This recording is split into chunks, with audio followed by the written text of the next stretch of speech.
Blue Star Dragon Nation, Nanjing City. The warm June sunlight spilled over the kindergarten slide, while cicadas chirped endlessly in the trees. Inside Qihang Kindergarten, Shen Lin, her hair tied into two horn-like braids, was squatting by the sandbox, wholly absorbed in building a sandcastle with a plastic shovel. "Lillian, what are you making?" A little boy beside her leaned over and asked. "A castle." The 6-year-old Shen Lin lifted her head. A bit of sand clung to her round face, and her large eyes shone brightly. "I'm building it for Daddy to live in. Daddy is so busy every day. I want to give him the most beautiful castle." "What does your dad do?" Shen Lin tilted her head in thought, her little brows furrowing. Daddy said he is the fish seller." "A fish seller?" The little boy scratched his head. "Is selling fish really that busy?" Shen Lin did not understand either, but whenever she asked, her father would only smile and pat her head, saying he was doing business. She only knew that her father was rarely at home, yet every time he returned, he would bring her tasty treats and hold her while they watched the stars. Suddenly, without any warning, the sky of the entire blue star changed color at the exact same moment. The originally azure cloudless sky was instantly drowned beneath a rich dark golden radiance. A colossal horizon-spanning holographic light screen unfurled overhead, blocking out the sun and covering the entire firmament above every person's head. "Wow, so pretty." Shen Lin lifted her little face, eyes sparkling. She felt no fear at all, only thought that dark golden glow looked just like the candy wrappers her father bought her. But all the adults around her were terrified. "What the hell is that? Why has the sky become like this?" The entire kindergarten fell into chaos. Teachers, flustered and at a loss, hurriedly herded the children back into their classrooms as screams and sobs rose and fell one after another. A teacher grabbed Shen Lin's hand and ran toward the classroom. As she ran, she kept looking back at that beautiful light screen, muttering softly, "Teacher, it's so pretty." She could not understand why all the adults were so afraid. Immediately afterward, an emotionless, icy, mechanical voice pierced straight through everyone's eardrums and resounded within the minds of every person across the globe. The Erie National Destiny Trial space has formally locked onto Blue Star. The Erie National Destiny Trial is now forcibly initiated. The trial rules are hereby announced. On the gigantic canopy, lines of blood-red text surfaced, each stroke radiating a suffocating pressure. Rule 1. Every nation on Blue Star is forcibly enrolled in this National Destiny Trial. No country is exempt. Rule 2. From each nation, the Erie space will randomly select 10 contestants and forcibly send them into an Erie world instance. Rule 3. Each contestant is completely bound to the national destiny of their homeland. Their glory is their nation's glory. Their harm is their nation's harm. Rule 4. If contestants grow stronger, gain resources, and clear instances within the Erie world, their nation shall simultaneously receive supreme rewards, such as spiritual energy, revival, explosive resource growth, enhanced national physique, and flourishing national destiny.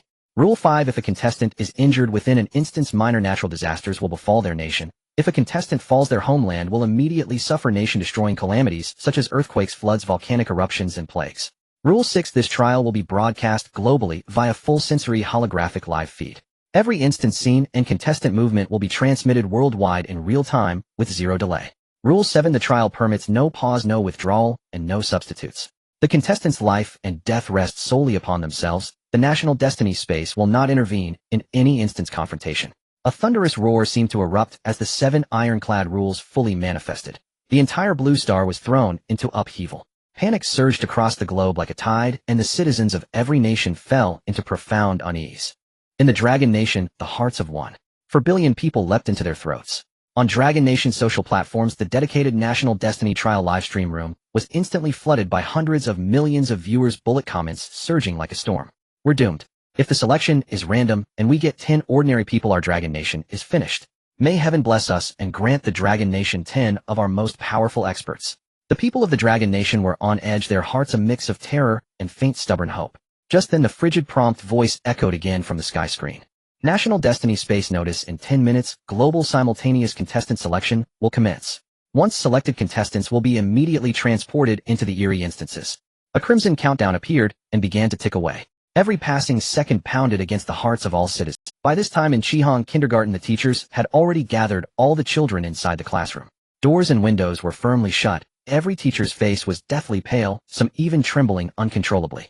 Shen Lin sat on a little chair, swinging her short legs and gazing curiously out at the beautiful giant screen beyond the window. She did not know what had happened, only that today felt somehow different from usual. "Teacher, can we go home now?" Shen Lin raised her hand to ask. Forcing a smile, the teacher replied in a trembling voice, "Be good, Lin. Just sit there, don't run around." The countdown reached 0. National Destiny notice: global contestant selection has been completed. The icy mechanical voice resounded across the world, and on the sky screen, the images of each nation's contestants began to appear one after another. One of the Mii Nation's contestants' special forces, King Arthur, 2 meters tall, cords of muscle coiling over his frame, his eyes as sharp as a hunting hawk's. The Mii Nation's livestream exploded instantly. Colonel Arthur, our Mii Nation's strongest war king.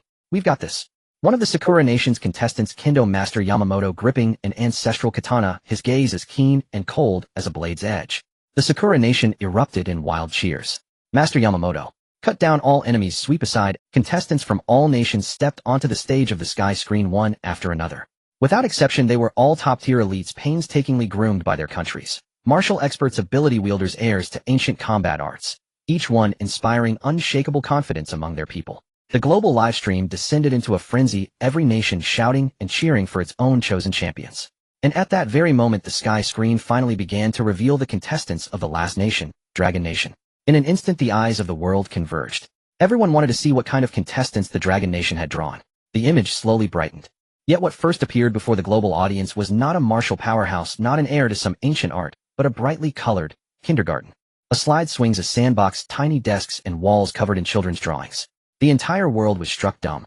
Then the image locked onto a little girl with horn-like braids and a white rabbit milk candy in her mouth. She was sitting on a little chair, her short legs swinging back and forth. A grain of sand still clung to her round face, and her big bright eyes were lifted inquisitively toward the sky screen. In that instant, the entire world fell deathly silent. For a full 3 seconds, there was not a single sound. Then cold text appeared on the sky screen, one of Dragon Nation's contestants, Shen Lin. Age 6. Status senior class kindergarten student. A deafening uproar erupted. The world was completely thrown into turmoil. The Longwa national livestream exploded in that instant. When the 1.4 billion citizens saw upon the heavenly screen the little girl with her hair in horn braids, chewing on a white rabbit milk candy, their minds went blank, as if they had been struck by lightning. 6 years old. A senior kindergarten class. Is this some kind of international joke? No. This is impossible. Has the national fate space made a mistake? Sending a 6-year-old girl into a bizarre dungeon. It's full of vicious entities in there. The barrage went completely mad. The emotions of hundreds of millions of netizens collapsed from despair into utter breakdown. On streets and in alleyways, the citizens of Longwa, who had already fallen into despair, saw Shen Lin, and in that instant some people simply collapsed to the ground, while others covered their faces and broke into wailing sobs. Heaven truly intends to destroy Longwa. A 6-year-old child, she couldn't even defeat a bug inside that eerie dungeon. To actually choose a 6-year-old girl, are we being sent to die as a nation? On a street corner, a middle-aged man looked at the innocent little girl on the heavenly screen. His legs went weak, and he dropped to his knees, tears bursting from his eyes. It's over, completely over. Longwa is going to be wiped from the map. Meanwhile, in the classroom of Chihong Kindergarten, the moment Shen Lin's face appeared on the heavenly screen, the entire room fell abruptly silent. Every teacher and every child stared with wide, unblinking eyes at Shen Lin. The teacher's face turned paper pale in an instant, her lips trembled uncontrollably, and the phone in her hand slipped to the floor with a sharp crack. She rushed forward and seized Shen Lin in a tight embrace, tears pouring down. Lin. No. How can it be Lin? Caught off guard by the sudden hug, Shen Lin almost dropped her white rabbit candy. She blinked her big eyes and asked in a milky, childish voice, "Teacher, why are you crying? Did someone bully you? I'll beat them up for you." The teacher was crying so hard she could not speak, only clinging tightly to that tiny soft body. She did not dare imagine that a 6-year-old child like this was to be sent into a world filled with unknown horrors and eerie entities. She did not dare imagine that if Shen Lin were to die inside the dungeon, doomsday-level calamities would descend upon Longwa, and 1.4 billion people would be buried along with her. And all of this was piled upon the frail shoulders of a 6-year-old girl. At the same time, in the livestream rooms of other countries, after a brief dead silence, a storm of derision and frenzied celebration erupted 100-fold. In the Megwa livestream room, people roared with laughter. 6 years old. Longwa's representative is a 6-year-old girl. My stomach hurts from laughing. This is Longwa's national fate. I'm dying here. Have they run out of people and dragged a 6-year-old child onto the field to make up the numbers? It's over, completely over. This time Longwa is finished. I can already picture their annihilation. A so-called martial arts expert from Megwa laughed so hard in a live connection that he bent double, tears streaming from his eyes as he slapped the table in front of the camera. My God, 6 years old. Longwa's contestant is actually a 6-year-old kindergarten kid. My earlier predictions were far too conservative. Forget surviving 10 minutes. She'll be scared to death the moment she enters the dungeon. Longwa is doomed. In the Sakura country's livestream room, viewers went completely mad. The barrage flooded the screen. A 6-year-old child? Is Longwa here to put on a comedy show? Master Yamamoto could crush that child with a single finger. Longwa's destiny has run dry. Even heaven has. In Western Europe, North America, Southeast Asia, livestream rooms across the entire world were filled with wild mockery and celebration. On social platforms, mocking memes, jokes, and videos targeting Longwa flooded every corner. Longwa netizens, seeing this overwhelming derision, felt as if knives were twisting in their hearts, yet they no longer had the strength to refute it. Because it was the truth, a 6-year-old child facing a bizarre dungeon had virtually no chance of survival. 6 years old, is Longwa truly finished? Why? Why choose a child of all people? She is only 6. Is Longwa truly about to be wiped out? As the light curtain spun rapidly, 9 more contestants from various countries were selected one after another. The bizarre dungeon will now commence transmission. The cold, emotionless voice rang out once more. Inside the dungeon, white light flared. The 10 players from Longwa were transported into a resplendent hotel lobby. Soft red carpet underfoot, luxurious crystal chandeliers overhead, and a spiral staircase of fragrant redwood rising elegantly upward. Everything was so extravagant it felt unreal. Yet no one was in the mood to admire any of it. The situation was unknown, and they were certainly not here on holiday. Moreover, behind the hotel front desk before them stood a grotesque being. To be precise, it was a monster. Its body stood rigidly upright, yet its 3 heads lolled at 3 impossible angles, each twisted to one side. Dark red bloodstains had dried and crusted on its collar and uniform. Someone gagged. The sight was truly... Zhao Jiangwo immediately stepped in front of everyone, his gaze sweeping swiftly around. No one move recklessly, he said in a low voice. Stay behind me. Captain Zhao, what is that thing? A chubby man with glasses in the team stammered. I don't know. But whatever it is... Zhao Jiangwo's gaze fell on the tiny figure at the very back of the group. Shen Lin was hugging a Shiba Inu plush toy, looking around with open curiosity. She was not afraid at all.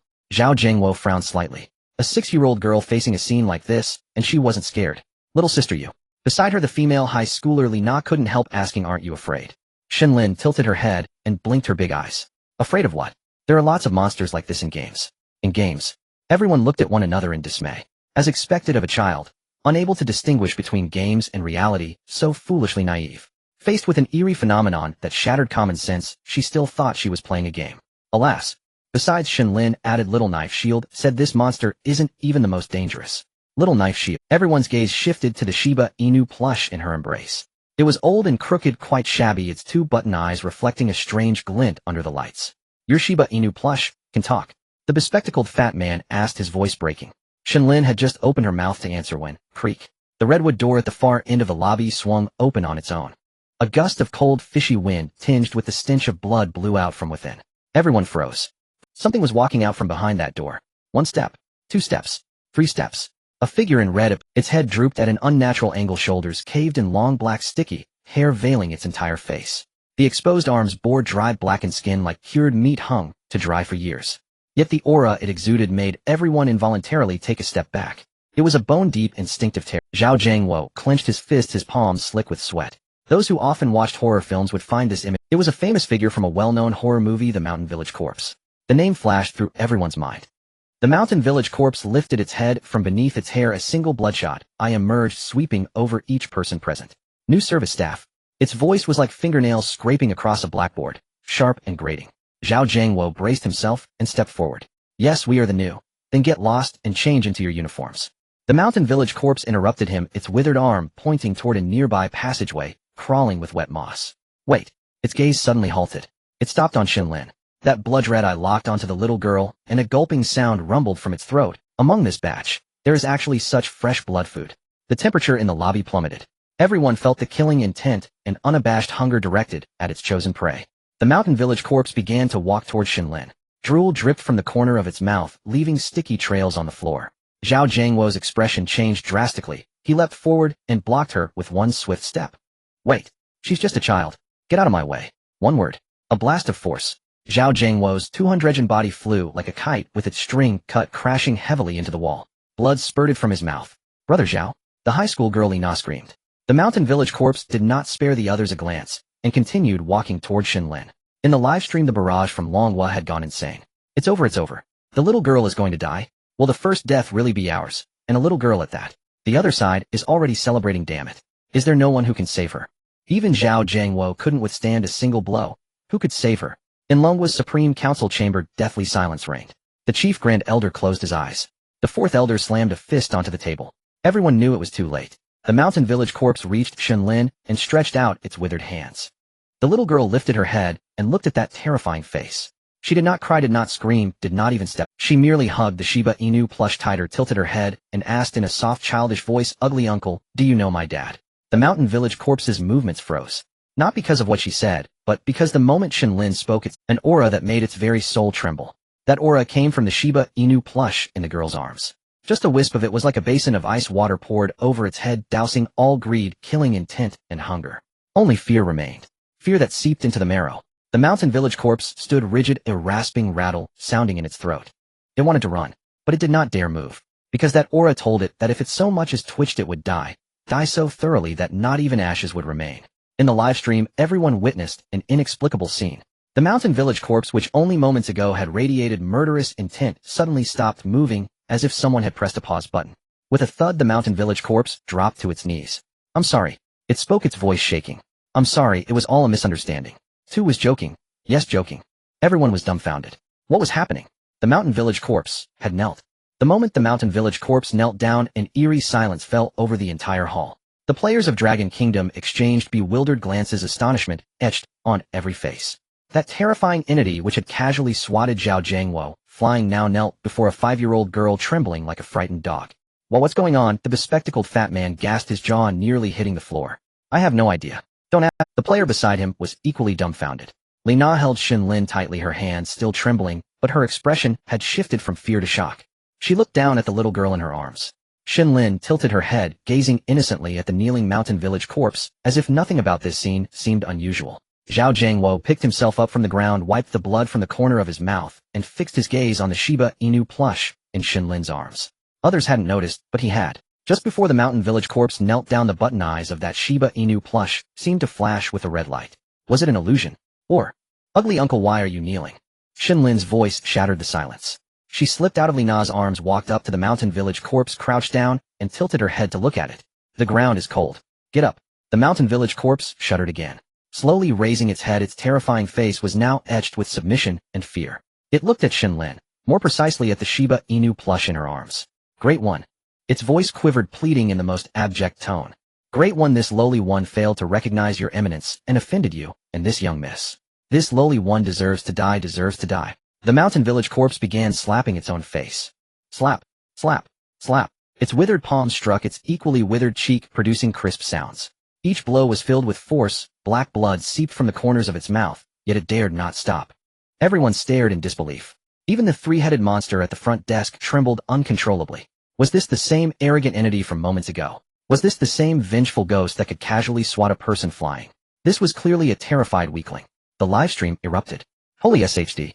The mountain village corpse is slapping itself. What kind of twist is this? Wasn't it about to eat the little girl? Could this little girl really be some big shot? Impossible, she's only 5. So what if she's 5? Didn't you see her profile is completely blank? She's clearly a hidden powerhouse. Dragon Kingdom is awesome. Shen Lin is awesome.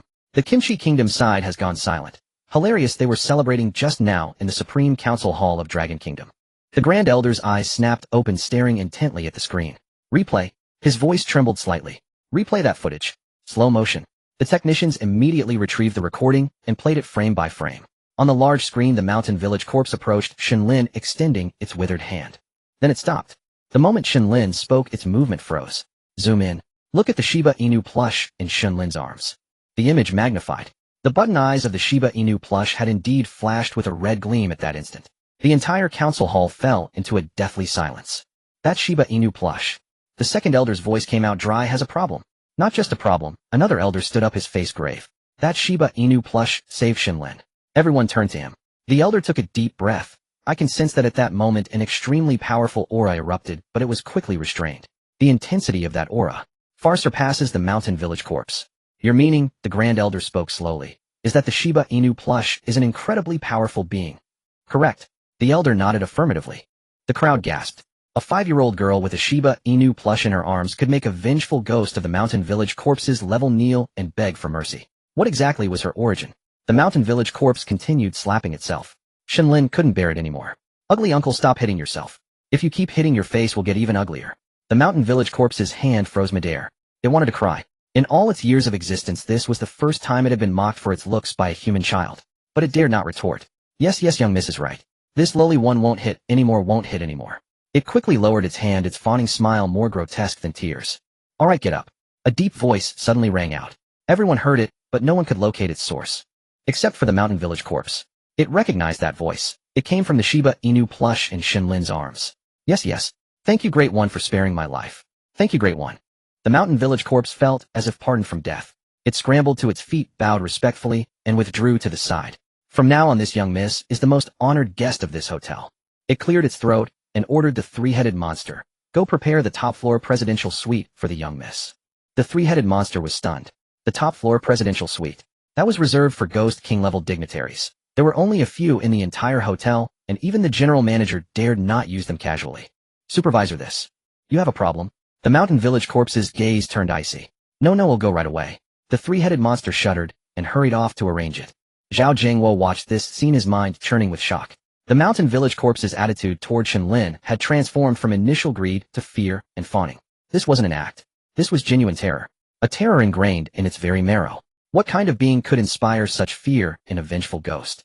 Or rather, what kind of entity? Uncle, you're hurt. Shen Lin ran up to Zhao Jiangwo, tilting her little face to look at the blood at the corner of his mouth, her big eyes filled with worry. It's nothing, just a scratch. Zhao Jiangwo crouched down, forcing a smile. Aren't you scared, little Lin? No. Shen Lin shook her head earnestly. Xiao Dao Dun said it will protect me.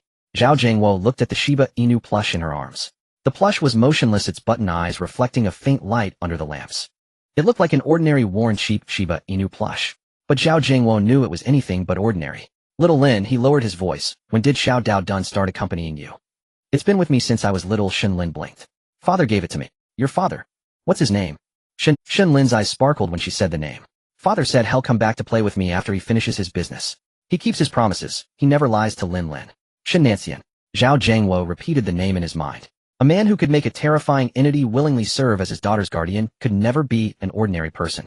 Our Kimchi Kingdom will absolutely crush Dragon Kingdom. Just then an arrogant voice rang out from everyone was looking towards the entrance when a group from the Pickled Vegetable Nation swaggered, and exuding and irritating. The leader with a face full of swagger walked with a certain rudeness. Upon seeing one of his countrymen blocking the way ahead, he kicked without a word. Yushiba, think you can stand in front of me, Chui Chenghan? The kicked contestant staggered aside, not daring to utter a. It seemed that this brash-looking man was the team leader of the Pickled Vegetable Nation, Chui Chenghan. Zhao Jiangwo watched this scene, his brows furrowed tightly. He looked at the soldier who bullied his compatriots with disgust. What a disgusting creature to be a soldier and act like this, truly shameful. Zhao Jiangwo spat aside, his words sharp as knives. It was clear that the rumors about the Pickled Vegetable Nation's army bullying others were not unfounded. What was even more infuriating was that the other contestants from the Pickled Vegetable Nation acted as if they didn't see anything, their faces showing no reaction, clearly used to it. Shibaleoma, do you dare to talk back to our team leader Chui? A lackey beside Chui Chenghan immediately jumped out, menacingly advancing towards Zhao Jiangwo. The situation came suddenly, and Zhao Jiangwo was dressed in loose casual clothes without his combat uniform. Because of his attire, the lackey who was accustomed to bullying with Chui Chenghan impulsively made a grave mistake, thinking this Dragon Nation person was just a soft target to bully. After all, he was a soldier, what was there to be afraid of? He reached out to grab Zhao Jiangwo by the collar. But in the next moment, the lackey's eyes rolled back, and he collapsed to the ground. No one saw clearly what had happened. In the livestream, chaos erupted instantly. What just happened, Samaida? Who saw it? Our soldiers from the Pickled Vegetable Nation must have been caught in a conspiracy by the Dragon Nation. The viewers from the Pickled Vegetable Nation were confused and flooded the chat with comments. Seeking death, daring to lay hands on our warrior. I hope this arrogant lackey meets his end. Serves him right. Although the Dragon Nation's netizens were also unclear about what had happened, they certainly would not miss the chance to mock the Pickled Vegetable Nation. In a strange space, Chui Chenghan narrowed his eyes, watching Zhao Jiangwo, who appeared to be completely still. He sensed a dangerous aura. Others may not have seen clearly, but as a Special Forces soldier, Chui Chenghan caught sight of Zhao Jiangwo's strike. It was too fast. Almost in the instant the lackey reached out, Zhao Jiangwo's hand had already struck heavily at his neck. Chui Chenghan kicked the nearby stunned contestant from the Pickled Vegetable Nation. That person understood immediately, suppressing the fear of the unknown trembling as he dragged the fallen lackey back. I'll remember this. Dragon Nation person. I hope you can protect that little girl, just like you protect yourself. Chui Chenghan looked ominously at Zhao Jiangwo, pointing at Shen Lin, who was vaguely shielded by the Dragon Nation person. You bastard, you. Zhao Jiangwo glared at Chui Chenghan, furious that this scoundrel dared to threaten a little girl. Bad uncle, don't threaten others. Yinger isn't scared of you at all. Shen Lin poked her little head out and said in a sweet. Chui Chenghan sneered and stopped speaking. Zhao Jiangwo looked around. The mountain village corpse had disappeared, and the three-headed monster stood silently, as if watching a show. At this moment, Chui Chenghan nudged the contestant from the Pickled Vegetable Nation beside him. Go ask that monster in front. Gather some information. Chui Chenghan said with narrowed eyes, in a grim tone. Upon arriving in an unfamiliar place, the first priority must be to gather information. Only by grasping effective intelligence can one take the lead. The threatened contestant from the Pickled Vegetable Nation had no choice but to sneak up to the front. Kamsahamnida, we are here to be waiters, Samida. The contestant from the Pickled Vegetable Nation approached the front desk, bowing respectfully. However, the man bowed his head for a long time without hearing a response from the three-headed monster. He repeated himself, but the three-headed monster remained indifferent. Shiba, push her. The impatient Shui Chenghan couldn't hold back. If the Dragon Nation contestants also came to gather information, he would lose the opportunity. The contestant from the Pickled Vegetable Nation gritted his teeth and pushed the three-headed monster. Kamsamida. As he acted, the three heads of the monster shook and fell directly to the ground. Oh! The man screamed in panic as he looked at the three heads that fell on the front desk, staring directly at him. Everyone was shocked, and the girls screamed in fright. After all, this scene was too absurd and terrifying. What are you doing? Suddenly, a strange, deep voice came from behind the crowd. The people from the Pickled Vegetable Nation immediately felt the hairs on the back of their necks stand on end. Where did the owner of this voice come from? When they turned around, their hearts skipped a beat. Some timid contestants from the Pickled Vegetable Nation even emitted a foul odor. They were so scared they soiled themselves. They saw a person in a white robe standing there unexpectedly. Its head hung unnaturally low, shoulders sagging inhumanly. Black greasy hair covered its face. Yet everyone felt a gaze fixed upon them. Now everyone was in a dilemma, with a headless monster in front and a strange white figure behind. In the highest council hall of the Dragon Nation. You historians and folklorists, do you know what these things are? Elder Wang air tapped the floor with his cane. Before the historians could speak, a director raised his hand. I know who this is. It's a character from classic horror films, the Mountain Village Corpse. Damn it, such supernatural beings shouldn't be able to appear. A scientist frowned and retorted. Since this live stream began, all impossibilities can turn into reality. Chief Elder Yi coughed and spoke. In the horror hotel, the Mountain Village Corpse blocked everyone, speaking in a non-human tone. It seems you are another group of waiters. Yes, may I ask who you are? Zhao Jiangwo swallowed hard and said. As the backbone of the Dragon Nation contestants, he had to suppress his fear. From now on, you can call me the supervisor. The Mountain Village Corpse coughed. It seemed to appreciate this Dragon Nation person who dared to speak. From now on, you are the waiters of this hotel. All actions must follow orders. Don't blame me for not warning you. The guests in this hotel are of noble status, and you ants are insignificant compared to them. If you want to survive, say less and do more. The Mountain Village Corpse raised its skeletal arm and clapped its hands. A passage opened up in the wall beside everyone. Now go change your clothes. Naturally, everyone dared not say more, and the teams from the Dragon Nation and the Pickled Vegetable Nation walked side by side towards the passage. Shui Chenghan looked at Shen Lin beside him, and a wicked plan formed in his heart. Taking advantage of Zhao Jiangwo's inattention, he gently pushed Shen Lin out of the line. Such an action naturally attracted the attention of the Mountain Village Corpse beside them. After all, before the Pickled Vegetable Nation arrived, they had no idea what had happened between the Dragon Nation contestants and the Mountain Village Corpse. Are these pickled vegetable sticks even human? How could they harm such a small girl? They are simply worse than beasts. In the Dragon Kingdom's live stream, when Shui Chenghan laid his hands on Shen Lin, the barrage erupted like a boil. The earlier messages that were flooding the screen due to the old corpse from the mountain have now vanished completely. The screen is left with just one phrase: national hatred. The Dragon Kingdom audience, initially hoping for a peaceful viewing experience, now felt a raging fire in their chests. Every contestant's life is tied to their nation's fate. Who doesn't know that? Shui Chenghan's actions were not merely aimed at a child. It was clear he intended to bring ruin upon the entire Dragon Kingdom. Meanwhile, the atmosphere on the pickled vegetable side was surprisingly uniform. Our Chenghan Appa merely bumped into her accidentally, right? Perhaps that little girl was just clumsy and couldn't stand. I see it as that little girl from the Dragon Kingdom intentionally falling down to frame our Appa. The netizens from the Pickled Vegetable Nation fully showcased their skill of never admitting fault, and as they talked, they genuinely began to feel that Shen Lin deserved to fall. Perhaps it was all her meticulous planning just to smear dirt on Shui Chenghan. In the highest council chamber of the Dragon Kingdom, the atmosphere was even more explosive than in the live stream. Elder Zhu slammed the table, startling the teacups. He had seen all sorts of scenes in his lifetime of military service, yet his face was now filled with fury. Damn it! Has this group of pickled vegetable sticks forgotten how we beat them to the ground decades ago? Great. Now the little girl from the Dragon Kingdom will definitely be eaten by this monster, and the Dragon Kingdom is starting off badly. Unexpectedly, the old corpse from the mountain saw Shen Lin rushing towards him and knelt down once again. The contestants from the Pickled Vegetable Nation widened their eyes in shock. What just happened? Since the contestants hadn't all arrived earlier, everything that occurred was not broadcasted. But now all of this is presented before the global audience watching the live stream. In the live stream, what the hell, how did this suddenly turn around? I thought Heaven was going to destroy our Dragon Kingdom. Looks like Heaven has eyes after all, not wanting that group of pickled vegetable sticks to see our embarrassment. The netizens from the Dragon Kingdom instantly erupted with excitement. They had prepared themselves for the moment when Shen Lin would be killed and their nation's fortune would decline. And now we get this. She just knelt down. Could it be that the old corpse from the mountain is aging and has weak legs? Did she accidentally fall while walking? That is possible, but shouldn't be. What the hell are you kidding me? This monster is definitely just cosplaying. It must be pretending to be harmless, then unexpectedly eat this little girl when she's caught off guard. The netizens from the Pickled Vegetable Nation fell silent for a moment before fully embracing their AQ spirit and began to console themselves. However, the reasons for their consolation were rather laughable. The highest council chamber of the Dragon Kingdom was also enveloped in silence. Several elders looked at the screen, then at each other, hoping to find answers in each other's faces. Especially Elder Zhu. He was prepared to order an attack on the Pickled Vegetable Nation, and now this has happened. The expert group was eerily quiet. No one understood what was happening. A behavioral science expert broke the silence, saying, "I think the old corpse from the mountain is genuinely scared." Nonsense, I know he's scared too. The key is, why is he scared?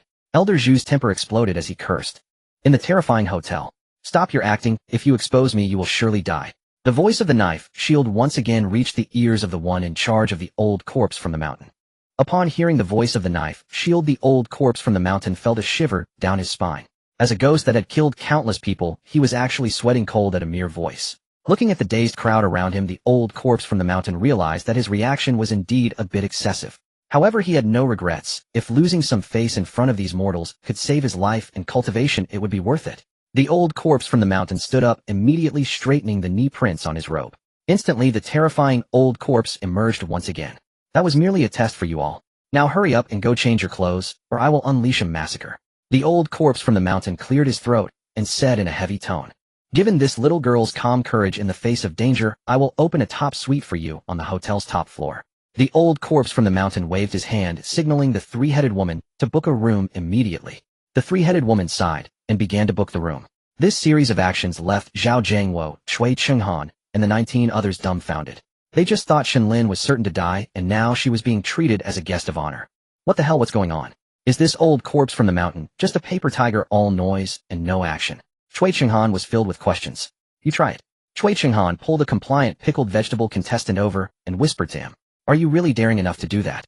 The one who just got knocked out by Zhao Jiangwo looked confusedly at his leader. "Kamsa Hamnida, that Supervisor Appa, could you arrange a room for us too?" The lackey gritted his teeth and stood up weakly, addressing the old corpse from the mountain.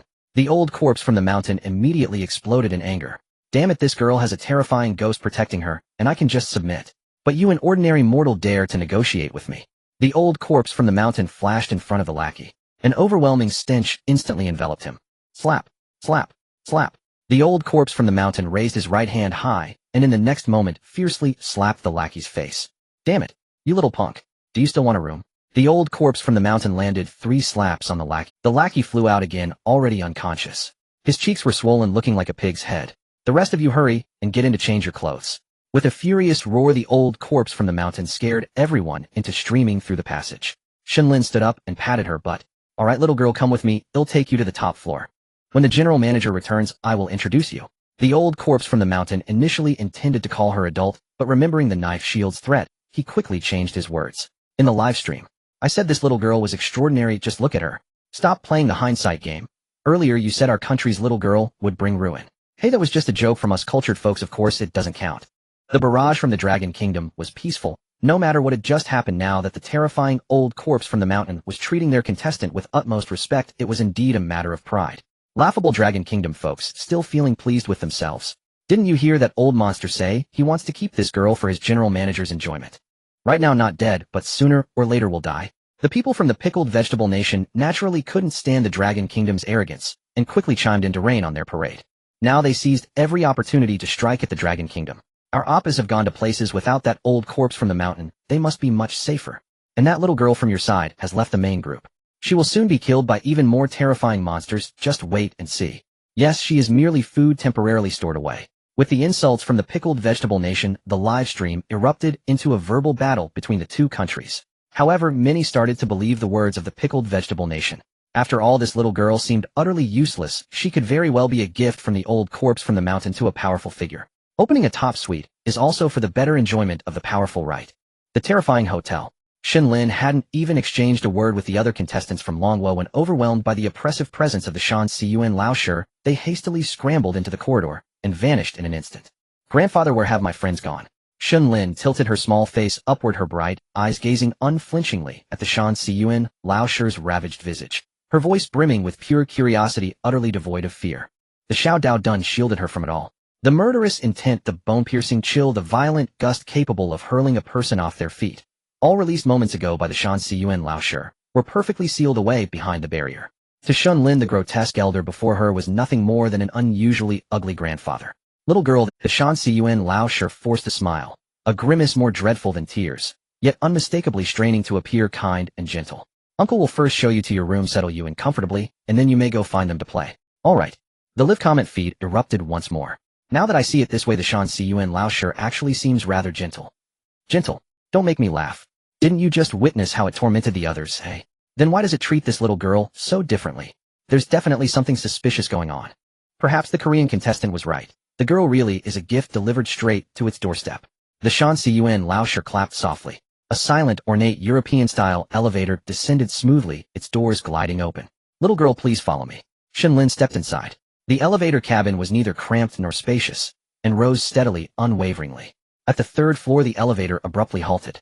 As the doors parted, a small, emerald-green figure stood waiting. A squat, monkey-like creature. Its beak resembled a bird's, its back bore a turtle shell, and atop its head balanced a shallow dish filled with water. The Kappa, a low-tier yokai most commonly found in neon mythology. The moment the doors opened, the Kappa's gaze locked onto the Shan Siyuan Lao Shi, and beside it the little girl clutching the cloth doll, Xiao Dao Dun, tightly to her chest. Master Supervisor, where are you headed? Among yokai hierarchy was absolute, a lesser spirits instinctively bowed before those whose ghostly power far surpassed their own. Clearly the Kappa's ghostly power paled insignificantly before the Shan Siyuan Lao Shi's.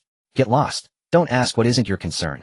Just as the Kappa began stepping forward into the elevator, the Shan Siyuan Lao Shi's blood-stained claw lashed out in a blur. F. A single shriek tore from the Kappa's throat. Then in the next breath, its viridian arm severed cleanly and dropped to the floor. The Shan Siyuan Lao Shi had ripped it off barehanded, greenish foul-smelling ichor spattering wildly. How could such a lowly yokai possibly share the same elevator as its most exalted guest? As the doors began closing, the Kappa seethed inwardly, yet dared not utter a word. In fact, a strange sense of relief washed over it instead. Master, no, little miss. Was my conduct? At present the Shan Siyuan Lao Shi wore such a humble, subservient smile only for Shen Lin, or rather for the Xiao Dao Dun she held. To all others it offered only unrestrained savagery. It's quite fine. That turtle smells fishy. I don't like it at all. Shen Lin chirped cheerfully. Naturally the Xiao Dao Dun ignored the Shan Siyuan Lao Shi entirely. Such a vast disparity in rank rendered speech unnecessary.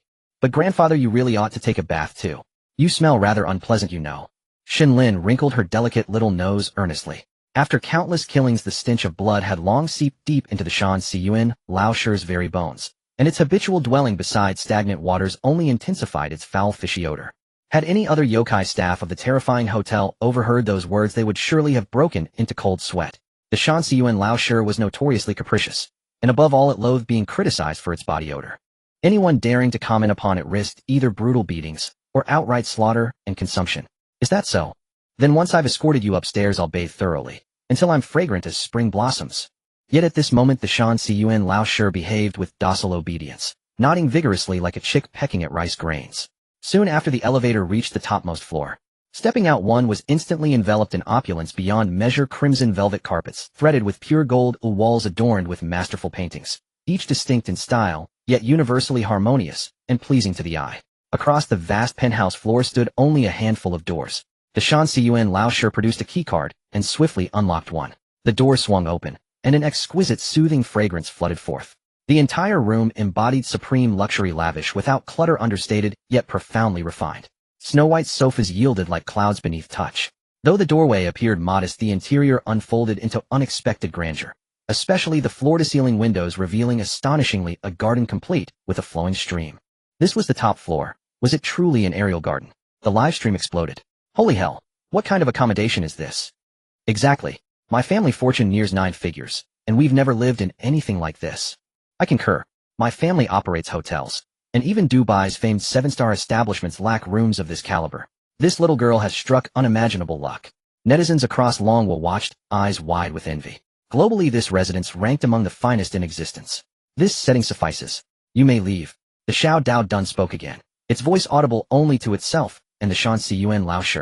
Sensing its young mistress's quiet satisfaction, the Xiao Dao Dun now deemed it sufficient merely to dismiss this bothersome presence. Hearing those words, the Shan Siyuan Lao Shi instantly exhaled in profound relief. It had feared the cloth doll's disapproval, and dreaded the consequences should displeasure arise. Then I shall respectfully withdraw. Inside the room a dedicated service bell awaits. Press it and assistance shall arrive instantly to fulfill any request.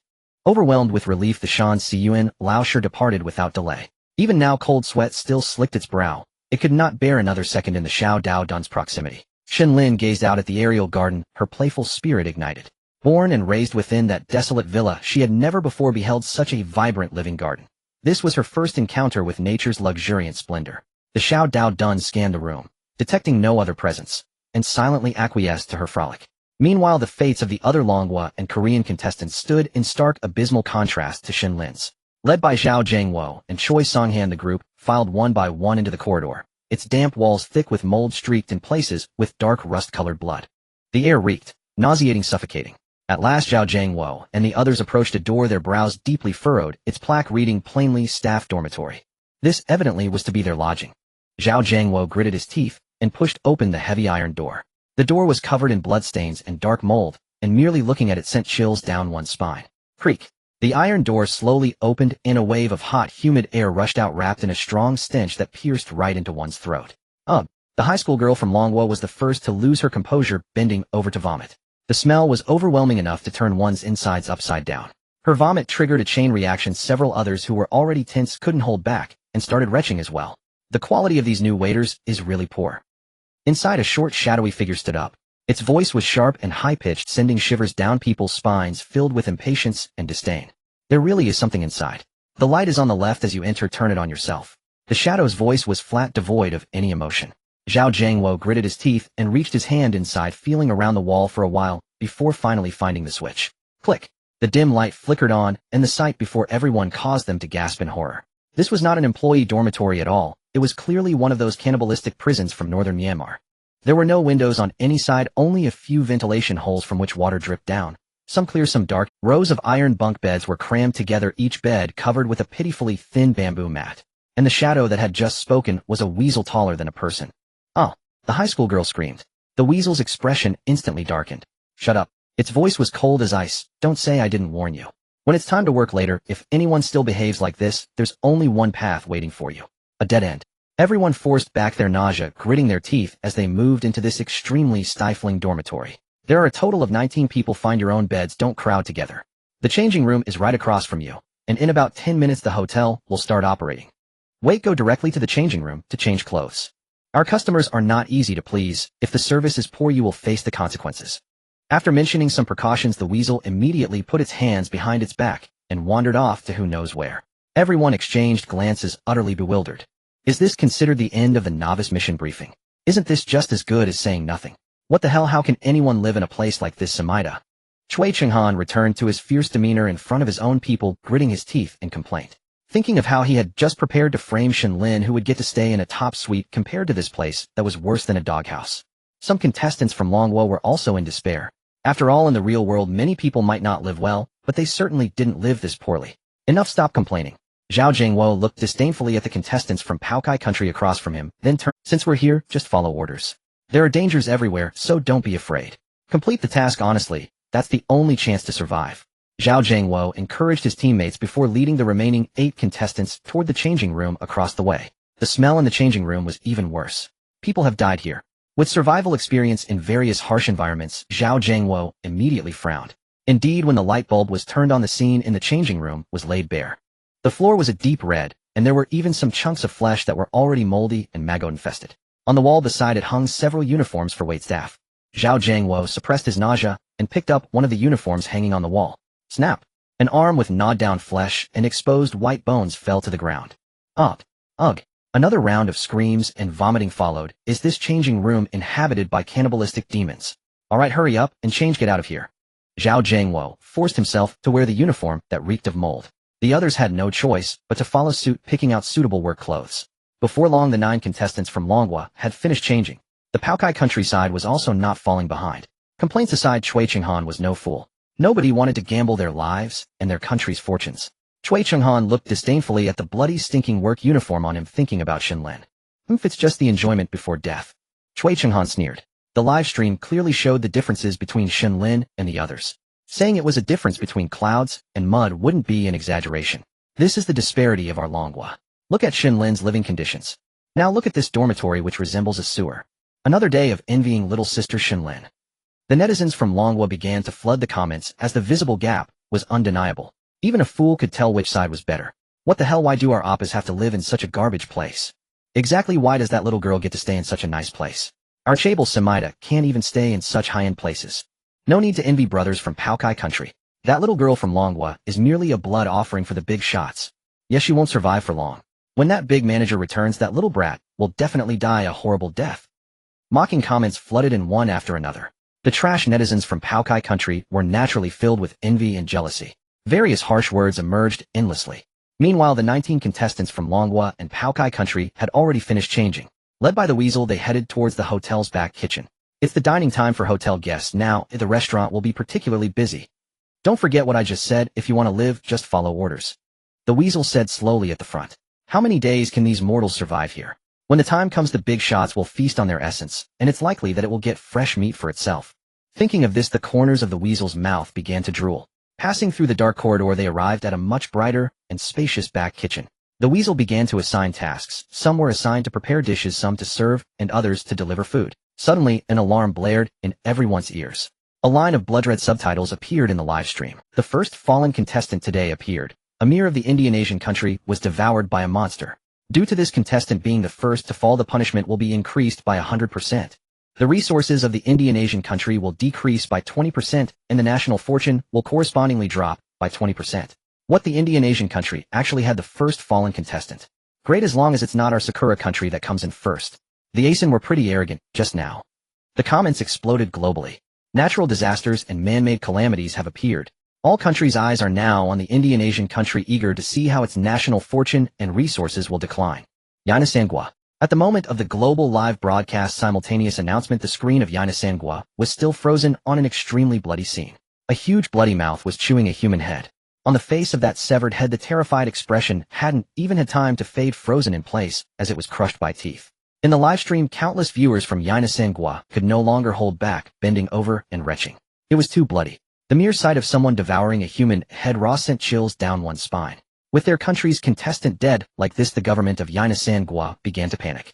To be fair, as the second most populous country in Asia, Yaina Sangua had always maintained fairly substantial reserves of grain and resources. They indeed had a solid foundation. But in the next moment, countless phone calls and intelligence reports flooded into the government offices like a tidal wave. Report. The largest grain warehouse in northern Yaina has suddenly seen a 20% decrease in food reserves. National oil reserves have dropped by 20%. Electricity supplies in most domestic cities are critically low. Many places have already experienced blackouts. Some sections of the Uansubio River have dried up. The water source seems to have evaporated by half. One after another, reports of resource shortages slammed onto the desks of the government cabinet. So many resources have been lost. The high caste leader of Yaina Sangua slammed the report onto the table with such force that the entire desk shook. Arrest the entire family of that dead contestant. A high-ranking military official roared at his subordinates, his face twisted with rage. It's all that bastard's fault for making the country lose so many resources. Chief, a still calm official pushed up his glasses and stepped forward. The impact of the resource reduction is indeed significant, but that is not the most urgent matter. There is a more pressing issue at hand. What issue? The Asen leader took a deep breath, striving to calm himself. He was actually well aware that the country, after all, was large and wealthy. A 20% loss of resources seemed frightening, but when it came down to it, it wouldn't cripple them immediately. It would suffice to make the lower-class untouchables suffer a bit. National fortune, the Kama-san said seriously. How can such an intangible thing be manifested? Bastard, is even my leader's mansion out of power? Why is it so hot? The leader of Yaina Sangua had already started sweating. Everyone felt the heat. Chief, the power hasn't gone out. The air conditioner is at its lowest temperature. Look at the thermometer outside the window. Anas-san, the back of his suit, soaked with sweat, pointed at the thermometer and shouted. It's actually 45 degrees outside. Is this thing broken? The leader of Yaina Sangua frowned, picked up a stack of reports, and began fanning himself. Chief, the temperature is still rising. Temperature warnings are coming back from all over the country. The current average outdoor temperature nationwide is 50 degrees. An official in charge of national weather rushed into the room, anxiously clutching a pile of urgent fax reports. Is this the reduction of national fortune? The leader of Yaina Sangua instantly collapsed into his chair, speaking weakly. Long was Supreme Council Hall. A huge LED screen lit up, instantly displaying a global map before the Council of Elders and the expert panel. Now redirect our satellites to Yaina Sangua. We need to figure out exactly what this national fortune is all about. Chief Elder Yi said quite seriously, looking at the operator controlling the LED screen. As the satellite view locked on the territory of Yaina Sangua on the map instantly glowed red. What's happening? Fourth Elder Zhu frowned and asked. Report, Elder, this is a temperature warning. A meteorologist from the expert panel adjusted his glasses and swallowed before speaking. It appears that the temperature across all of Yaina Sangua has already exceeded 50 degrees. The meteorologist immediately began sweating cold drops. Upon hearing this, everyone erupted in uproar. 50 degrees. This could no longer be called high temperature, it was already ultra-high temperature. What are the hazards? An expert who seemed completely unknowledgeable about meteorology stammered out the question. First, the human living environment will become extremely harsh. Especially the famous slums of Yaina Sangua. The people there are likely to be scorched to death, steamed alive. The meteorologist pondered for a moment and replied. If the temperature remains like this, no crops will survive. Water shortage, drought, crop death. Coupled with resource reduction, Yaina Sangua may experience a famine. A crop scientist added. Moreover, high temperatures cause decay, and decay leads to the proliferation of germs. Perhaps a large-scale plague will break out. And the sanitary conditions in Yaina Sangua are notoriously poor, as the whole world knows. A medical expert. Soon the whole world learned of Yaina Sangua's current plight. The world was shocked. In the live stream, oh my god, did you see what happened to Yaina San? I saw those videos. A cup of water poured out instantly evaporated. A friend of mine in Yaina Sangua has already started using all his wealth to seek help escaping Yaina Sangua.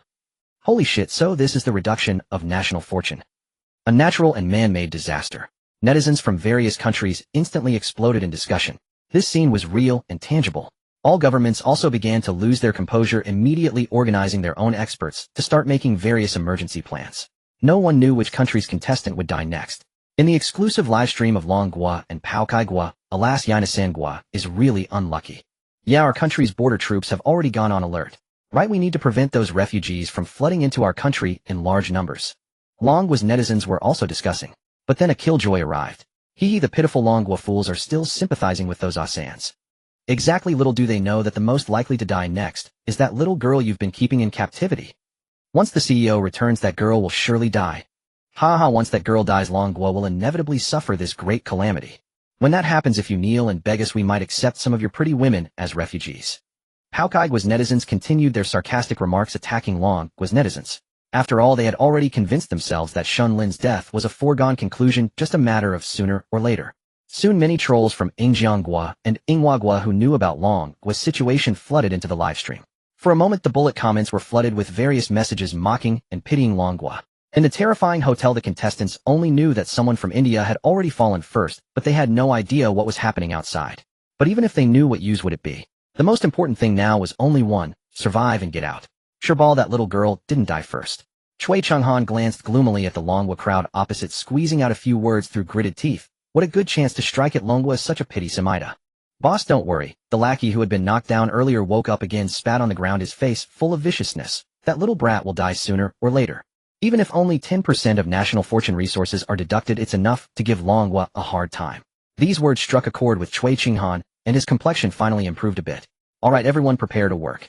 Chui Chenghan pushed aside the people next to him and walked to his position. Meanwhile, Zhao Zhangwo was calming the team members of Longgua. The news of the death of the Indian contestant made many people uneasy. Don't just worry about others, Zhao Zhangwo said in a deep voice. The most important thing for us now is to ensure we survive first. He looked at everyone and said, that little girl Shen Lin, I think she's blessed. Among us, she might be the one with the strongest vitality. So brothers and sisters, survive. Win honor for our motherland. Zhao Zhangwo's words were steady like a stabilizing pillar. Hearing this, the Longgua crowd felt much more at ease. Ding-ling-ling-ling. The bell at the kitchen door suddenly rang. Prepare to start work. A dull voice came devoid of emotion, yet it sent chills down the spine. Zhao Zhangwo and Chui Chenghan were assigned to the welcoming and ordering group. They walked one after another into the hotel restaurant's lobby. A heavy mahogany door materialized on the wall, its surface covered in strange, eerie runes that looked anything. Creak. The heavy wooden door slowly opened by itself. A wind carrying a chilling aura, the smell of blood and killing intent, blew in. As representatives of their respective countries' military, their psychological quality was naturally stronger than ordinary people's. Soon one after another shadows filed in through the wooden door. Suppressing the fear in their hearts, they forced smiles and began welcoming the guests. However, reassuringly, they still couldn't clearly see what kind of guests were entering. Apart from sensing the terrifying aura, the visual impact was not that strong. Captain Wang, looks like our tasks are pretty good. Chui Chenghan showed a hypocritical smile and said to Zhao Zhangwo, whose forehead had beads of cold sweat. Zhao Jiangwo glanced at this hypocritical fox and ignored him. Given the chance, he would definitely kill this Cui Qinghan the bastard who had nearly brought disaster to his motherland. Cui Qinghan, having been snubbed, let out a cold laugh. At that moment, a Longhua high school girl from the same group walked. She had just led a guest to a seat. Suddenly the three of them sensed a fragrance. Mortal waiters. I sister love them the most. A tall, slender figure in a red trench coat stood before them. Zhao Jiangwo looked closely. She had beautiful long hair, and under her bangs were a pair of stunning, captivating eyes. However, this woman wore a mask, so her exact features were unclear, but judging by her figure, she was undoubtedly a great beauty. Just as the Longhua girl was about to lead this beauty to a seat, Cui Qinghan had already stepped forward.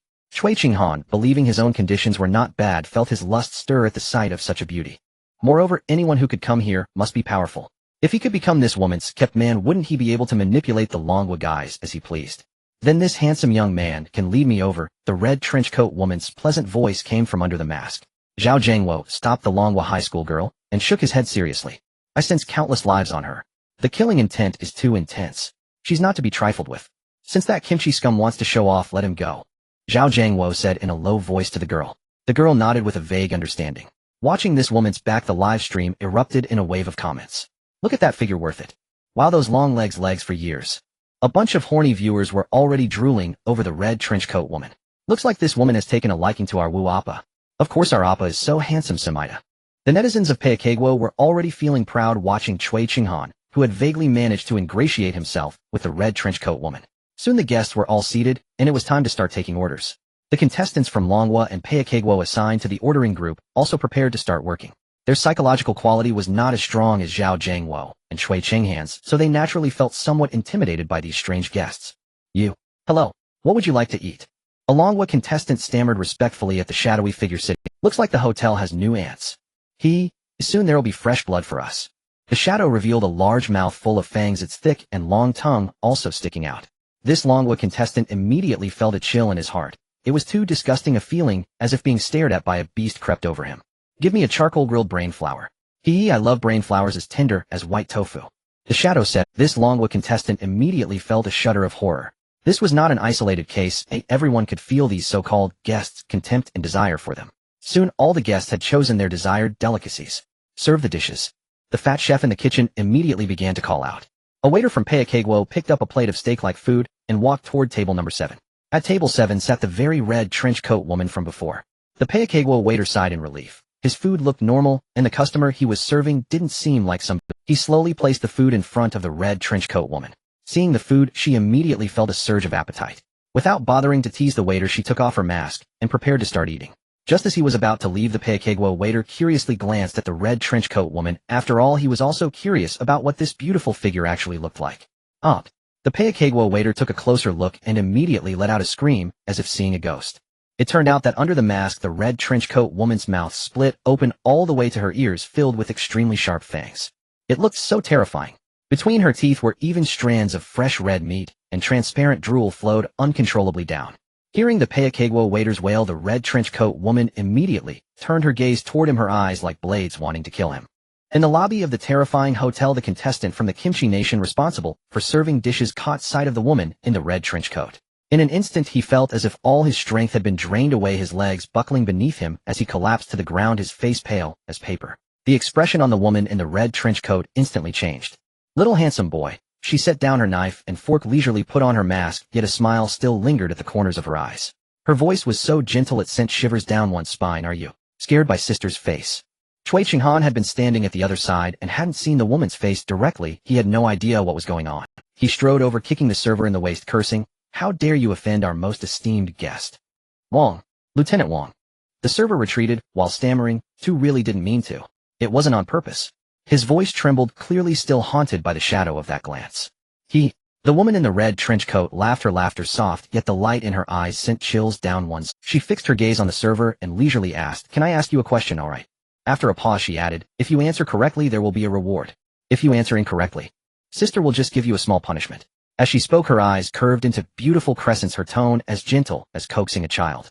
Cui Qinghan's heart stirred. There was a chance. He immediately jumped in to answer for the server, "Sister, please ask." He must answer well.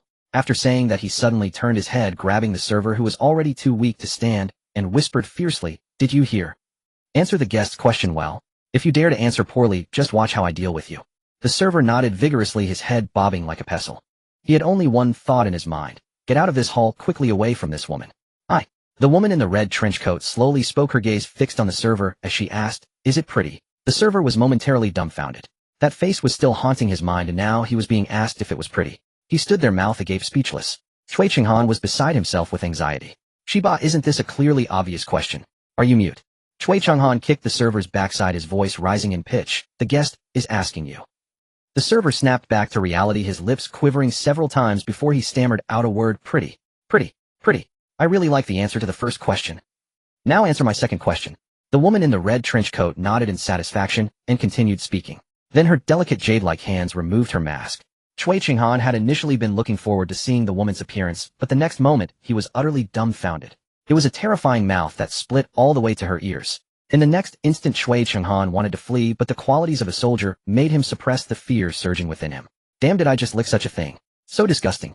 Thank goodness I had just stupidly fawned over her and thought of having some intimate contact with Shiba. To alleviate his fear, Cui Chenghan frantically berated in his mind. The server from the Kimchi nation saw that terrifying visage again and couldn't help but scream. "Now am I pretty?"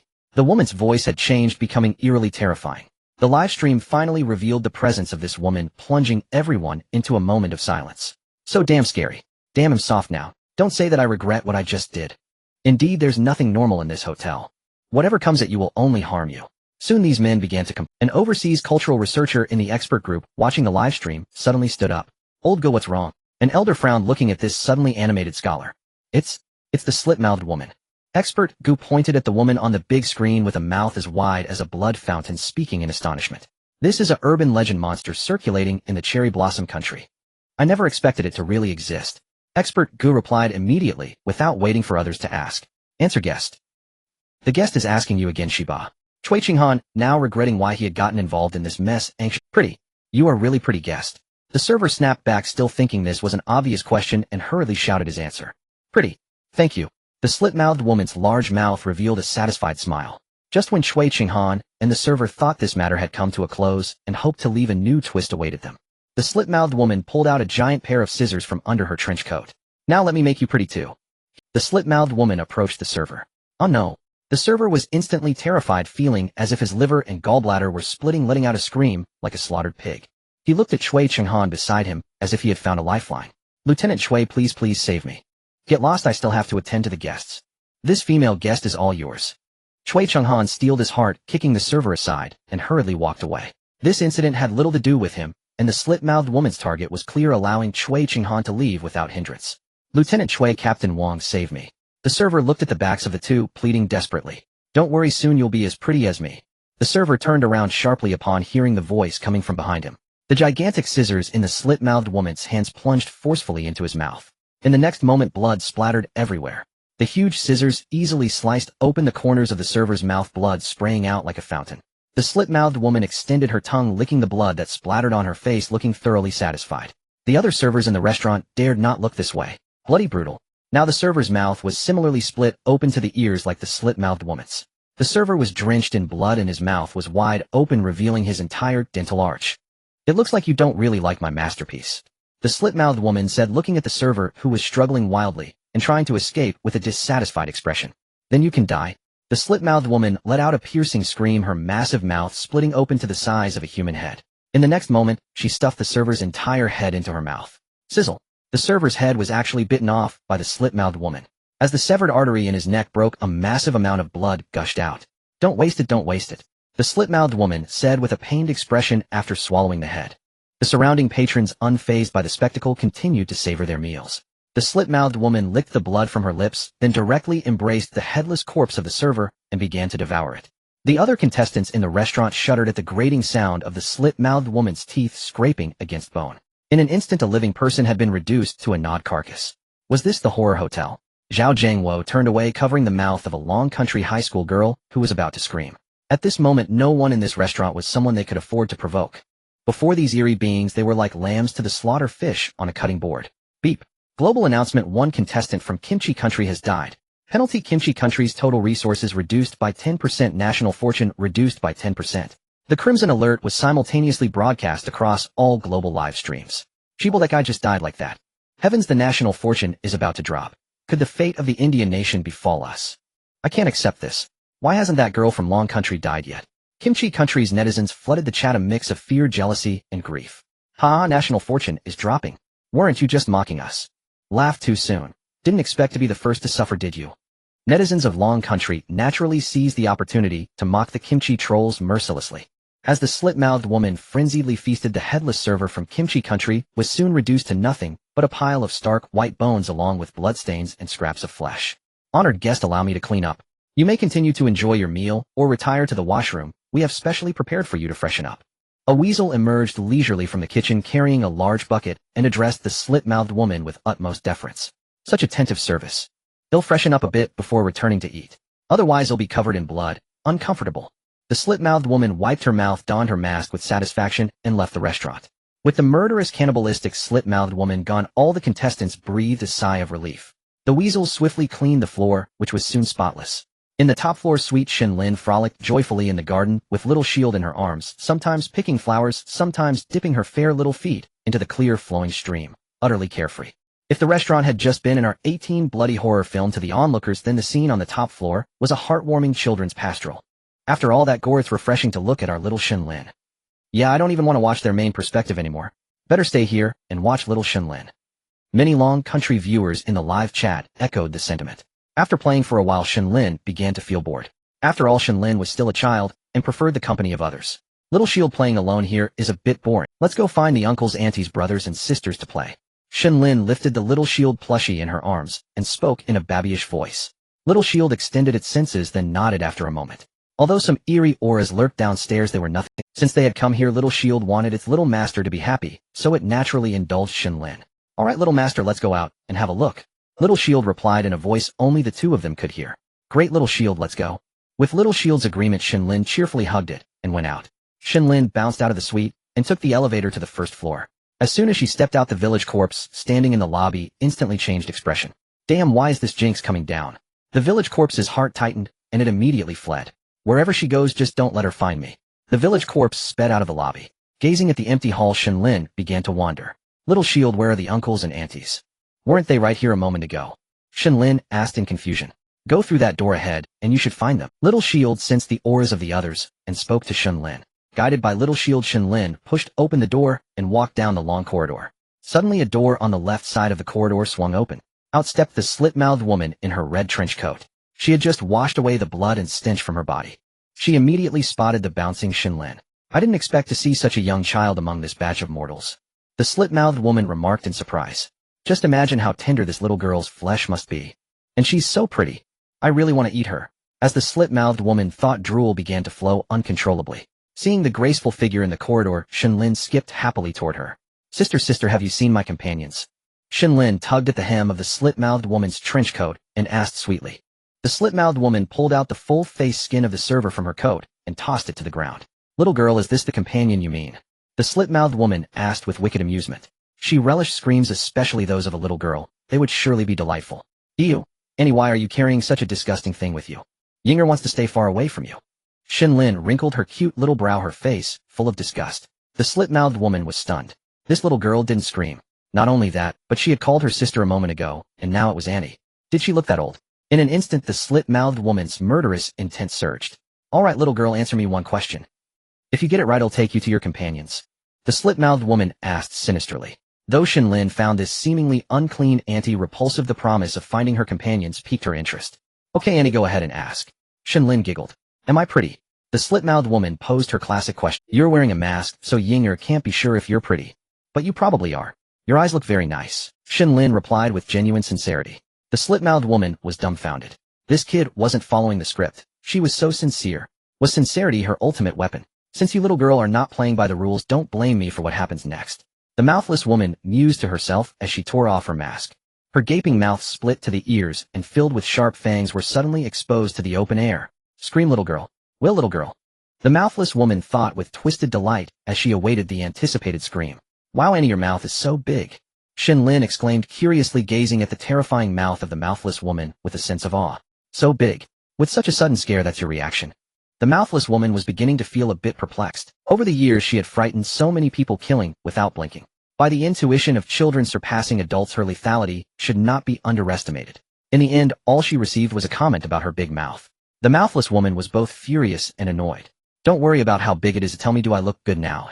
The mouthless woman said angrily. She felt utterly humiliated. Auntie, I remember Little Knife Shield once said a big mouth devours all. Are you particularly good at eating? Shen Lin ignored what the mouthless woman said, and continued speaking to herself. Uncle could endure, but Annie could not. This little girl really didn't take herself seriously. Did she think she was a sick cat just because she wasn't showing her power? I wanted to give you a chance to look as pretty as me, yet it seems you little girl do not cherish it. The mouthless woman laughed in anger, revealing a cruel smile. Auntie, are you angry? Did something Yinger said? Shen Lin looked at the furious mouthless woman, sensing that perhaps she had said something that offended this woman with an However, her father had once told her to be polite to ladies even though she was a girl herself. Hearing Shen Lin's increasingly sincere words, the mouthless woman felt even more displeased. After all, she was quite a well-known entity. In this hotel, even the supervisor of the mountain village Old Corpse had to. What mattered most to her was her appearance, and now she was being insulted by a harmless little girl. If this got out, how would she survive in the world of the strange in the future? She must die. Moreover, she had to die in the most cruel way, tormented thoroughly. Right, wasn't she looking for her human companions? Then in front of her companions, she would dismember this little girl, devouring her piece by piece. The mouthless woman's mind already conjured a scene of brutality. It's all right, Annie will take you to find your companions now. Just follow Auntie. The mouthless woman put on her mask and said sweetly, yet her eyes were filled with murderous intent. Soon, under the guidance of the mouthless woman, Shen Lin arrived at the dining hall. The door was pushed open and countless gazes turned towards them. The guests sitting in the dining hall suddenly lit up with excitement. There's such fresh meat this time. I want to eat, I want to eat. It seems like I should taste her flesh, it must be particularly tender. The guests began whispering to each other, and upon seeing Shen Lin, the delicious dish before them seemed to lose its allure. However, upon glancing at the mouthless woman in the red coat beside them, some people dismissed the thought of acting. After all, the strength of the mouthless woman was quite formidable, and they could see that she was also very eager to devour this little girl. It was clearly not worth offending the mouthless woman for a child. Zhao Zhangwo's pupils constricted sharply. Shen Lin had just escaped the mountain village Old Corpse, and now encountered this killing god. Was heaven really trying to abandon the Dragon Kingdom? Zhao Zhangwo clenched his fists, furrowing his brow as he began to devise a strategy. Little sister, have you seen your companions? Thank you, Auntie, that's my companion over there. Shen Lin pointed at Zhao Zhangwo and the others not far away, saying sweetly, Uncle Wang, I'm here to play with you.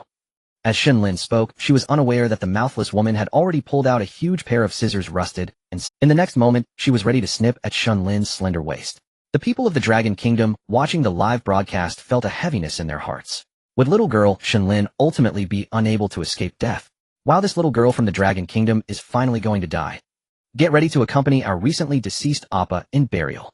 Our Kimchi nation's fortune is declining, and you Dragon Kingdoms are also not to be outdone, following closely behind.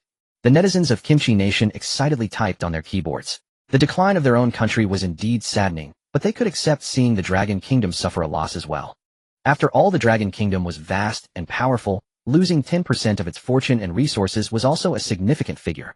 Soga the Dragon Kingdom has finally reached this day. The dogs from Cherry Blossom Nation heard the news and immediately began to rejoice. Dragon Kingdom, this is the consequence of your arrogance. The Eagle Sauce Nation also delighted in seeing their rival the Dragon Kingdom bleeding out. At this moment, all the netizens of the Dragon Kingdom were in despair. When disaster was finally about to descend upon them, all words felt powerless. Zhao Zhangwo closed his eyes in despair. Even though he was a special forces king at this distance, facing such a formidable entity, he felt powerless. At this moment, just when everyone's attention was focused on the mouthless woman's scissors, the little knife shield doll in Shen Lin's arms opened its eyes. Its eyes were a blood red, and upon closer inspection, it seemed to have an endless starry sky that lured one to explore. Boom! A surge of energy erupted, centered around the little knife, shield, and Shen Lin. The first to bear the brunt was the mouthless woman, who was preparing to strike Shen Lin. She sensed a strange feeling. In fact, she wasn't totally unfamiliar with this feeling, as countless mortals and strange beings facing her had experienced it. The feeling of facing death. And to say it was strange only meant that few beings could give her such a sensation. Deep down, the mouthless woman felt that if she took any further action, she would meet a brutal end here. In the mouthless woman's eyes, it seemed she could see her own demise. Being torn apart by an inexplicable strange force, her flesh scattered everywhere. Why did this mortal little girl possess such terrifying power? To say she was a devil king was not an exaggeration. The mouthless woman felt a sudden headache, wondering why she had provoked such an existence. So what if her mouth was big? The little girl was right in saying so. The mouthless woman now wished she could give herself 2 resounding slaps. Right now she found herself in a dilemma, unable to advance or retreat. Zhao Zhangwo waited for a long time, yet still didn't hear the sound of Shen Lin being harmed. He slowly opened his eyes and saw the ferocious-looking slit-mouthed woman standing motionless with her scissors. What's going on? Zhao Zhangwo was puzzled again. Logically speaking, a cruel anomaly like the slit-mouthed woman having decided to kill Shen Lin wouldn't hesitate at all. Hurry up. Hurry up. Shui Qinghan also watched nervously at the slit-mouthed woman and Shen Lin silently urging in his mind. Now that it was certain his own Kimchi nation would lose 10% of its national fortune, dragging the Dragon Nation into the water was the best outcome. As Xiao Daodun's aura spread, the other sinister guests in the hall also felt a terrifying presence. Could it be that the hotel's manager had arrived? Some powerful old guests felt confused. Is my master someone a waste anomaly like you can touch? Xiao Daodun stared at the slit-mouthed woman with an unfriendly gaze, its pupils emitting a blood-red enchanting light. Clang! The huge scissors in the slit-mouthed woman's hand fell to the ground. I was wrong. I was wrong. I was wrong. At this moment, the slit-mouthed woman couldn't care about the opinions of other anomalies or the mortals in the hall. Survival was paramount. Even a wisp of aura from this doll made it unable to muster any thought of resistance. Now the slit-mouthed woman could only think of one way. Apologize. Admit fault. Perhaps there was still a sliver of hope. Compared to its own life, everything else was insignificant. Thump. Seeing that the doll remained silent, and its gaze grew colder, the slit-mouthed woman could no longer bear it. It directly knelt on the ground. This action left all the anomalous guests in the hall dumbfounded. What was happening? That was the slit-mouthed woman, an existence with considerable strength among anomalies. Now it was kneeling before a little girl, a mortal little girl, kowtowing and apologizing. Had poison been put in the food, making them experience such an illusion? Please let bygones be bygones. I was truly blind. Please spare me, it was really unintentional. The slit-mouthed woman kept kowtowing heavily, loudly begging. The comments exploded. What the hell, what's happening? How did the situation suddenly reverse? The slit-mouthed woman who was killing without blinking a moment ago is now begging like this, say. What kind of existence is this little girl? Curious. First the mountain village corpse changed its attitude, now the slit-mouthed woman kneels and begs. Could this be the power of a lowly? The netizens of Dragon Nation were dumbfounded. The reversal was too fast, they were caught off guard. The netizens of Kimchi Nation, Cherry Blossom Nation, and Eagle Nation, who were originally ready to watch Dragon Nation suffer, were even more speechless. After all, these anomalies were creatures that killed without blinking and had no scruples, yet now they were acting so human. Something must have happened that they didn't know about. Please, my lord, spare my life. Am willing to be your beast of burden, ill serve you. I don't know how many anomalies long to spend a night with me. My lord, I willingly offer to accompany you. The slit-mouthed woman gritted its teeth and spoke even more humiliating words of begging for mercy. Xiao Daodun heard this, and then thought of the slit-mouthed woman's mouth splitting to its ears under the mask, instantly feeling a wave of disgust. The other anomalies in the hall who heard this were stunned. As an existence among anomalies, the slit-mouthed woman was considered a beauty in their eyes. Indeed, many anomalies coveted her body. But as everyone knew, the slit-mouthed woman had formidable strength and an arrogant gaze, looking down on these anomalies completely. Now it even said words of offering itself, showing how terrified it really was. Xiao Daodun heard this and immediately got goosebumps, feeling a chill. Get lost, stay away from me. If you say such inappropriate words in front of my master again, I'll rip your throat out. Xiao Daodun immediately drove it away. For such an anomaly, Xiao Daodun didn't even have the desire to strike. If not for seeing the slit-mouthed woman about to harm Shen Lin, Xiao Daodun wouldn't have given this self-proclaimed strong anomaly a second glance. Hearing this, the slit-mouthed woman's heart immediately rejoiced. It was like receiving a pardon. Thank you, my lord. They'll get out of here now right away. With that, the slit-mouthed woman fled the hall without looking back. Watching its retreating figure, there was actually a wet patch on the back of its red trench coat. The anomalies were stunned. The slit-mouthed woman had actually wet itself from fear. Running in the corridor, the slit-mouthed woman felt like it had survived a disaster. It was as if it had walked through the gates of hell, even though it itself was a vengeful spirit. After running to the hall and looking back, it finally couldn't sense the terrifying aura of that doll. The slit-mouthed woman leaned against a pillar, panting heavily. Thank goodness I didn't hurt that little girl. Otherwise, if even a strand of that girl's hair had fallen, my ghostly life wouldn't be safe. The slit-mouthed woman couldn't stop its lingering fear. I didn't even get my scissors. Whatever life is more important. Someone of that caliber certainly wouldn't covet my weapon. They'll go back to get them after it leaves. The slit-mouthed woman sighed, calming its emotions. It touched the back of its trench coat and sighed again. Never thought that after years of dominating the anomaly world, it would be scared into wetting itself. And lost its weapon too. This kind of humiliation was truly a first. But now it couldn't muster any resentment. Instead, it kept blaming itself for provoking that girl. At this moment, the mountain village corpse, who had been hiding in the shadows witnessing the whole process, walked over holding the slit-mouthed woman's scissors that the weasel had just delivered. Mountain village corpse, what's the matter? Seeing that it was the mountain village corpse, the slit-mouthed woman sighed in relief. It was now so jumpy that it feared that doll would chase after it. Slit-mouthed woman, hey, raise your weapon. The mountain village corpse had dealt with the Slit-Mouth Woman for years. The two of them could be considered old friends. You saw everything just now. The Slit-Mouthed Woman's face flushed as it asked guiltily. As expected, you also sensed that one's presence, right? The mountain village corpse sighed and asked in a low voice. The Slit-Mouthed Woman looked around the hall. That mortal little girl seems harmless, but the doll in her arms is an existence we must not provoke. The mountain village corpse said rather nervously. You've encountered it too? The Slit-Mouthed Woman asked in surprise. The mountain village corpse told the Slit-Mouthed Woman in detail about what had just happened to it. Both sighed again. As existences that had dominated the anomaly world for years, the mountain village corpse and the Slit-Mouthed Woman were both directly deterred by just a wisp of the doll's aura. If this were told to others, would anyone believe it? What do you think of that plush toy? Asked the Slit-Mouthed Woman with considerable curiosity, for the village corpse, having served as the hotel's manager for so many years, was seasoned and knowledgeable.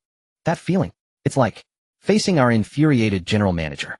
The village corpse pondered for a moment before replying with utmost seriousness.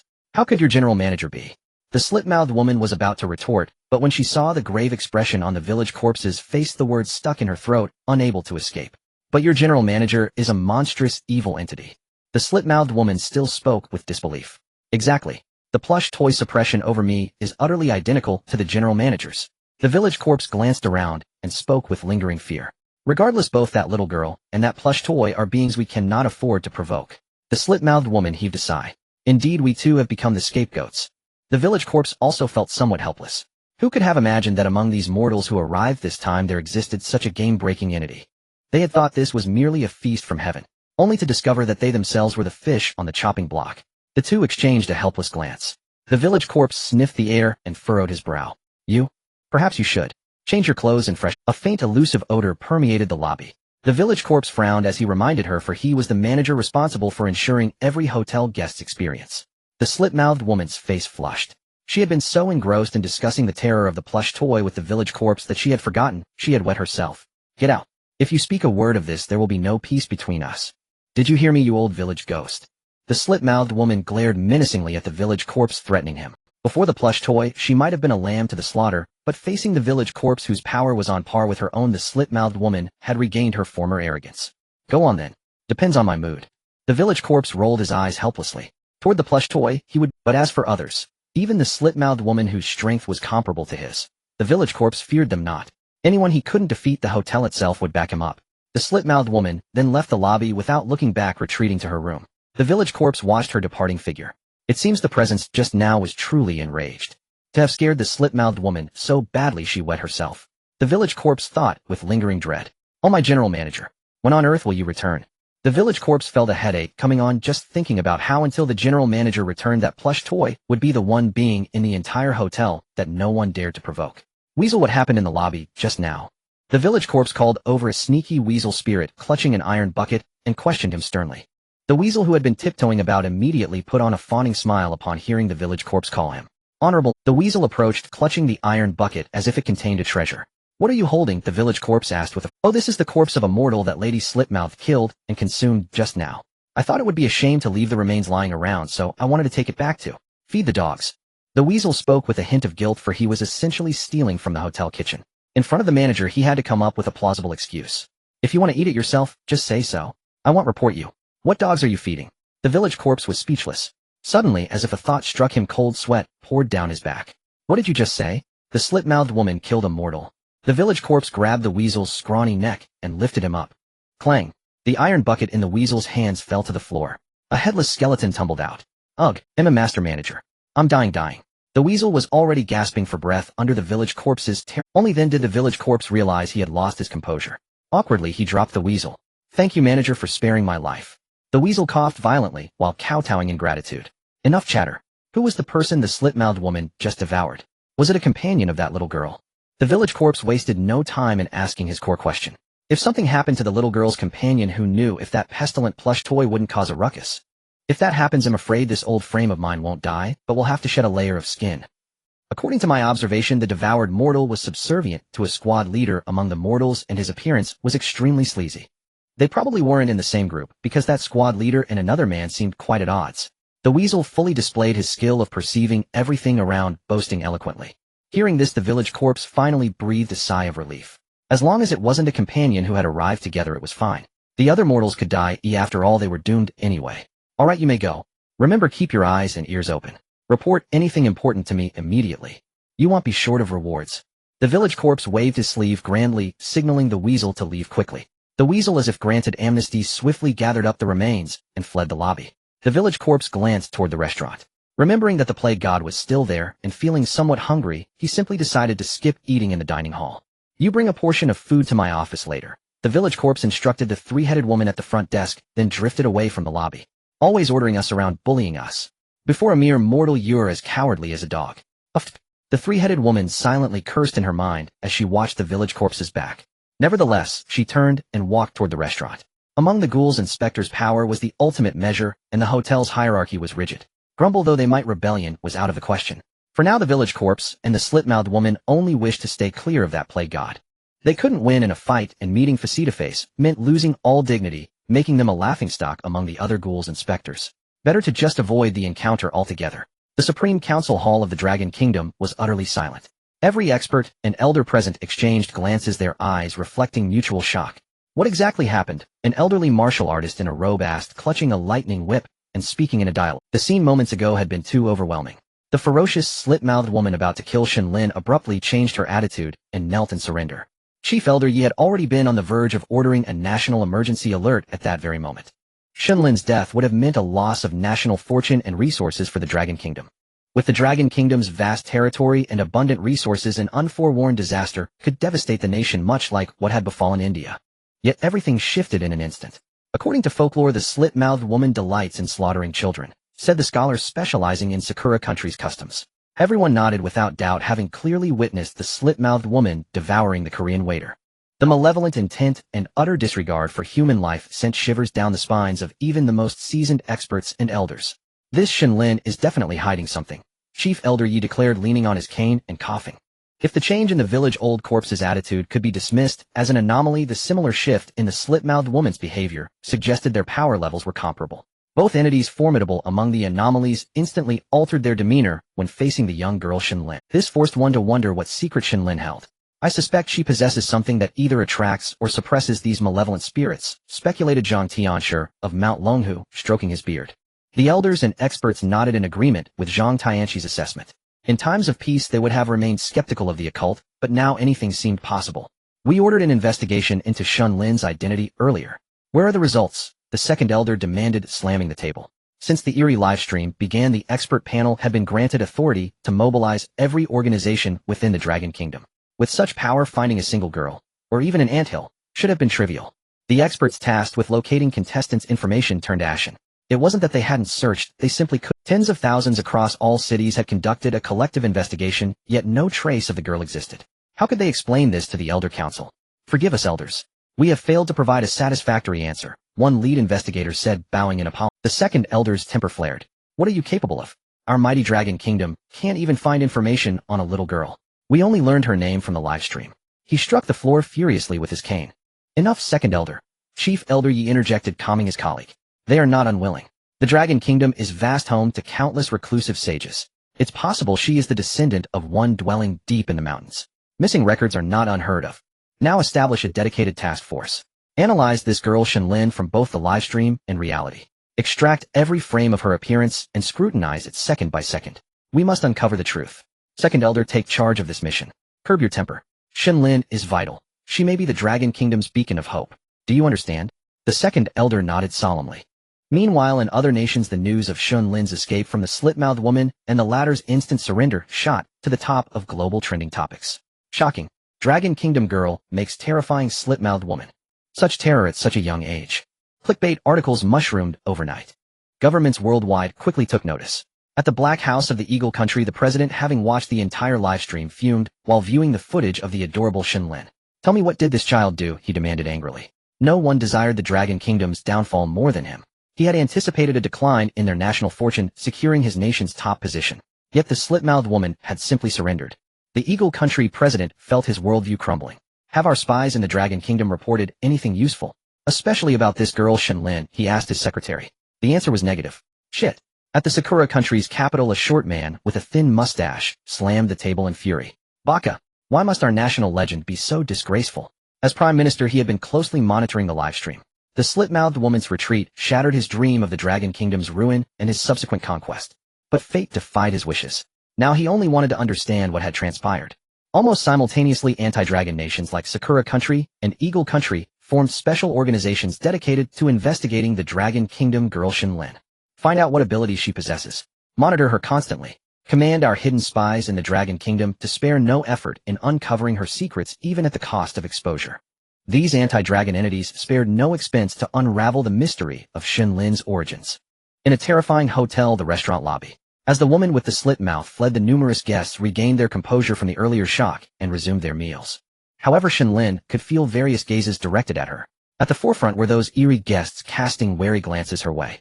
Just moments ago, when Shen Lin was brought into the hall by the woman with the slit mouth, many of the bizarre beings were still captivated by her tender flesh.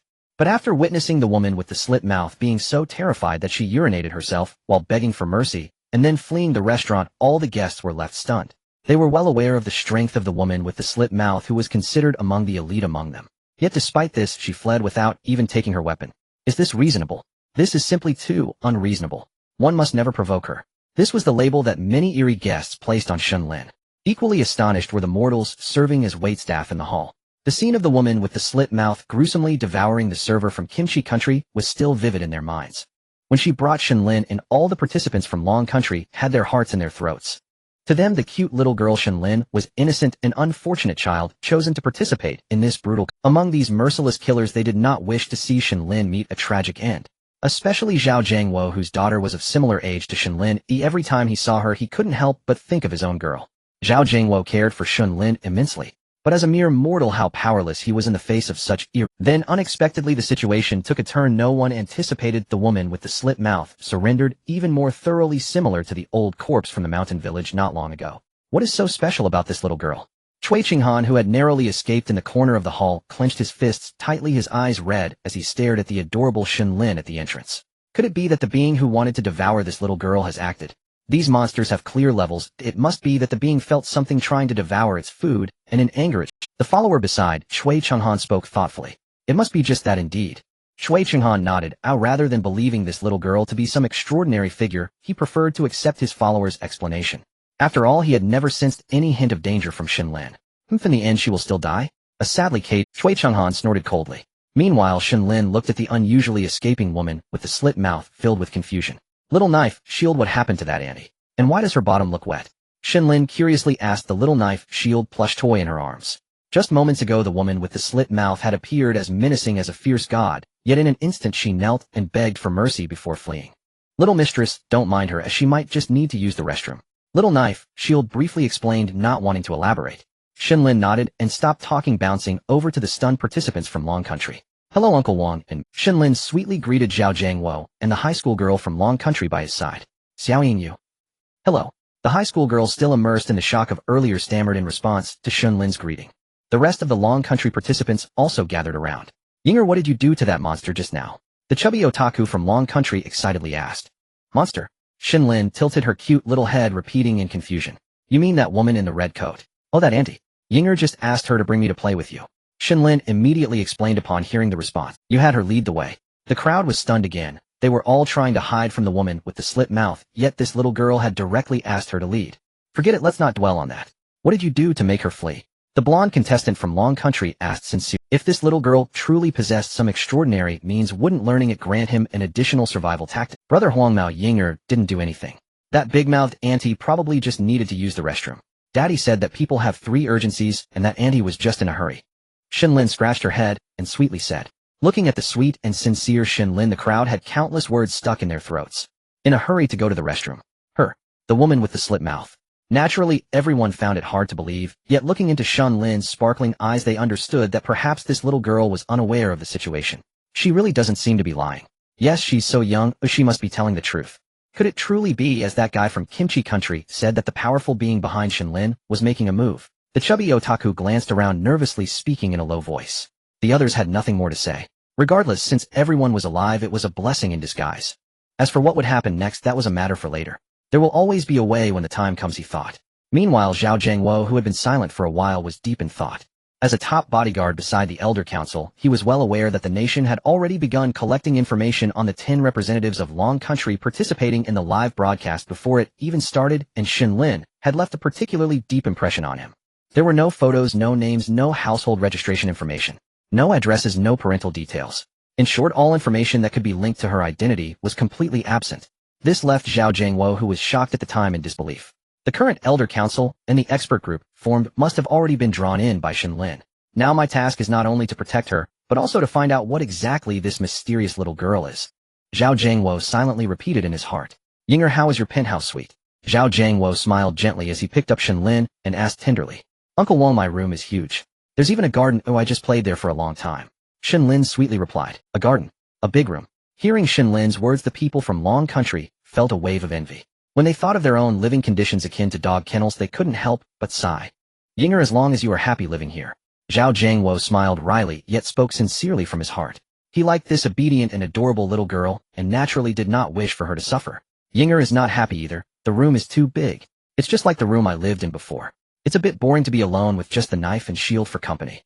Shen Lin pouted, speaking in a spoiled tone. The room is too big. Everyone envies her. Zhao Jiangwo, however, caught a crucial piece of information. It's as big as the room she lived in before. That implies Shen Lin's family background should be quite good. Is it the same as before? Tell me, Yinger, where did you— Zhao Jiangwo pinched Shen Lin's chubby little face and asked with a smile. I heard from the knife and shield that the place I lived before was called something. What was it? Shen Lin scratched her head deep in thought. Right, it was Zhuangling Village. Yinger lived there before. Shen Lin clapped her little hands, speaking earnestly. The comments exploded. Zhuangling Village. Many netizens interested in supernatural events were not unfamiliar with this name. This is the infamous ghost village of Long Country. You actually come from a ghost village. I have an uncle who is in charge of relocating people from there. Zhuangling Village has been uninhabited for a long time. I've seen reports about Zhuangling Village. It's really scary. A little girl actually comes from there. Are you kidding me? The netizens in the comments were shocked. This must be a lie, right? Naturally, many expressed doubts, especially after searching for specific information about Zhuangling Village. It doesn't seem like she's lying. Some also expressed agreement, as they found it hard to believe that such a small child would lie. Hearing this crucial information, the Elder Council and the experts were also taken aback. I remember one of our experts specializes in domestic supernatural events. The second elder furrowed his brow and looked around. Elders of the council, I am that person. An older man with messy hair, clearly lacking sleep, stood up and quickly tell us about what Zhuangling Village is like. The chief elder Yi urged immediately. Zhuangling Village is eerie and foreboding. There are hundreds of buildings from the Ming and Qing dynasties nestled deep in the mountains. Within the village there is a grand residence, and in the living room there is a throne-like chair from the Qing dynasty. More mysteriously, anyone who sits in it experiences strange events. The elder who studied supernatural events recounted the basic situation of Zhuangling Village as if he were reciting it from memory. Have you investigated there in recent years? The second elder asked the crucial question. I'm sorry, I only went there in the initial years. I haven't set foot there in the last 6 years. The elder shook his head. Is there anything strange there? Some experts questioned. Everything else is fine, but the strangest thing, now that I think about it, is that I never want to go back there. The elder suddenly seemed to recall something and spoke earnestly. What do you mean? Everyone was puzzled. I went to Zhuangling Village with an investigation team 6 years ago. However, the next day we left for inexplicable reasons. You have to know that our investigation hadn't even begun. After that, no one ever had the thought of investigating Zhuangling Village again. The elder felt a chill run down his back as he spoke. It was as if some unknown force had altered their thoughts. Everyone was astonished. This sounded too eerie. Perhaps this is Shen Lin's secret. The chief elder Yi pondered for a moment, his brow furrowed. Immediately dispatch a team to explore Zhuangling Village. Let you and Zhang Tianshi lead the team. Any resources needed, no need to report, take them freely. The chief elder Yi said sternly to the experts studying supernatural events, and Zhang Tianshi beside him. The two immediately accepted their orders and began to form the Zhuangling Village exploration team. Remember, this matter concerns the fate of Long Country. We must not let those foreign forces gain any information. Fourth Elder Zhu could not help but remind them. Meanwhile, far across the ocean in the Eagle Sauce Country's Black Palace. WTF, where is Zhuangling Village? The president of Eagle Sauce Country immediately shouted. The secretary hurriedly searched. Mr. President, it is known as the Ghost Village of Long Country. Ghost Village, could this be the mysterious power of the East? The president's eyes widened. Under the teachings of capitalism, he originally did not believe in these supernatural theories, but with the emergence of bizarre live broadcasts, he now had to believe. Should I knew these Asians were hiding something. The president angrily knocked on the table. Immediately send our undercover agents to that ghost Zhuangling Village to investigate. We must find useful information. The president ordered the secretary. But Mr. President. The secretary hesitated to speak. Speak plainly, say what you need to say. The president said impatiently. Our undercover agents in Long Country have spent a lot of manpower and resources to safely hide there. If we suddenly mobilize them all, it could expose them. The secretary spoke somewhat painfully. Put away your petty concerns. The president immediately scolded loudly. We have put in so much effort because we need them to sacrifice themselves at this time to obtain crucial information. And understand this could very well be related to the survival of our Eagle Sauce country. So tell the agents that even if they are exposed, they must secure first-hand information from Zhuangling village. The future belongs to our Eagle Sauce country. The president of Eagle Sauce country said loudly. The secretary nodded thoughtfully and began to arrange the work. At the Prime Minister's office in Sakura Country, Prime Minister Sakura immediately took note of this term. Tell everyone in Long Country. The time has come for us in the Sakura Empire to sacrifice ourselves. At this moment, this was happening in many anti-dragon countries. At all costs, find the secret of Zhuangling village in Long Country. Sacrificing for the country is worth it. At this moment, countless spies, agents, and ninjas from various countries hidden in Long Country began to take action. They all advanced towards Zhuangling village in Long Country. Meanwhile, the investigation team from Long Country had already been formed. The target is Zhuangling village, and they must find Shen Lin's secret. In the terrifying hotel, Cui Chenghan's teeth seemed to be grinding to dust as he watched the harmonious group, the various bizarre guests nearby having witnessed Shen Lin, the girl who made the Slit-Mouthed Woman flee in terror, now regarded this mysterious maiden with a newfound wariness. For a moment, even they dared not interrupt the brief reunion of the Longhua team. Yet the thought that they as dignified anomalies had to consider mere mortals left them fuming with silent rage. Hey, come over here and pour me some water. An anomalous guest pointed at the onlooking server from Paokai, Gua, voicing his displeasure. This Paokai Gua server was still absorbed in watching the drama of Shen Lin's group. From the snippets of conversation among the Longhua people, he learned that the child Shen Lin was staying in such luxury, and his jealousy and hatred grew even more palpable. Still complaining, he naturally failed to hear the anomalous guest's reprimand. Insolent mortal ant, how dare you ignore me? The anomalous guest instantly erupted in rage. The prior sense of defeat from being frightened by Shen Lin now transformed into fury. That child who scared away the Slit-Mouthed Woman might intimidate me, but you, a mere mortal, not even her companion. How dare you also disregard me? Raging inwardly, the anomalous guest waved its hand, and a sudden blast of wind struck the Paokai. The terrifying force sent the Paokai Gua server flying with a thud. He crashed into the wall. Ugh! A mouthful of blood spewed forth. The impact had clearly inflicted severe internal injuries. The Paokai Gua server stood dumbfounded. One moment he was gnashing his teeth at Shen Lin and the Longhua people, and the next he found himself slammed against the wall. What had happened? Where am I? Who am I? The Paokai Gua server seemed to forget the pain in his body, his mind overwhelmed with question marks. At that moment, everyone in the hall noticed. The prideful Paokai Gua server flushed a pig liver red. Cui Chenghan felt a chilling glare fixed upon the still-dazed server and immediately sensed something. Shirbal Nam, get up. Remember your place, go serve the guests at once. Cui Chenghan's size 45 combat boot slammed into the bewildered server's face. Though Cui Chenghan despised these foolish countrymen of his, they were now tied to the nation's fate. Paokai Gua had already lost one contestant and could not afford another death. The server's face caught the full force of Cui Chenghan's boot, blood spurting from his nose, which looked as if it had been twisted askew. When he saw who had struck him, his initial fury dissipated instantly. He dared not provoke the anomalous guest. Even less could he afford to offend Cui Chenghan. Offending the anomaly would only mean death. But crossing Cui Chenghan would bring a fate worse than death, tortured by this demonic soldier. Ignoring the pain in his body and face, the server immediately stood up and bowed at 90 degrees. Kamsahamnida. Thank you for your reminder, Senior Cui Chenghan. I will go serve the guests now. The server hurriedly expressed his gratitude and trotted over to the anomalous guest who had summoned him. His eager service greatly pleased the previously irate anomalous guest. The Longhua team, witnessing the beating of their own countrymen by Cui Chenghan, felt a wave of disgust.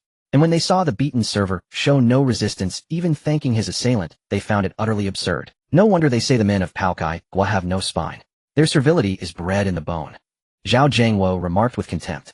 These words reached the server's ears, igniting an immense humiliation from the depths of his soul. The anomalous guest had bullied him, and he feared that. Because he feared death. Cui Chenghan had bullied him, and he feared that too because he feared a fate worse than death. But how dare these Longhua people insult him? He was a noble citizen of Paokai Gua. Damn it! Damn it! Curses! Curses! While smiling and serving the anomalous guest with utmost care, he raged inwardly. Yet seeing the gathered Longhua team, and recalling Zhao Jiangwo's formidable skills, he immediately abandoned the thought of confronting them. Cui Chenghan would not openly clash with Longhua, so he would not side with him. Humans were like that. He dared not provoke the anomaly, and even after being flung against the wall for no reason, he would not hold a grudge against it. He dared not offend Cui Chenghan either. He would even bow and thank him after having his nose kicked askew. In contrast, Long Guo, which posed no threat to him, became the target of his deepest resentment. After this incident passed, the dining hall returned to tranquility. The only sounds were the whispers of contestants from the two countries and the dining noises of the anomalous guests. The two groups naturally split to opposite sides, murmuring among themselves. "Senior, your timely kick was crucial. Otherwise I might have offended that anomalous monster." The server wiped the blood and boot prints from his face with a tissue while thanking Cui Chenghan, who stood with arms crossed. Cui Chenghan said nothing, casting a glance at his lackey. "Of course. Don't you know who Lieutenant Cui Chenghan is? He treated you that way to save your life. Don't be ungrateful." Cui Chenghan's lackey immediately caught on and began to manipulate him. "Those are trifles. It was my duty to intervene. Understand that representing the nation, we are one unit. We share honor and disgrace." Cui Chenghan interrupted his lackey and spoke with a righteous air. At once the other Paokaigua contestants cast adoring glances at him. So Senior Cui Chenghan had his reasons for treating him that way. How fortunate to have Senior Cui Chenghan leading them. Paokaigua would surely rise. The group manipulated by the two forgot they had just lost a comrade, and that their country was in peril. Cui Chenghan watched their worshipful expressions and curled the corner of his mouth. He had finally taken control of all Paokaigua contestants. His gaze then fixed firmly on Zhao Jiangwo, who was holding Shen Lin. These two Longhua people were now thorns in his side and splinters in his flesh. He must destroy Longhua. Damn those uncultured Dragon Kingdom people. The lackey, similarly gnashing his teeth, glared at Shen Lin, Zhao Jiangwo, and the other Dragon Kingdom contestants. Thanks to Shen Lin's presence, most of the eerie guests dared not order around the Dragon Kingdom contestants, and the extra work naturally fell upon the Kimchi Kingdom. Damn it, since when have I ever served people like this? Cui Chenghan displeased threw the rag onto the face of a nearby Kimchi Kingdom waiter. The other Kimchi Kingdom waiters also scurried around, constantly attending to the demanding requests of the eerie guests. As the Dragon Kingdom contestants began to slack off, even though the Kimchi Kingdom people were running around the hall like dogs, they still couldn't keep up. Soon the complaints from the restaurant were directly delivered by a weasel to the office of the Mountain Village Old Corpse. The Mountain Village Old Corpse, who was originally enjoying the delicacies carefully prepared for him by the kitchen, was startled. Excluding Shen Lin, there were nearly 20 waiters in the restaurant. Logically, there should be no shortage of staff. So why were there so many complaints today? But when he remembered that Shen Lin was also in the restaurant, the Mountain Village Old Corpse felt a headache coming on. Naturally, he didn't want to provoke that scourge. Yet with all these complaint reports piling up like snow, if he didn't deal with them, there were many eerie beings in the hotel who had been coveting his position as supervisor for a long time. Once the general manager returned, he would surely be replaced. He had to handle it after all. The Mountain Village Old Corpse wiped the blood-stained corner of his mouth side and walked toward the restaurant. Soon the Mountain Village Old Corpse drifted in through a back door of the restaurant.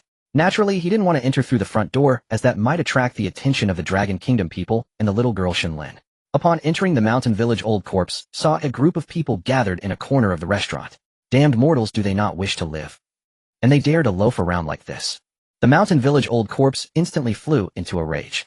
He had already lost face from being terrified by that mysterious doll, and now these mortals were pulling this stunt. They treat the Mountain Village Old Corpse's face as a doormat, do they, eh? He rolled up his sleeves and prepared to go on a killing spree. Now he only wanted to bathe in the blood of these mortals, devour their fresh and tender entrails to satisfy the hatred in his heart. As the Mountain Village Old Corpse approached, he finally noticed the figure at the center of the group. The mysterious little girl. Damn, I was so angry I forgot about this. The Mountain Village Old Corpse's arrogance instantly dissipated, and he looked at Shen Lin, who had noticed him, with an awkward smile. Before Shen Lin could react, the Mountain Village Old Corpse immediately dissipated into the air and reappeared on the other side of the restaurant. In an instant, the back of his shirt was soaked with cold sweat. He had really been clouded by anger, even ready to attack Shen Lin. He must have been weary of living. Good thing The Mountain Village Old Corpse felt a sense of having survived a calamity once again.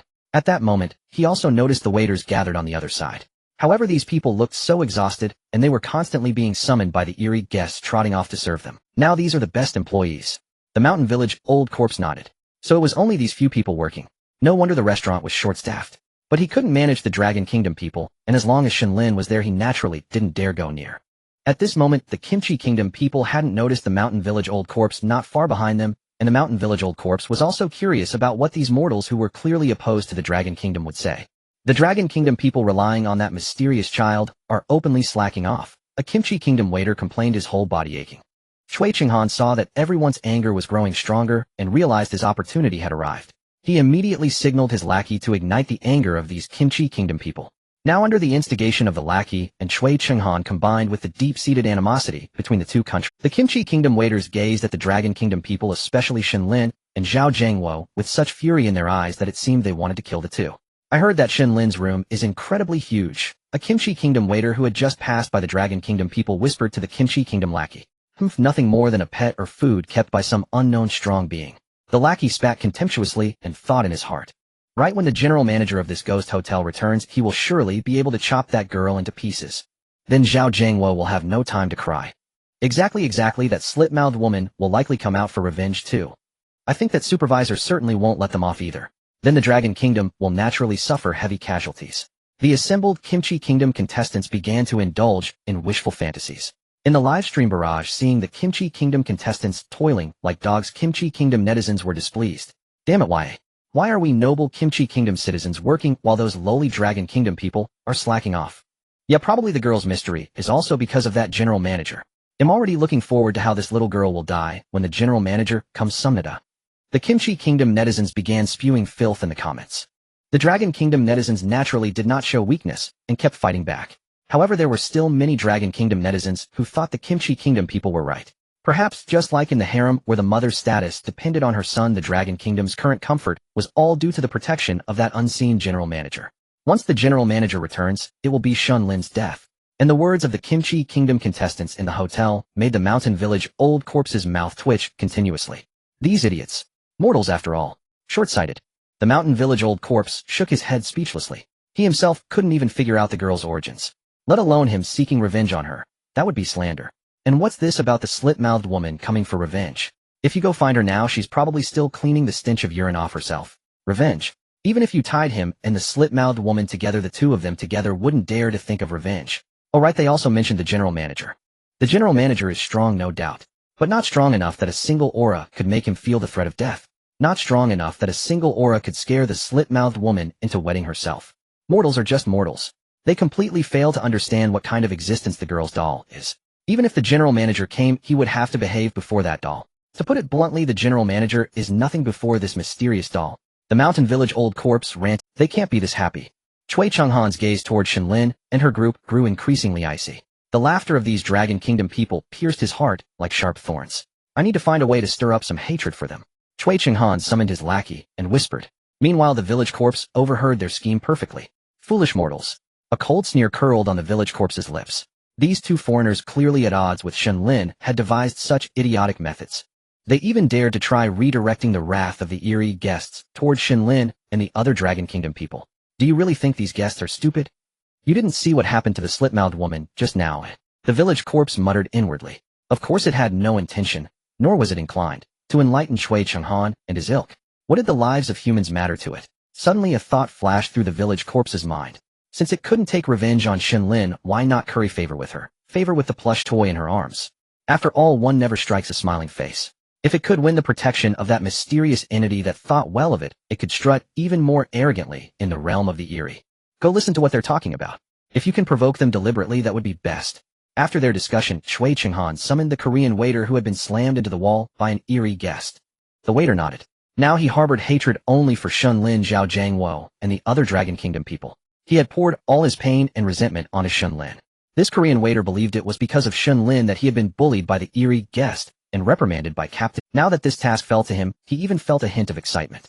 The waiter picked up a tray filled with cups of boiling water and walked towards Shen Lin, Zhao Jiangwo, and the other Dragon Kingdom contestants. The others were still immersed in the brief joy of reunion, paying no attention to the Korean waiter slowly approaching. But Zhao Jiangwo, a special forces king, had perception far beyond ordinary people. Even in this momentarily warm moment, he remained alert to everything in the restaurant. The waiter's suspicious movements naturally did not escape his vigilance. Zhao Jiangwo casually placed Shen Lin into the arms of a female high school student nearby, and quietly edged toward the periphery of the group. He wanted to see what exactly this Korean waiter was up to. The Korean waiter's eyes burned with hatred for Shen Lin. Just as he neared the Dragon Kingdom people, he hurled the tray viciously toward Shen Lin. Except for Zhao Jiangwo and Xiao Daoduan, none of the other Dragon Kingdom people or Shen Lin noticed this. Zhao Jiangwo's pupils contracted. He hadn't expected this Korean scum to be so vicious. The tray held 5 or 6 cups full of boiling water, most of them aimed at Shen Lin. Bastard. Zhao Jiangwo could no longer conceal himself. He charged out of the crowd. With 2 kicks, he sent 3 cups flying aside. The remaining 2 cups flew straight toward Shen Lin. Zhao Jiangwo's roar startled all the Dragon Kingdom people. The female high school student turned to see the cups hurtling toward Shen Lin in her arms, her face turning pale. By reflex, she quickly turned her body shielding Shen Lin. Up. The female high school student let out the 2 cups along with the hot water struck her frail back solidly. Fortunately, thanks to her block, Shen Lin remained unharmed in her arms. Seeing that Shen Lin was safe, Zhao Jiangwo's eyes blazed with murderous intent. You're asking for death. You rotten Korean scum. How dare you do this to such a little girl? Zhao Jiangwo charged at the Korean waiter like a human cannonball. The waiter realized his cunning scheme had failed, and seeing the enraged God of War like Zhao Jiangwo rushing toward, he let out a strange shriek and bolted toward Cui Chenghan and the others. Senior Cui Chenghan, save me. He screamed for help as he watched Cui Chenghan, who was still observing. But as an urbanite corrupted by wine, women, and wealth, his physical fitness was no match for Special Forces King. Zhao Jiangwo caught up in an instant and kicked him flying. Up. The Korean waiter screamed in agony, feeling as if he had been hit by a truck flying straight toward Cui Chenghan, who was not far away. Cui Chenghan sneered and swung his leg back, kicking the waiter aside. As long as the man didn't die, Cui Chenghan wouldn't care about such a small fry. But after Cui Chenghan's kick, the waiter finally landed among the Korean contestants. Zhao Jiangwo wanted to pursue, but remembering that his other compatriots were unprotected and the female high school student seemed injured, he had to quickly return to the group. Big sister, are you okay? Does it hurt a lot? Shen Lin looked at the pained female high school student and asked. Even at her young age, she knew this big sister was hurt protecting her. The female high school student shook her head pain. As long as Yinger is all right, this little thing doesn't bother me. The girl forced a smile and patted Shen Lin's head. Shen Lin's big sparkling eyes began to well up. Yinger, be good, don't cry. The female high school student was sweating profusely, but still found the strength to comfort Shen Lin. That Korean is so mean. Yinger hates him. Shen Lin wiped her tears, pouted, stood up, and pointed angrily at the aching Korean waiter. Little girl, what can hating do? Want to come over and hit him a couple of times? Cui Chenghan revealed a malicious smile and replied dismissively. He thought that even Zhao Jiangwo wouldn't dare start a major brawl in front of so many eerie beings, let alone this little girl raised as a blood sacrifice. Hee. What can hating do? Then this old man will teach you. The next moment, Cui Chenghan heard a strange voice from behind him. Cui Chenghan's scalp tingled and cold sweat poured down his body. This voice was not unfamiliar. It belonged to the supervisor they had met when entering the hotel, the village corpse. Cui Chenghan heard the voice and inwardly lamented that something was amiss. Indeed, the others from the pickled vegetable nation began to scream. It turned out that at some point the old corpse from the mountain village had appeared behind them. The old corpse from the mountain village transmitted a message to the knife shield saying, "No need for you to act, this small matter can be handled by me." This voice was audible only to the two of them. Unfortunately, the knife shield did not respond. However, it was not angered. As long as the message was conveyed, that was sufficient. The rest was just to act. Since you want to know what I can do with him, then allow me to demonstrate. The old corpse from the mountain village cruelly waved his hand. The waiter, who was hiding among the contestants from the pickled vegetable nation, suddenly soared into the air, floating above. The waiter was now terrified, completely disregarding the pain in his body, emitting high-pitched screams in the air. Let's start with this. The old corpse from the mountain village said ominously. In the next moment, a strange force appeared on the waiter's left leg. Shui, Lieutenant. Wu Appa. Help me. Something is tearing at my left leg. The waiter from the pickled vegetable nation had begun to frantically call for help.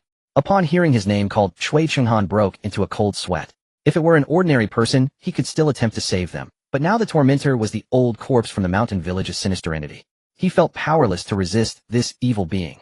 Suddenly, a gruesome scene unfolded before everyone. Under the pull of the strange and inexplicable force, the left leg of the waiter from the pickled vegetable nation was forcibly torn off. Blood splattered. The other contestants from the pickled vegetable nation, standing below, were drenched in blood. The left leg was violently yanked off and tossed aside by the old corpse from the mountain village. The other strange beings that had been waiting nearby immediately began to fight over the severed leg. In no time, the bloodied left leg was reduced to nothing but a white bone. The waiter from the pickled vegetable nation let out a tragic cry before fainting. The other contestants were so frightened that they lost control of their bowels. The scene was too cruel. A female high school student holding Shen Lin quickly covered the little girl's eyes, unwilling to let her see such a bloody sight. Even though she was already terrified, her face pale, and her throat convulsing, feeling nauseous and wanting to vomit. Is he going to faint just like that? This is too boring. The old corpse from the mountain village smirked disdainfully. Then in the void, a man's right arm was also raised, and the strange force was unleashed again. Rip! The waiter's right arm was also violently torn off, and blood gushed forth, as if it were free. The still unconscious waiter was immediately jolted awake by the pain. An even louder and more sorrowful scream erupted from his throat. Please, just kill me. Stop torturing me. The waiter from the pickled vegetable nation was now a mess of tears, snot, and blood, constantly pleading. The old corpse from the mountain village, who viewed human life as worthless, naturally would not let him go. The torture of this waiter was on one hand to avenge Shen Lin, and that puppet, and on the other hand for the benefit of the other strange guests in the restaurant. Such bloody scenes were what they loved to watch. Moreover, there was fresh blood and meat to feast on. This way complaints would surely decrease. Meanwhile, Zhao Jiangwo and the other contestants from the Dragon Nation were left stunned. Why did the old corpse from the mountain village suddenly strike? Moreover, from his words, it seemed he was acting on behalf of Shen Lin. In the live broadcast room, the comments exploded. Many viewers who witnessed this bloody scene, whether from the Dragon Nation, the Pickled Vegetable Nation, or other countries, just watching for fun began to vomit. Having lived in a peaceful era, when had they ever seen such a bloody scene? Oh my, the supervisor acted for that little girl. Indeed, Lolas are justice. Yes, even this evil entity can't tolerate the methods of the Pickled Vegetable Nation. If they brought this upon themselves, let the torture continue. I love watching this. Many netizens with strong psychological resilience began to spam the comments. Meanwhile, the old corpse from the mountain village continued his gruesome display. Take your time, you still have plenty to dismantle. The old corpse from the mountain village said with a sinister smile as he continued to disassemble the waiter from the Pickled Vegetable Nation. The right leg and left arm were also disassembled by the strange powers of the old corpse from the mountain village. At this point, the waiter from the Pickled Vegetable Nation had been turned into a human pig. Supervisor, I want to eat his organs. Old Huang, save the good stuff like the brain for me. Many of the strange beings who had not managed to grab fresh meat began to urge. Some regulars even began discussing the ownership of the waiter's other body parts. The brutal and bloody scene left Chui Chenghan's face pale with fear. Thank goodness it wasn't him personally provoking them. Otherwise he might have been the one being torn apart up there. Dear regulars, let's negotiate. The old corpse from the mountain village did not keep them in suspense, and immediately began his performance. Heart, liver, spleen, stomach, kidneys.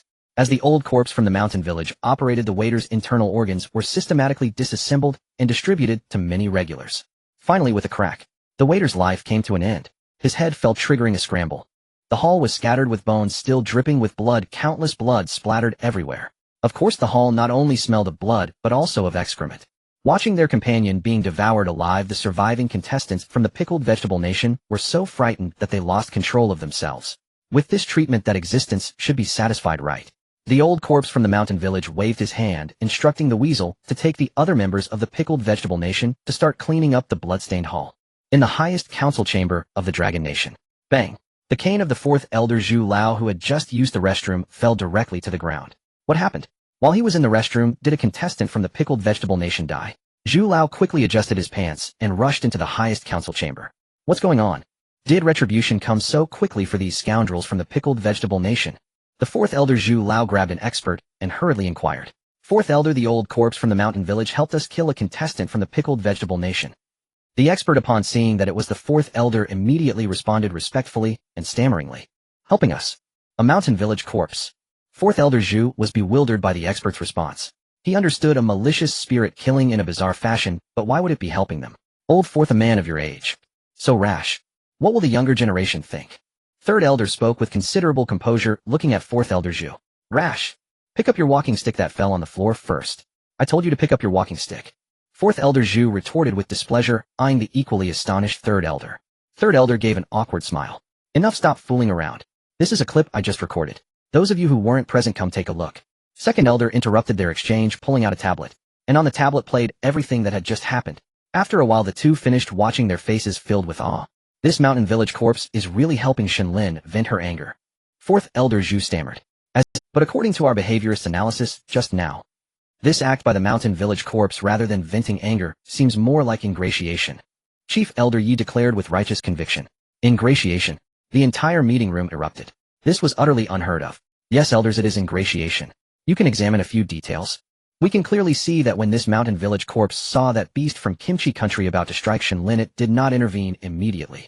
Instead, it only appeared and began its slaughter after Shen Lin noticed and grew angry. This shows it wants to attract Shen Lin's attention, so it's not about venting anger, it's ingratiation.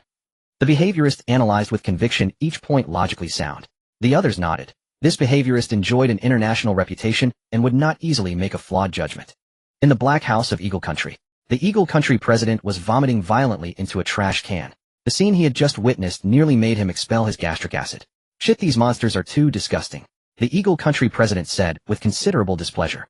This is the report just sent by our professors. The secretary, catching the stench in the room, furrowed his brow briefly, then put on a professional smile and entered. Read it. I feel sick just looking at these things now.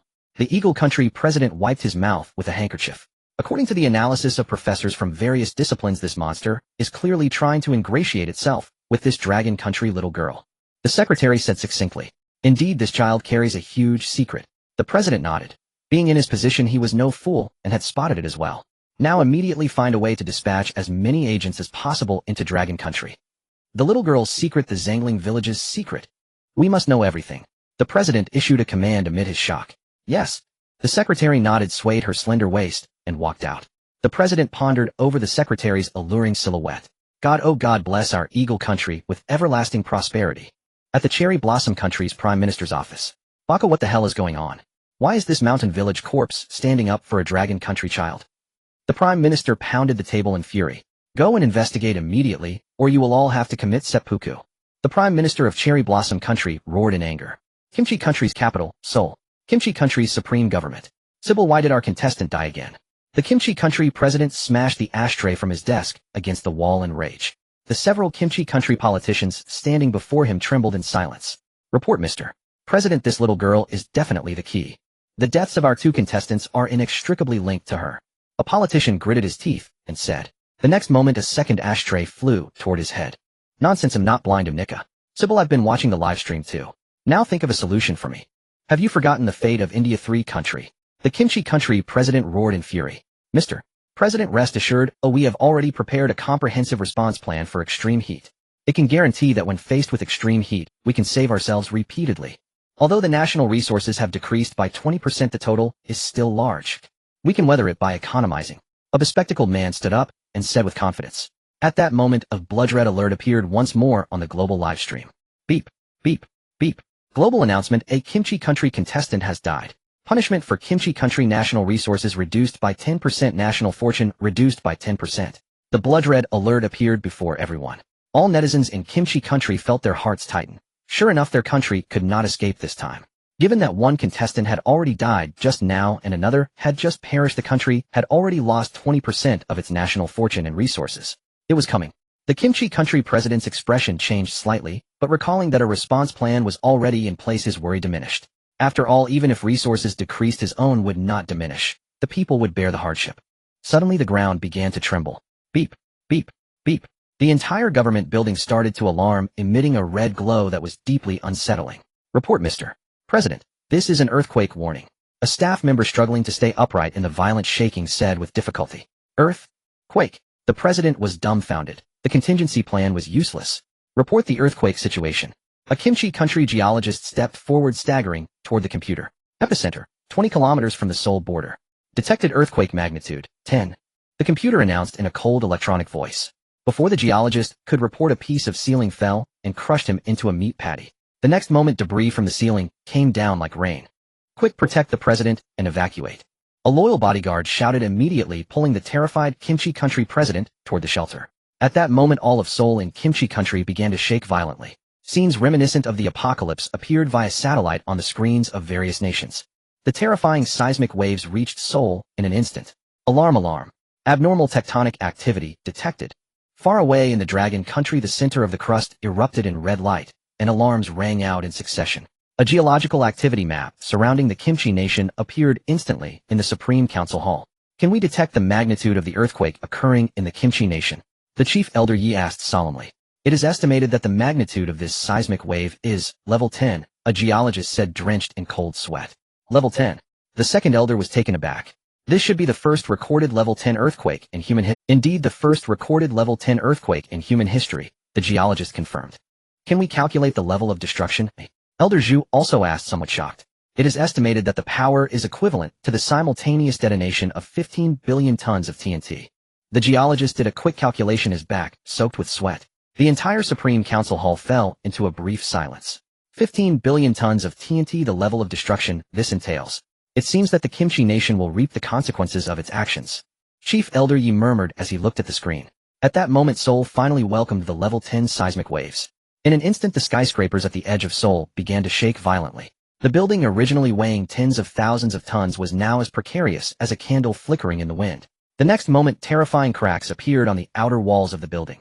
The citizens of the Kimchi Nation inside were already in a state of extreme panic.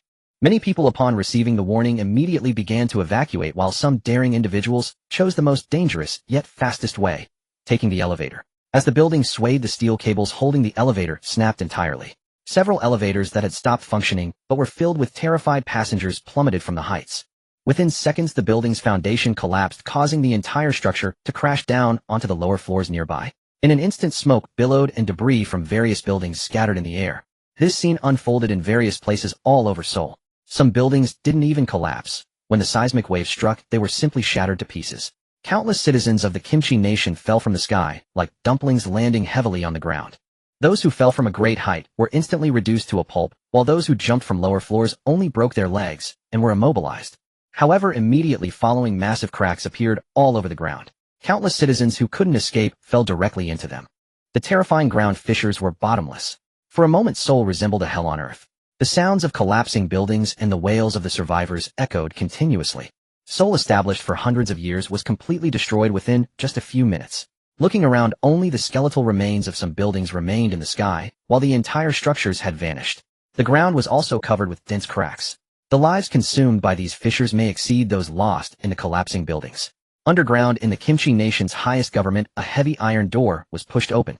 The shelter, originally buried 20 to 30 meters underground, was surprisingly pushed to the surface by the seismic waves. The president of the Kimchi Nation emerged, covered in blood, looking quite disheveled. "Oh no, is this the heavens trying to destroy my Kimchi Nation?" The president of the Kimchi Nation knelt on the ground, filled with sorrow, gazing at the visible Seoul ahead. Without the obstruction of skyscrapers, the view of Seoul was surprisingly clear. Meanwhile, the Supreme Council of the Dragon Country, through high-resolution satellite footage, had already witnessed the trap. Everyone couldn't help but gasp in shock. A level 10 earthquake, so terrifying. It's important to note that Seoul alone has a population of over 10 million. With a disaster of this magnitude, it is estimated that 60% of the population would die on the spot. Coupled with aftershocks, shortages of supplies, and roads destroyed, precious rescue time would be missed. Altogether, it is estimated that 85% of the population will not survive this disaster. This level of catastrophe is simply unprecedented. "Mr. President, this is not the time for sorrow." A minister from the cabinet calmly helped the already collapsed president of the Kimchi Nation to his feet, speaking sternly. "Immediately start organizing rescue efforts, contact nearby cities and countries, and request rescue teams." The president also calmed down and began to assign tasks. "Right now, due to resource depletion, it is very likely that we will be unable to assist the disaster victims. Let neighboring countries come to aid us. They can use their resources to support our citizens." The president of the Kimchi Nation was naturally calculating something in his heart. WTF, a level 10 earthquake is terrifying. The president of the Eagle Country remarked, gazing at the tragic scene of Seoul in the video, feeling a sense of shared sorrow. "Mr. President, our disaster assessment team has evaluated the damage caused by the level 10 earthquake in Seoul." The secretary entered, still shaken. No one wants to encounter such a level 10 earthquake. Preliminary estimates suggest that nearly 9 million people in Seoul may have perished. The secretary looked at the long list of numbers, his teeth chattering. Due to the words of that little girl from the Dragon Country, the Kimchi Nation paid the price of 9 million lives, along with countless economic losses and a 20% loss of national resources. All of this was merely the butterfly effect caused by the words of that little girl Shen Lin in the bizarre livestream. This made the president of the Eagle Country remember the name of this Dragon Country girl, Shen Lin. Suddenly, a video call came into the president's office in the Eagle Country. "Mr. President, the president of the Kimchi Nation is calling."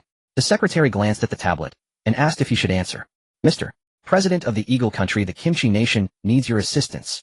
The video was connected at the president's signal. "President of the Kimchi Nation, please remain calm. We, the Eagle Country, empathize with the disaster and suffering your nation has faced. I have already ordered a rescue team to be dispatched immediately with supplies to support and rescue in Seoul." The president of the Eagle Country said with a serious demeanor. Hearing this, the president of the Kimchi Nation immediately showed a relieved expression, repeatedly expressing gratitude. The two exchanged pleasantries for a moment, and the president of the Eagle Country ended the call, citing busy official duties. "What are you doing?" The president of the Eagle Sauce Nation stopped his secretary, looking puzzled. The secretary was also dumbfounded. In this situation, the country was previously too preoccupied with its own. Who has time to worry about other countries now? The president of the Eagle Sauce Nation looked at the secretary as if he were a fool. "Seoul has nothing to do with us. The only thing that matters now is to clarify the background and secrets of the Dragon Country person Shen Lin." Soon a cross-border video call was made to the highest council hall of the Dragon Country. Chief Elder Yi frowned as he looked at the caller. What is that president of the Pickled Vegetable Nation trying to do now?" The hot-tempered second elder snorted. "The Pickled Vegetable Nation needs the Dragon Nation's assistance." As soon as the video connected, the distressed face of the president of the Pickled Vegetable Nation appeared. "What has happened to you, Your Excellency, the president of the Pickled Vegetable Nation? Why does the Pickled Vegetable Nation need assistance from the Dragon Nation?" Chief Elder Yi said with a radiant smile. Did you not see the tragic situation in Seoul? The president of the pickled vegetable nation was momentarily taken aback by Chief Elder Ye's attitude, but quickly composed himself and forced a smile. After all, the pickled vegetable nation is in need of the dragon nation's help. I have been watching the live broadcast. I indeed saw that your people in the pickled vegetable nation could be cruel enough to harm a 5-year-old girl. Chief Elder Ye frowned and immediately reproached him with dissatisfaction. This is merely an individual phenomenon among the citizens of the pickled vegetable nation. I have been strictly educating them. Realizing the weakness in his position, the president of the pickled vegetable nation could only bow his head and sincerely apologize. All right, we in the dragon nation understand now. Rest assured, we will not turn a blind eye to the disaster in Seoul. The rescue team is already being assembled, Chief Elder Yi said with a smirk. All right, there are official matters to attend to. We will contact again. Without waiting for the president of the pickled vegetable nation to make an even more shameless request, Chief Elder Yi directly interrupted him and hung up the phone. Just find someone, pull a batch of death row inmates from the prison, and it will be enough for show. All right, they can't bring resources. Let them eat the pickled vegetable nation's food. Fourth Elder Zhu laughed and instructed the people below. However, we need to pay more attention to this Shen Lin. Chief Elder Yi looked at the smiling porcelain doll Shen Lin on the screen and said solemnly, now classify Shen Lin's information as SSS level. Seal everyone's files. Anyone attempting to investigate Shen Lin's information will be regarded as a spy and can be killed on the spot. Chief Elder Yi stood up and announced in a deep voice. Elder, isn't the SSS level a bit excessive? Fifth Elder stood up, speaking with uncertainty. You should know that the secret level of our council is only S. There are very few SSS level files among the entire country of 1.5 billion people. Old Fifth, have you seen the shock Shen Lin has brought to us old fellows? Do you still think it is excessive for her to become an SSS level existence? Chief Elder Yi narrowed his eyes and said coldly. Once these words were spoken, all opposing voices disappeared. Indeed, Shen Lin now has that qualification. At this moment, a report came in. Under the organization of the second Elder, an investigation team had already assembled. Elder, this is the list of the investigation team. All personnel have undergone detailed political scrutiny to ensure no foreign spies are involved. The second Elder handed a detailed list to Chief Elder Yi. This configuration is still lacking something.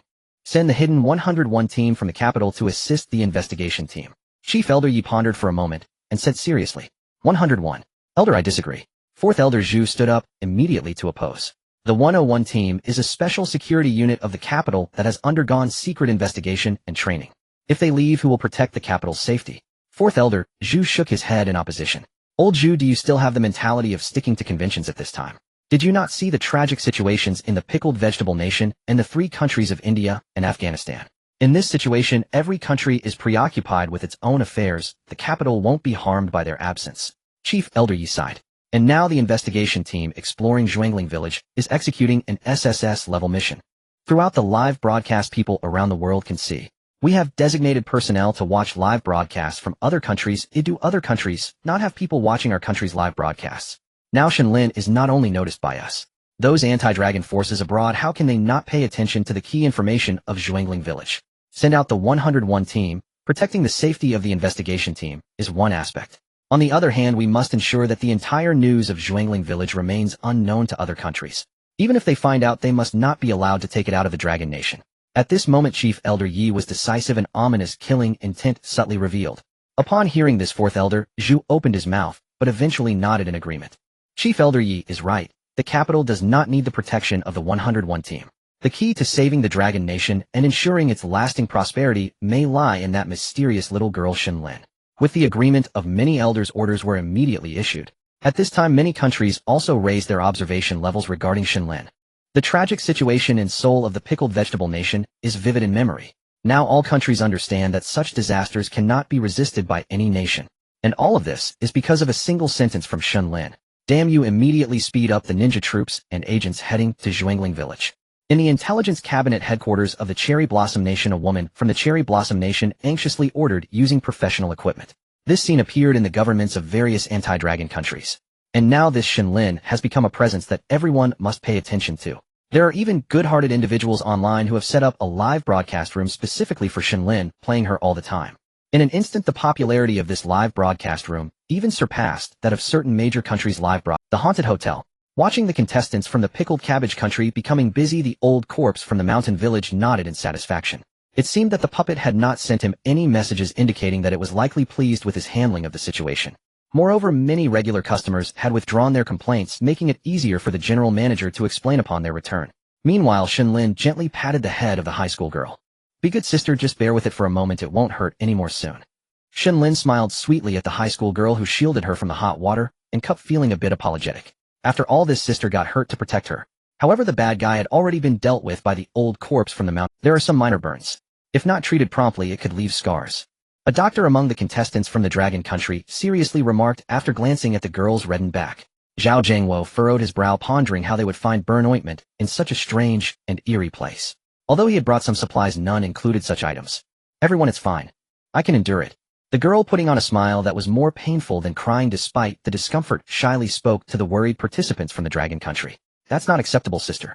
Daddy said that girls must not have scars. Shen Lin stood up and said earnestly. Then she walked towards the old corpse from the mountain village, who was watching the commotion. The old corpse flinched slightly at Shen Lin's approach. What does she want from me? Is it because my method of handling the situation was too bloody and violent? Is she here to seek revenge on me? The old corpse's mind began racing with countless thoughts, even envisioning its own demise. Yet it could not summon any desire to resist or flee. Uncle Ugly, do you have any ointment for burns? Shen Lin approached the old corpse, pulling at the hem of its clothes, and sweetly asked amidst the dumbfounded stares from the Dragon Country participants. Ointment. For burns. The old corpse was momentarily stunned upon hearing Shen Lin's request. Yes, I'll get it for you right away. The old corpse nodded and vanished from the hall in a flash. Soon it rummaged through the entire hotel, and finally found ointment for treating burns, then rushed back to the dining area. Everyone was once again dumbfounded. Why was this old corpse, known for its ruthless killings, being so attentive to Shen Lin? Thank you, Uncle Ugly. Shen Lin happily accepted the ointment from the old corpse and handed it to the doctor and their team. The doctor was already stunned. This scene seemed so unbelievable. The old corpse, who was notorious for killing and dismembering, actually went to find ointment for the minor burn of a mere mortal. After a brief shock, the live chat exploded. Is this really the old corpse from the mountain village that killed the pickled cabbage country people? Yeah, why is it so obedient to this little lowly Shen Lin? I seem to see my own reflection in it. An infatuated admirer. Shen Lin must be its goddess. The netizens from the Dragon Country became restless. Watching her sister, who had protected her, receive proper treatment, Shen Lin also breathed a sigh of relief. Thank you, Shen Lin sincerely said as she approached the old corpse. Oh no, it's what I should do. The old corpse responded. Uncle Ugly, Yinger has a question for you. Shen Lin seemed to remember something, and looked at the old corpse seriously. The punishment you gave that bad guy was for Yinger, right? Why are you so nice to Yinger? Shen Lin tilted her cute little head, and asked earnestly. It was indeed for you, your highness, but as for why I am nice to you.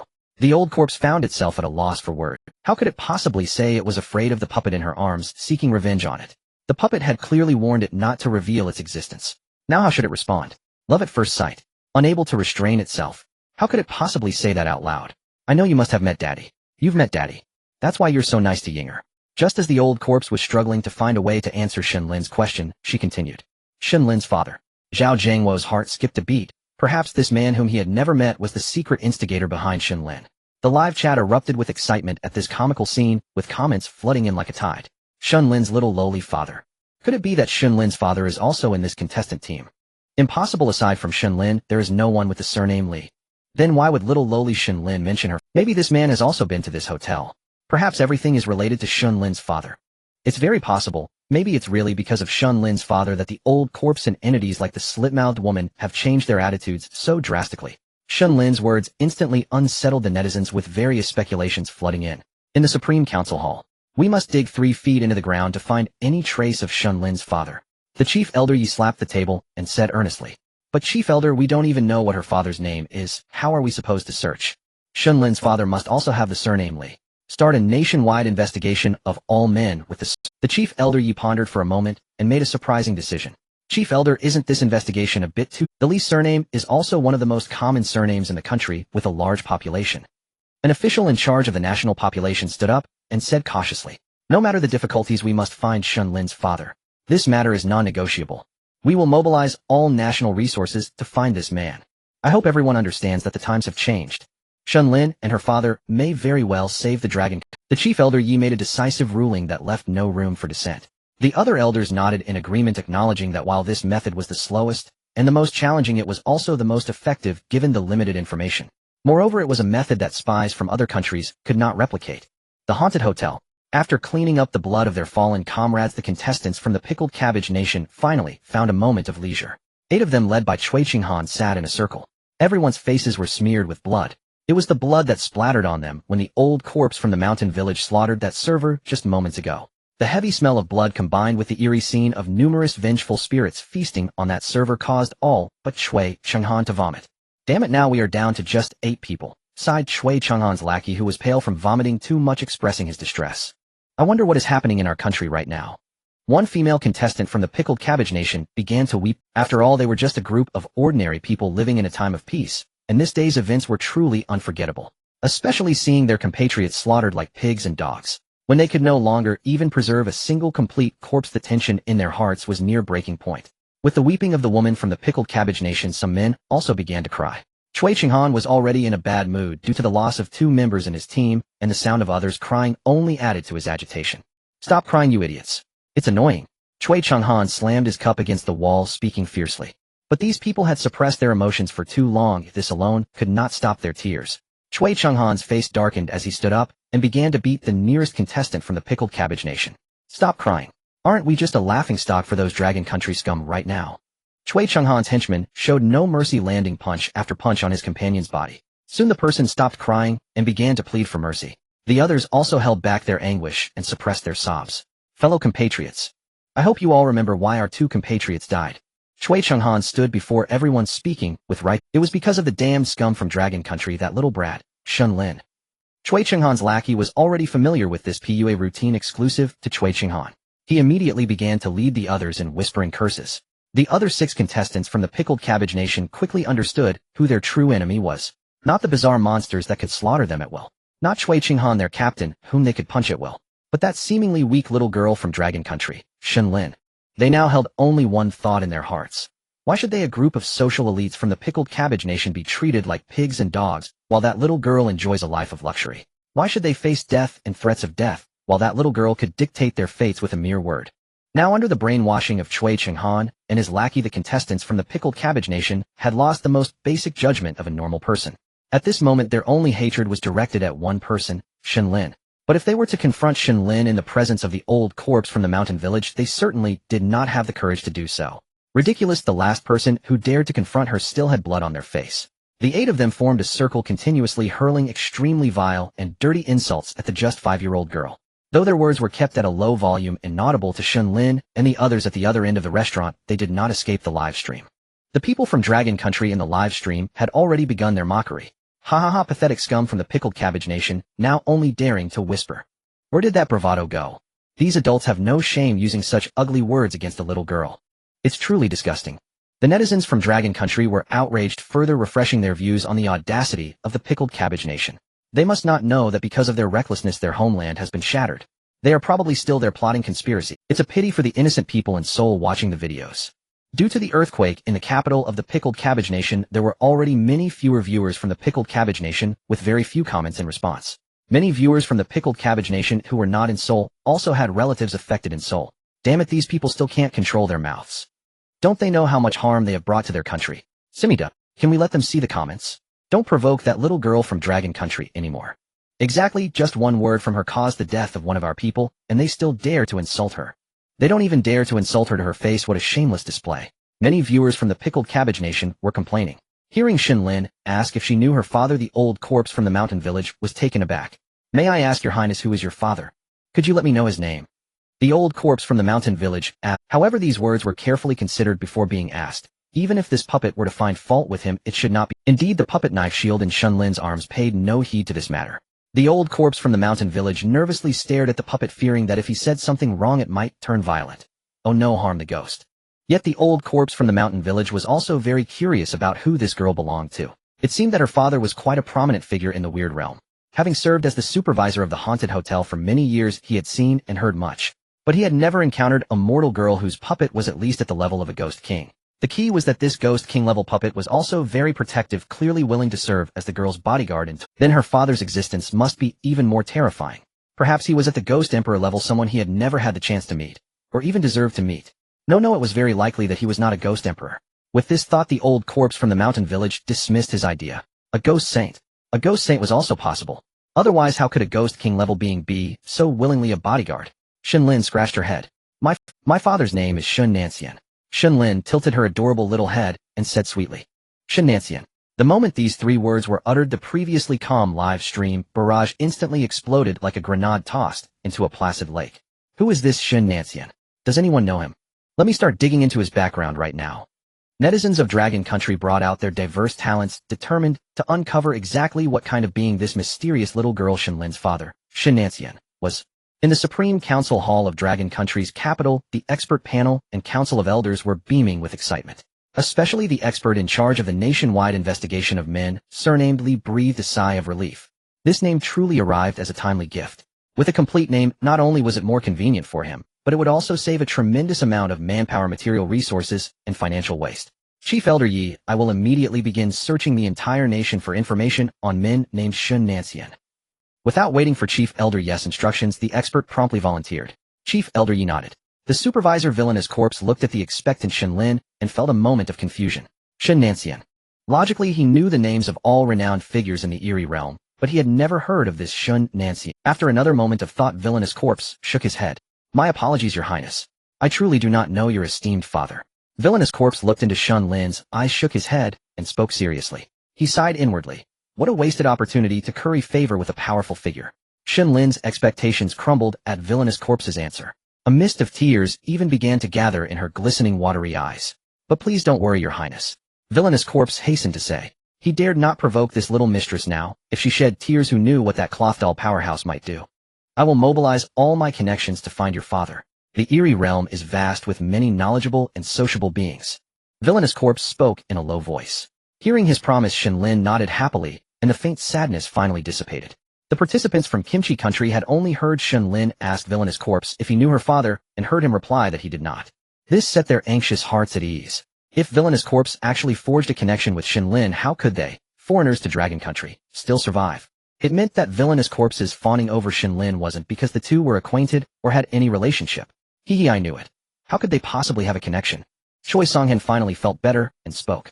Exactly, Lieutenant Choi. I have an idea that might fit the situation. His lackey immediately sidled up with a grin. It must be because of that unseen general manager.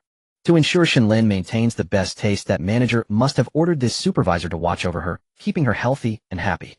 With Choi Songhan's approval, the lackey immediately spoke. This explanation quickly gained agreement from the other Kimchi Country contestants. Choi Songhan himself wholeheartedly endorsed this view. It matched his own thoughts. You'll die sooner or later, he muttered, glaring coldly at Shen Lin in the distance. The people of Dragon Country had also been anticipating Villainous Corpse's answer, but naturally felt some disappointment. Zhao Zhengwo sighed. He had thought Villainous Corpse's eagerness toward Shen Lin stemmed from some being behind her that needed appeasing. But now it seemed Villainous Corpse and Shen Lin were complete strangers, thus his attitude warranted further thought. The other Dragon Country citizens also harbored their own calculations. If Villainous Corpse knew Shen Lin's father, he would naturally protect her at all costs. As her companions and fellow countrymen, they might also benefit from his goodwill, making their lives a bit easier. At least they wouldn't have to live in constant fear, not knowing if they'd survive another day, even with hardship and toil, as long as their lives were secure. But unfortunately, things don't always go as one wishes. The spirits of Dragon Country's people sank. The live stream barrage also eagerly awaited Villainous Corpse's response. Hearing that he didn't know Dragon Country's netizens were also disappointed. It was like a time traveler finding a book, believing it to be a cheat code for greatness, only to discover it was a mere children's picture book, leaving their life still miserable. This crushing disappointment left Dragon Country's netizens in silence. But at this moment, some rejoiced while others grieved. While Dragon Country's netizens felt low, the netizens of Kimchi Country grew excited. I knew this supervisor's behavior wasn't that simple. Now the dragon people can't laugh anymore. Right, they love to curry favor, but now they can't. Haha, look at those clowns. How disappointed they are. No one would be nice to you without reason. It must be because of that definitely powerful general manager. Exactly, the hotel's manager must have told the supervisor to take good care of that child. Why spoil her like that? To keep her entertained, asked a curious Kimchi netizen earnestly. Just like the Wagyu beef of our great Sakura Empire, to ensure the freshest perfect meat, the cow must not feel its life is threatened. Treating this dragon child well is like feeding our Wagyu the finest food and playing music, answered a netizen from Sakura Country sincerely. This reply immediately won approval from Kimchi netizens. Exactly, it must be because the general manager is a connoisseur who pursues ultimate cuisine. This statement garnered countless agreements from Kimchi netizens. Even some fickle Dragon Country netizens, like grass swaying in the wind, began to accept this explanation. That's so-and-so Shen Nanyan. He's surely a nobody. The supervisor's eagerness has nothing to do with this Shen Nanyan. Some dragon people also posted such comments. The remaining skeptical dragon people sighed. No matter the nation, there are always those who boost others' morale and diminish their own. But they had no other evidence to refute it.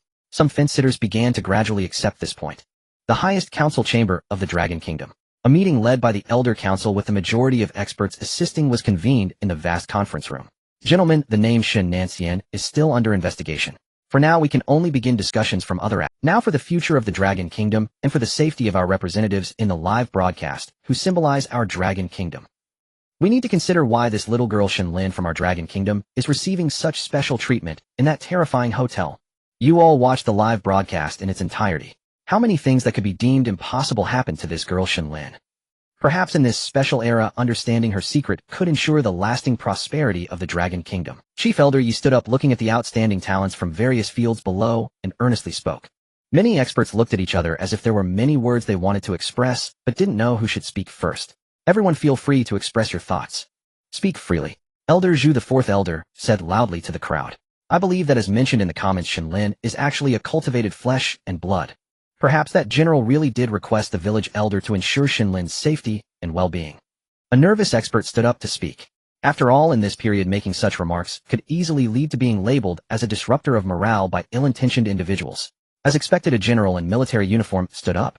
What the hell, aren't you just boosting others' confidence while diminishing? Though this general adorned with countless medals was aging, his words remained blunt. Sure enough, upon hearing this, the expert turned pale, having anticipated such a reaction. Xiao Zhao, sit down. This is a place where everyone can speak freely. Acting like this here is a disgrace to us Dragon Kingdom soldiers. Elder Zhu, who had dedicated his life to the military, stood up angrily. This general was once his subordinate, fighting alongside him for many years. Upon hearing Elder Zhu's reprimand, General Zhao immediately flinched reflexively. The expert said this for one must not resort to indiscriminate insults. Elder Zhu sighed, signaling General Zhao to sit down and not interrupt others. Expert Wei, please continue. The second elder nodded encouragingly at the expert, who had just stood up. This is my— Firstly, we do not know the specific identity of this girl. Secondly, throughout the live broadcast, we have not observed any unusual state in the girl herself. Moreover, since this matter concerns the survival of the Dragon Kingdom, I believe we should prepare for the worst outcome. Expert Wei stated sincerely. Many experts nodded in agreement to Expert Wei's words.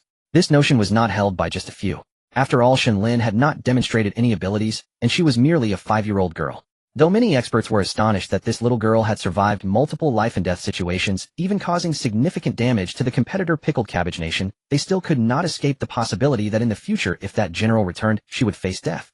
I still believe Shen Lin's father is the key. An expert searching for Shen Nanyan stood up to refute. If Shen Nanyan is someone whose information can be easily found, that notion is not valid. However, it is strange that we now have an accurate name. Yet the nationwide name search is already more than halfway done. Although there are people with the same name, their identity information does not match. In my opinion, only an extraordinary individual could hide themselves and their girl so mysteriously. This expert, well aware of the difficulties in finding information on Shen Nanyan, naturally acknowledged that Shen Nanyan was not an ordinary person. Some experts nodded silently. Compared to the pessimistic view that Shen Lin would eventually die at the hands of the general, they found it more acceptable to consider the elusive Shen Nanyan. Perhaps he was the key to Shen Lin's repeated escapes from disaster. Does anyone have other thoughts? Chief Elder Yi asked the many experts. As a decision-maker, he naturally had his own thoughts, but due to the gravity of the matter, it could not be decided by one person's opinion. Elder Yi was clear on the importance of collective brainstorming. I have an idea. A world-renowned behavioral expert stood up, albeit with a somewhat timid tone. Feel free to share your thoughts directly, no need to hesitate. We are here to brainstorm. Chief Elder Yi encouraged. Compared to others, he valued the words of this behavioral expert, as they could analyze many things from details that most ordinary people might overlook. With Chief Elder Yi's encouragement, the behavioral expert clearly gained some confidence, and his voice became louder. I think everyone has forgotten a key element. That is the puppet that little girl Shen Lin always carries with her. The behavioral expert said earnestly. Upon hearing this, the previously quiet audience was immediately shocked and began to whisper. I know my idea is quite bizarre, but please listen to my analysis. At Elder Yi's gesture, the audience quieted. This puppet may seem to us just a girl's toy, but who can guarantee that it isn't a strange, mysterious existence? That Shen Lin often talks to the puppet. She even seems to be more inclined towards communication. Though Shen Lin is young, she has some understanding and should know that the puppet does not have life. The more the behavioral expert spoke, the more he felt his analysis was sound and his voice grew stronger. Even the usually composed Chief Elder Yi was taken aback. Elder, is this expert perhaps a bit shaken? Third Elder whispered. Chief Elder Yi remained silent, his deep-set eyes fixed intently on the puppet held by Shen Lin on the screen. Many people, upon hearing the words of the behavioral expert, initially thought that the expert's mind was no longer normal. Perhaps the prolonged exposure to such bloody and oppressive live broadcasts had stimulated the expert's nerves. I understand you think I have a problem with my brain for saying these things. The behavioral expert glanced around and immediately understood what was on the minds of these people. Not at all. How could that be? Other experts, seeing through the thoughts, immediately put on smiles and hurriedly please everyone abandon your previous ways of thinking. The behavioral expert sighed and spoke solemnly. The bizarre live broadcast has been going on for almost a day, but the disasters in the countries of Inda-san and the land of pickled vegetables should still be fresh in memory. These things cannot be explained by science. Sticking to old conventions will only lead us to regression and demise. The behavioral expert spoke with, having devoted his life to science, he now faced the challenge of breaking the beliefs he had held for a lifetime. No one could understand that feeling. The chief elder Yi nodded, agreeing with the words of the behavioral expert. Yes, we should break the mold. Dare to think boldly. The chief elder Yi also stood up, speaking loudly. Now let us boldly assume that the puppet is a bizarre existence. Perhaps its power is unfathomable. Under our ignorance, it can intimidate the likes of the mountain village old corpse and the Slit-Mouth Woman. The behavioral expert said seriously. Then why didn't it take action when the people of the land of pickled vegetables mocked and even attempted to harm Shen Lin? An opposing expert stood up and countered. No one knows whether it took action. Moreover, at that time the cup had already been blocked by Zhao Jiangwo and that high school girl, causing no substantial harm. Additionally, we must remember that the thinking of the bizarre is different from that of humans. They see us as mere mortals, even looking down upon us. Thus those mockeries may seem like nothing more than a joke to the puppet. The behavioral expert said sternly, fixing his gaze on the expert who had opposed him. The opposing expert was clearly suppressed by the attitude of the behavioral expert, rendered speechless for a long time. Moreover, I believe there are two reasons why the puppet did not retaliate against the waiter from the land of pickled vegetables who wanted to harm Shen Lin. Firstly, it does not want to expose itself in front of everyone. It will only take action at the most critical moment when Shen Lin's life is in real danger. Secondly, it is to appease the mountain village old corpse. The behavioral expert analyzed with authority. A few forward-thinking experts nodded in agreement upon hearing this. These experts are like that, as long as they recognize the logic in something they will agree. However, what the behavioral expert said still could not be accepted by the majority. The meeting also concluded amid mutual rebuttals. As the expert group left, several elders of the council sat together. Elder, this meeting does not seem to have discussed any issues. The second elder sighed. If you ask me, the question of Shen Lin's background is not the most important. Elder Zhu, the fourth elder, looked at the other elders seriously and said, because we do not know who Shen Lin's father is, discussing this is of little significance. On the contrary, we need to focus on investigating the current available information. Chief Elder Yi nodded. Firstly, the population survey regarding Shen Nanyan cannot stop. In fact, it needs to be accelerated. Secondly, Shen Lin's hometown is very likely to be her father Shen Nanyan's hometown. I believe there must be some clues. Chief Elder Yi concluded. Elder 4, how is the situation with the 101st Unit and the Zhanling Village investigation? Elder, the 101st Unit has already sent teams to protect the investigators heading to Zhanling Village. Because I consider that there must be many anti-dragon forces watching this place at this time. If we act collectively, the target will be too large, and most importantly, it will alarm the enemy. Elder Zhu laughed knowingly, revealing a wise smile. Alarm the enemy. Isn't it better to intimidate those anti-dragon forces with a larger target? Let them know that the land of the Dragon Kingdom is not so easy to tread upon. The second elder asked, somewhat confused. Oh, Elder 2, you might not know this. A smaller target can lure out those If we send a large force to Zhanling Village, not only would it be extravagant, but it would also scare away the big fish trying to uncover the secrets of Zhanling Village. At that point, we would only catch some small fry, not the big catcher. Wouldn't that be a loss? Elder Zhu said leisurely. Aren't you afraid that it will be so covert that there will be more outsiders in Zhanling Village than our own people? The second elder, influenced by Elder Zhu's attitude, was in a good mood and joked. Do you think our 101st Unit is just idly eating? We will catch all those pests and big fish in one sweep. Elder Zhu's smile held deep meaning. In the country of eagle sauce. Thankfully, this old monster does not know the father of the little girl. If there were connections, wouldn't that be too unfair to us? The president of Eagle Sauce Country breathed a sigh of relief. In the land of pickled vegetables, the president was still watching the live broadcast in a makeshift command center. Shen Nanyan, Shen Lin. You two, father and daughter, have caused our land of pickled vegetables such misery. Shen Lin, just wait for that general manager to come back and devour you. Since your father is so unknown, just wait for death. The president of the land of pickled vegetables looked at the smiling Shen Lin, thinking maliciously. Other governments that did not wish to see the Dragon Kingdom stable breathed a sigh of relief at the same time. This is the mindset of these people. If I can't have it, you can't either. But if you have something I don't have, then that's unacceptable. That's pure envy and jealousy. An existence like a cheat you Dragon Kingdom do not possess. The Horror Hotel.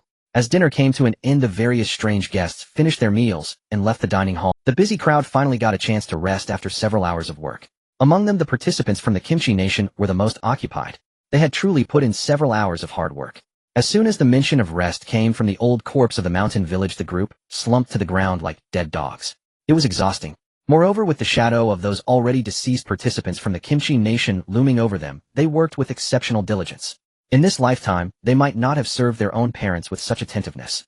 Meanwhile, the participants from the Dragon Nation were rather leisurely. After a brief period of busyness, once Shen Lin arrived, the group began to openly slack off. The contrast between the two was immediately apparent. The supervisor looked at the sweaty participants from the Kimchi nation with disgust and frowned. Have you rested enough? If not, should I book you a room to rest? The supervisor, the old corpse of the mountain village, approached the participants from the Kimchi nation with an expression of Upon seeing the terrifying old corpse of the mountain village approach, the participants from the Kimchi nation couldn't help but feel a surge of fear. This was a ruthless killer after all. Supervisor, enough is enough. He'll have them get up right away. Cui Chenghan immediately forced a smile and said flattering words. The old corpse of the mountain village naturally ignored him, snorting coldly as he walked towards the participants from the Dragon Nation. Cui Chenghan smiled at the back of the old corpse of the mountain village, but his fists were clenched tightly. When had he ever had to curry favor with others like this? Seeing Cui Chenghan's mood darken, if they didn't get up soon, they would inevitably face another beating. The other participants from the Kimchi nation quickly stood up. All of you come over here. The old corpse of the mountain village stood before the seated and standing participants from the Dragon Nation, looking displeased as he addressed the participants from the Kimchi nation. Upon hearing this, some participants from the Dragon Nation were startled and quickly stood up voluntarily.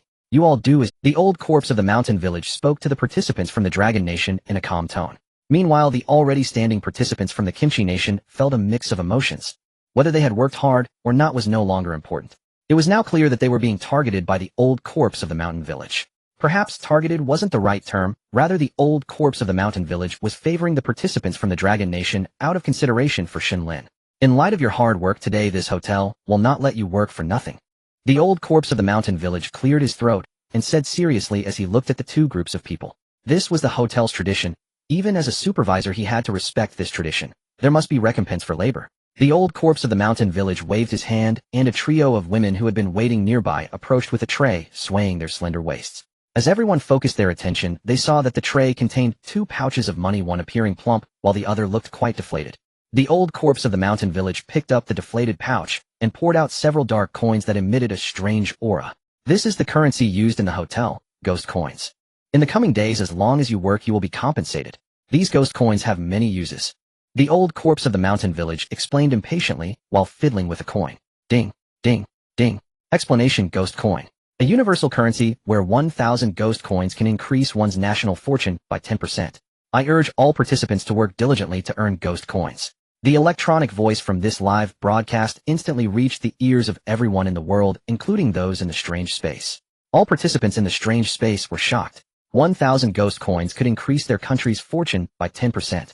This was incredibly peculiar, especially for the countries of India and the Kimchi nation, which had seen a decline in their fortunes. The people were in an uproar.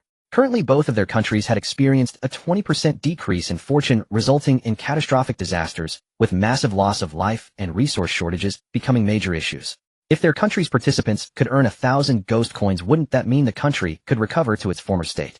The participants from the Kimchi nation were even more excited. Cui Chenghan was delighted. Since there was compensation for labor, this seemingly plump pouch of money must be a reward for their Kimchi nation. After all, the work done in the previously mentioned dining hall was mainly completed by the Kimchi nation. The Dragon Nation folks were just slacking off, so a casual reward would suffice. After finishing his explanation, the old corpse of the mountain village picked up the deflated pouch and casually tossed it on the ground in front of the participants from the Kimchi nation. What was going on? Cui Chenghan looked up at the old corpse of the mountain village in disbelief. Could it be a mistake? Supervisor, is this the wrong pouch? Shouldn't this be theirs? Cui Chenghan blurted out. No problem, this is indeed yours. Are you questioning my decision? The old corpse of the mountain village's eyes revealed a hint of murderous intent as he spoke unhappily. I wouldn't dare. As long as that's the case. Cui Chenghan immediately realized he had misspoken, quickly kneeling to apologize while respectfully picking up the old corpse of the mountain village snorted coldly. Then with a broad smile, he approached Zhao Jiangwo from the Dragon Nation, holding the heavy and plump pouch. This is your reward. The old corpse of the mountain village placed the pouch in Zhao Jiangwo's hand. Zhao Jiangwo was bewildered. Oh, what was happening? Slacking off and receiving more than those who worked hard. Was this the charm of having connections? Thank you for the generous gift, supervisor. Zhao Jiangwo remembered his manners and immediately bowed in gratitude after receiving the pouch. The old corpse of the mountain village nodded in satisfaction. You decide how to use the ghost coins. Today's work is mostly done, so go back to your rooms and rest. The old corpse of the mountain village looked at the crowd before turning to leave the dining hall. Captain Wang, quickly open it and see how many ghost coins we have. The female high school student excitedly approached and asked. The other participants from the Dragon Nation also nodded eagerly. This was an enormous stroke of luck. Looking at the pouch, there were likely a significant number of ghost coins inside. 1,000 ghost coins. Zhao Jiangwo quickly opened the pouch and counted, stammering as he spoke. Zhao Jiangwo settled cross-legged, cascading the hefty sack of ghost coins onto the floor with a resonant clatter. The precise count had to be ascertained. As Zhao Jiangwo continued counting, everyone's hearts were suspended. How many were there? The more he counted, the more his hands began to tremble, a tremor of excitement. Cui Chenghan and his team glared indignantly at the Dragon Kingdom side, convinced that this shameless group had stolen their rightful reward. Zhao Jiangwo finished the first count, then in disbelief began a second. After a moment he stopped, stunned. Captain Wang, what's the situation? A sturdy middle-aged man with a northern Shaanxi accent wiped the sweat from his forehead and asked nervously. That's right, Captain Wang, why won't you speak? Don't scare us. The other Dragon Kingdom contestants chimed in. A total. Exactly. 1,000 ghost coins. Zhao Jiangwo stammered, snapping back to reality. The Dragon Kingdom contestants were instantly stunned. A full 1,000 ghost coins. Thud. The sound of the money pouch dropping on the floor. Cui Chenghan had been eavesdropping on the Dragon Kingdom group's tally. Hearing it was a full 1,000, he was shocked. The rather thin money pouch in his hand fell to the ground. Why should they? That should be ours. Cui Chenghan gritted his teeth, wailing bitterly. His country had already lost 20% of its national fortune. They had been broadcasting the entire time, unaware of what had happened back home. He had intended to work hard to earn more ghost coins for his country and restore its fortune, but now he had been thwarted. Cui Chenghan quickly opened his pouch and began counting his own. Why did we, the hard-working contestants of Kimchi country, slave away all night only to get 200 ghost coins? Cui Chenghan howled to the heavens. Hearing him, Zhao Jiangwo promptly pocketed the ghost coins and secured the pouch against his body. Seeing this, the Dragon Kingdom contestants immediately came to their senses. The hall still held beings of other race. Those not of our race are bound to be foes. What do you want? Zhao Jiangwo looked coldly at Cui Chenghan, whose eyes were red with envy and hatred. The Dragon Kingdom contestants already outnumbered the Kimchi country ones, and they had rested long enough to be at peak stamina, while the Kimchi team had toiled all afternoon and were far weaker. With no other monsters present, Zhao Jiangwo was no philanthropist. If Cui Chenghan dared to covet this pouch, he wouldn't mind reducing Kimchi country's national fortune further. Seeing Zhao Jiangwo on high alert like a beast, Cui Chenghan snapped back to reason. Zhao's strength was unfathomable. Cui knew he couldn't defeat him. He glanced back at his teammates, their eyes filled with hatred, but their bodies utterly exhausted. Cui sighed inward. This fight was not feasible. If he coveted the Dragon Kingdom's 1,000 ghost coins, they would surely eye his pouch as well. Although he had fewer, many a mickle makes a muckle. If he lost these 200 in a moment of folly, the loss would be catastrophic. Captain Wang, let each mind his own business. Let's keep the peace for the next few days.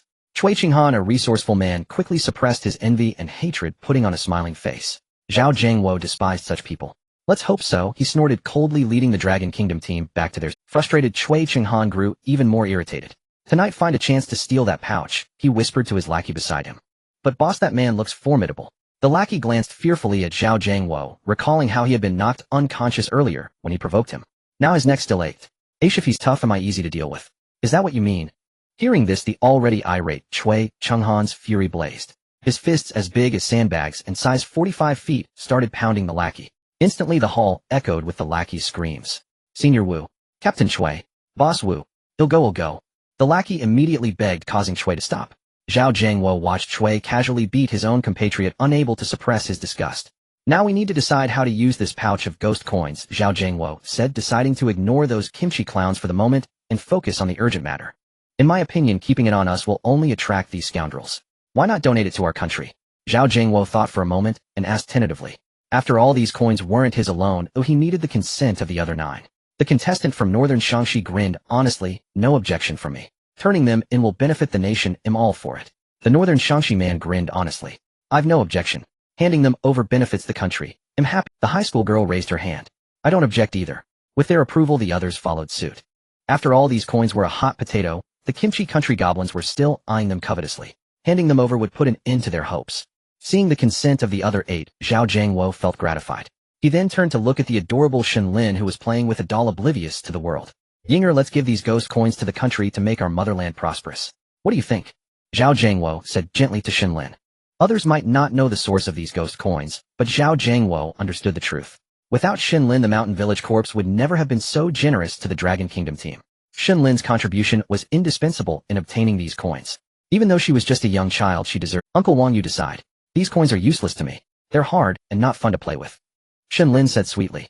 Hearing her innocent remark, the Dragon Kingdom contestants burst into laughter. Yinger is a little angel, a ray of light in our gloomy lives.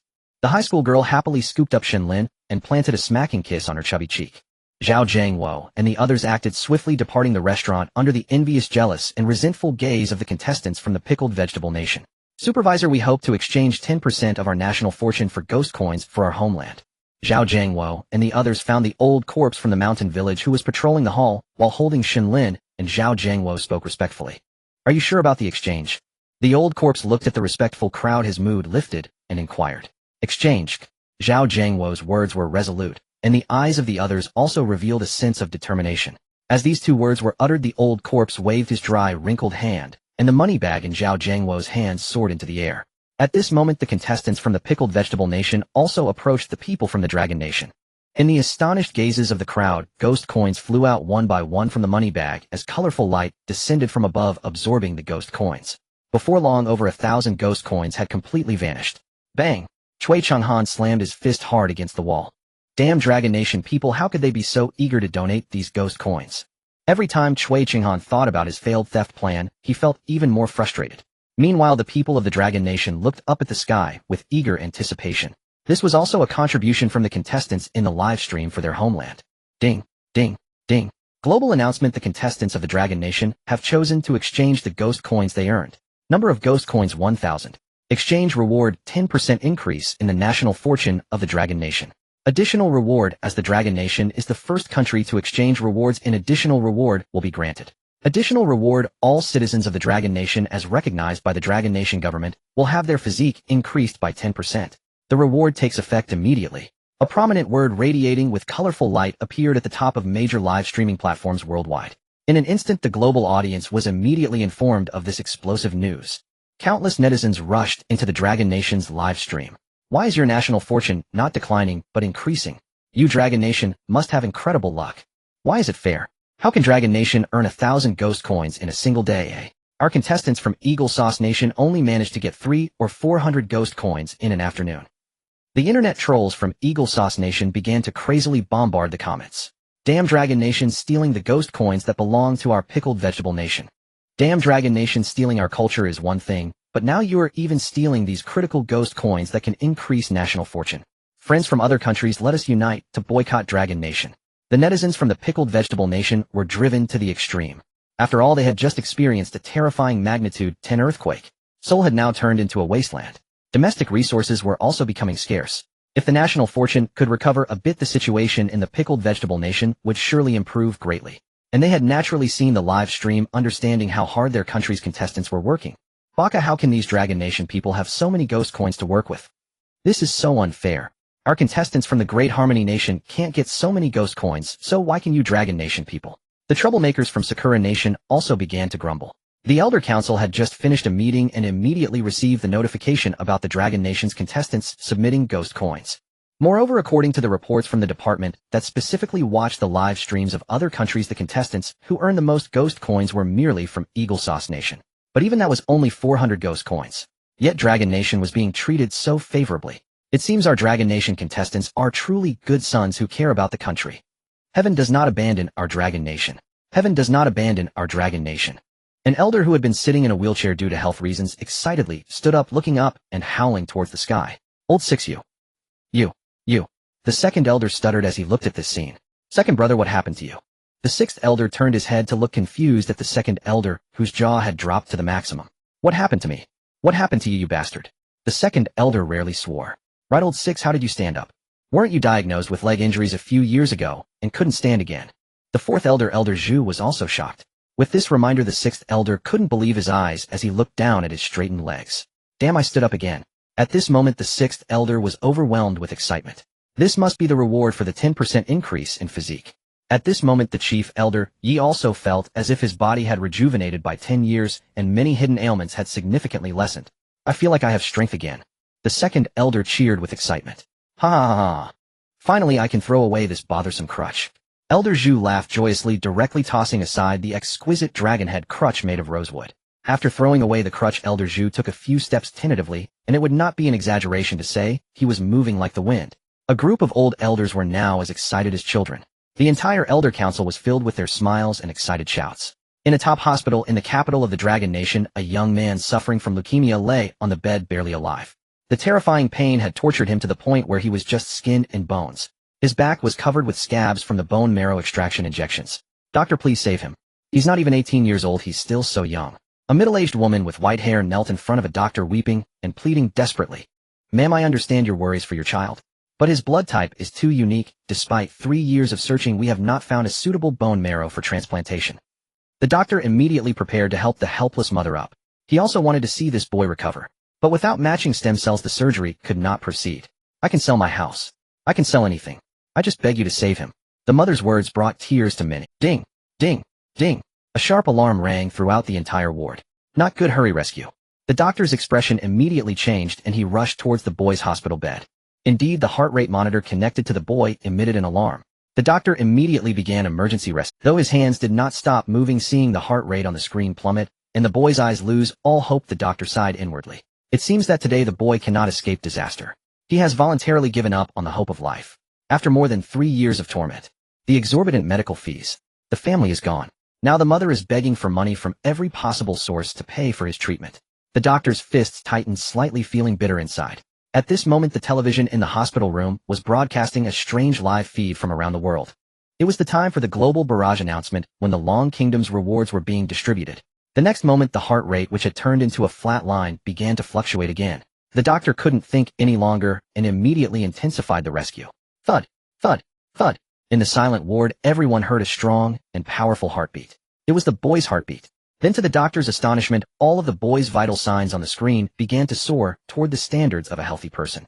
Is the instrument broken? The doctor couldn't believe it. Immediately, he drew a vial of the boy's blood and handed it to the nurse. "Immediately expedite the testing, I want results." The doctor's unquestionable tone made the nurse nod and rush out of the ward like the wind. "Doctor, how is my son?" The mother wiped the tears from her eyes and asked cautiously. "I can't believe it, I can't believe it. Could this be a medical miracle, eh?" The doctor did not notice the mother's question and kept mumbling to himself. "Mom, I feel so comfortable." The boy, who had been unconscious, opened his eyes and said softly to his anxious child, "You woke up." The once anxious mother heard the boy's voice, her eyes welled with tears, and she immediately began to cry uncontrollably. "Young man, how do you feel?" The doctor also came to his senses, looking at the boy with a face full of shock. "Dr. Zhou, I feel like I'm much better. The pain in my back is gone. It just feels itchy, really itchy." The boy started to want to scratch his back more and more. The back, eh? Dr. Zhou was taken aback. The boy's back bore no other marks, only scars and wounds left from blood draws, bone marrow extraction, and treatments. Indeed, his back had no intact skin, only scars. Therefore, most of the time the boy could only sit or lie on his side. He absolutely could not put pressure on his back. Dr. Zhou immediately instructed the boy to lie down properly and lifted the back of the boy's hospital gown. A shocking scene appeared before Dr. Zhou's eyes. The flesh on the boy's back was rapidly writhing. The wounds and scars on his back were healing at a visibly rapid. In a moment, the boy's back had become smooth and flat. His previously pale face, which had been so for years, now had color and became rosy. A medical miracle, a medical miracle. The doctor was now as if he had seen a ghost, completely entranced. "Doctor, is this related to this?"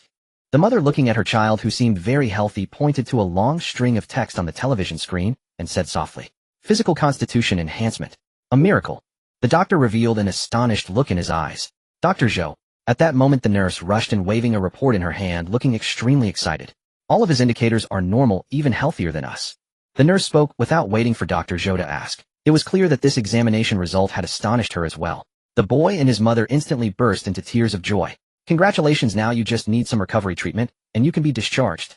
Dr. Zhou looked at this boy, who had been tormented by illness for years, and sincerely blessed him. Similar scenes were appearing in various places in the Long Kingdom.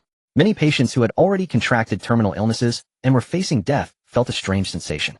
The blood vessels that had gradually emptied from being tormented by illness suddenly surged back with vigor, fully revived. However, some foreigners receiving treatment in the Long Kingdom did not have the same fortune.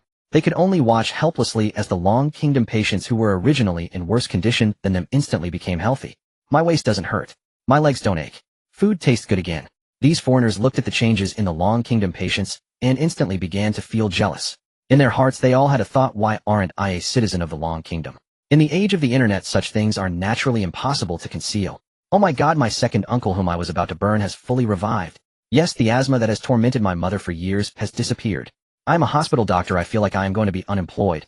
The netizens of the Long Kingdom began to joyfully communicate Meanwhile, foreign media stationed in the Long Kingdom also immediately reported this back home. Foreigners who originally did not believe this matter were suddenly dumbfounded. It has indeed improved. Envy and jealousy were evident on their faces. At once the entrances of the Long Kingdom embassies in various countries were crowded with foreigners wanting to acquire Long Kingdom citizenship. I have the bloodline of the Long Kingdom. Please let me acquire Long Kingdom citizenship. Yes, we have always admired the culture of the Long Kingdom, and hope to obtain citizenship to learn well. I am the director of the Tokyo Scientific Research Laboratory. I can bring the most advanced research from Sakura country to join the Long Kingdom. At the entrance of the Long Kingdom embassy in Sakura country, various people began to shout crazily at the tightly closed iron gate of the embassy. The soldiers inside the door looked at this group of Sakura country citizens eager to join the Long Kingdom with vigilance. Their pride was evident and undeniable.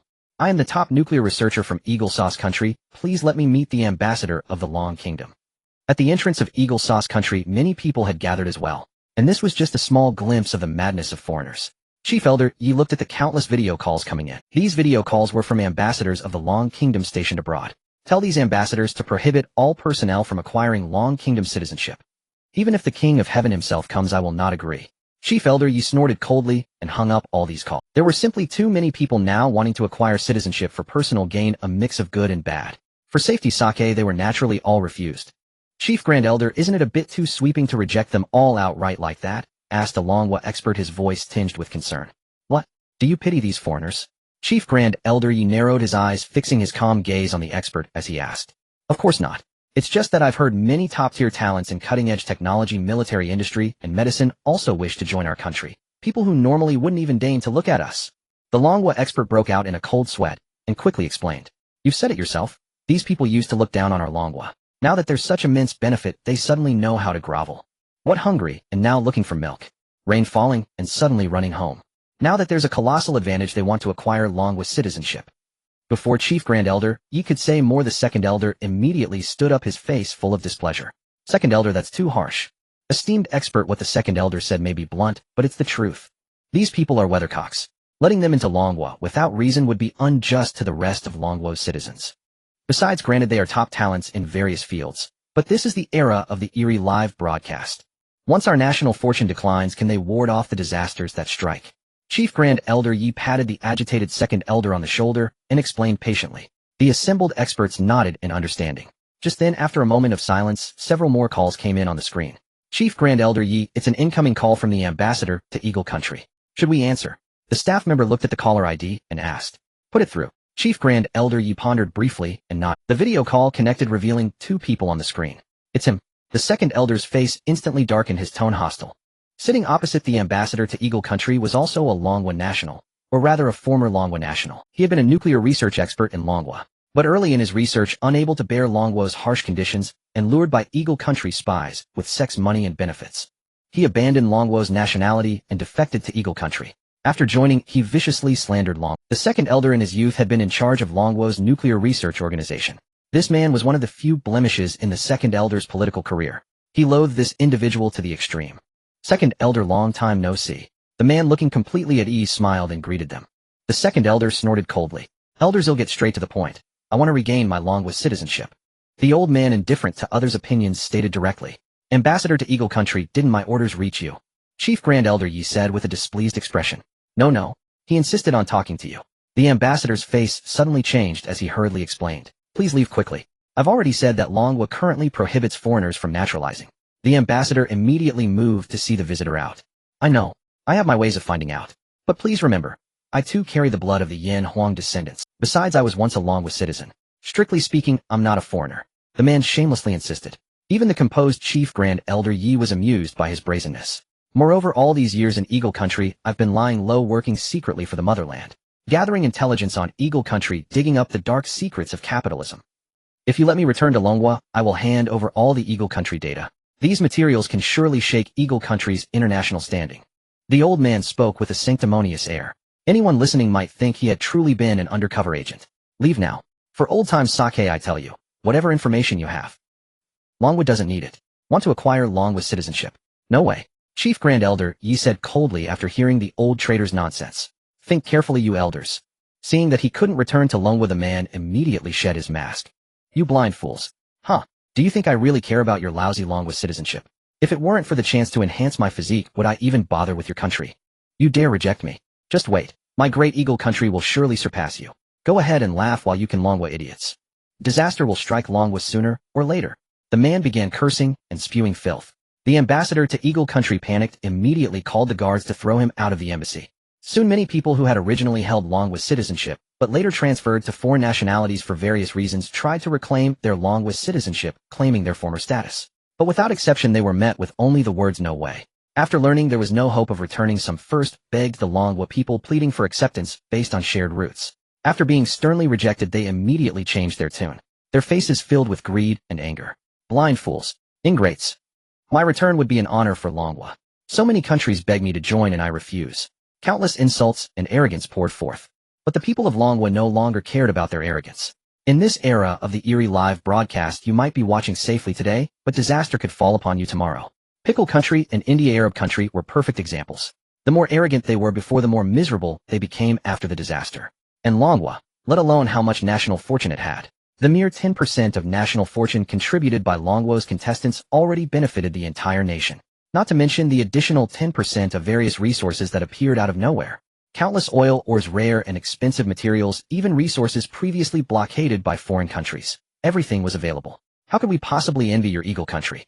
Now Longwa stood as a pure land in the entire world. And as for other countries, their envy of Longwa was matched only by their resentment. Such was the mentality of these people. Eagle Country will surely rise. That was their mantra. Horror Hotel. The contestants from the Long Kingdom heard the information transmitted into their ears and erupted in cheers. Though they were uncertain of the nature of the 10% national fortune boost their country had received, the additional rewards were tangible and undeniable. If the extra rewards were this splendid, the 10% national fortune was surely nothing to scoff at.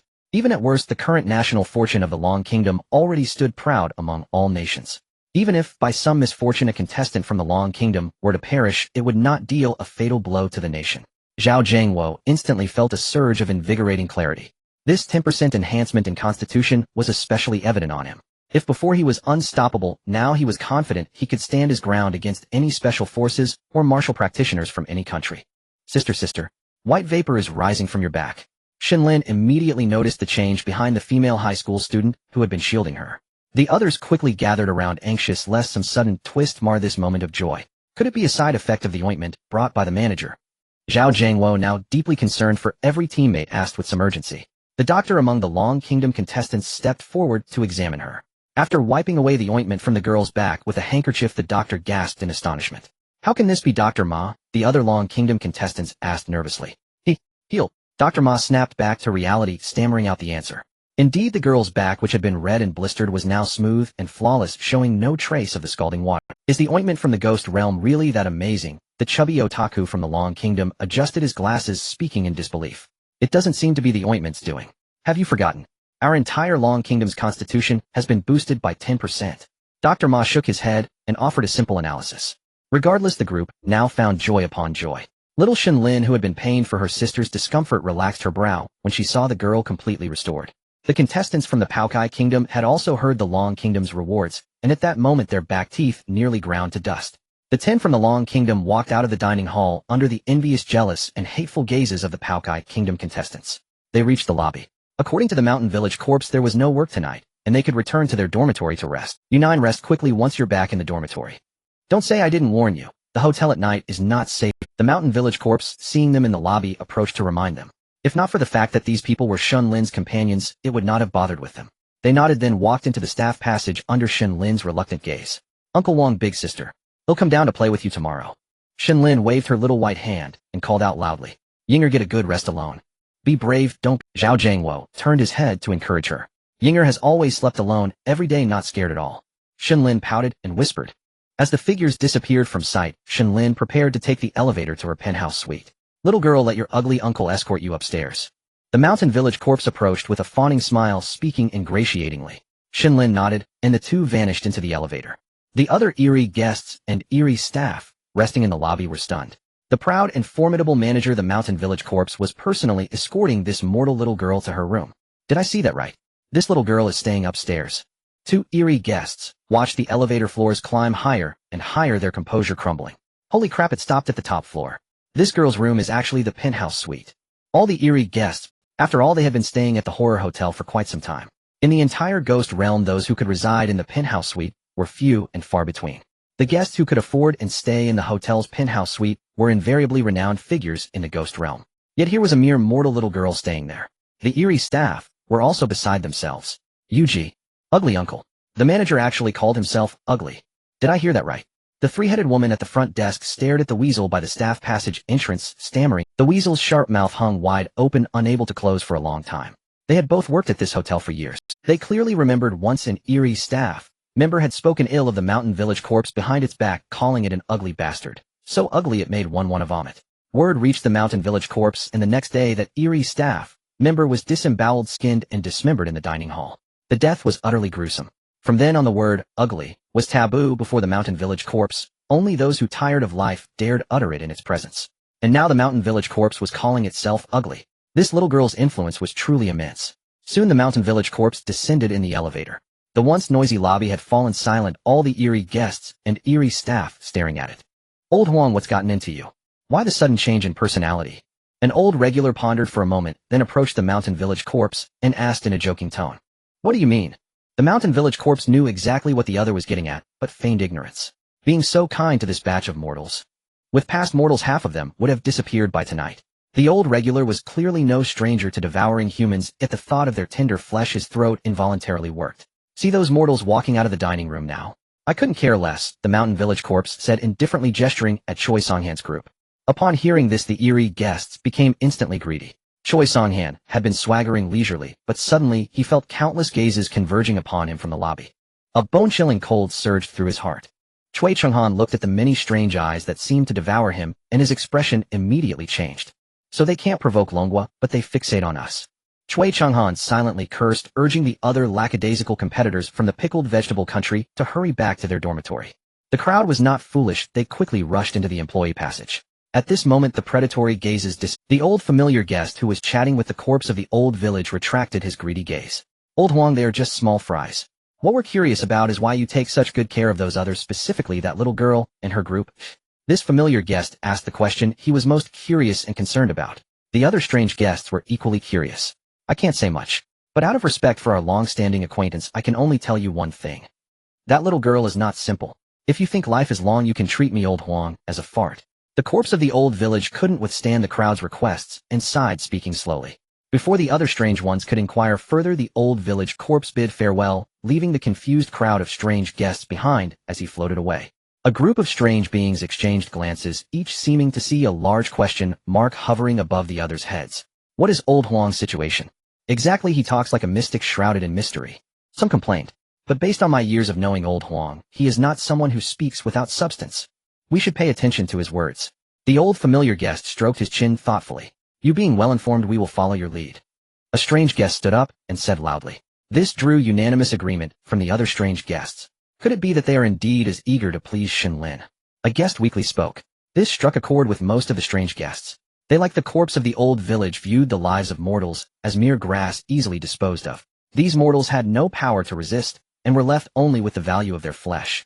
Now suddenly telling them to bow to a mortal, especially a defenseless little girl, was something they found hard to accept. There's no need to be like Old Huang, he knows the inside story. We just need to be normal and show some kindness to even if this little girl is not simple, she won't find fault with us for doing this right. The familiar guest pondered for a moment and cautiously spoke. The numerous strange guests nodded upon hearing this. The group of strange beings slowly dispersed, and the night passed without incident. The next morning at the top suite of the horror hotel, Shen Lin lay on the soft cotton-like bed and slowly woke up. Her little arms as delicate as white lotus roots stretched out. Good morning, little knife shield. Mua. Yesterday Yinger slept so comfortably. Shen Lin upon waking immediately cuddled her little knife shield and gave it a big kiss, then sweetly said, As long as you slept well, I can rest easy. The deep voice of little knife shield sounded. Let's go, little knife shield. Yinger is hungry and wants to eat. Dressed in pajamas, Shen Lin jumped up, pulling her little knife shield along and prepared to head outside. Your Highness, the master has instructed that you must not forget your daily wash. Little knife shield's voice interrupted cheerfully. Oh no, bad little knife shield. I thought you forgot. Shen Lin pouted, speaking in an annoyed tone. After a round of washing and changing, Shen Lin bounced out the door with her little knife shield in tow. As soon as they exited the elevator, the weasel and the three-headed girl quickly came over. Little darling, you're awake. The three-headed girl tilted her almost falling head and asked gently. Little darling, are you hungry? Let Uncle Weasel take you to the restaurant. The Weasel eagerly added. Shen Lin welcomed such goodwill. Under the guidance of the Weasel and the three-headed girl, she slowly made her way to the restaurant. At that moment around a corner Shen Lin collided head-on with a terrifying ghost. Naturally Shen Lin's frail little body could not cause any harm to this ghost, instead she stumbled back 2 steps and fell onto the soft carpet. The Weasel and the three-headed girl fixed their eyes and were astonished to find that Shen Lin had bumped into one of the top few notorious beings in the hotel known for killing mortals. However, unexpectedly upon seeing Shen Lin fall, this ghost quickly walked towards her. Little girl, are you okay? The ghost immediately showed a gentle smile, hurriedly helping Shen Lin up. The previously stunned three-headed girl and Weasel could no longer contain their surprise. Was this really the ghost who killed without hesitation? Why was it so obedient to Shen Lin, as if it were meeting its own father? These employees had served here for countless years and had never seen this ghost smile. Did the sun rise from? It was Yinger who wasn't paying attention. I didn't fall, Shen Lin said sweetly with a smile. Upon hearing this, the ghost immediately felt relieved. Indeed, this ghost had killed many, but its strength was still a bit lacking compared to the corpse of the old village and the Slit-Mouth Woman. Naturally, it didn't dare to offend the little girl Shen Lin. Along the way, the terrifying ghosts preparing for breakfast either deliberately avoided Shen Lin or greeted her with warmth. On this journey, these ghosts were exceedingly friendly. What happened last night? Could it be that these ghosts have come to appreciate the cuteness of little Shen Lin? Loli is the best. It seems we are kindred spirits with these strange ghosts. It must be the adorable aura of little Shen Lin that has captivated them. Now I would like to call Shen Lin the mascot of Longhua. In Longhua's live broadcast room, the comments from netizens surged like a tide. After all, these strange behaviors were far too peculiar. It's important to note that their actions yesterday revealed nothing but disdain for human life. Why did they suddenly change their tune today? They actually treated little girl Shen Lin with such care, with smiles and the employees' attentive service. To outsiders, this was absolutely impossible. Of course, in such joyous moments, there had to be some trashy. Indeed, the first to charge in was a group of pickled cabbage stick figures. Shiba, these dojid, condescending, bizarre creatures. Shiba, Old Horse, the people of Longhua are still feeling smug. Indeed, the death date of Shen Lin has long been sealed. Samida. When that general manager returns, let's see if your so-called angelic little darling's blood is red too. This group of pickled cabbage country trolls immediately began to launch vicious verbal attacks against Longhua, against Shen Lin, and against the netizens of Longhua. Hey bro, brothers and sisters from the pickled cabbage country. We from the eagle sauce country also support you. Why this bunch of rustic folks from Longhua can only see these things before them. Yes, when the general manager returns, Longhua will surely face a great disaster. The trolls from eagle sauce country followed closely. With the backing of their own country's netizens, these pickled cabbage folks barked even louder. In an instant, a sky of cold sarcasm and ugly phrases appeared on the bullet screen. Wadashiwa Sakura country also supports you. The death date of Shen Lin from Longhua is approaching. Let's watch the jokes of Longhua together when that time comes. Let's see if they can still laugh to do their work then. In moments like this, the rascals from Sakura country would naturally not let it slip by. In the terrifying hotel, Shen Lin, led by 3 girls and a weasel, walked into the restaurant. As the restaurant door was pushed open by 2 people, all eyes in the restaurant turned towards them. The bizarre guests had already finished their mealtime. Now it was the meal time for the hotel staff, including the contestants from Longhua and the contestants from the pickled cabbage. Naturally, due to the different organizations and groups, the entire restaurant was divided into 3 waves of people. The bizarre original staff of the hotel, the contestants from Longhua, and the contestants from the pickled cabbage country. 3 waves of gazes focused on the moon surrounded by stars. Shen Lin. The curious gazes of the bizarre staff, the friendly gazes of the Longhua contestants, and the hateful gazes of the pickled cabbage contestants. Shen Lin saw Zhao Jiangwo and the others and naturally bounced over to the group from Longhua. At that moment, a bizarre chef wrapped in gauze with only a pair of eyes visible pushed open the kitchen door. Now you may come to claim your breakfast. The chef, holding a giant spatula, knocked on the kitchen door and loudly called out to the 3 groups. The bizarre staff naturally knew the drill, and 3 or 4 of them immediately came out pushing 4 or 5 food plates. The contestants from Longhua, led by Zhao Jiangwo, also stepped forward. Choi Songhan from the pickled cabbage country signaled for his fellow countrymen to follow. Are you companions of that little girl? The chef's blood-red eyes fixed on Zhao Jiangwo and the others, asking in a buzzing voice. Zhao Jiangwo respectfully nodded. Well, that food is yours, but if it's not enough, come find me. Oh right, the food covered by the pink curtain is specially prepared for Shen Lin. The chef pointed at the 4 food carts covered with iron lids and said quite kindly. The 4 were taken aback, not expecting this chef to actually prepare special food for Shen Lin. As for the identity of the pickled cabbage people nearby, the chef was naturally quite clear. Those 2 large basins, hurry up and take them away. The chef disdainfully pointed to the 2 rusted basins on the ground, urging them as if to chase them away. The few people from the pickled cabbage country looked at the obvious discrimination, and their hatred for the Longhua people deepened. However, they had learned to be smart these days, so they naturally wouldn't complain excessively in front of the bizarre chef. They hurriedly lifted the two large basins back into the crowd of pickled cabbage country people. Meanwhile, the bazaar staff in the hall had already begun their meal. The contestants from Longwa naturally couldn't wait to open the lids on the food carts. Old tofu meatball soup, wonton noodles, hamburgers, french fries, fried dough sticks, tea, eggs, and even steak pasta. All kinds of exquisite breakfasts were neatly piled up on the 4 food carts. The rich aroma made all the contestants from Longwo's appetites surge. And Zhao Jiangwo naturally did not forget the special breakfast prepared by the bazaar chef for Shen Lin. The tray covered with the pink curtain was placed in front of Shen Lin. As the curtain was lifted, a fragrance that surpassed that of the 4 food carts rushed towards them. On the tray lay a complete set of French cuisine. The butter-seared slices of bread emitted a rich fragrance along with foie gras, wine-baked oysters, a runny egg fried in fresh olive oil, and steaming pure milk. Even the adorable Shen Lin couldn't help but drool. The rich aroma instantly wafted to the noses of the nearby contestants from the pickled cabbage country. Having not eaten for half a day, they couldn't wait to open the lids on the iron basins. A sour, rotten smell rushed over. Choi Songhan frowned in disgust. Inside the iron basin was a pile of unknown white mush and some large steamed buns with a few black spots. The chef was somewhat conscientious, placing a plate of dark pickled vegetables in the middle of the buns. This was the breakfast from the pickled cabbage country. Choi Songhan's mentality instantly exploded. He didn't expect his breakfast to be better than Longwo's, but it shouldn't be this bad. This can't even be said to be night. Can they be considered underground? Saying it was from a cesspool wouldn't be an exaggeration. This scene was naturally seen by viewers from various countries in the live stream. Wow, this Longwo breakfast is too sumptuous.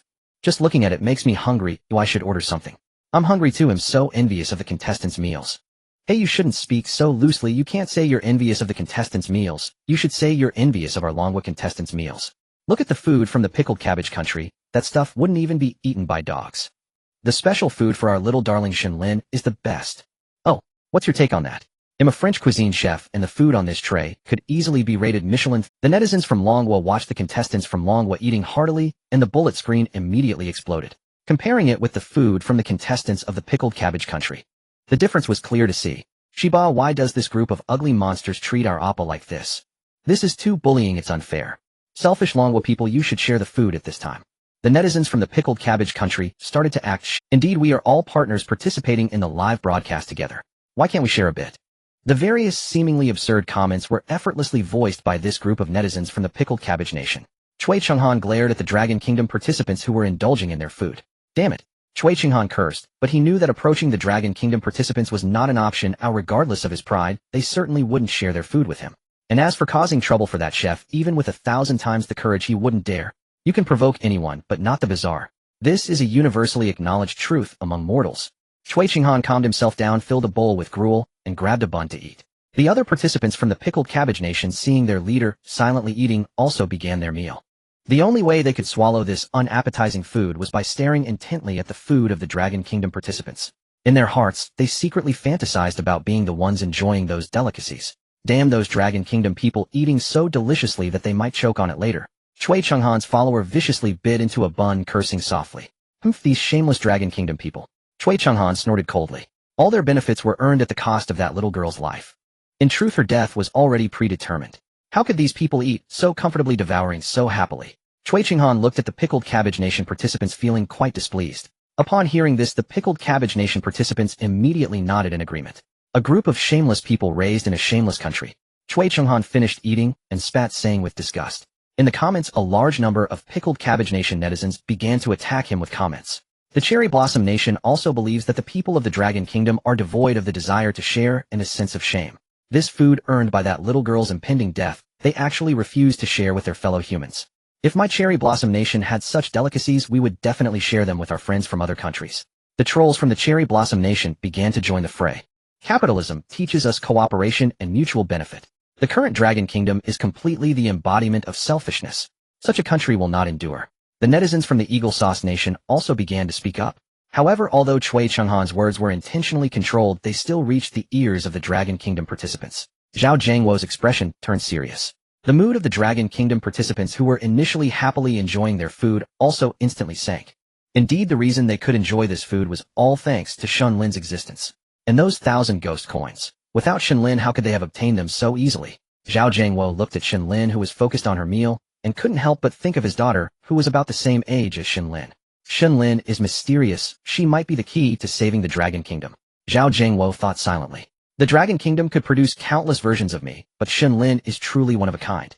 Although I don't know how the organization determines this, I will definitely protect her, even if it costs me my life. I will not allow her to come to harm. Zhao Jiangwo silently promised himself, and the other Dragon Kingdom participants were similarly thinking. Who cares who that damn general manager is? We won't let them touch a single hair on Shen Lin's head. This thought also surfaced in the minds of others. Indeed, no one is unafraid of death, but death is not the— It can be heavier than a mountain or lighter than a feather. To protect the youngest and most extraordinary Shen Lin among them is undoubtedly heavier than a mountain. For Shen Lin, even if it's against bizarre entities, Zhao Jiangwo will confront you. Zhao Jiangwo decisively swallowed the tea egg in his hand silently, making his resolution. Before long the three groups finished their breakfast. So delicious, so filling. Shen Lin rubbed her round little belly happily belching. The other Dragon Kingdom participants were also quite satisfied. After all, the chef's cooking skills were top-notch. Meanwhile, the Pickled Cabbage Nation participants wore frowns. It was so terrible. To say it was pig food or dog food would not be an exaggeration. Even if they had put half the effort into making this for the Dragon Kingdom, it wouldn't be this awful. The expressions of the Pickled Cabbage Nation participants were as if they had eaten feces. Shan Siyuan Lao Si took a toothpick and cleaned his teeth, letting out a loud belch. Are you all done eating? Once you're full, go to work. Our guests are still waiting for our most exquisite service. Shan Siyuan Lao Si clapped his hands and said to his bizarre employees. Then the employees returned to their post. The Dragon Kingdom and Pickled Cabbage Nation participants were at a loss as they didn't know what their positions were during the day. Shan Siyuan Lao Si looked at the dazed Pickled Cabbage Nation participants, feeling anger bubbling inside. The Dragon Kingdom participants have Shen Lin backing them. They can stand still, but what's your situation? What kind of background do you have? I spoke and you didn't respond, yet you still stand there. Shan Siyuan Lao Si waved his sleeve, and a bizarre gust of wind rushed toward the few Pickled Cabbage Nation participants. Immediately a group of people was sent reeling, with many falling to the ground wailing in pain. Quickly get to work. If you don't know what to do, go ask the weasel. Shan Siyuan Lao Si said without a hint of sympathy. The Pickled Cabbage Nation participants naturally didn't dare to say much and immediately rubbed their sore waist, shoulders, and legs, heading toward the weasel. The weasel had no kind expression for these people. Various dirty tasks were assigned to the Pickled Cabbage Nation participants. The Dragon Kingdom participants, seeing Shan Siyuan Lao Si suddenly fly into a rage, felt a tremor in their hearts and turned to follow the Pickled Cabbage Nation participants out. You all go with the three-headed woman. The front desk work is easier. Shan Siyuan Lao Si blocked the Dragon Kingdom participants, leaving one sentence before leaving the restaurant. The three-headed woman also came over politely, leading everyone leisurely toward their work area. The Dragon Kingdom participants were bewildered. The difference in treatment is too obvious. The contestants from the Dragon Kingdom lazily walked towards the front desk, led by the three-headed female. Meanwhile, the contestants from the Pickled Vegetable Kingdom, already dressed in dirty work uniforms, looked on with envy at the leisurely Dragon Kingdom participants. Why can they be so carefree? One complained. We're stuck doing all the dirty work. The assistant of Cui Qinghan threw down the dirty mop in frustration, cursing under his breath. You idiot, who told you to throw the mop around? The overseer, a weasel, instantly changed his expression and kicked the assistant in the waist. Oh! The assistant cried out in pain, clutching his waist and kneeling on the ground with a grimace. You lazy bunch, if I catch you slacking off, it won't just be a kick. The weasel bared its sharp teeth and said ominously. The other contestants from the Pickled Vegetable Kingdom, filled with envy and resentment, quickly lowered their heads to get back to work. Excuse me, please. The weasel said cheerfully, holding a mop as it approached the front desk, respectfully addressing. Shen Lin nodded and bounced away. The contestants from the Pickled Vegetable Kingdom glanced at this scene, their eyes twitching slightly. Why is it that they treat them with cold disdain, yet smile warmly at Shen Lin? They might as well kneel and lick the little— The live stream chat erupted again. Why is our Oppo assigned to do this? It's so unfair. Why are the Dragon Kingdom contestants so relaxed while ours suffer? Unfair. Unfair, cried the netizens from the Pickled Vegetable Kingdom. I think it's quite good. The people from the Pickled Vegetable Kingdom deserve to have a master. Now that weasel is a pretty good master for them. Exactly, the people from the Pickled Vegetable Kingdom are so greedy, having food, drink, and work. Naturally, the ridiculed netizens from the Dragon Kingdom wouldn't miss this opportunity. Their schadenfreude comments kept pouring in. People from the Dragon Kingdom are pathetic, so pathetic. A nation that relies on connections to live comfortably will eventually perish. I estimate it won't be long before these Asian pigs can't smile anymore. Netizens from the Eagle Sauce Country instantly defended their pet, the netizens from the Pickled Vegetable Kingdom. At that moment, when they saw their master, the netizens from the Pickled Vegetable Kingdom regained their confidence. In the live streams of the Dragon Kingdom and the Pickled Vegetable Kingdom, keyboard warriors began to argue. In a chat room with no keyword censorship, the screen was filled with all sorts of offensive language. At this moment, a series of red alerts interrupted the verbal battle between the netizens of the Dragon Kingdom and those from other countries. Ding, ding, ding. Global announcement: a contestant from the Indu Anini country has died. Punishment issued: the national luck of Indu Anini will decrease by 10%, and the national territory will decrease by 10%. A contestant from the already strained Induanini country historically at odds with the Dragon Kingdom died under mysterious circumstances. As the punishment was issued, massive waves suddenly swept across the island nation of Induanini. Countless small islands were directly engulfed by the giant waves, and the residents on those islands naturally lost their lives forever beneath the sea. Ding, ding, ding. Global announcement: a contestant from the Somalia country has died. Punishment issued: the national luck of Somalia will decrease by 10%, and a nationwide plague will spread. The already unsanitary conditions of Somalia, which relied on robbing passing merchant ships from various countries, suddenly saw countless people collapsing. Terrifying plagues emerged from unknown places. Groups of people fell as if they were being harvested like wheat. Afflicted by plague, one by one contestants from other countries also began to die. Various disasters erupted. Countless resources disappeared without a trace. The population on Blue Star began to rapidly decrease. All of this was simply due to the death of a contestant from their own country, which affected the national luck. The terrifying hotel. 2 days later, the supervisor, Old Corpse of the Mountain Village, frowned as he looked at a report that appeared out of nowhere. I didn't expect this character to come.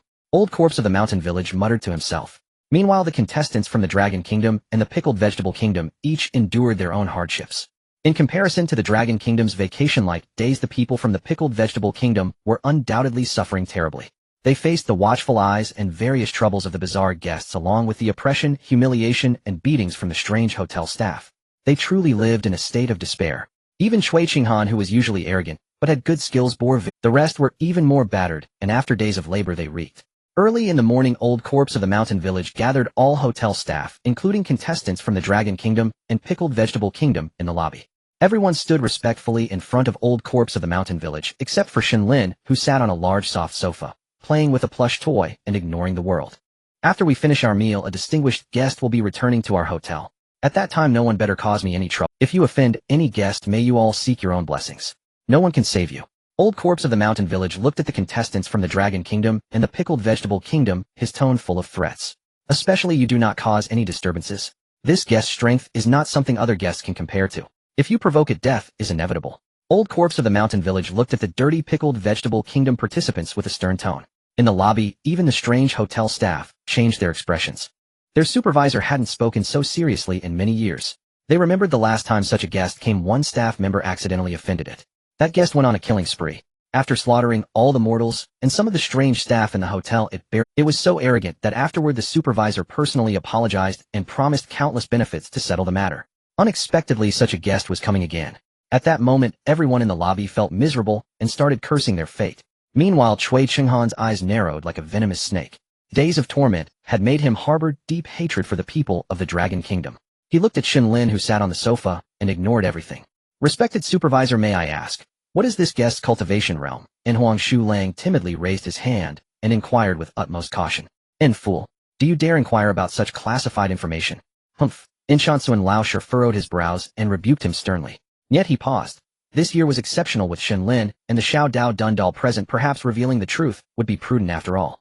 He might as well curry favor with that puppet. Humph. Very well. I shall tell you, this guest is a ghost sovereign. Shansuan Laosher let out a cold snort and declared it aloud. Truth be told, he simply wished to observe the puppet's reaction upon hearing the title, Ghost Sovereign. Alas, the Xiao Dao Dundal in Shen Lin's hands remained utterly motionless, utterly devoid of aura or presence. Shansuan Laosher felt a pang of disappointment. He had hoped to glean some insight. Meanwhile, the other anomalous staff members instinctively recoiled in fear at the mere mention of a ghost sovereign's imminent arrival. A ghost sovereign could extinguish their lives as effortlessly as crushing an ant.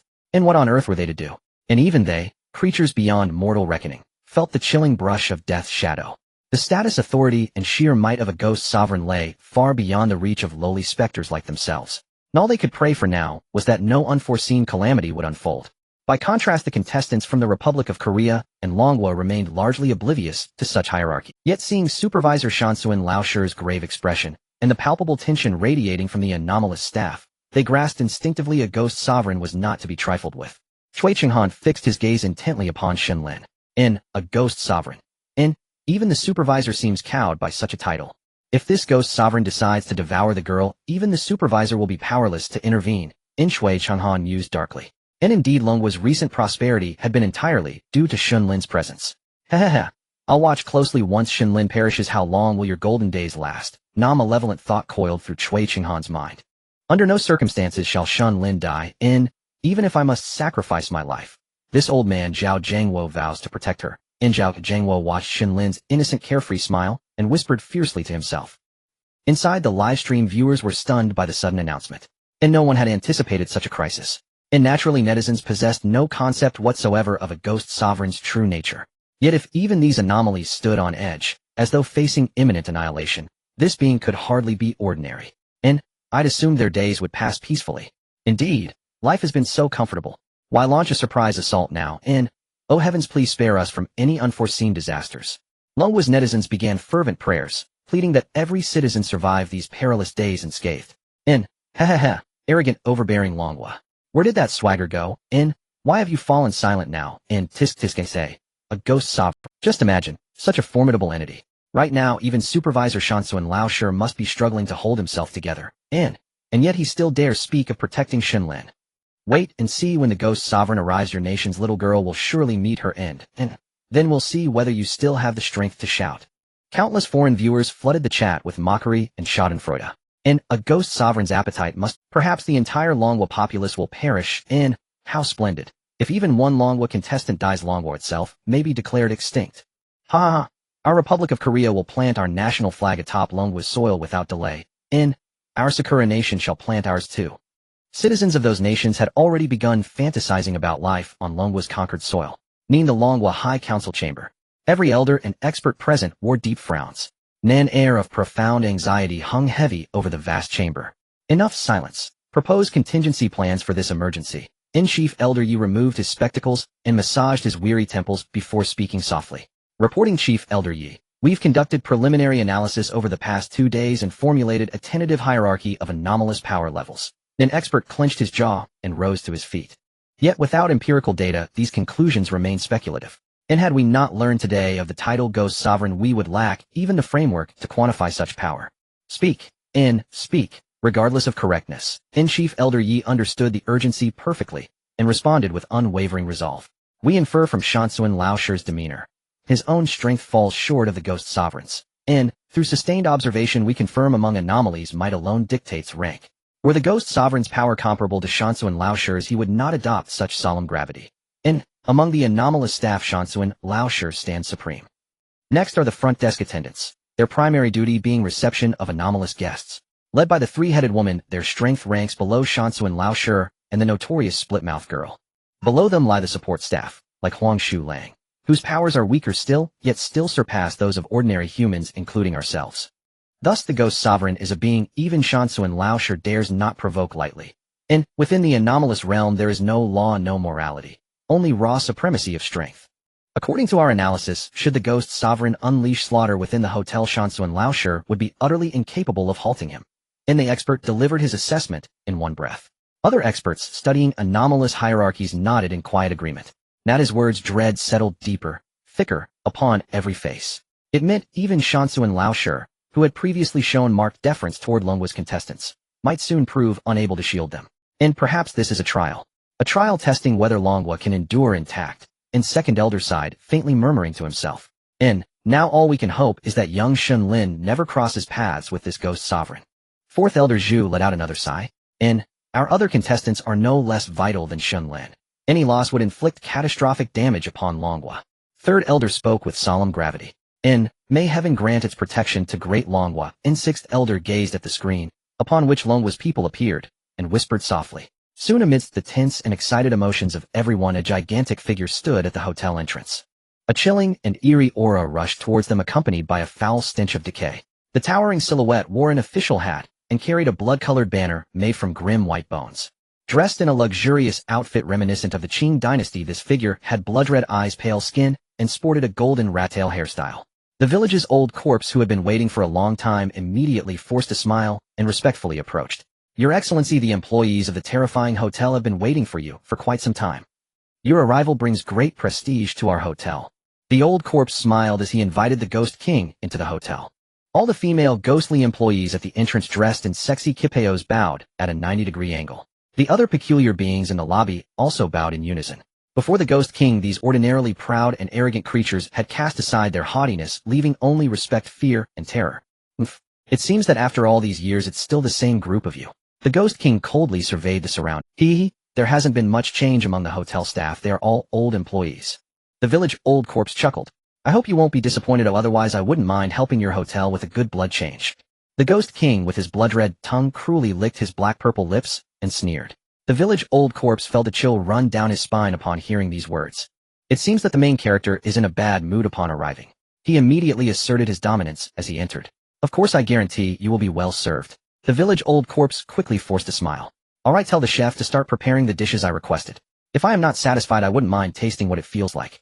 The Ghost King walked confidently towards the dining room, familiar with the route, having visited the hotel numerous times before. As the Ghost King's silhouette disappeared, the hotel's ghostly employees instantly relaxed. The barely perceptible pressure emanating from the Ghost King had made them feel slightly breathless. Meanwhile, the ordinary people in the lobby were sweating profusely. This Ghost King did not merely disregard the lives of ordinary people, it seemed equally indifferent to its fellow beings, the peculiar creatures. The village old corpse signaled to the weasel. The sweating weasel understood right away and hurried to the kitchen to notify them to start cooking. At this moment, Shen Lin, having just woken up from the sofa in the lobby after playing, looked around at the others and the peculiar beings with a face full of confusion, as if seeing a formidable enemy. Feeling a bit bored, Shen Lin decided to find her Uncle Wang and her sister to play. At this time every day, she would invite Zhao Jiangwo and the high school girl to play games together. She then skipped happily towards the dining room, where Zhao Jiangwo and the high school girl were working at the front desk. Meanwhile, the dining room had already been cleared out by the village old corpse ahead of time. Some of the irritable ghostly guests who had previously been displeased with the village old corpse immediately fell silent upon learning that the one arriving was the Ghost King. The Ghost King, seated at the large table in the middle of the dining room, looked contentedly at the empty space with only a few waiters present. He quite liked this exclusive feeling. Before long, a series of delectable dishes were prepared by the head chef in the kitchen, each one meticulously cooked. A group of waiters promptly began to carefully serve the dishes. The contestants from the Dragon Kingdom, due to their beautiful appearances, were also assigned by the village old corpse to serve the dishes. The high school girl in high heels struggled to walk, swaying as she moved. Zhao Jiangwo, watching the girl struggle to walk, silently prayed that nothing would go wrong. The girl, carrying a tray of delicacies, wobbled her way towards the Ghost King's round table. The Zombie King immediately noticed this beautiful high school girl from the Dragon Kingdom, and an evil fire emanated from within him. I didn't expect this hotel to have such a beautiful girl. The Ghost King fixed his gaze on the delicate waist of the high school. The high school girl, unaware of the Ghost King's lascivious gaze, was focused solely on placing the dishes on the table so she could leave this place. Carefully, the high school girl placed the dishes on the table, bowed to the Ghost King, mimicking his actions, and turned to leave.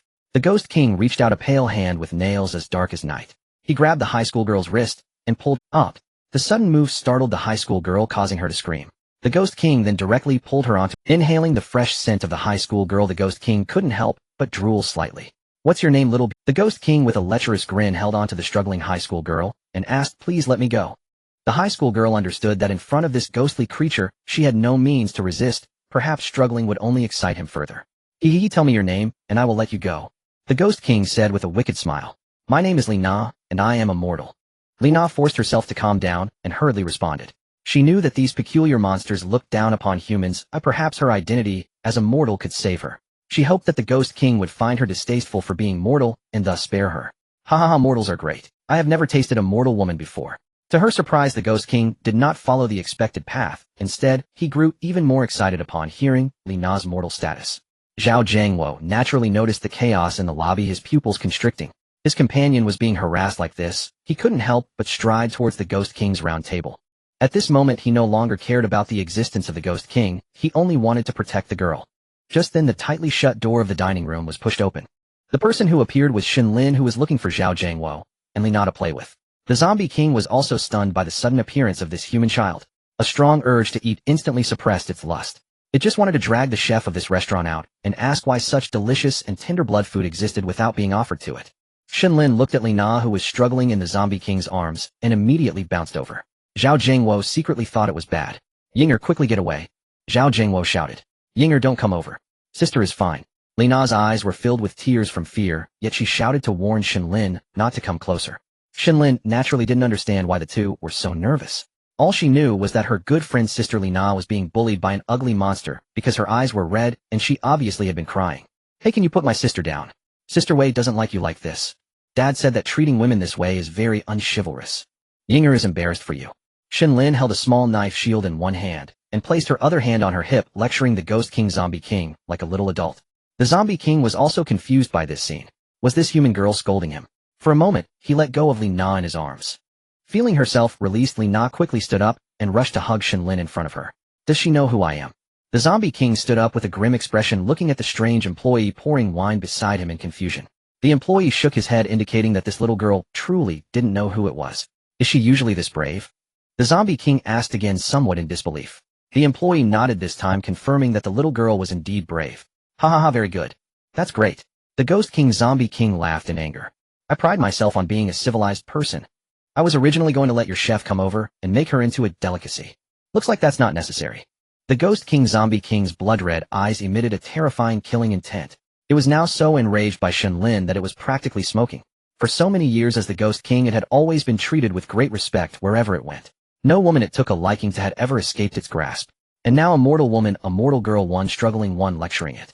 It seems I need to sharpen my claws. The zombie king looked at its long, sharp black nails on its 10 fingers and cruelly said, fresh blood and flesh should naturally be eaten raw. That's how it's fresh. The ghost king zombie king glared at Shen Lin fiercely. The live stream was exploding. Oh my god, such a terrifying monster, and Shen Lin actually went up to lecture it. This is really embarrassing for the zombie king. Alas, it seems that Shen Lin is in deep trouble this time. The netizens from Long Country had already begun to despair. After all, the image of the mountain village old corpse behaving like a good baby in front of the zombie king was still fresh in their minds. This shows how formidable the zombie king's strength is. And now, without the protection of the mountain village old corpse, Shen Lin might really be doomed. Hee, this time let's see how you survive. Shui Chenghan looked at the zombie king's fierce appearance in the hall, feeling secretly pleased.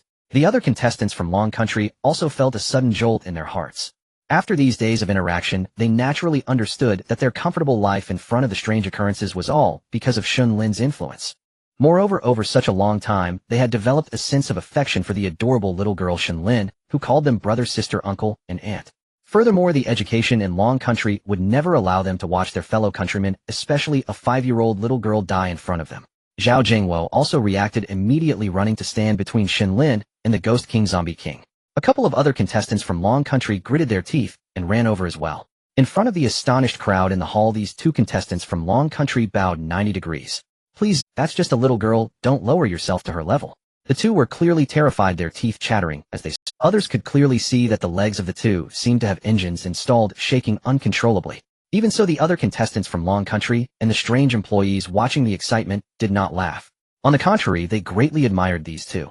Meanwhile, the chubby otaku beside them gritted his teeth, but still could not muster the courage to face the zombie king.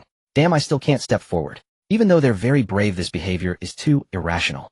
The chubby otaku cursed himself. Right, to protect them, there's only that person. But then he seemed to think of something and immediately rushed out of the restaurant toward the hotel lobby. Sure enough, the mountain village old corpse had just come out of the office, still unaware of the situation in the restaurant. Hey, where's that little girl? The mountain village old corpse looked at the three-headed woman at the front desk, curious. Just a moment ago, Shen Lin was still sleeping there. How could she have vanished as soon as he stepped out? Just as the three-headed woman was about to speak, she was interrupted by a cry for help. The person was the chubby otaku. Supervisor, I finally found you. Something happened in the restaurant. The otaku cried, snot and tears streaming down his face as he clutched the mountain village old corpse's clothes, wailing in sorrow. The mountain village old corpse looked at the fat guy with disgust, but thinking that this guy was Shen Lin's companion, it had to suppress the urge to slap him away. What happened? The mountain village old corpse frowned and asked. That zombie king wants to eat Shen Lin. Supervisor, you care about her so much that you absolutely cannot stand by and do nothing. The chubby otaku hurriedly pleaded. Upon hearing this, the mountain village old corpse thought it was bad. Oh, wasn't this just what he feared the most? What should he do now that he was caught in the middle? If he had not known about this matter, it would have been fine, but now that he knew, how could he not intervene? The mountain village old corpse sighed and had no choice but to lead the chubby otaku towards the restaurant. At this time, where there is worry, there will definitely be happiness. And in the entire restaurant, the only ones who were happy were the gloating contestants from the pickled cabbage country. Shui Chenghan smiled, finally waiting for this moment. Watching his most hated, most envious, and most despised Long Country people about to lose their smiles. Shui Chenghan looked at Shen Lin, Zhao Yijangwo, Li Na, and the other members of the Dragon Kingdom, who were confronting the zombie king with a smile playing on his lips. Today he was in an exceptionally good mood. Even after doing the dirty and tiring work like a dog these past 2 days, and even with the food they were eating resembling pig slop, he was still in an explosively good mood. If I want to see how you Dragon Kingdom will turn things around this time. Shui Chenghan thought leisurely to himself. No, I need to add some fuel to the fire. Shui Chenghan then hatched a plan. He pulled over a contestant from the pickled vegetable country who was watching the excitement with him. The contestant from the pickled vegetable country was naturally all smiles. Lieutenant Chui, your calculations are brilliant. The Dragon Kingdom is doomed to suffer, haha. From now on we will follow your lead. The contestant from the pickled vegetable country immediately began to flatter Chui Chenghan. This flattery was music to Chui Chenghan's ears. Since that's the case, help me out. Of course, say it, and he'll do anything, even a million tasks. We only need one thing. Just do it, Samida. The contestant from the pickled vegetable country immediately pledged loyalty to Chui Chenghan. After all, among the contestants from the pickled vegetable country, there were also ranks. Chui Chenghan was at the top, followed. This lackey often bullied and scolded them, relying on Chui Chenghan's protection. The contestant from the pickled vegetable country had entered the live broadcast as a weak office worker naturally belonging to the oppressed group. Now if he could climb onto Chui Chenghan's big tree, his status would surely rise. Alright, they are still at a standoff. I want you to add some fuel to the fire, Chui Chenghan said pleasantly while looking at a few people in the center of the hall. Huh. Lieutenant Chui, do you want me to go to the Ghost King Zombie King? The contestant from the pickled vegetable country, who had been eagerly waiting for Chui Chenghan's task, immediately changed his expression and stammered. He wanted to please Chui Chenghan, but who wouldn't be afraid when seeing the Zombie King's furious expression? Are you backing out now? Chui Chenghan narrowed his eyes, fixating on the contestant from the pickled vegetable country with an unfriendly tone. No, I just don't know how to add fuel to the fire. With the Ghost King Zombie King so angry, wouldn't I be courting death if I went? Seeing Chui Chenghan's dangerous gaze, the contestant from the pickled vegetable country immediately stammered in response. Don't worry, this is also an opportunity for you to rise to the top. You need to go and please the Ghost King Zombie King. Once you succeed, the Zombie King will naturally regard you more high. At that time, with the Zombie King's protection, won't your status naturally rise? Don't you want to enjoy those delicacies? Don't you want to live in a nice suite? Chui Chenghan's words were like the seductive serpent that tempted Adam and Eve to steal the forbidden fruit, flicking its crimson tongue. Upon hearing this, the contestant from the pickled vegetable country immediately began to calculate in his heart. This was indeed a tremendous benefit. Don't worry, if you go and return, we will stand on equal footing. If you don't go, haha. When we return to the dormitory tonight, I'll have a word with you. Chui Chenghan offered a sweet date followed by a big stick. Hearing this, the contestant from the pickled vegetable country, who had been hesitant, was startled. Indeed, if he didn't go, the days ahead would only be more miserable. Why not take a gamble? From a bicycle to a motorcycle. Yes, Lieutenant Chui, I will go. The contestant from the pickled vegetable country gritted his teeth and nodded with determination. That's right, I look forward to your good news. Chui Chenghan nodded with satisfaction upon hearing this. The contestant from the pickled vegetable country took a deep breath, walking towards the eye of the storm in the dining hall under the puzzled gazes of others. As the contestant from the pickled vegetable country approached, the Ghost King Zombie King naturally noticed him. Here comes another one to seek death. Good, today I'll have a nice slaughter. The Zombie King sneered, now filled with extreme rage. How dare a human woman despise it? Doesn't this woman know how many female entities wish to crawl into its bed? Doesn't she understand the tremendous benefits? And that little girl, why does she dare to teach it a lesson? Have one or two of them forgotten their identities? And now then let's kill them all. The Zombie King now looked at everyone as if they were corpses. Ghost King, great honor. You misunderstand me. I truly cannot stand these Dragon Kingdom people who dare to resist you. I specifically came to take revenge for you. The contestant from the pickled vegetable country was immediately startled and hurriedly said respectfully. You? A mere mortal. To take revenge for me? Are you trying to make fun of me? The Ghost King Zombie King paused briefly and coldly said, the killing intent in his tone growing more intense. Thump. Feeling the palpable killing intent, the contestant from the pickled vegetable country immediately couldn't hold on and knelt down. My lord, even if you give me 100 guts, I wouldn't dare to mock you. The contestant from the pickled vegetable country immediately bowed and said. This scene left everyone in the hall dumbfounded. The eerie employees in the hall looked at the contestant from the pickled vegetable country, who constantly bowed and apologized with disdain. This formed a stark contrast with Zhao Jiangwo's firm and unyielding posture at this moment. The Zombie King also looked curiously at these two completely different types of people. Your attitude is quite good. Rise and let me see how you plan to take revenge for me. The Ghost King Zombie King said with interest. Watching the internal conflict of these two ants piqued his interest. Upon hearing the Zombie King's words, the contestant from the pickled vegetable country, still bowing, felt a surge of joy.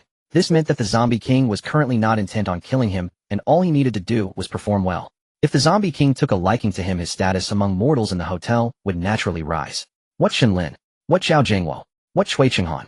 At that time, they would all have to kneel before him. Looking at the blushing Shen Lin combined with his endless fantasies of a bright and glorious future, the contestant from the pickled vegetable country felt a surge of malice. He brushed off the dust from his knees and slowly walked towards Zhao Jiangwo and Shen Lin. The two bowing Dragon Kingdom people immediately prepared to stop this seemingly weak contestant from the pickled vegetable country. If it were an ordinary day, this participant from the Kimchi Kingdom would naturally have felt fear upon seeing these two towering individuals from the Dragon Kingdom. But now his status and position were no longer what they once were. With the Ghost King Zombie King backing him, he was now utterly... Even if Chui Qinghan dared to come, he would have to endure 2 slaps. Sybil, have you 2 Dragon Kingdom men considered the consequences of blocking me? The Kimchi Kingdom participant stood before them bellowing loudly. Now I have the Zombie King behind me. If you don't want to die, get out of my way. The Kimchi Kingdom participant spoke with overwhelming confidence. The 2 men, seeing the Zombie King behind him glaring at them with malevolent intent, felt their hearts sink and involuntarily stepped back. Watching the frightened pair, the Kimchi Kingdom participant was thrilled beyond measure. So this was the taste of power. Then he strode over to Zhao Jiangwo and Shen Lin. Korean, this matter has nothing to do with you. You may leave before I throw you out. Zhao Jiangwo's tall and broad figure stood like a city wall blocking the Kimchi Kingdom participant and Shen Lin. Gazing at the Dragon Kingdom soldier, whose chest muscles were bigger than his own head, the once wildly excited Kimchi Kingdom participant began to calm down. I should be the one saying that to you. The Kimchi Kingdom participant hissed through gritted teeth. Behind him stood the Ghost King Zombie King, watching him intently and giving him this chance. If he backed down now, wouldn't that be slapping the Zombie King in the face? How could he ever rise above? I have business with that little girl. What business do you have with her? The Kimchi Kingdom participant muttered. Little girl Sumnida. Big brother wants to say. Then the Kimchi Kingdom participant turned and spoke softly to Shen Lin. What is it? Shen Lin tilted her little head. Big brother, you have a speech impediment. Shen Lin poked her little head out and asked curiously. The Kimchi Kingdom participant, looking at Shen Lin's delicate face, was seized by a perverse thought. The Kimchi Kingdom participant wore a seemingly gentle smile one moment, but the next he swung his palm directly toward Shen Lin's face. All the Dragon Kingdom participants saw this, and their pupils contracted sharply. The Kimchi Kingdom participant was too despicable to strike so ruthlessly at a child. Shen Lin was startled as well, and instinctively closed her eyes. Thud! A dull sound rang out. Zhao Jiangwo had acted. More precisely, he had kicked. He delivered a solid kick to the Kimchi Kingdom participant's chest instantly. The slap aimed at Shen Lin missed completely. Ow! The Kimchi Kingdom participant was sent flying backward and crashed heavily beside the Zombie King. Ow! The Kimchi Kingdom participant clutched his chest in agony, blood spilling from his mouth. The Zombie King looked at this mortal who had vowed to stand up for him, only to be kicked away by the opponent with disgust. No strength, yet trying to act tough. However, Zhao Jiangwo's kick only inflamed the Zombie King's desire for slaughter. Everyone present saw that the Kimchi Kingdom participant had acted on the Zombie King's behalf. Now this mortal dared to strike him. Wasn't that a slap in the Zombie King's face? Where would the Zombie King's dignity? This scene also stunned the livestream viewers around the world. Heavens, Captain Zhao Jiangwo is so impulsive. Alas, a catastrophe is about to unfold. I can already see the veins bulging on the Zombie King's forehead in rage. I hope they all come through unscathed. Heaven bless our great Dragon Kingdom.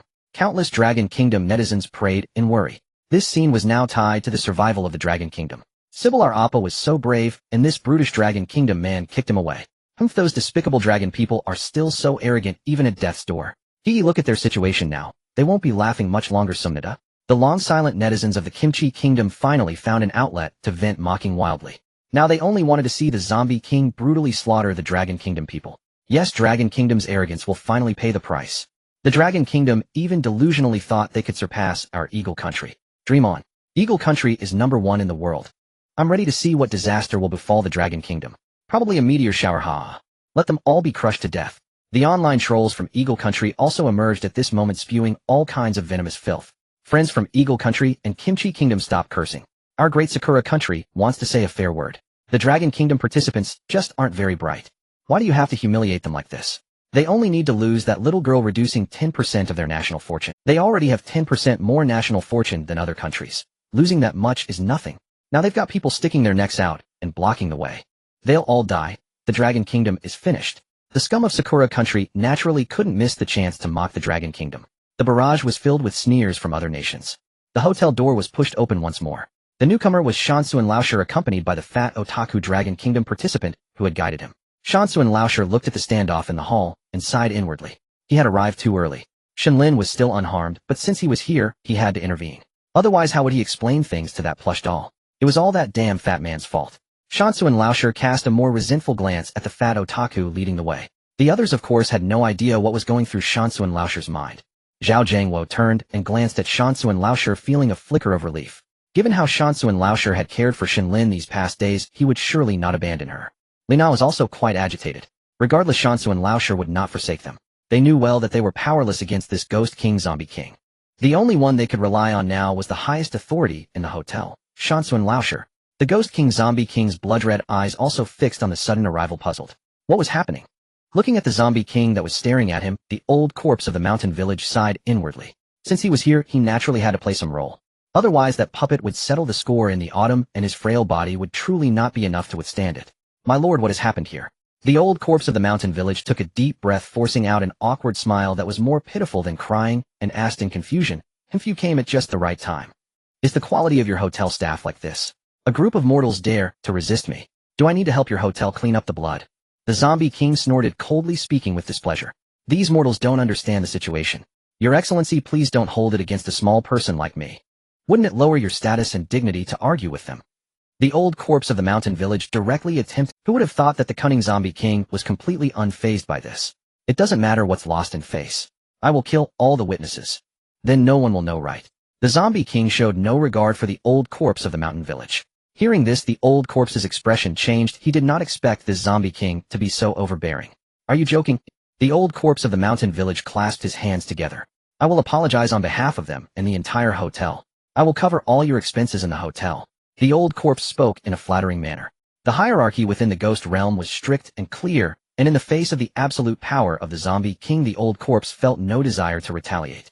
It was just like facing that little girl's mysterious puppet. He could only appease. Get lost. Do you think this king values you so much?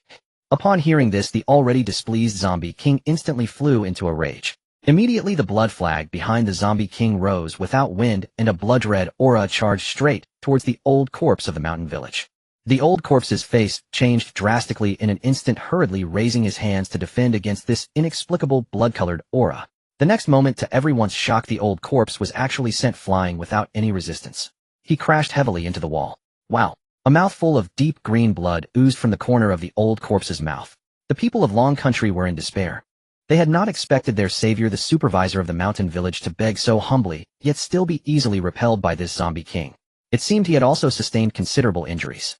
Old corpse of the mountain village, this is the face I give you as the supervisor of this hotel. If you dare to come out and make a fuss again, I will kill you first. The zombie king spoke with a grim expression. Although he could easily kill the old corpse, being the supervisor of the hotel, he had to preserve some face. Upon hearing this, the old corpse of the mountain village opened his mouth, but then fell silent. He had already done everything he could. It wasn't worth losing his life over this.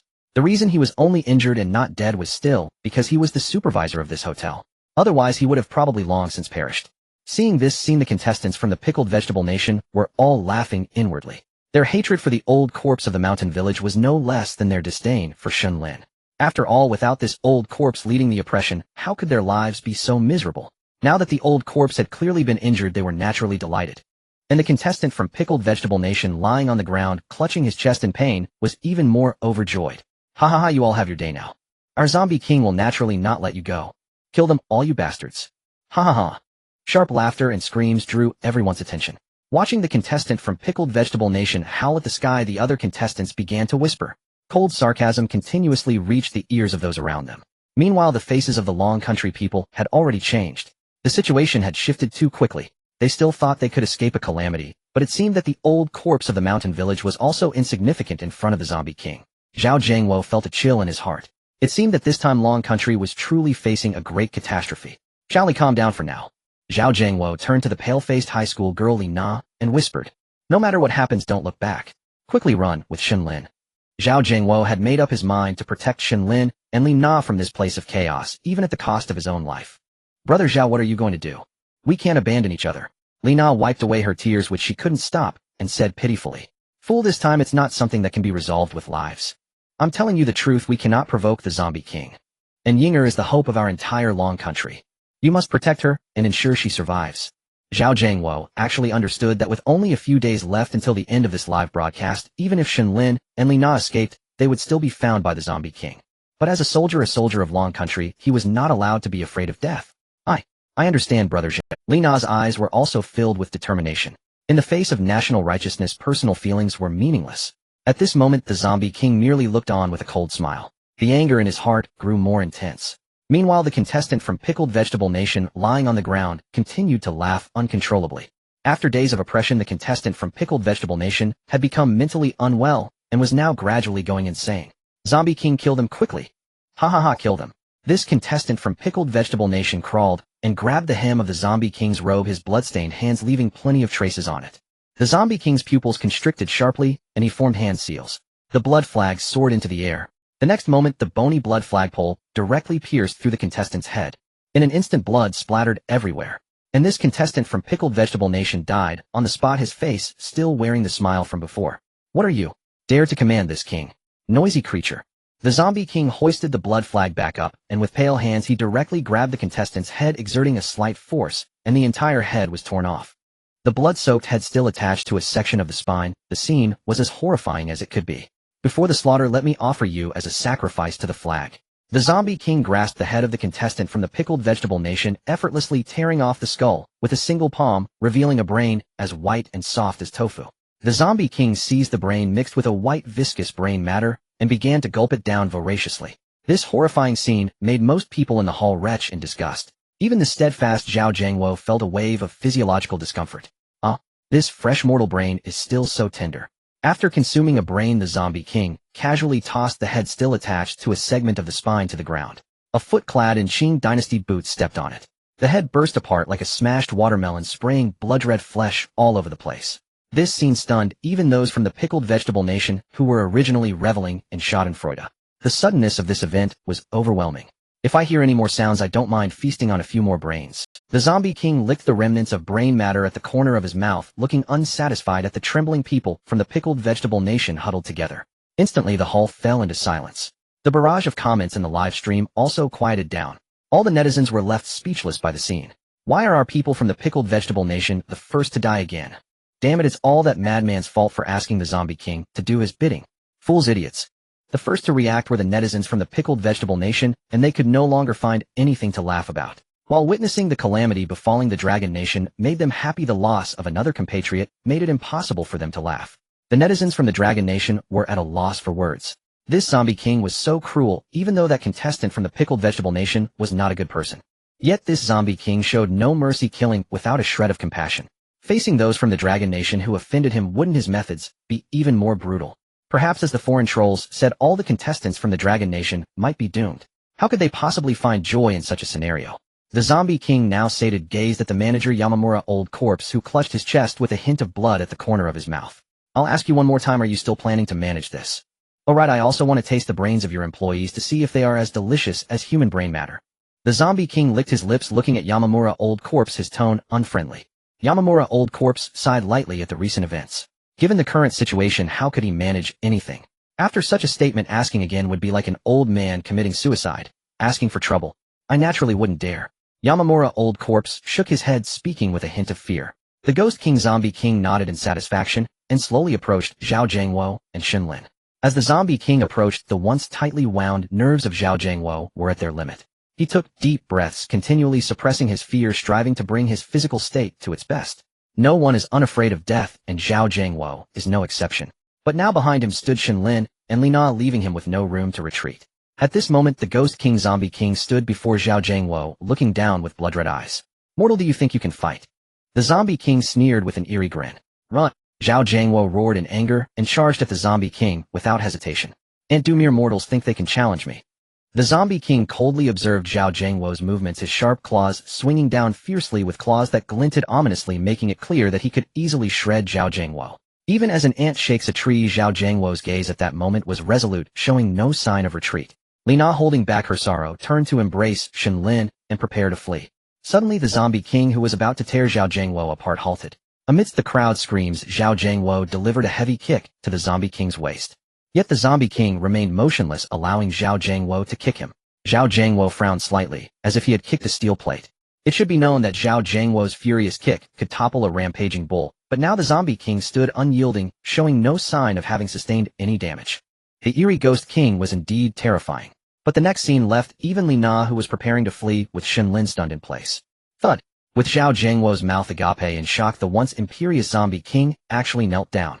The posture of submission was even more standard than that of the already deceased contestant from the Pickled Vegetable Nation. Bang! Bang! Bang! A series of heavy thuds echoed the terrifying force, even cracking the Zombie King's iron-hard forehead, causing a trickle of thick black blood to flow. It was my fault for not seeing clearly. I was blinded. I was muddled by pig lard. I beg you, Great One, spare me. The Zombie King's kowtows continued without pause, mumbling incoherently. Everyone, including Yamamura Old Corpse, was left dumbfounded by this scene. What is happening? This is the Ghost King. Could it be a delaying tactic? whispered the weasel nearby. Fool that is a being revered as the Ghost King. Is there really a need to use such tactics against these mortals? Yamamura Old Corpse scolded the weasel, though he refrained from expressing that even if it was a delaying tactic, there was no need for such a humiliating method. Thank you, Great One. Thank you, Great One. Suddenly the zombie king stopped bowing and looked up to the sky in gratitude. Great One, I truly did not know she was yours. Otherwise, even giving me 100 times more courage, I wouldn't dare to act this way. The tone of the zombie king suggested he was on the verge of tears. Thank you for sparing my life. I will leave now, I will leave now. I will absolutely not appear before you and her again. The zombie king was immediately overwhelmed with gratitude, standing up and sprinting towards the restaurant door. In the astonished gazes of the crowd, it brushed past Shen Lin, the one it had hated most, without a moment's hesitation. In an instant it vanished from the hotel restaurant, as if the Ghost King zombie king had never been there. The entire restaurant fell into a dead silence. Zhao Jiangwo stood frozen in place at a loss. The people of the pickled vegetable nation gaped, unable to close their mouths for a long time. Watching the once proud and invincible Ghost King zombie flee in panic, everyone in the restaurant was left stunned. Especially the contestants from the Kimchi Nation who had just lost another member. One person dead is just one dead. They've come to terms with it, having already lost much of their national fortune. Now it's just like having many lives, or a few more losses won't make much difference. But being able to suffer alongside the Long Nation is the real deal. Everything that has happened has exceeded their Shen Lin, Zhao Jiangwo, Li Na, and the other Long Nation contestants who angered the Ghost King zombie were completely unscathed. Even Zhao Jiangwo took the opportunity to kick the Ghost King zombie, yet nothing happened to him. Instead, their own nation's contestant lost another member. It's always a losing business. Zhao Jiangwo could no longer hold back. He was already prepared to sacrifice himself for the nation even before Shen Lin and Li Na. He was almost determined to challenge the Ghost King zombie, knowing it was a futile effort, only to have the latter completely ignore him and flee in fear. The old corpse from the mountain village was also puzzled. It seemed that this time the doll in the little girl's hand hadn't even... The clash between Ghost Kings is a rare sight, because once two Ghost Kings find each other disagreeable and decide to engage, it will definitely end in a fight to the death. Yet it felt no trace of terror at all. Could it be that an even stronger and more outrageous entity had intervened? But for now, all of this was none of its concern. It had done what it needed to do. Even if the existence behind Shen Lin did not acknowledge this favor, at least when the time for reckoning came, it wouldn't be its turn. Zhao Jiangwo was taken aback, immediately turning to the bewildered old corpse from the mountain village and bowing respectfully. Thank you, Supervisor, for your timely rescue. I will remember this immense kindness for a lifetime. Zhao Jiangwo was undoubtedly well-versed in matters of human relationships. Even though he knew that the old corpse from the mountain village with its strength should not have been able to scare off the Ghost King zombie, at least it stood up in their most critical moment. It even got injured because of it. This favor, regardless of others, he had to remember. No need to mind. As long as the old corpse from the mountain village, being crafty, said ambiguously. It was unclear whether that unknown powerful entity was still present, but this credit was something a mere hotel supervisor would not dare to claim. Ding, ding, ding. Global announcement: one more contestant from the Kimchi Nation has died. Punishment issued: the national fortune of the Kimchi Nation decreases by 10%, resources reduced by 10%.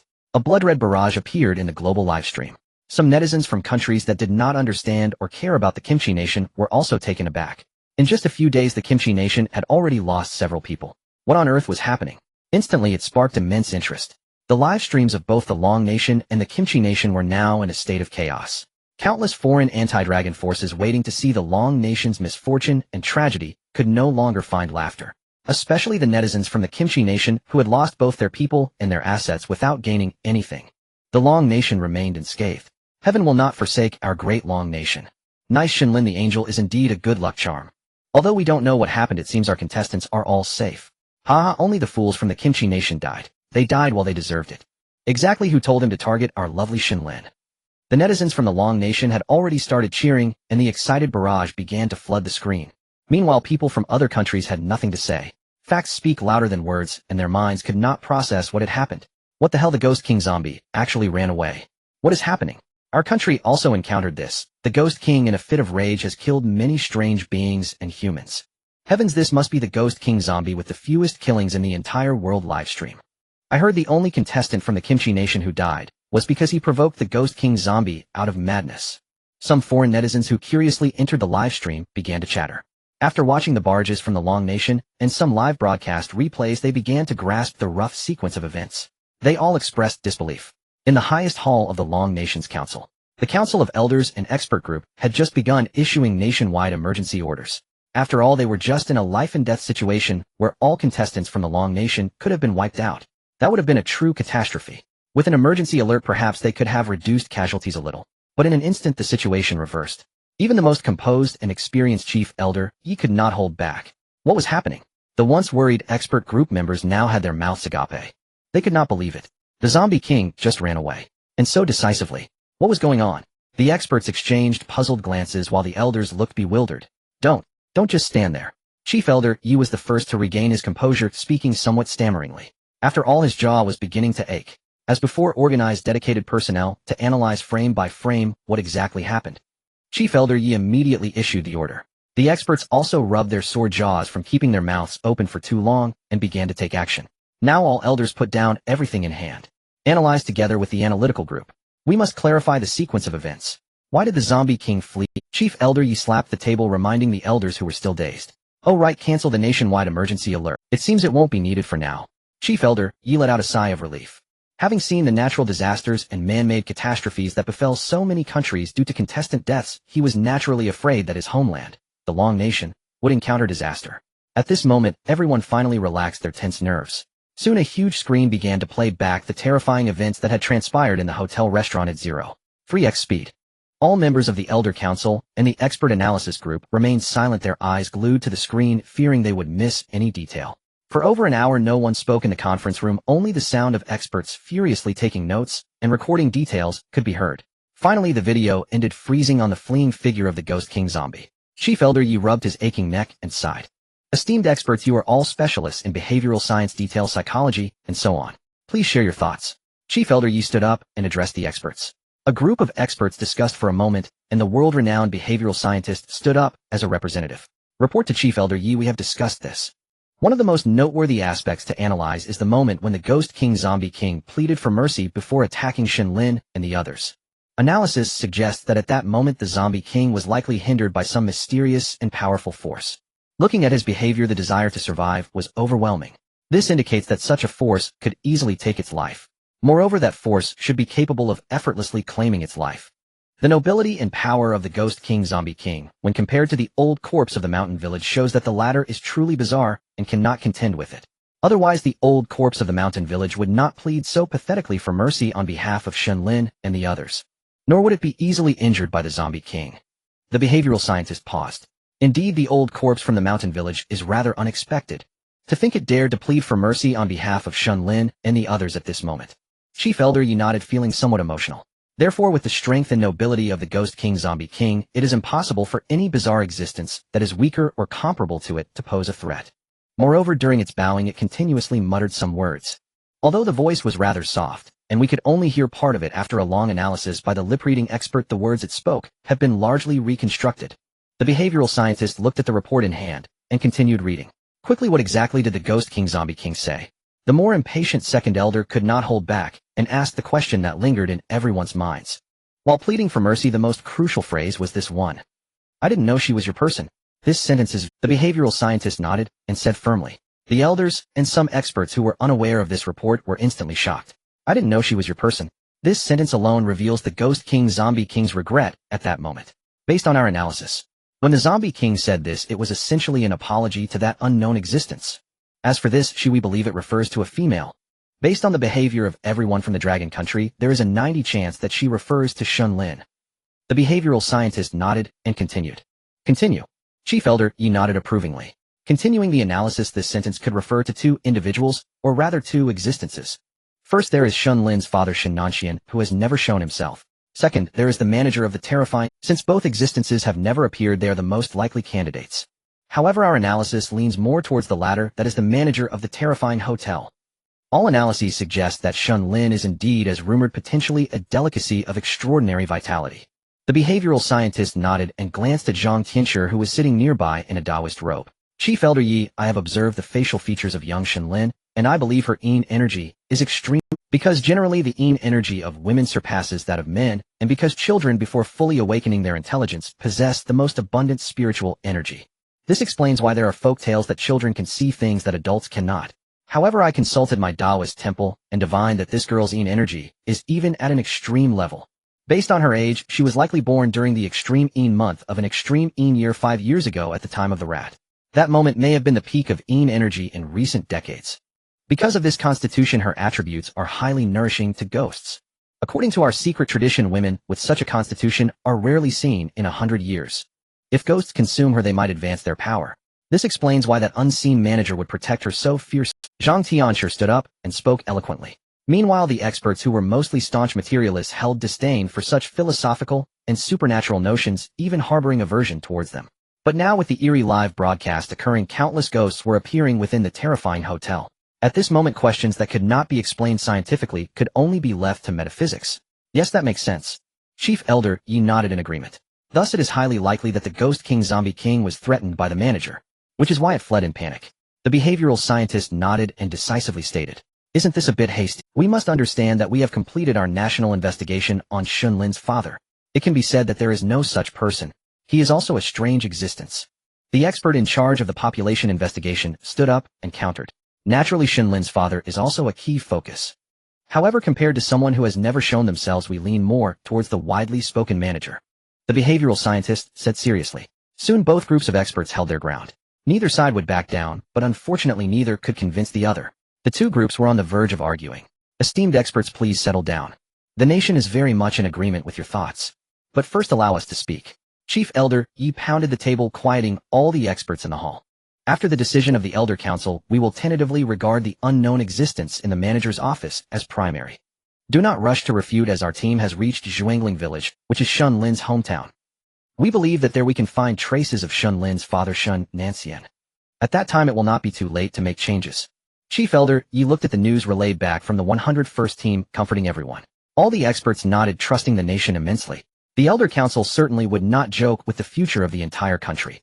Meanwhile, the news of the Ghost King and Zombie King fleeing from the Dragon Kingdom's live broadcast room has reached the governments of various countries around the world. In the northernmost part of Bear Country, beneath the snow-covered ice plains, a steel shelter fortress houses a balding, golden-haired president who is watching the scene on the screen, his pupils constricting. As a former soldier who eventually became president, his resolve is stronger than that of an ordinary person. Yet this scene still left him somewhat shocked. I never expected that Dragon Kingdom would have such heroes. The president of Bear Country admired Zhao Zhangwo's fearless stance against the Ghost King and Zombie King. However, what piques my curiosity the most is the little girl that the people of Dragon Kingdom are desperately protecting. The president furrowed his brows as he looked at the information on Shen Lin. Comrade President, our experts have completed their analysis. A tall soldier in thick military attire entered, saluting respectfully. Let them in. The president of Bear Country tidied his clothes and sat down in his chair. Soon after, a group of golden-haired, blue-eyed men and women walked in. Comrade President, our scientists and observers have gathered all the data. The live broadcasts from Dragon Kingdom and Kimchi Country are among the least affected by the Ghost King's death worldwide, especially in Dragon Kingdom, where no one has died. Their achievements are remarkable. An observer humbly stated. How is the investigation on Shen Lin going? The president of Bear Country was not very interested in the matters already guessed. The only thing he wanted to clarify was the unique existence in the world's live broadcast. A certain Shen Lin from Dragon Kingdom. The current information is all from the live broadcast. If we want specific details, we might need to send our agents to Zhuangling Village in Dragon Kingdom. A general from Bear Country stood up, being in charge of the intelligence department, naturally suggesting this. Upon hearing this, the usually decisive president fell silent. Going to Zhuangling Village might indeed uncover information about Shen Lin, but if they were discovered, it would mean completely severing relations with Dragon Kingdom. Although all nations are putting their efforts into the bizarre live broadcast, Dragon Kingdom currently possesses a national fortune that exceeds normal countries by 10%. No, we absolutely cannot turn against Dragon Kingdom. The president of Bear Country finally spoke softly. Once upon a time, his country's predecessor was also considered the big brother of Dragon Kingdom, but now they could only avoid confrontation.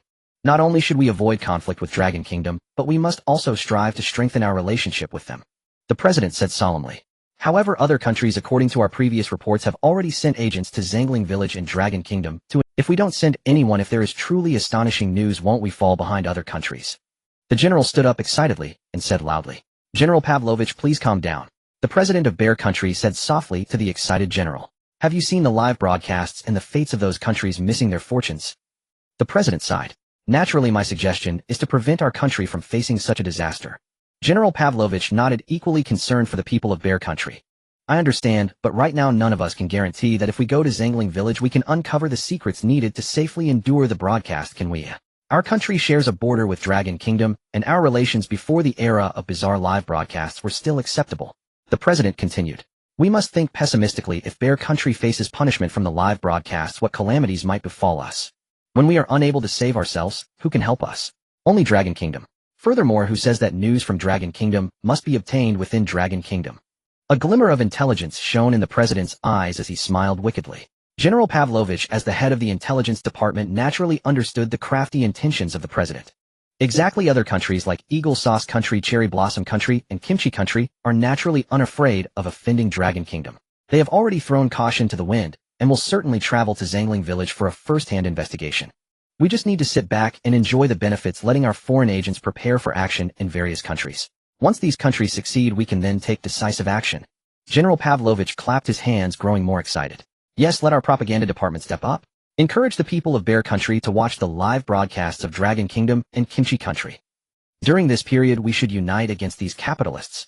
The president of Bear Country stated as they decided to appease Dragon Kingdom, they must also make their actions public. No one is a fool. Between great nations, subtlety is sufficient. In Eagle Sauce Country's White House, the president of Eagle Sauce Country angrily smashed an open champagne bottle against the wall. Golden liquid mixed with shards of glass splattered everywhere. Upon hearing the noise from the president's office, the secretary rushed in with bodyguards. FCK, why is this happening? Damn it, what are the agents in Dragon Kingdom doing right now? Have they started taking action? After venting for a long while, the president of Eagle Sauce Country finally calmed down, tidying his sparse hair, and in a pretentious manner asked again. Report all agents who are to be dispatched and smuggled into Dragon Kingdom have gathered with the stationed agents in Dragon Kingdom. They are expected to begin exploring Zangling Village in 6 hours. The secretary had long since grown accustomed to this capricious president. By the way, contact the Prime Minister of Cherry Blossom Country for me. The president of Eagle Sauce Country nodded at the secretary. Not long after, an encrypted video conference was established. A short man with a silly beard appeared on the screen, bowing respectfully. Oh hey, oh, Your Excellency, President of Eagle Sauce Country. The Prime Minister of Cherry Blossom Country greeted. Mr. Kondo, let's skip the pleasantries. The president of Eagle Sauce Country interrupted the Prime Minister, who was about to exchange courteous remarks, and spoke directly. What exactly do you want to discuss? The Prime Minister of Cherry Blossom Country, being astute, had already guessed the purpose of the call the moment he saw the request from Eagle Sauce Country. Have your agents arrived at Zangling Village? The president of Eagle Sauce Country asked directly, not wanting to think about those devious schemes. Your Excellency, President of Eagle Sauce Country, are you joking? Our nation would never engage in such espionage. The Prime Minister of Sakura Country shamelessly declared, exuding an air of righteousness that could fool anyone into believing he was an honorable man. FK Kondo, I told you not to spout useless nonsense. The president of Eagle Sauce Country finally couldn't hold back and burst out in anger at the self-righteous Prime Minister Kondo. Seeing the furious president of Eagle Sauce Country, the Prime Minister of Sakura Country realized he had overstepped. Don't be angry, I was just worried someone might eavesdrop on our conversation. Kondo chuckled, trying to ingratiate himself. Our nation's ninja spy team has arrived at the province near Zangling Village in Long Country, and is expected to reach Zangling Village in 5 hours. Kondo elaborated. Yes, our agents should arrive around the same time. At that point, we will both explore Zangling Village simultaneously. Intelligence sharing. The president of Eagle Sauce Country rubbed his eyes, feeling a bit fatigued. That would be perfect.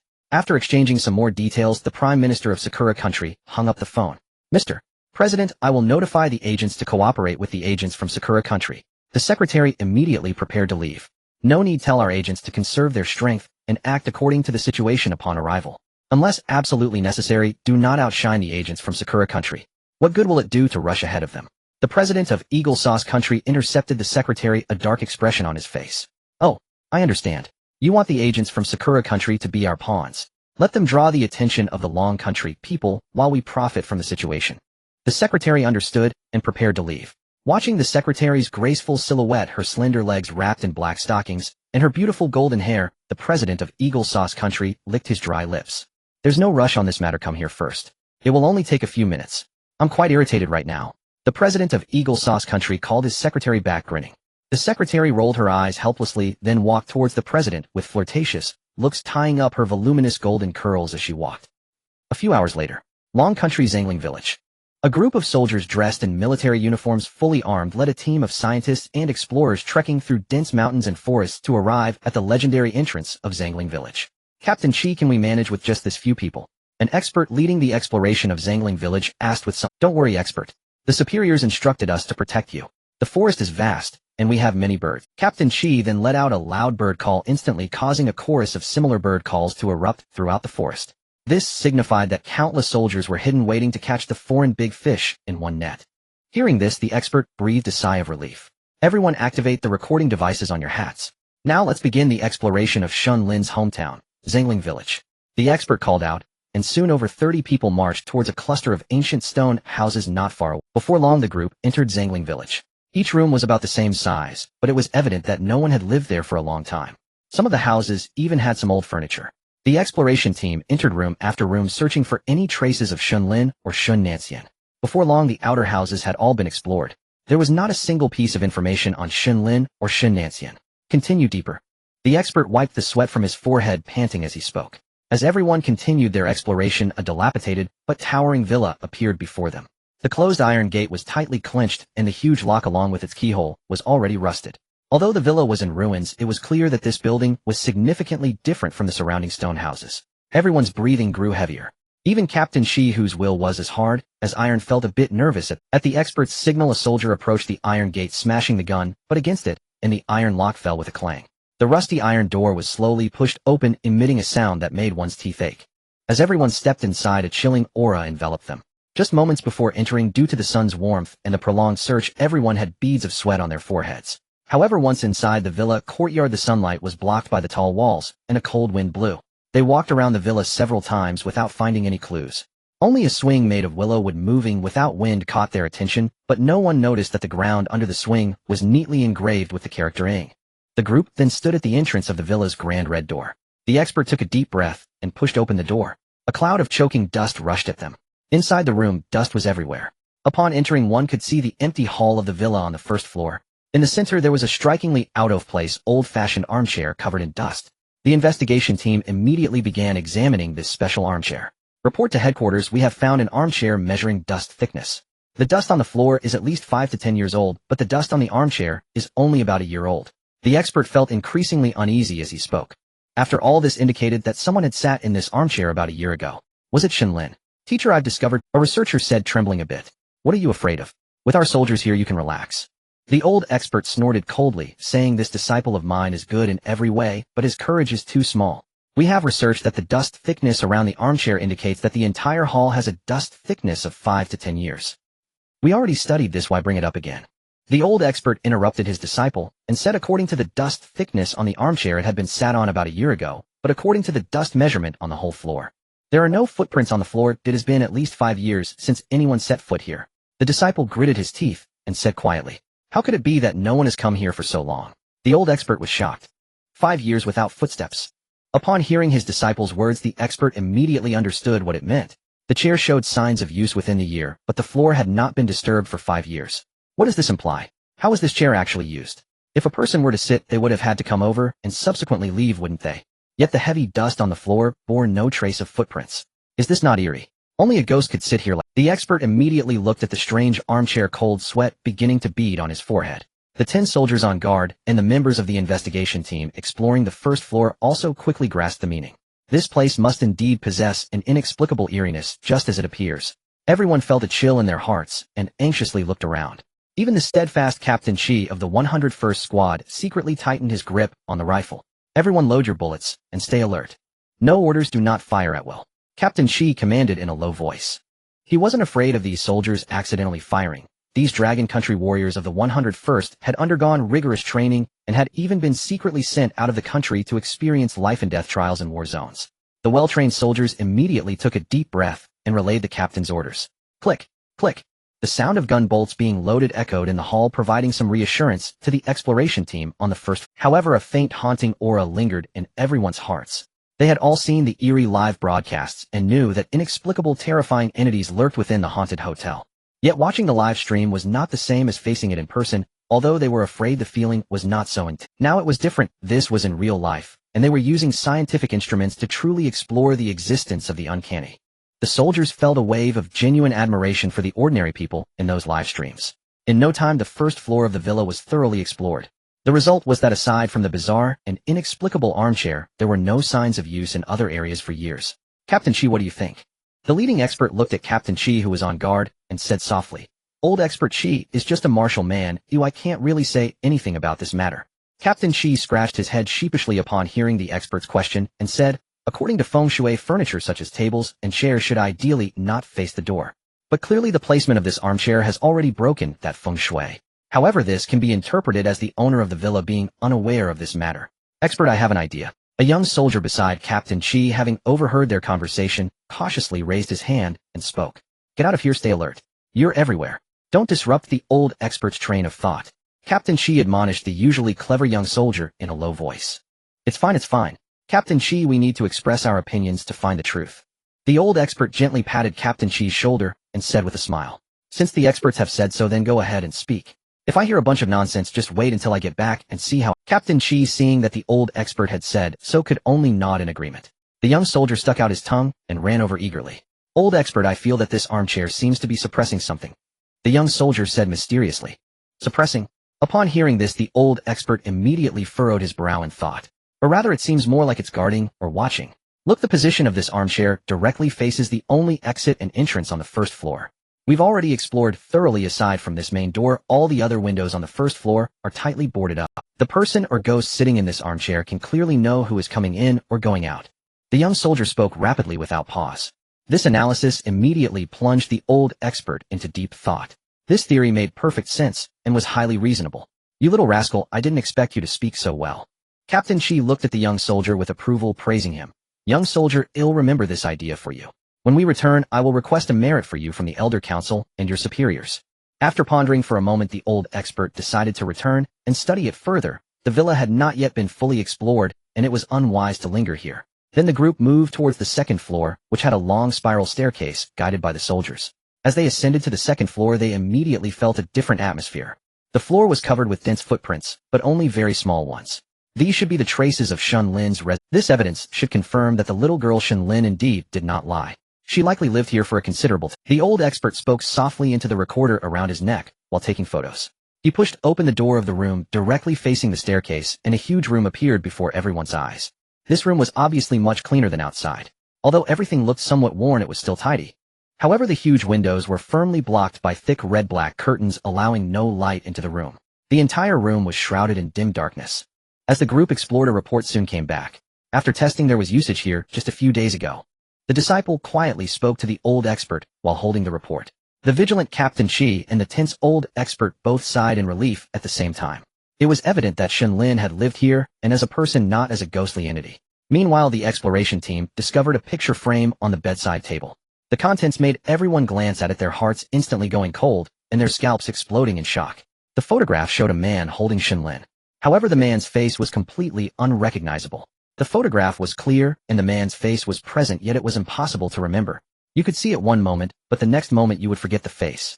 Moreover, this process did not allow you to forget, it would only linger in your mind. You could look at it countless times, yet still not know what the face looked like. The Supreme Council Hall of the Dragon Kingdom. Soon all the videos and reports exploring Zangling Village and the villa where Shen Lin resides were delivered to Chief Elder Yi and a group of elders and experts. Chief Elder Yi looked at each video and various reports with disbelief, his brow furrowed into a frown. These reports were simply too unbelievable. Impossible, absolutely impossible. How could such a thing happen? A sudden uproar came from an expert who stood up. "Old boy, what's wrong with you?" A friend nearby immediately walked over with concern to comfort him. "Look at this report about that armchair. There were no footprints around. How did the person sitting in the armchair get there?" The expert pointed to the report on the first page regarding the armchair, asking for help. "Is it possible that the one sitting there didn't need to walk?" The friend who had also read the report whispered in reply. "Didn't need to walk? How could that be? Is this person flying?" The expert shook his head frantically, vehemently opposing the idea. What if the one sitting there isn't human? The second elder stood up and spoke. The expert's behavior began to shake the morale of those around him. Even some newly inducted elders with lower qualifications started to feel disheartened. This panic must be curbed immediately before it spreads on a large scale. How could it not be human? Is it a ghost? The expert's responses grew quieter. Yes, at this point the existence of a ghost was becoming a certainty. After all, that bizarre and inexplicably appearing live broadcast was still ongoing. Why could there be ghosts in the live stream, but not outside? Soon everyone fell silent, having thoroughly reviewed the materials and all the recorded videos from the scene. Elders, experts. After investigating Zangling Village, we can now confirm. The girl Shen Lin representing the Dragon Kingdom in the live stream did not lie. Her hometown should be Zangling Village. And this photo must be real. Chief Elder Yi took out the photo of Shen Lin with a man who was clear to see, but impossible to remember. After our experts examined it, photographing it, uploading it to a computer, printing it, recreating it, and even using AI graphics, the photo restored showed that no one could remember what that man looked like. However, it can be seen that this man is the father mentioned by the little girl, Shen Nanyan. This method could not be achieved with current technology. It resembles a bizarre technique much like the ghosts in the hotels during the live stream. Chief Elder Yi said with a serious expression. This photo was transmitted as a secret. After all, this kind of photo is more bizarre than all other matters combined. Chief Elder Yi repeatedly viewed this photo, refusing to believe the supernatural. Clearly, when looking at the photo, the man's appearance was already ingrained in his mind. However, just as he was about to recall it or sketch out the man's general appearance, while looking at the photo, his mind would completely forget the man's face. Others were no exception. Therefore, Chief Elder Yi immediately concealed this matter. He organized a team of technicians to examine the photo. First, they utilized various cameras instruments, even the world's top instant cameras and the oldest film cameras. Without exception, the photos taken were identical to the original photo, but the man's face remained unforgettable. Then the technicians recorded using computers, and after these electronic devices uploaded the photos, they matched reality. They could see clearly yet completely forget. It was as if they had amnesia. A memory master who had participated in various competitions around the world and was laden with honors was also invited over. Upon learning that he was to remember an ordinary portrait, the memory master scoffed. His memory could accurately recount what was said on any given page of a thick novel. A photo with only 2 people was naturally a piece of cake. Yet the unpredictability of life left this master sweating and deeply questioning his own memory abilities. He was no different from others. He could see and clearly discern the man's appearance, yet completely forget it. All methods conceivable by humanity were attempted by the technicians. But unfortunately, without exception, all failed. The head of the technical team could only humbly report his failures. Now we can basically determine that Shen Lin as a contestant is indeed human. She belongs to our dragon kingdom. However, Shen Nanyan, Shen Lin's father, is likely a bizarre existence. Or rather, he is a ghost. A powerful and unpredictable entity like a dragon that shows its tail, but not its head. This conclusion was reached through discussions among Chief Elder Yi and the council. Indeed, I agree with the council's decision. The head of the expert group, a specialist in human behavior, stood up and spoke on behalf of the experts. At this moment, we cannot say that science is meaningless. Rather, there are far too many problems that science cannot. Since that is the case, why not boldly speculate, boldly doubt, and boldly hypothesize? This Shen Nanyan is not a human. He is a ghost. The behavior specialist said seriously. After all, he understood that many members of the expert group were unable to accept this fact. After all, these old scholars had dealt with science their entire lives, and now they were inexplicably told that science could not explain these issues. No one can accept that. Even he himself struggled to accept it at first. He is right. Chief Elder Yi cleared his throat and said loudly, "Experts, I know that academically you are all outstanding. However, the era of the supernatural has arrived. If we continue to remain stagnant, we will only harm the Dragon Kingdom. Continuing to be obstinate will only harm you." Chief Elder Yi sighed, earnestly advising. Indeed, the 10 contestants representing the Dragon Kingdom determine its fate, but these experts also have their own. However, the current situation is simply too bizarre. Turning to Zangling village, the storm was already brewing as forces from all sides converged there. Inside the village of Zangling, the sun was now gradually setting. Though the entire villa had been thoroughly investigated, Unit 101 still had other missions to fulfill. Senior expert, this is the safe rest area we've planned for you and the team. There will be our personnel on guard around the perimeter. Plainclothes soldiers are also mixed in with the team, so you need not worry about safety during the night. Captain Shi gazed at the only open area near Zangling village and spoke gently to the elderly expert, who seemed somewhat frightened. Understood. He'll follow the organization's orders. The old expert nodded immediately and replied in a low voice. As the team leader, though afraid, he was no fool. He knew that Shen Lin had mentioned Zangling village before the entire world. Those anti-dragon forces and other countries with ulterior motives would naturally come to probe the village's secrets at the first opportunity. Besides protecting them, Unit 101 also had the task of rounding up all foreign spies lurking within Dragon. Captain Chi nodded in satisfaction, murmured a few words into the microphone at his ear, then vanished into the dense jungle. Soon night fell. On a small path 5 kilometers from Zangling village, a group of people hurried along. All carried backpacks, moved furtively, and cautiously observed every condition on the road. Toby, report on the surrounding situation.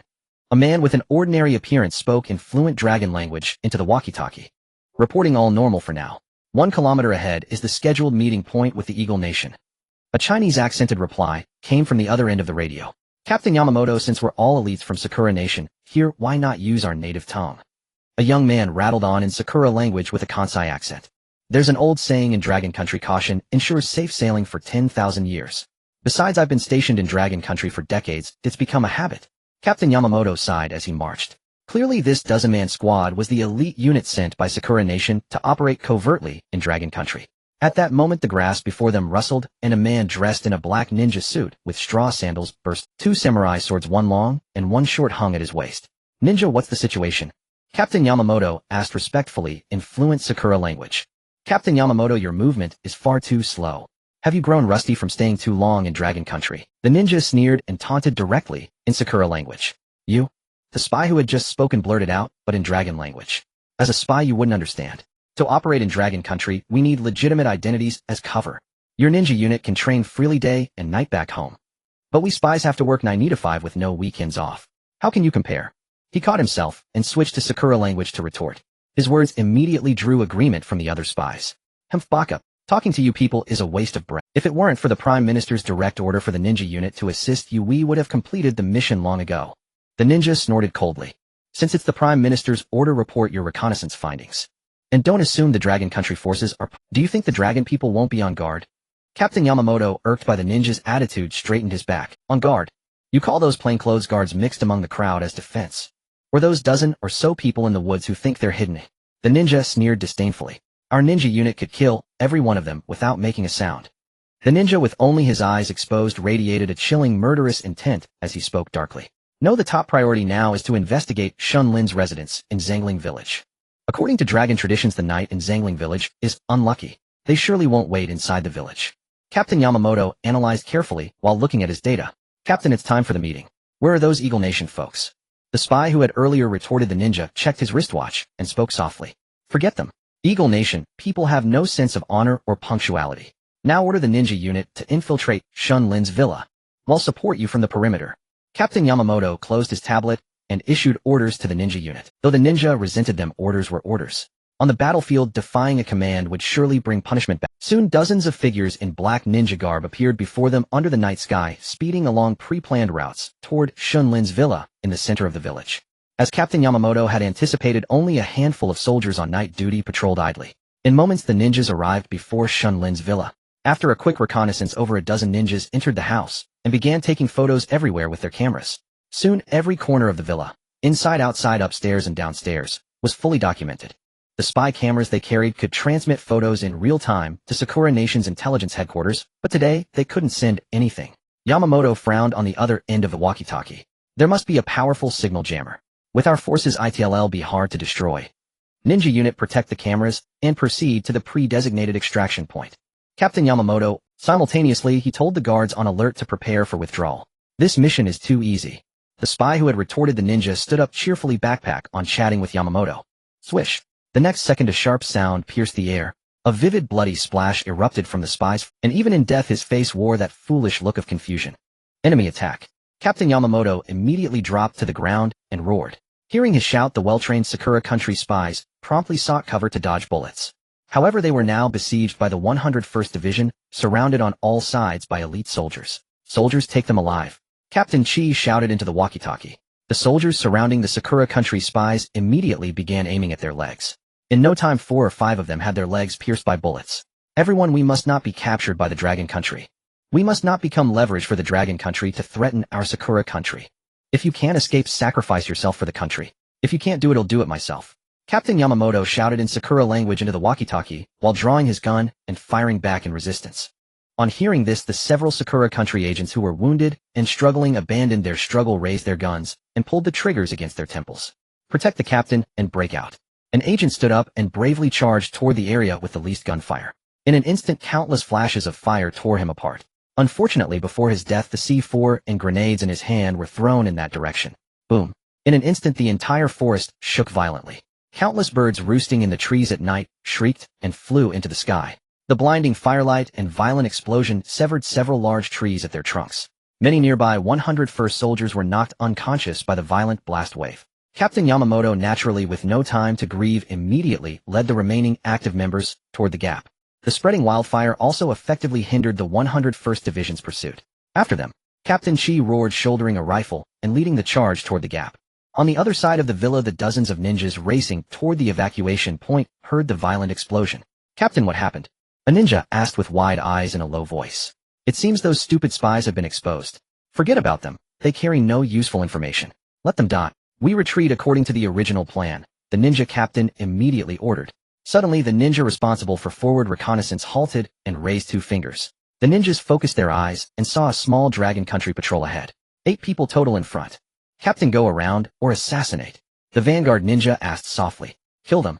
Don't let the dragon country kill our people comfortably, the captain said without any hesitation. He was already in a bad mood and his ninja squad was carefully selected, each with extraordinary skills. Moreover, the evacuation point was only 1 kilometer in a straight line. Going around would be too far. With the orders, several ninjas immediately left the formation, using the night as cover and rushed toward the patrolling 101st soldiers. They quietly drew their small knives from their bosoms and stabbed toward their respective targets. Sure enough, 4 or 5 soldiers were killed silently. The remaining 2 skilled soldiers drew their daggers and began to engage in hand-to-hand combat with the assassinating ninjas. A dragon country soldier lying on the ground with his throat slit knew that his carotid artery had been severed and there was no chance of survival. He then struggled to pull out the flare gun from his waist and fired it a moment before death. A brilliant red light instantly illuminated the area, exposing the ninjas who had been hidden in the shadows. Without the cover of night, the ninjas' combat effectiveness immediately decreased. Large numbers of other 101st units stationed nearby also rushed toward the scene. The 2 surviving soldiers instantly saw the tragic fate of their comrades. You little Japs, ill fuck your mothers. They roared in fury and their combat powers surged with anger. Soon they killed 3 ninjas. However, under the ninjas' siege, their bodies were covered with knife wounds drenched in blood. Whether their own or the ninjas was unclear. At that moment, a large contingent of the 101st Division arrived. Seeing this, the ninja captain realized he had overreached and underestimated the strength of these dragon country soldiers. Retreat.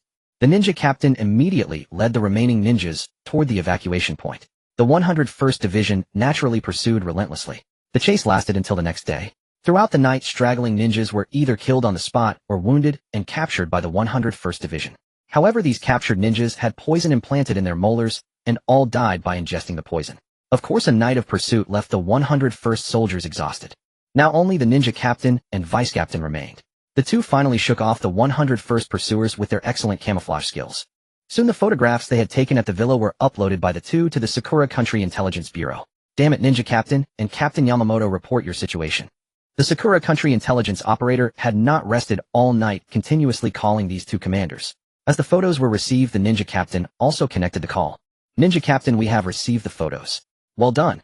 Now report your status. The female operator said, our casualties are severe. The ninja squad is almost annihilated and the spy squad led by Yamamoto probably has few survivors. The ninja captain, who had fled all night, said dejectedly, his arrogance from the previous night gone. At the Sakura Country Prime Minister's residence, a group of experts in white lab coats stood respectfully before the man in a kimono who was savoring tea. Speak, what have you concluded from the information risked by the ninja and spy squads? The man asked casually, while report, Prime Minister, based on the photos we have confirmed that this villa is the residence of the Dragon Country contestant Shen Lin. And according to the ninja's description, this armchair was used by a ghost-like entity. An aged Sakura Country scientist coughed and said slowly, crash. The teacup fell to the floor with a crisp ghost. Are you scientists sure about your analysis? The Sakura Country Prime Minister asked incredulously. Such a conclusion was beyond his comprehension. Seeing the serious expressions on the scientists' faces, the Prime Minister of Sakura Country had no choice but to accept this incredible news. Shen Lin's father, Shen Nanyan, is a ghost. Or as the people of Long Country would say, a spirit. At that moment, an overseas video call came in. The Prime Minister of Sakura Country knew, without looking, who was calling. Answer it. The Prime Minister of Sakura Country felt quite displeased at the thought of having to flatter the president of this great nation. Moshi Moshi, I am the Prime Minister of Sakura Country. May I ask who you are? The Prime Minister of Sakura Country pretended to be unaware. My friend, I have something to discuss with you. On the other end of the line was the President of Eagle Sauce Country, dressed in a sharp suit. Why did our agents arrive at Xiangling Village only to find that the people of Long Country had sealed off the area? It seems there were quite a few corpses being transported out. The President of Eagle Sauce Country looked quite surprised. Upon hearing this, the Prime Minister of Sakura Country felt even more displeased. It's better not to mention this, but when it is brought up it infuriates me. I would like to ask you, why didn't your country's agents arrive at the designated location on time? This caused the entire mission to be delayed by more than 2 hours.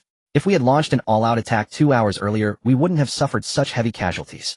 The Prime Minister of Sakura Country became increasingly angry. Old friend, why are you upset? The world is unpredictable. They missed their transportation.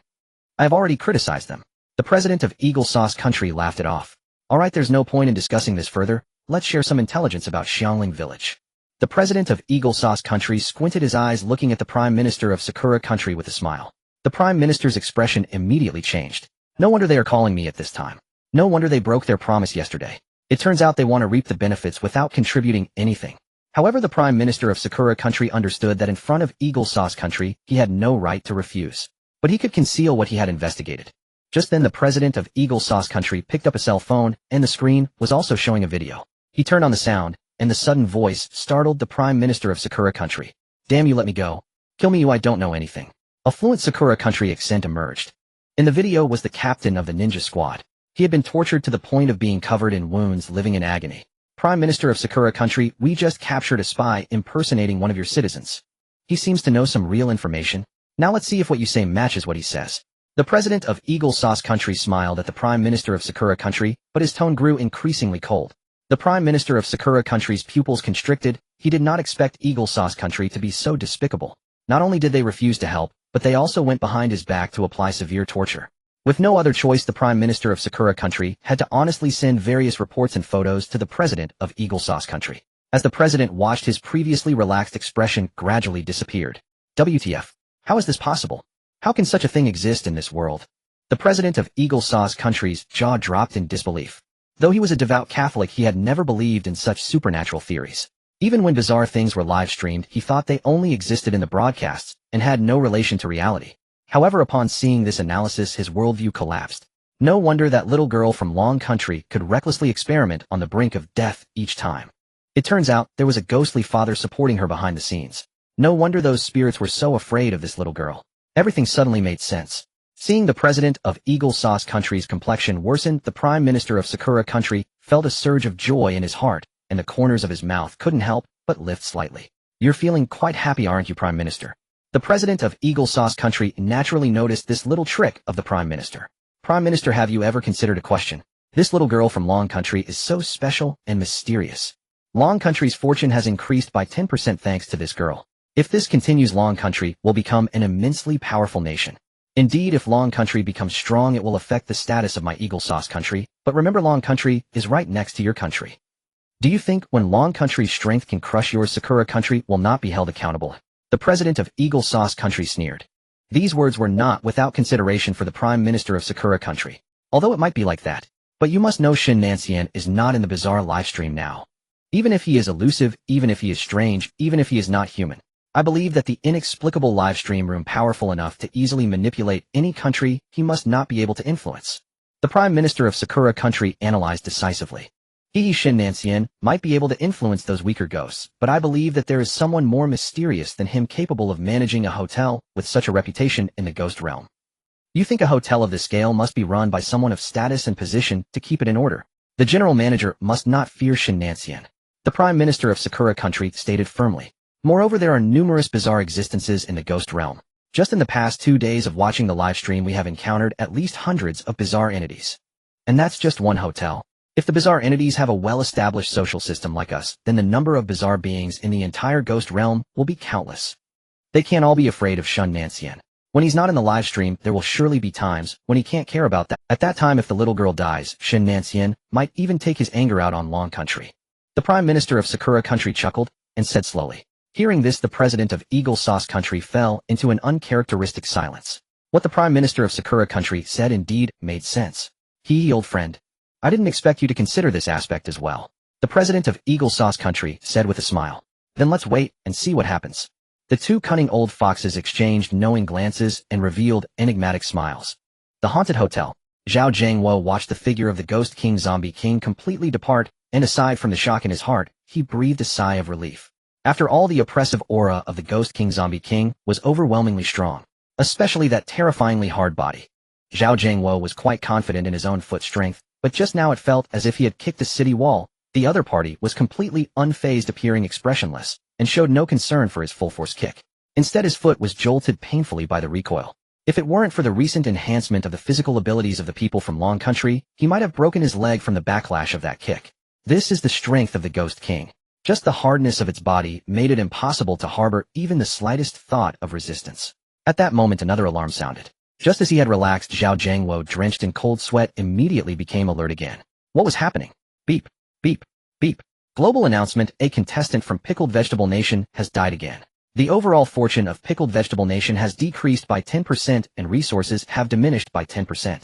The sharp alarm echoed in everyone's minds. The contestants from Pickled Vegetable Nation wore expressions of despair. Why was this happening again, just like before? The contestants from Long Country suffered no harm, while their own nation lost another person. Chui Chinghan was now at a loss for words due to his dissatisfaction.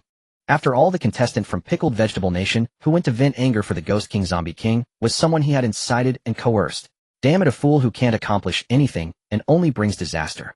Chui Changhan slammed his fist heavily against the wall, roaring in anger. As the leader of Pickled Vegetable Nation, everything he did was undoubtedly being broadcast live. Although Chui Changhan didn't care about how he beat or insulted his teammates. However, even if they safely left the haunted hotel, the days of Pickled Vegetable Nation, which had already suffered a 30% decrease in national fortune, wouldn't be easy. Damn it, all because of that strange Shen Lin. Chui Changhan's underling rushed over to angrily curse as he saw his boss in a foul mood. Boss, I just discovered that among the 5 survivors in our team, one seems to have previously lived in Long Country. His underling quickly spoke up as he noticed Chui Changhan's unkind gaze upon him.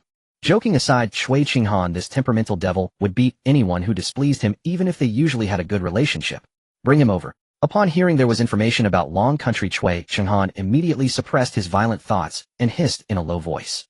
The underling felt as if he had received a great pardon and hurriedly dashed to the place where the contestants from Pickled Vegetable Nation were gathered, forehead glistening with cold sweat. Soon he returned with a frail-looking boy. Boss, this is the exchange student I told you about from Long Country. The underling cheerfully shouted. Damn it, an exchange. What I despise the most are those who don't stay in their own country, but insist on running abroad. Chui Changhan kicked the boy. You went to Long Country. If you don't tell me some useful information, see how I deal with you. Chui Changhan stepped on the boy's chest, who was trying to struggle to get up, and said viciously. Lieutenant Chui, Boss Chui. I realize my mistakes now. The boy cried out in anguish, forgetting about his. At this moment, Chui Changhan's expression softened, and he pulled up the boy who had a dirty footprint on his chest. Oh dear, I was just anxious. You won't blame me, right? Chui Changhan instantly changed his face, revealing a gentle smile complemented by his fairly decent looks, making him seem like a warm and caring big brother next door. However, the boy who had seen his changing expressions was now too scared to speak, as Chui Changhan was too capricious, and no one could guess his true thoughts. Chui Changhan stared at the boy with a beaming smile, continuously brushing the dust off him. Why are you in a daze, kid? Didn't you hear the boss talking to you? Look how good the boss is, he doesn't even mind the dirt on you. At this moment, the underling began to pooh eagerly. Sure enough, under the intense tension, the boy immediately felt that Chui Changhan had treated him that way for reasons beyond his understanding. Now he was treating him so well. Now these contestants from Pickled Vegetable Nation, under strange fear, and the various pua from Chui Changhan, along with the threats of his massive fists, had already come to regard Chui Changhan as their true leader. Otherwise, so many people wouldn't be risking danger for Chui Changhan. Boss, I stayed in Long Country to gather intelligence about Long Country for our nation. For example, when that little girl from Long Country said where she came from a few days ago, I knew that place. This boy from Pickled Vegetable Nation immediately spoke, as if seeking credit, now extremely envious of the underling position where he hardly had to work and could eat first. Of course, the only one who could not work behind the scenes and still be first to eat was Chui Changhan. Oh. Chui Changhan immediately became interested. He still felt that he was not among those useless Westerners from Long Country, but rather that he lacked sufficient intelligence about the people from Long Country. That day the little girl said she was from Zhangling Village. And during my time studying in Long Country, I became very interested in these bizarre legends and mysterious stories from Long Country. Naturally, I know about Zhangling Village in Long Country. The boy seemed to sense that Chui Changhan had discovered his value and immediately spoke with excitement. Quickly tell me, what kind of village is that? Chui Changhan put his arm around the boy's shoulder, speaking affectionately. That Zhangling Village is known as the Ghost Village of Long Country. I previously searched for photos online. It is desolate and eerily strange. In fact, every time I look at those photos taken by adventurers, I have nightmares at night and am scared to sleep. The boy spoke respectfully. So, I think the reason that little girl has received so much attention is that she must have the so-called ghost chi that the people from Long Country speak of due to living in such a strange village. The boy analyzed cautiously. Chui Changhan nodded upon hearing this. With this, everything made sense. No wonder that little girl repeatedly escaped. It turns out she had the protection of ghost chi.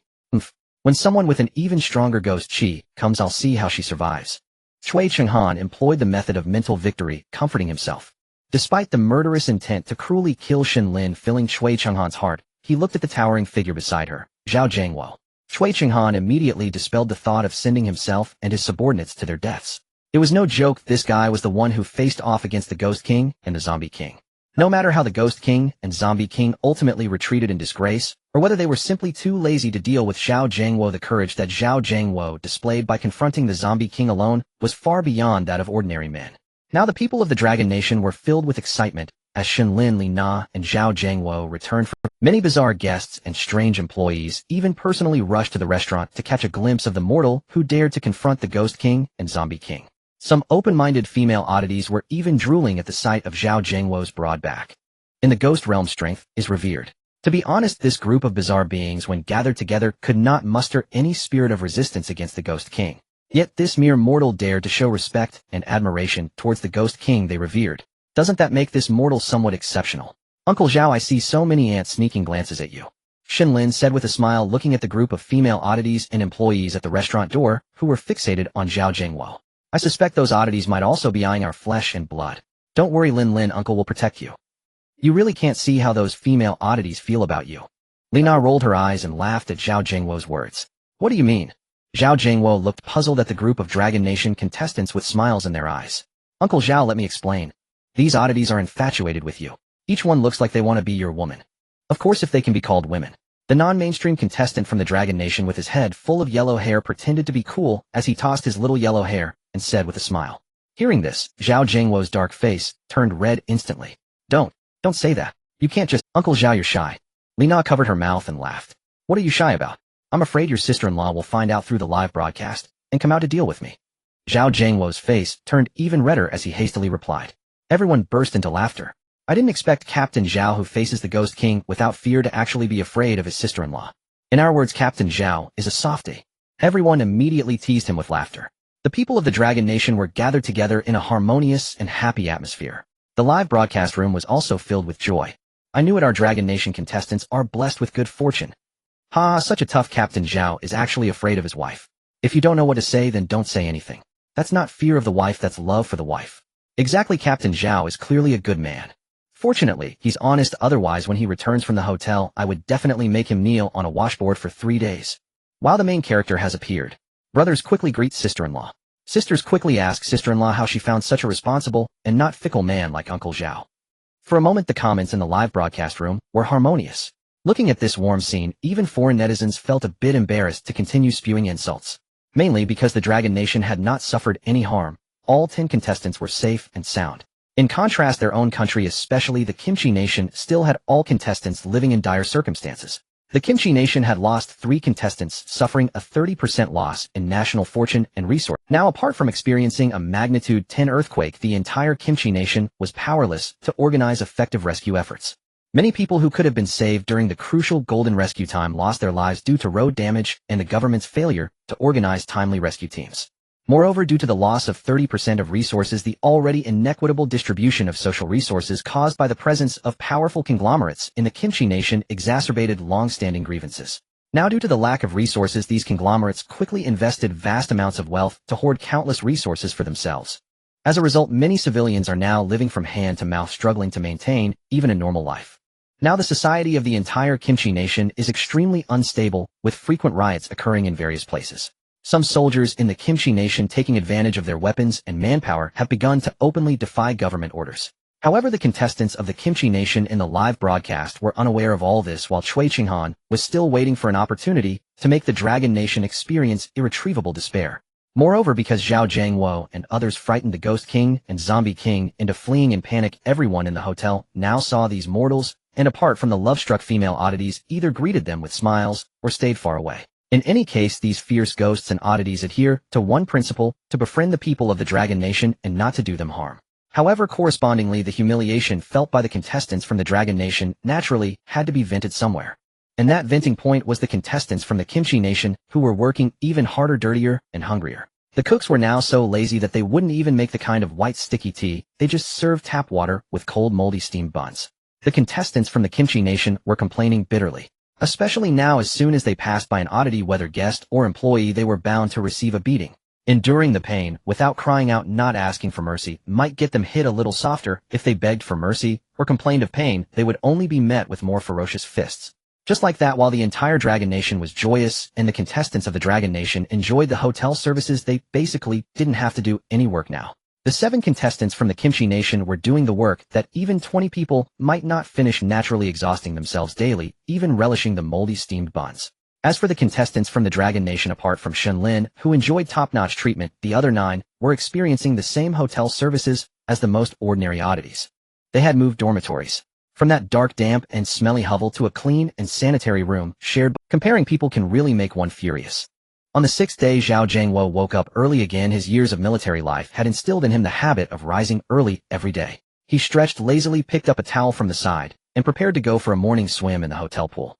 Meanwhile, the supervisor Shan Siyuan Laoshi, who was still asleep in his bedroom, was woken up by a phone call. He groggily answered the old-fashioned phone on his desk. "Who is this?" Shan Siyuan Laoshi replied, a hint of annoyance in his voice. After all, being disturbed from his dreams early in the morning naturally left him in a foul mood. "Hey, can't you recognize my voice?" A sultry voice came through the line, sweet and enticing. Despite this, Shan Siyuan Laoshi immediately perked up. The owner of that alluring voice was none other than the hotel's general manager. "Gigi Jen. General manager. Why are you calling me?" Shan Siyuan Laoshi stammered nervously. "What's wrong? Can't I just check in on you?" The general manager playfully pouted on the other end of the line. Of course, cold sweat immediately broke out on Shan Siyuan Laoshi's forehead. Some less composed individuals might struggle to maintain their composure upon hearing such a voice. However, Shan Siyuan Laoshi had been with this general manager for many years, so he knew well what lay beneath that voice. It belonged to someone absolutely ruthless. "Alright kid, look at how scared you are. I just wanted to inform you that I'm returning to the hotel today." The general manager's soft and charming voice flowed through the phone. Upon hearing this, Shan Siyuan Laoshi was immediately shocked. "Huh, aren't you supposed to be handling urgent matters? Did you not say you'd be back next month?" Shan Siyuan Laoshi was taken aback and cautiously asked upon hearing the general manager was coming back. "That's because I'm looking out for you." The general manager chuckled. "I wanted to let you know in advance so you wouldn't be caught off guard. It would be troublesome if I uncovered something unexpected," the general manager said with a glimmering smile. "Then I shall await your return, general manager." Shan Siyuan Laoshi knew he couldn't change the general manager's mind, so he respectfully agreed. After hanging up the phone, Shan Siyuan Laoshi was no longer sleepy. He immediately went out to start organizing things. Just like the day the Ghost King came, all the bizarre employees along with the contestants from Longhua and Paokai country. "I have an announcement, our general manager is coming back," Shan Siyuan Laoshi declared. "Everyone quickly tidy up the entire hotel. We must not let the general manager find any flaws." He knocked on the table, speaking with utmost seriousness. Upon hearing this, the slightly careless bizarre employees immediately changed their expressions and rushed to their respective areas. After all, during the manager's absence, they had been quite comfortable with the contestants from Paokai country, basically getting by with a blind eye. But that couldn't continue now. They were all seasoned employees, and the general manager was not someone to be easily fooled. In an instant, the hall was left with only the front desk staff and the contestants from Longhua and Paokai country. Of course, at this early hour, the beautiful girl Shen Lin was still nestled in her cloud-like soft blanket, sleeping, while hugging her plush toy knife and shield. "You all go help out. And Shen Lin's companions, according to the schedule, you should be leaving the hotel tomorrow. So today you'll have to suffer a little and return to your original dormitory. If the general manager finds out you're being treated so well, we definitely won't be spared. By the way, the work must still be," Shan Siyuan Laoshi said to Zhao Jiangwo and his group. Zhao Jiangwo quickly nodded in understanding and agreement. Meanwhile, Cui Changhan and others were instantly overjoyed. After enduring for so many days, they had long considered this unseen general manager as their righteous savior. Indeed, with the general manager yet to return, the privileges of the contestants from Longhua were immediately revoked by Shan Siyuan Laoshi. "I want to see how the general manager, who even makes Shan Siyuan Laoshi panic, will deal with you Longhua people." Cui Changhan sneered silently, thinking. The other Paokai country contestants couldn't hide their excitement. After comparing over these 2 days, they had long detested the Longhua contestants who did nothing yet lived better than. Now that the privileges were revoked, it was equality for all. "That mascot Shen Lin of yours will probably end up in the general manager's belly soon." "Ha ha," as expected, when the general manager returns, these people are in a panic. "Exactly. That supervisor isn't even taking care of those Longhua contestants anymore. Just wait and see, the general manager will likely take action against the Longhua people." In the live streaming room, the previously quiet Paokai country netizens sprang back to life. After all, the contestants from Paokai country had been enduring a tough time these past 2 days. One could even say they were worse off than pigs and dogs. Speaking up at that time was purely seeking trouble. But now it was different. Longhua and Paokai country contestants were equals. What pride did Longhua have left? Before long, the time for the general manager's agreed return approached. Shan Siyuan Laoshi immediately gathered all the bizarre employees and contestants from Longhua and Paokai country in the hall to await the general manager's arrival. Tap, tap. A series of footsteps echoed outside the door, the sound of leather shoes hitting the floor. Shan Siyuan Laoshi began to feel nervous, constantly pondering what matters might still need to be addressed. The door swung open. A woman clad in a sailor suit with long, lustrous black hair stepped inside. She possessed a standard Eastern appearance, looking exceptionally graceful. She was also dragging a massive suitcase, struggling a bit to carry it.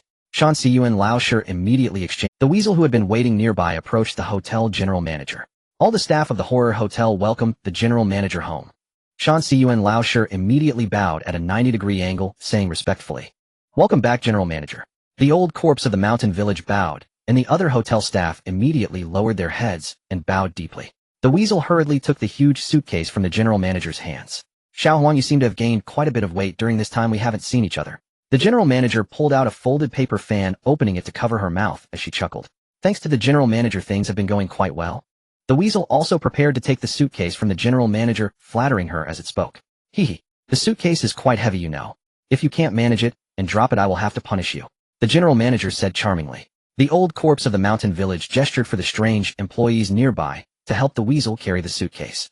To everyone's surprise, the weasel thought this was the perfect opportunity to please the general manager and refused all offers of help. General Manager Fujiang, just watch. The weasel directly took the suitcase from the general manager's hands.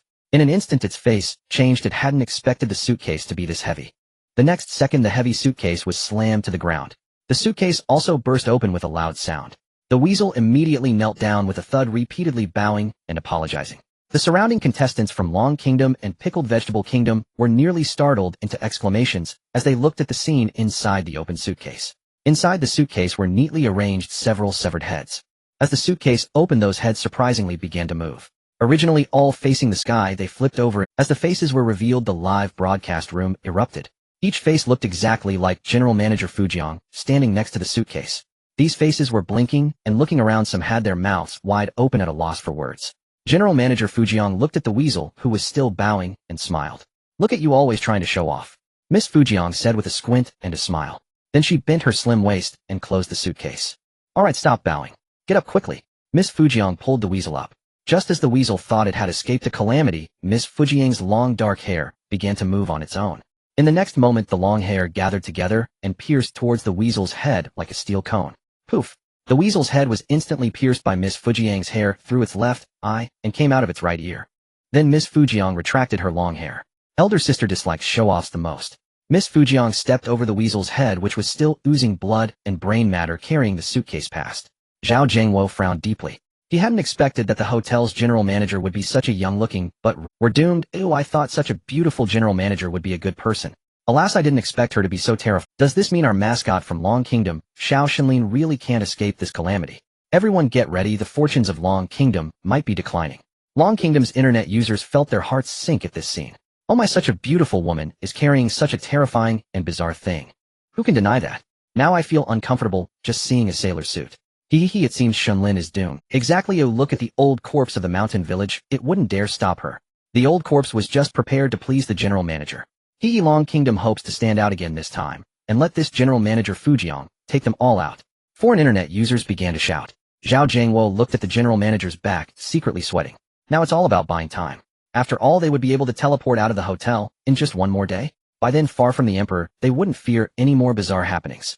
The key is this day, the general manager has her own matters to attend to, and she must not think of Shen Lin's existence. At this moment, General Manager Fujiang, escorted by the old corpse of the mountain village, was heading towards the elevator. After all, General Manager Fujiang's office couldn't possibly be on the ground floor like the mountain village's old corpse. Her office is on the top floor. The elevator had also come down from the top floor. Ding! The elevator door. A little girl with a cute ponytail wearing a pink floral dress holding a stuffed toy stood obediently in the elevator. It was Shen Lin. Seeing this scene, Zhao Jiangwo's pupils constricted. Isn't this exactly what I feared happening, a direct face-to-face encounter? What should I do now? General Manager Fujiang also saw Shen Lin in the elevator. Looking at such a beautiful girl with strong energy, General Manager Fujiang's eyes lit up. Oh, little one, is this the gift you prepared for me? Miss Fujiang pointed at the obedient Shen Lin in the elevator, her beautifully red lips slightly parted as she asked. So fresh. So tender. The energy is so strong. Oh my, I've never seen such a wonderful blood. Miss Fujiang no longer cared about anything else, muttering to herself. The old corpse of the mountain village was also dumbfounded, yet had clearly instructed the employees to take care of Shen Lin and not let her come down on her own. How did this happen suddenly? In Miss Fujiang's eyes, only Shen Lin's delicate figure remained. Looking at Shen Lin's skin, which was as white as jade, Miss Fujiang felt her saliva nearly uncontrollable. Amazing. Superb. You really understand me. I must give you a special acknowledgement. While saying this, General Manager Fujiang slowly walked towards Shen Lin. Zhao Jiangwo was already in a daze. He never expected that this seemingly harmless and extremely beautiful General Manager Fujiang would indeed have an eye on Shen Lin's flesh and blood. The drool at the corner of Miss Fujiang's mouth was already uncontrollable. She looked just like a person who hadn't eaten for 10 days and had finally seen food. What to do? Due to reception issues, this group of mortals was the furthest from Miss Fujiang. Now it was too late to rush over. Lina had already collapsed in despair, sitting down on the ground. After such a long time together, Lina had long regarded Shen Lin as her own sister, her own family.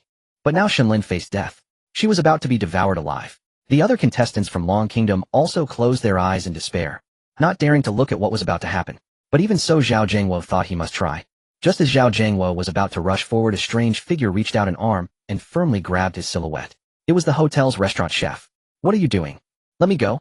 I have to save Lin Lin." Zhao Jiangwo looked closely and immediately hissed in a low, urgent voice. "Brother, I respect you as a true man. Just because you dared to kick the Ghost King Zombie Lord, I know you are not a coward who fears death. But this time I won't let you go no matter what. The general manager has set her sights on that young girl. As a mere mortal going there would be suicide." The chef said with pity and earnestness. "I know, but I would rather die than watch that young girl die before my eyes." The veins on Zhao Jiangwo's forehead bulged from excessive strain as he gritted his teeth and hissed. However, the chef was after all a strange creature. Despite Zhao Jiangwo's excellent physical condition, he could not match the chef's strength.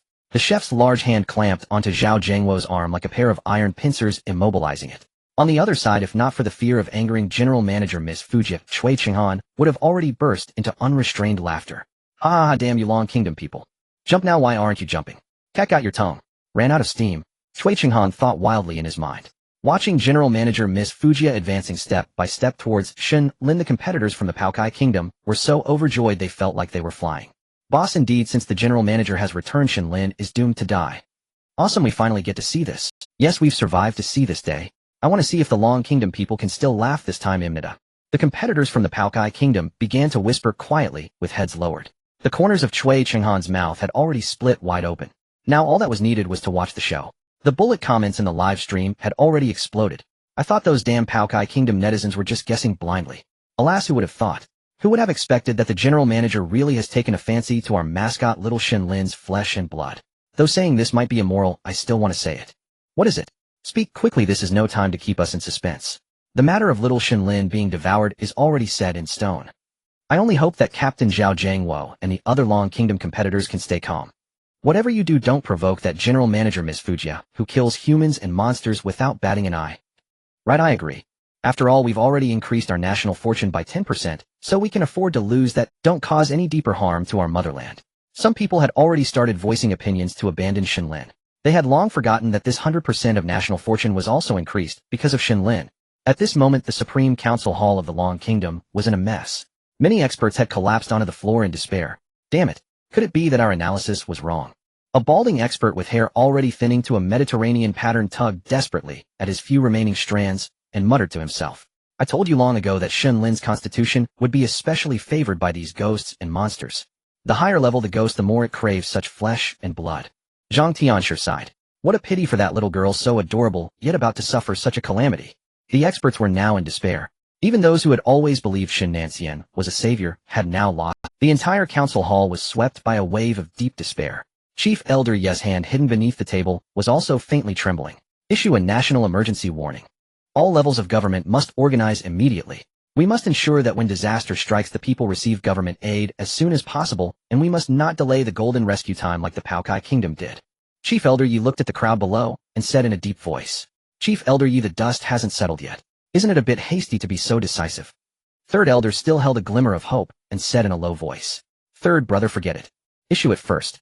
Second Elder sighed and tried to persuade. "But issuing a national warning so rashly will cause panic among the people." Third Elder still insisted.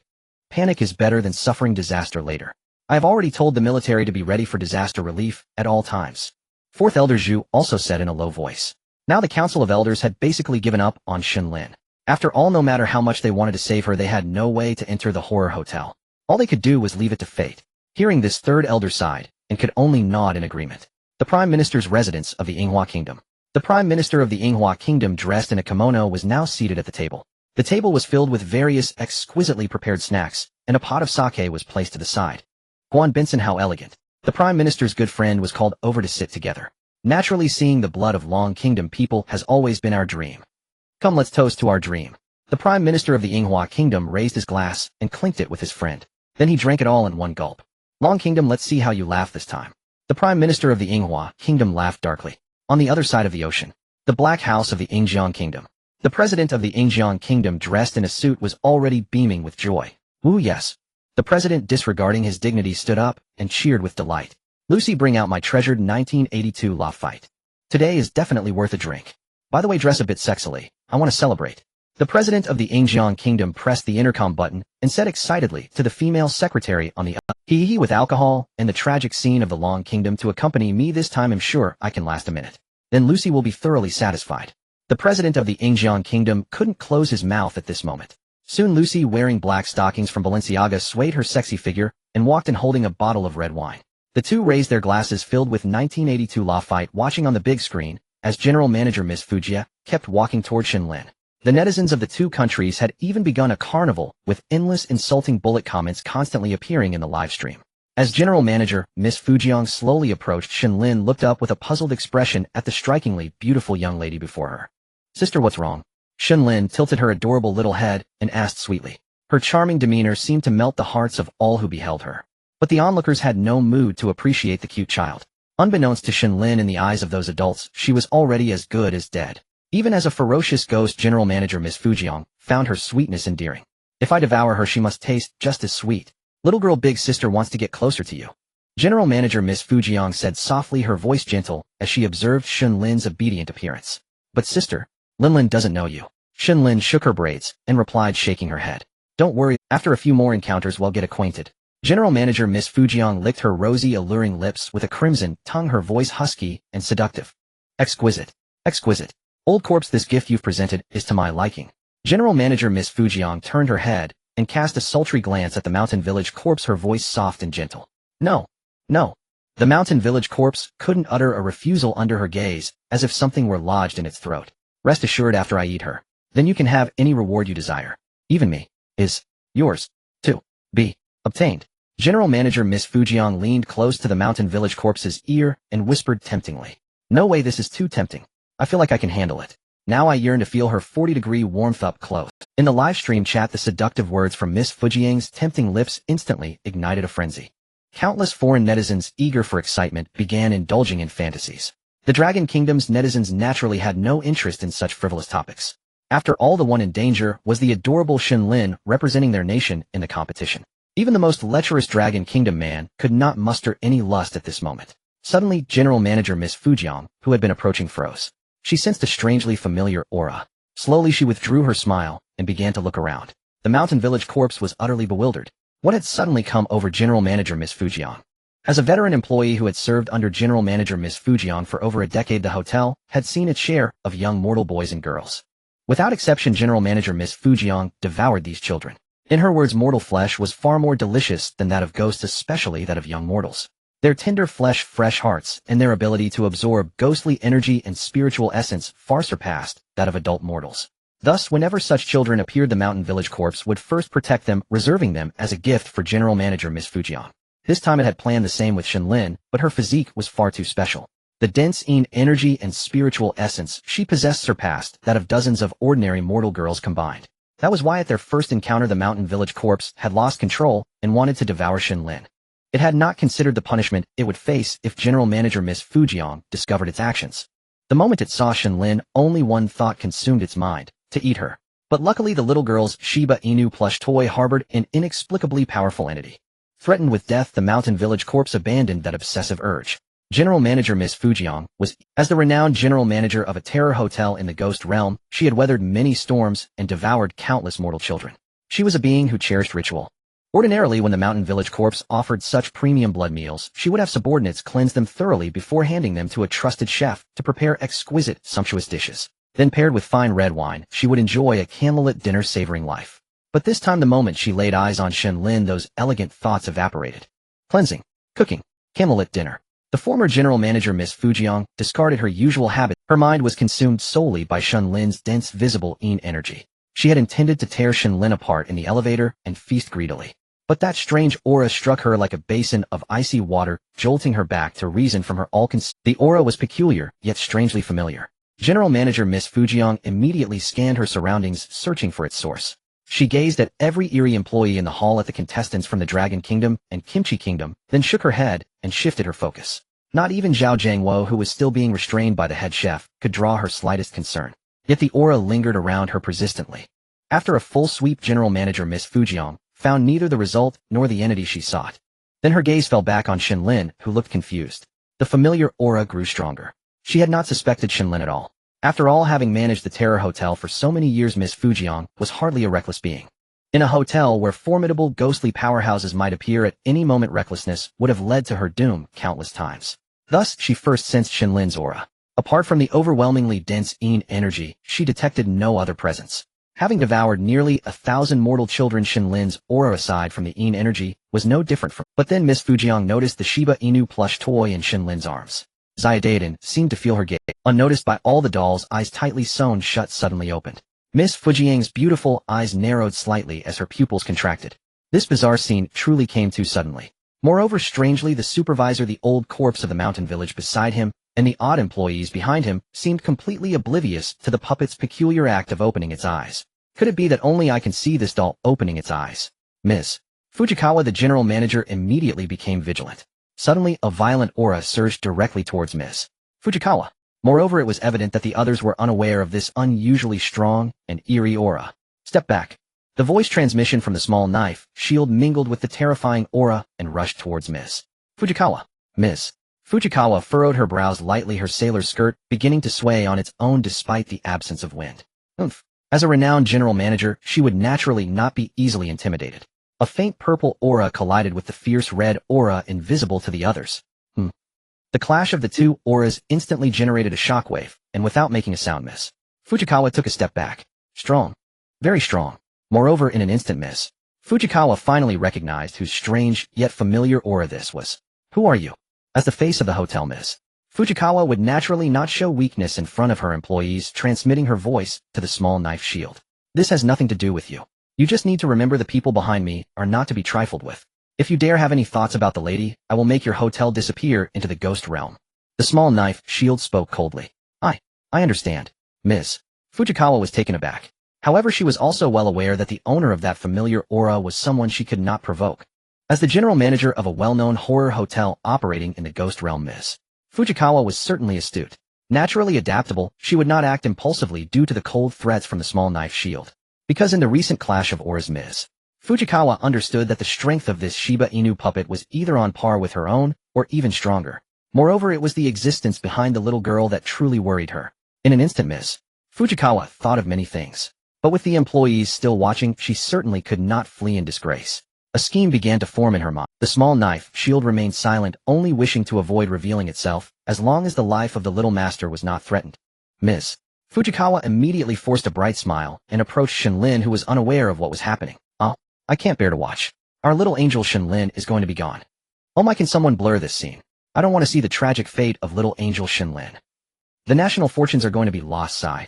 In the live broadcast room, the people of Longgu were already wailing, completely unable to bear what was about to happen. Meanwhile, the people of Kimchi country and other anti-dragon forces were utterly thrilled.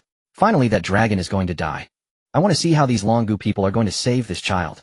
The netizens of Kimchi country, Sakura country, and Eagle Sauce country unleashed a barrage of foul language. It was as if it were their national celebration. Zhao Jingwo looked in despair at Ms. Fujikawa, who reached out towards Shen Lin.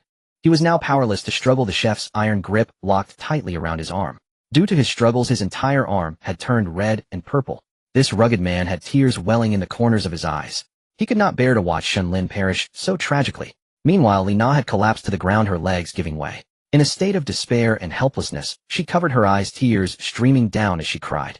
Other Longgu people were also biting their lips, tightly clenching their fists, blood oozing from the corners of their mouths and palms, as if they could no longer feel pain. In stark contrast were Cui Chenghan and others alongside the people of Longgu. Each one of them wore a wildly arrogant smile. At this moment, they had lost track of how long they had been waiting. Finally, they could hold their heads high. Under everyone's gaze, Ms. Fujikawa reached out her delicate hand towards Shen Lin. In the next moment, Ms. Fujikawa gently stroked Shen Lin's smooth long hair. Oh dear, who styled it? It doesn't suit this lovely little treasure at all. Ms. Fujikawa took off the hair tie from Shen Lin's braid, deftly helping her to braid her hair into a more complex, yet beautiful style. Shen Lin looked at her braid in the elevator mirror, feeling extremely happy. It's so beautiful. Thank you, big sis. Shen Lin happily turned her head, showing her small tiger teeth as she spoke to Ms. Fujikawa. Ms. Fujikawa also pinched Shen Lin's chubby little face. I only helped you because I think you're adorable. No need to thank me. Just come find me anytime you want your hair done. Ms. Fujikawa said with a cheerful smile. Zhao Jiangwo was dumbfounded. What was happening? What was happening? Wasn't there just murderous intent? Now, how? Suddenly, had it changed? Li Na, who had been crying on the ground for a long time, still heard no other sounds. She cautiously stood up, peeking with one eye, and she saw Shen Lin and Ms. Fujikawa in such a warm and harmonious scene. What was going on? In an instant, Li Na's mind was filled with question marks. The eyes of the Longgu people were also filled with shock. They had been preparing to receive news of Shen Lin's death, but now they unexpectedly witnessed this scene. Cui Chenghan's smile also froze on his face. What the heck? What was going on? Why aren't you making a move? Ms. Fujikawa, weren't you just so powerful? Why are you now treating Shen Lin like an elder sister taking care of her younger sister? Why are you braiding her hair? Why? The contestants from Kimchi country were all dumbfounded at that moment. The hotel employees also wore expressions of shock, as it was the first time they had seen their general manager treat a little girl like this. So warmly. In an instant, the live broadcast room exploded. What happened? Why are they acting out a scene of deep sisterhood? Has this female demoness also been infected by the little angel Shen Lin? I think it's possible a lowly is unbeatable, even women can't resist. The netizens of Long Country immediately became active at this moment. After all, they were prepared for Shen Lin to be devoured, and now the disparity was simply too great. Meanwhile, the other country's netizens, who had just been spewing foul language and counting down to Shen Lin's death, were now left speechless. Instantly, the barrage in the live broadcast room became much cleaner. Damn it, what's going on? Why hasn't this woman? The trolls from Pickled Cabbage Country, Cherry Blossom Country, and Eagle Sauce Country were now dumbfounded. They seemed like a joke themselves. The happiness they felt just moments ago now revealed how foolish they truly were. In the highest council hall of Long Country, the experts were as shocked as the ordinary citizens. A series of emergency plans had already been issued. This was to prevent social unrest due to Shen Lin's death. Moreover, in their eyes, Shen Lin, targeted by General Manager Fujikawa, was as good as dead. How could things suddenly take a 180-degree turn? Just moments ago, General Manager Fujikawa, who appeared fierce and hungry, like someone who hadn't eaten in 100 years, was now smiling at Shen Lin, showing no hint of murderous intent. Moreover, she was so affectionate, personally helping to braid Shen Lin's hair. Can you imagine? I can no longer analyze these weird behaviors. Seeing Shen Lin safe and sound, the behavioral expert slumped into his chair, muttering to himself. At this moment, he began to doubt the behavioral science he had studied for most of his life. It was completely incomprehensible. One moment was a deadly situation with fierce behavior, and the next was such intimacy. Furthermore, the affectionate behavior displayed by General Manager Fujikawa showed no signs of flaw according to the behavioral expert's analysis. This intimate behavior had no flaws at all. It appeared to be a genuine display of affection from General Manager Fujikawa. According to the behavioral expert's analysis, she truly treated Shen Lin as a little sister. If General Manager Fujikawa's behavior was merely an act, then she was even more convincing than the most professional actors in the world. Oh my god!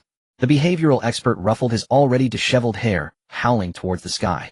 Meanwhile, the other experts had already fallen into madness. That kind of excitement spread within each person's heart. Although Shen Lin had escaped death, they felt as if they had just been through a storm drenched in cold sweat. The elders sat on the highest platform looking at each other.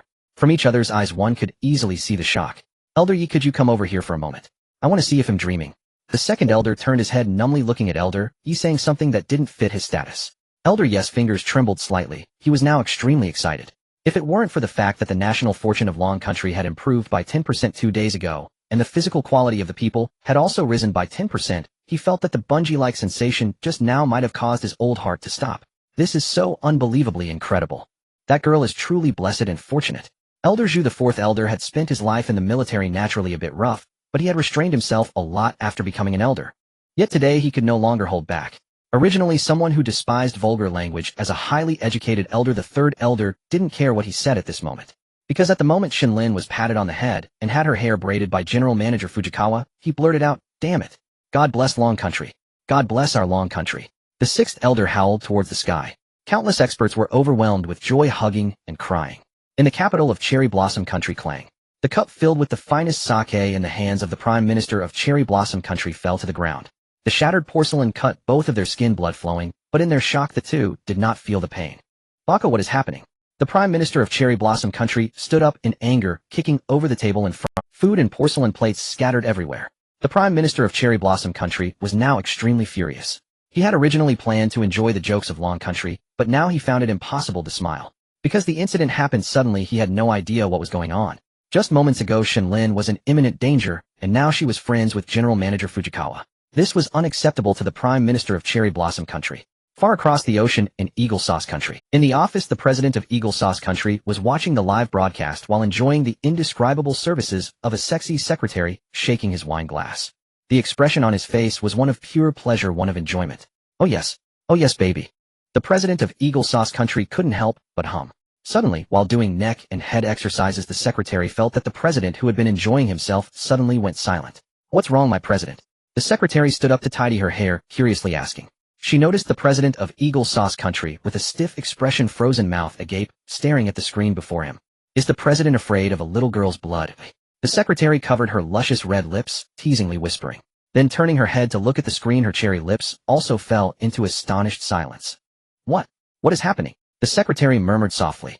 The president of Eagle Sauce Country began to curse incessantly, his hand gripping tightly, crushing the wine glass. Snap! The shards of glass pierced the president's hand, causing blood to flow profusely.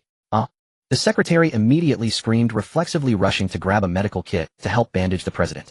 Enraged, the president violently shook off the nervous secretary, standing up to stare intently at the screen, where Shen Lin and General Manager Fujikawa appeared to be like sisters. What is happening? Just a moment ago when I crouched down, wasn't that general manager going to eat that child? The female secretary sat down on the ground, her face filled with disbelief. You asked me, who should I ask? Damn it, what exactly happened? The president gritted his teeth, frowning. After all, that scene was simply too shocking. At this moment, everyone around the world watching the Dragon Country was utterly baffled, staring at the screen, showing the general manager, Miss Fu Jiang, holding Shen Lin. Shock. An overwhelming shock. Confusion. Countless confusions. Inside the hotel, general manager, Miss Fu Jiang, gently set Shen Lin down from her embrace. Go play, and if you miss your sister, come find me on the top floor. General manager Miss Fu Jiang said with a oh, by the way, Lin am also staying on the top floor. The ugly uncle arranged a particularly wonderful room for Lin. Shen Lin said with a sweet smile. Upon hearing that Shen Lin was also staying on the top floor, general manager Miss Fu Jiang cast a discreet glance at the seemingly oblivious supervisor, Mountain Village Old Corpse. Feeling general manager Miss Fu Jiang's gaze, Mountain Village Old Corpse's heart skipped a beat. Alright then, I'll come find my sister later. General manager Miss Fu Jiang patted Shen Lin's head and walked into the elevator. Oh right, Supervisor Corpse, don't you have hotel matters to report to me? Let's go. General Manager Miss Fu Jiang said irritably, while watching Supervisor Mountain Village Old Corpse prepare to sneak away. Sigh. It's a blessing, not a curse. It's a curse that cannot be avoided. What is meant to come will come. Supervisor Mountain Village Old Corpse silently muttered as he turned around and walked into the elevator with General Manager Miss Fu Jiang. With the elevator doors closing, General Manager Miss Fu Jiang, who was tense, let out a sigh of. This sigh carried a hint of allure, which could easily make someone with weak resolve lose control. Hearing General Manager Miss Fu Jiang's sound, Mountain Village Old Corpse's body shook slightly, clearly startled. Supervisor Corpse, do you not have anything to say to me? General Manager Miss Fu Jiang looked at the back of Mountain Village Old Corpse, her voice low and displeased. Before Mountain Village Old Corpse could speak, General Manager Miss Fu Jiang interrupted him. There are too many people here, let's talk in my office. Before long, the two entered General Manager Miss Fu Jiang's luxurious office, which was on par with any top. Go ahead and speak. General Manager Miss Fu Jiang comfortably lounged on the sofa, her slender legs creating a curve that was utterly tempting. Report, General Manager, I still don't know the origins of this little girl. Supervisor Mountain Village Old Corpse thought Miss Fu Jiang was here to reprimand him instantly, wearing a mournful expression as he began to speak.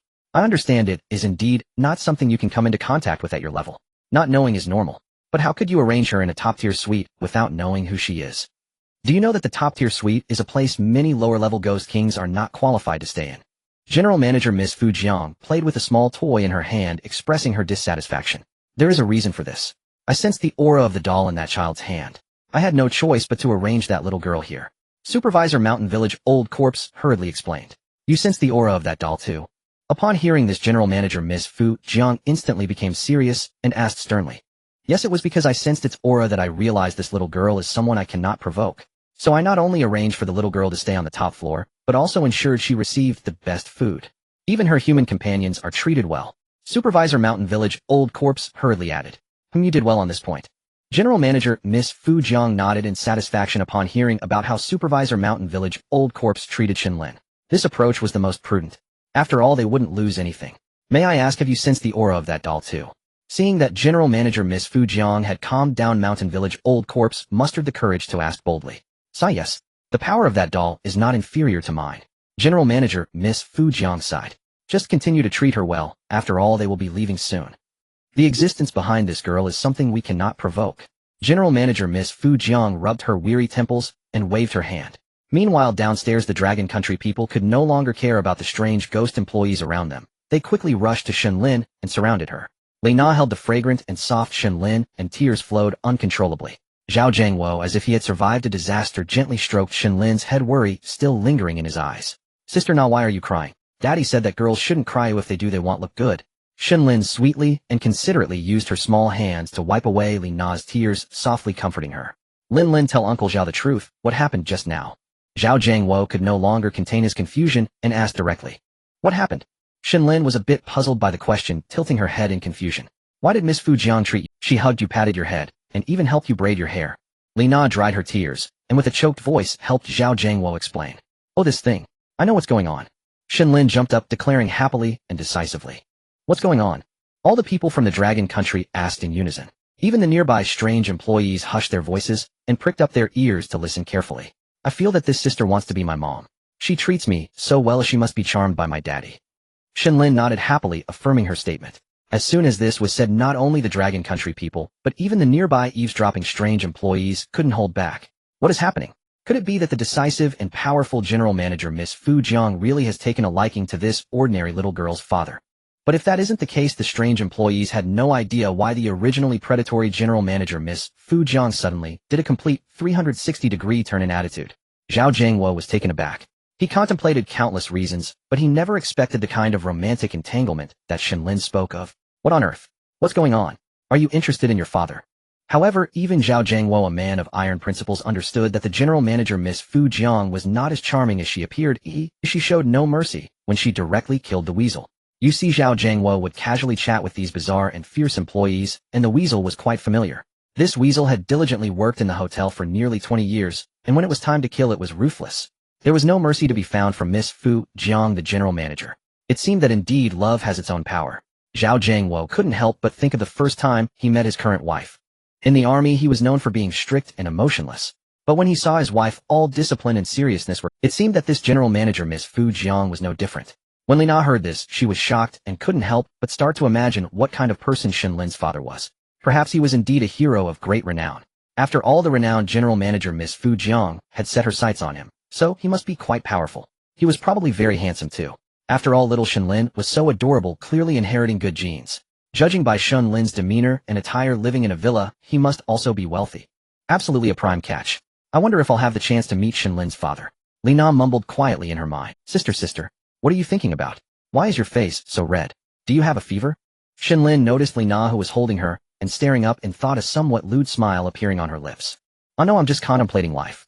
Upon hearing Shen Lin's question, Li Na's previously flushed face turned beet. Meanwhile, the netizens in the bullet screen were also stunned. What? The general manager Miss Fu Jiang has taken a liking to our little angel's father. Is it that Shen Nanyan? Yes, it seems this Shen Nanyan is definitely not simple. I still can't believe it. But there's no way to explain this. Indeed, it's just too incomprehensible. My sister said she wants to marry Shen Nanyan and be Shen Lin's. What the hell? Your sister thinks she's worthy. Let my sister have a go. No, I'll go personally. The netizens in the live stream were shocked, yet also somewhat amused, playfully teasing each other. At this moment, netizens from other countries had nothing left to say. No matter what they said now, it would only be self-deprecating. They couldn't just join the Dragon Kingdom netizens in their delight, could they? They truly couldn't find a reason to laugh. Just thinking about the bullet screen comments they posted earlier made them feel like clowns. Hey, why are those trolls from the Pickled Cabbage Country and Eagle Sauce Country quiet now? Come back, our Batman won't attack you anymore. In Gotham City, you're the most arrogant, reigning supreme in the insane asylum. Overall, just a clown.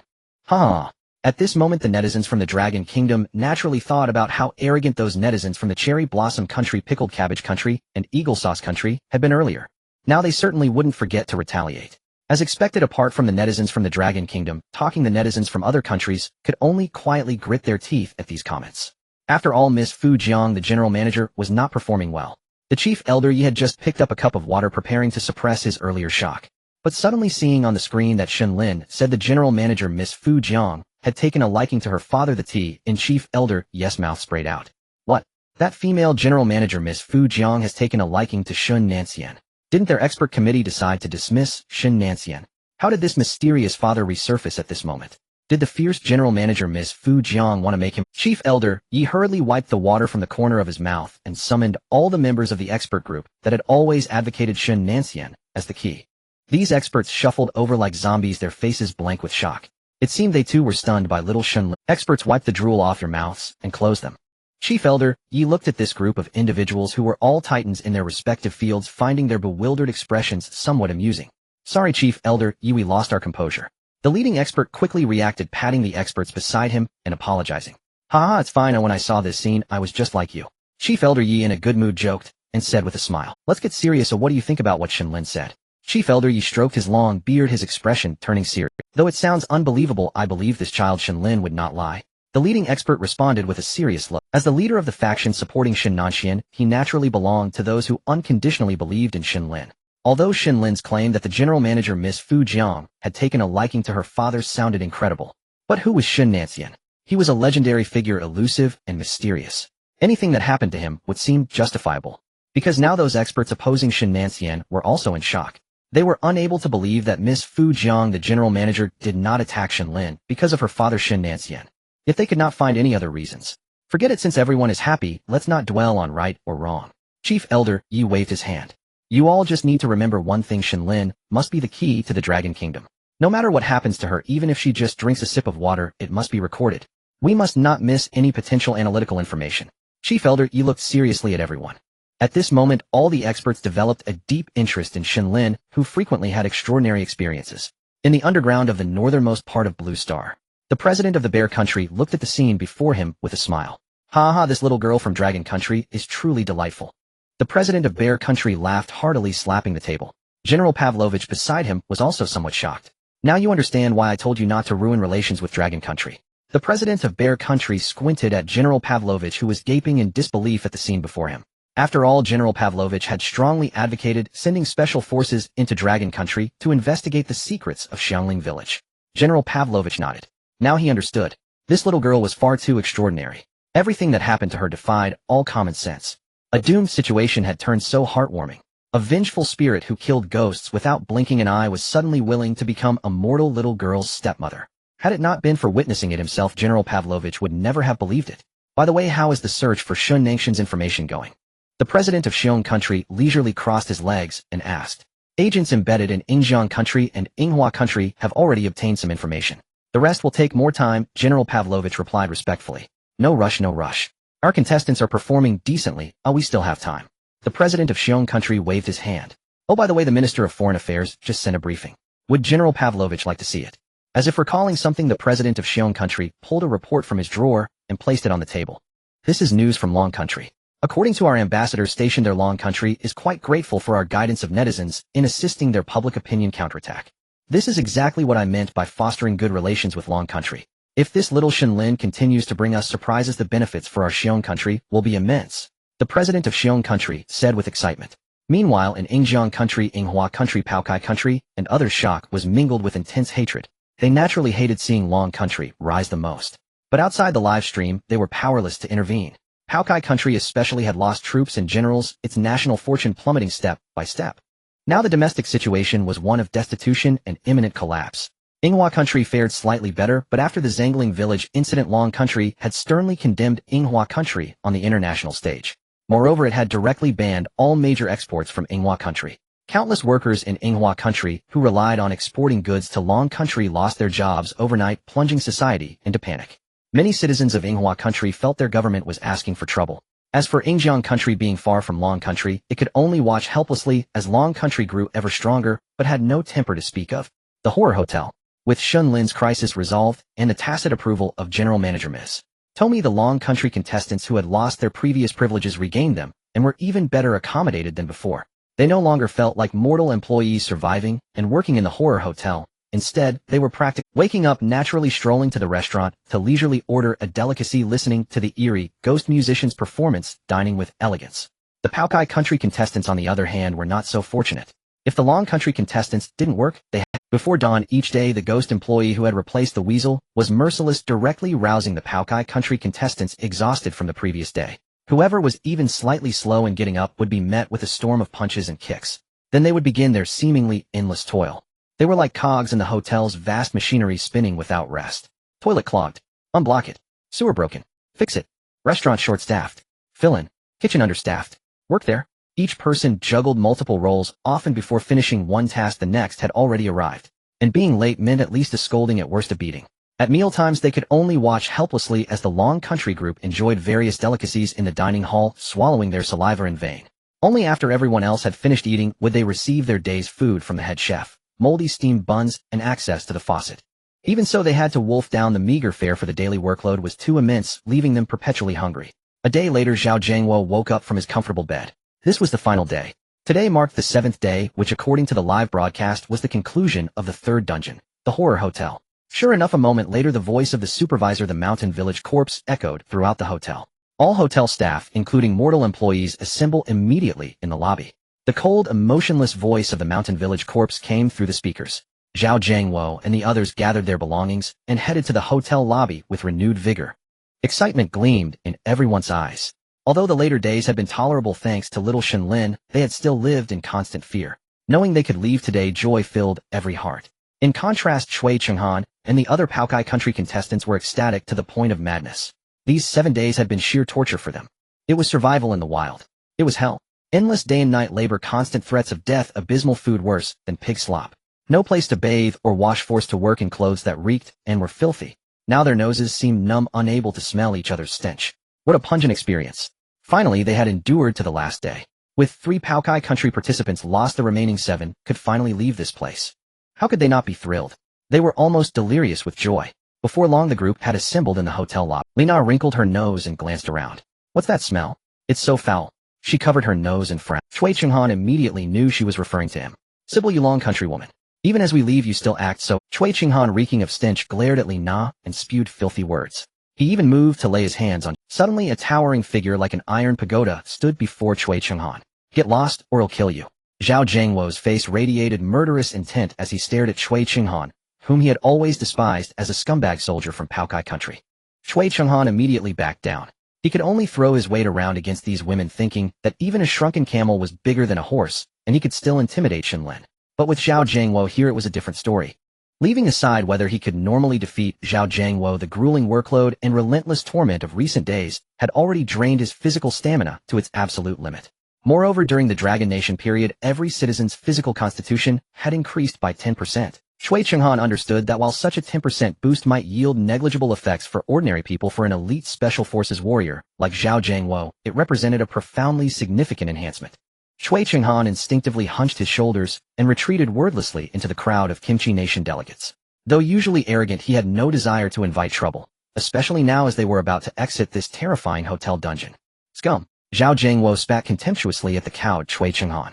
By the way, Shaoli, have you seen Lin? Zhao Jiangwo scanned the grand hall thoroughly, but saw no sign of Shen Lin. Turning to Lina, he asked, after all, Lin usually either seeks me out to play, or spends the most time with you. Yes, brother Zhao. I've been looking for Lin too. At this hour she'd normally come find me to have lunch together. Lina spoke with growing anxiety. Meanwhile, atop the viewing platform, the hotel manager, Shan Siyuan Laoshi, suddenly noticed something amiss. Where was that mortal little girl who always clutched her Shiba Inu plush? Today all mortals were to be evacuated, but heaven forbid this tiny calamity be accidentally left behind. If Shen Lin remained in the hotel, she'd live in comfort, far from hardship. Mulling this over, manager Shan Siyuan Laoshi strode purposefully toward the elevator, determined to search the top floor for the young girl Shen Lin. Manager, where are you going? The general manager instructed you to maintain order. The 3-headed woman hurriedly called out as the manager prepared to leave the hall. Instantly, every gaze turned toward him. I'm checking on where that mortal girl has gone. In haste, manager Shan Siyuan Laoshi replied, without glancing back. Meanwhile, the elevator descended slowly. Damn it! Who's hogging the elevator? Once I find out who, I'll make them. Shan Siyuan Laoshi snarled through clenched teeth as the elevator halted at every floor. Ding! The doors slid open on the first floor. Manager, sure, who exactly are you planning to discipline? A voice, exquisitely seductive, lightly teasing, drifted from within the elevator. At the sound, manager Shan Siyuan Laoshi's face paled instantly. Damn it, General Manager Fujin, miss. The manager immediately realized his blunder. There she stood, General Manager Fujin, miss, cradling Shen Lin, who wore a sky-blue bubble skirt, both smiling warmly as they stepped out. One was peerlessly enchanting, radiant with mature allure, the other petite and innocent, brimming with childlike charm. The moment the two women emerged, brilliance seemed to flood the hall. I simply grew anxious, Shan Siyuan Laoshi chuckled, awkwardly scratching his head. Not seeing Shen Lin arrive, I thought I'd go look for her. Oomph. So now you remember she's missing. Only when she's nowhere to be found. I just gave little sister Shen Lin a thorough grooming and beautification, and took her on an in-depth tour of every floor of our hotel, hence the slight delay. General Manager Fu Jian remarked, somewhat exasperated. Shall Shen Lin do visit your big sister again soon? I'll braid your hair prettily and dress you in lovely outfit. Gently setting Shen Lin down, General Manager Fu Jin pressed a fragrant kiss onto the girl's rosy plump. The sight made Shan Siyuan, Lao Shi, and the other eerie staff members twitch involuntarily at the corners of their eyes. They had never witnessed the General Manager behave so tenderly. Not even the most venerable ghost kings received such treatment. Okay, big sister. Don't worry, I'll bring daddy next time. Shen Lin declared, precociously wise beyond her years. Upon hearing mention of her father, General Manager Fu Jin, Mrs. Smile blossomed even more brightly. Then I shall wait eagerly. Let's seal it with a pinky promise, no breaking it. After exchanging several more warm words with Shen Lin, General Manager Fu Jin sent the girl back to the Dragon Nation delegation. Watching their interaction, everyone grew even more convinced of Shen Lin's earlier remark, that General Manager Fu Jin had taken a liking to her father. After all, why else would her smile suddenly brighten so vividly upon hearing his name? Heavens, Xiao Shen Lin wasn't joking at all. It seems Father Shen Nanyan is truly in high demand. Curious, what kind of man is Xiao Shen Lin's angelic father? Livestream chat flooded the screen once more. Suddenly a sharp electronic tone pierced the air. Beep, beep, beep. Congratulations to all surviving contestants. You have successfully cleared the first dungeon, the Haunted Hotel. Countdown commences now. Contestants will be teleported back to the eerie dimension in 5 seconds. 5, 4, 3, 2, 1. As the countdown ended, a blinding white light erupted across every livestream feed. All international contestants vanished, instantly whisked away by that radiant light. In an instant, each nation's delegation reappeared within its own sovereign eerie dimension. Countless contestants wept openly, some sobbed uncontrollably, overcome by emotion. For the Dragon Nation, those 7 days had been arduous, yet bearable. For others, they had been sheer hell. Blood-soaked specters, grotesque phantoms, and backbreaking labor. Within the hotel, mortal life held no sanctity whatsoever. Human lives were mere playthings, trampled underfoot without hesitation by any lurking horror or... Now finally, they were free. How could they not weep tears of overwhelming relief? At that moment, a synthesized voice resonated overhead. Beep. Dungeon settlement rewards are now being distributed. Among all participating nations, the Dragon Nation delivered the highest performing run in this dungeon, suffering 0 fatalities, and even redeeming 1,000 ghost coins mid-dungeon for national benefit. The Dragon Nation ranks first globally in dungeon score. Therefore, the following rewards are granted: 1. A 20% surge in national fortune and a 20% increase in national resource abundance. 2. 10 deposits each of diamond, copper, petroleum, and gold mines. 3. Comprehensive ecological restoration across the entire Dragon Nation. 4. A 10% enhancement in the physical constitution of all citizens, and a 10-year extension to the national average lifespan. Now begins the announcement of the rewards for the second-ranked Xiongua. The reward broadcast lasted a full hour. Every top-ranking country received rewards. The contestants from Longhua, including Zhao Jiangwo, naturally became extremely excited upon hearing that their country had received so many rewards. The 9 people cheered together in the eerie space. They even began hugging Shen Lin and repeatedly kissing her soft, chubby cheeks. Ouch, stop kissing me. You've swollen my cheeks. Shen Lin rubbed her red, flushed cheeks and said huffily. This immediately provoked laughter from the others. Inside the eerie space belonging exclusively to Longhua, harmony and joy reigned. Now the random ordering for the second instance begins. Please wait. At this moment, all the contestants were stunned. What the hell is going on? Why are we starting to draw the order for the second instance directly? Don't they even let us rest? Bastard. Does this eerie space know how hard we've been through? The contestants from various countries immediately began to lament. Only the people from Longhua sighed softly and did not complain much. After all, not everyone was like them, having spent these days so comfortably. The contestants from other countries had spent these 7 days under extreme mental tension and with their lives under both physically and mentally exhausted. Only the 10 people from Longhua were so energetic. After all, they ate well, slept well, every day, just like a vacation. However, the eerie space did not heed these people's lamentations. Moments later, the order had been drawn, now announcing the team order for entering the second instance. Xiongua and Sakuragua, Longhua, and then over 200 countries were evenly divided into more than 100 groups. Distribution complete. All contestants, please prepare to enter the second instance, the terrifying psych ward. Countdown 10 minutes. During this period, each country's government is allowed to communicate online with its contestants. The communication page has appeared below each country's live stream room. The electronic voice announced again expressionlessly. Yet this news cheered the contestants up quite a bit. After all, the 10 of them were outsiders in this live stream. Being able to communicate with their own government naturally made some people much more at ease. Finally, I can contact my daughter. Watching the live stream every day, am worried to death. Who is your daughter? Lina, although she seems to be doing well, she's still young. Mother-in-law, to be honest, I've taken a fancy to your daughter. Please accept this bow from your future son-in-law. Damn you, I also want to contact my better half. I know who you're talking about. The henpecked Captain Zhao Jiangwo's wife, haha. My Lao Zhao is not afraid of me, he loves me. Netizens dare not talk nonsense, Captain Zhao is a good man. The families of these contestants were all very happy, since they could finally contact their own family members. 7 days, neither long nor short, but facing danger at every moment in the hotel their families were At this moment the live stream rooms of other countries exploded. What gives a? Can Longhua get so many rewards without a single death? Sureball? Shouldn't we Paokai Gua who suffered the most losses receive the most compensation? Exactly. Have you ever experienced such a huge earthquake? Longhua is already so rich, why do they still need rewards? It's all that damn Shen Lin's fault. Aren't they uneasy receiving so many rewards? My fellow countrymen from all nations, I have a proposal. Longhua has already received so many rewards. Why not open up the access to Longhua's nationality, so that those in need from other countries can become Longhua citizens and enjoy the welfare of Longhua's people? Or donate those rare mineral veins so that all countries can develop them together and become prosperous. Great proposal. I great Sakura Go agree. We in Sangua have also suffered severe disasters.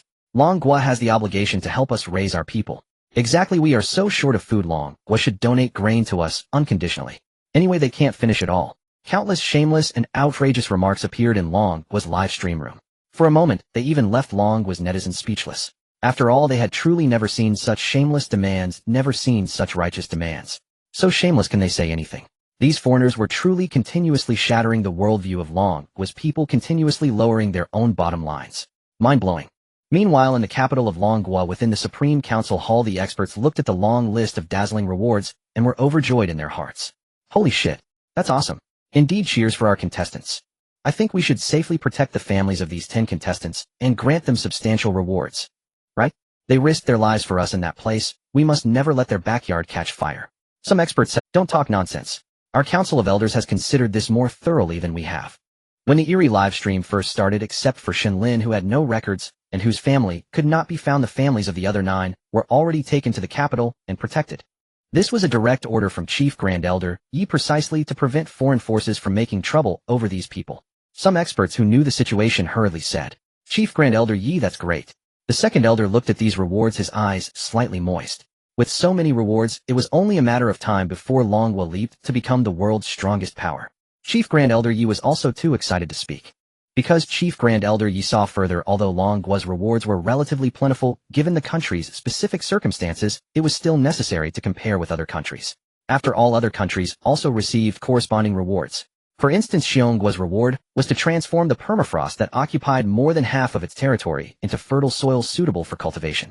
As for Yingzhonggua, its territory was expanded by more than double. Thus the land area of Yingzhonggua, which originally only lived on an island, became even larger. Even Yingzhonggua, which Chief Grand Elder Yi had always disliked, also received some rewards. But when all was said and done, compared with Longhua's rewards, they were so insignificant. As the bizarre space completed its announcement of rewards, the rewards from various nations began to manifest in the northern region of Blue Star. The president of Bear Nation, situated in the stronghold of Frozen Earth Underground, looked satisfied at the rewards allocated to his country. Frozen land across the nation transformed into arable fields. That's fantastic, Comrade President. A soldier from Bear Nation couldn't help but exclaim with excitement.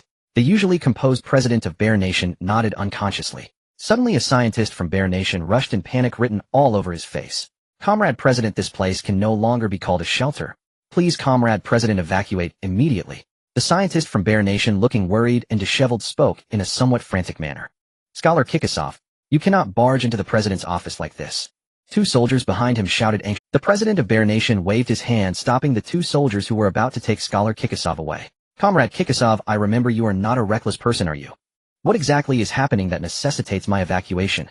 Do you know that outside it is the most extreme environment in Bear Nation, with temperatures plunging to -30 or 40 degrees?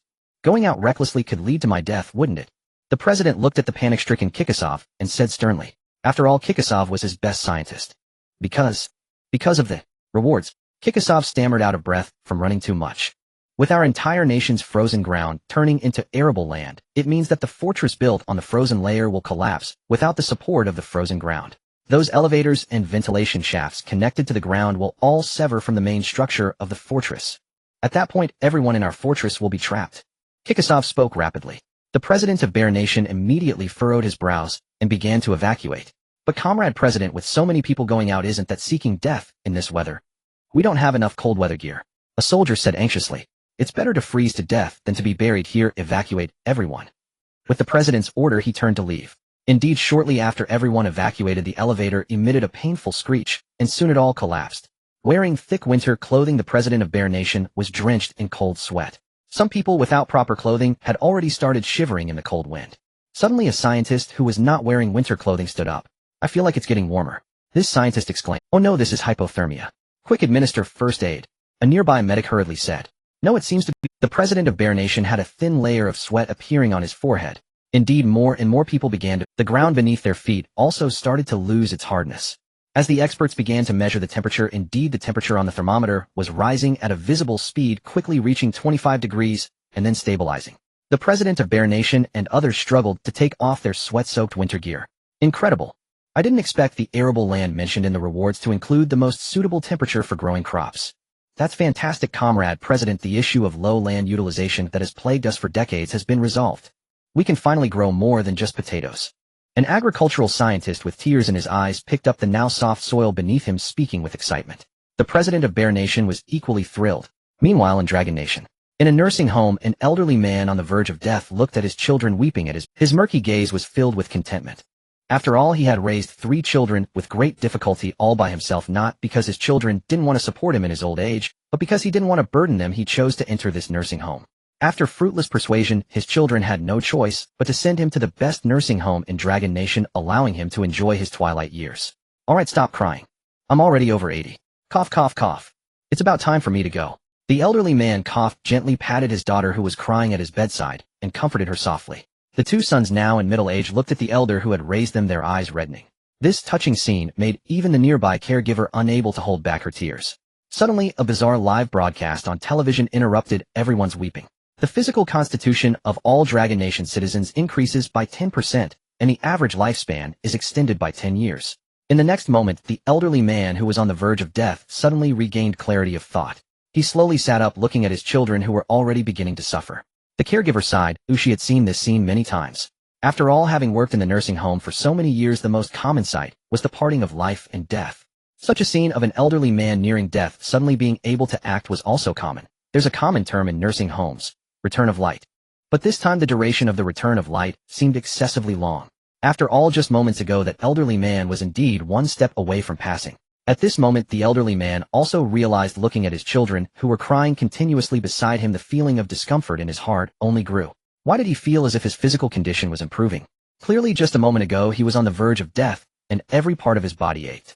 Now miraculously he felt better. He had been bedridden for dozens of days. Now he felt strength returning to his limbs, which had previously felt powerless. Seeing this scene, the previously crying children gradually stopped their tears. Because the elderly man was now actually looking for slippers to get out of bed. The bewildered eldest son hurriedly fetched a pair of slippers that hadn't been used in a long time. The elderly man eagerly put on the slippers, and his speed of movement was nothing like that of a dying old man. The doctor from the nursing home also came upon hearing the news, looking at the elderly man in shock. After all, this elderly man had been checked by him, and he had notified the family because he knew he was nearing death. Why was he so active now? He knew about the return of light, but when had he ever seen such a return of light? The doctor hurriedly instructed the elderly man to lie down, and amidst the astonished gazes of the crowd began the examination anew. Thud! The doctor sat down on the ground, his face filled with disbelief. How is this possible? How can this be? The doctor looked as if he had seen a ghost, muttering to himself incessantly. Doctor, what on earth is happening? The second son, unable to contain himself, anxiously asked the doctor.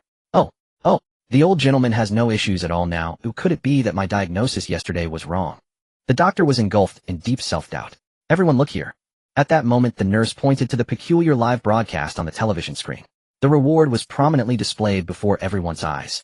Heaven bless our dragon country. At that moment the elderly man was freed from the threat of death, and he couldn't help but mumble to himself. Wonderful. Father. The daughter, who had stopped crying, burst into tears again, but this time they were tears of joy. This scene unfolded in every city in the dragon country. Countless elderly individuals suddenly felt as if they had regained 10 years of youth. Many ailments of the elderly were instantly cured. And far in the northwest of the dragon country, vast expanses of desert and wasteland spread out, with swirling dust storms rushing inland. The dragon country had countless ancestors who came from the distant interior to plant trees, and improve this harsh ecological environment. After generations of hard work, they had barely managed to slow down the spread of the dust storms. A tree planter covered in yellow dust had cracked lips from dehydration. He emerged from his tent. Looking at the bucket of clean water in his hands, he swallowed hard, his throat itching with thirst. Finally, he couldn't resist taking a small cup of water and savoring it as if he were indulging in a feast. Finishing a cup of water was but a drop in the bucket for him now. The environment is getting worse and worse. The nearest water source is about to dry up. Fetching water is becoming increasingly difficult. The tree planter sighed, reflecting sadly. Since he arrived here from the city 30 years ago, such days had become countless. Every day the first task was to travel great distances to fetch water. Bringing back water for bathing and washing was a luxurious thought. After all, even eating and drinking could not be fully guaranteed. Bathing and washing were simply done with some dry, clean sand. The remaining water had to be used to nourish the saplings just planted in the sandy soil. He gazed longingly at the bucket of clean water, wishing he could drink to his heart's content. But years of perseverance naturally restrained him from doing so. Just as he was holding the bucket of water ready to pour it onto the newly planted saplings, in an instant the sky changed. At that moment, everything transformed. In the shocked gaze of the tree planter, the dust storms instantly ceased. And not far away, the vast desert and wasteland had sand soaring into the sky, disappearing without a trace. In their place were mountains and fields filled with trees, countless clean and crystal clear streams and rivers, and the tree planter could even see various animals running through the woods. The tree planter's legs went weak, and he collapsed to the ground, touching the moist soil beneath him. Everything felt so unreal. He knelt directly on the soft, moist ground, tears in his eyes, and a face full of shock. He repeatedly bowed his head towards the sky, thanking the heavens for their gift. And apart from the vast desert, the wasteland transformed into a bountiful grassland, woods, and plains. Even some mountains that had been left barren from excessive mining by humans suddenly became robust again. The remnants left after the mountains were developed disappeared, and the mountains returned to their original state. Meanwhile, in the capital of the Dragon Country, mines appeared out of thin air on the abandoned plains and hills. Gold mines, diamond mines, copper mines, tin mines, and many rare veins appeared all at once. The Council of Elders in the Dragon Country was immediately notified and dispatched people to investigate the mines. They received only one piece of news: the mineral reserves of each mine were on par with the current reserves of such mines worldwide.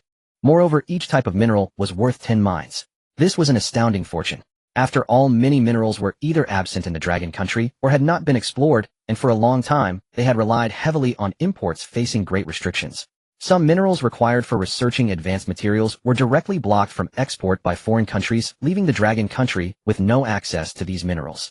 But now, with these suddenly appearing mines, the Dragon Country could be completely self-sufficient and no longer dependent on imports. The experts were going crazy. After all, as scientists, they had faced numerous obstacles due to material constraints preventing their research. After all, a skilled cook cannot make a meal without rice. They have abundant knowledge, but without materials it's all in vain. And now, thanks to the rewards received by the Dragon Country, the problems were easily resolved. Chief Elder Yi, I request immediate development of the tin mine. One of the advanced weapons we were researching has halted due to insufficient tin. I also request permission to develop our first diamond mine. A renewable energy device we have been researching has been stalled due to the exorbitant prices of imported diamonds and their poor quality. Countless experts rushed to Chief Elder Yi, excitedly voicing their requests. Everyone, please calm down. Since the nation has received these rewards, we won't let them gather dust. The urgent matter now is to think about how to communicate with the competitors and what our uses will be. Chief Elder Yi waved his hand, suppressing the voices of the agitated experts, and said sternly. Upon hearing Chief Elder Yi's words, the experts quickly realized that they had indeed been a bit too anxious. After all of this was thanks to the competitors who braved peril in that strange space.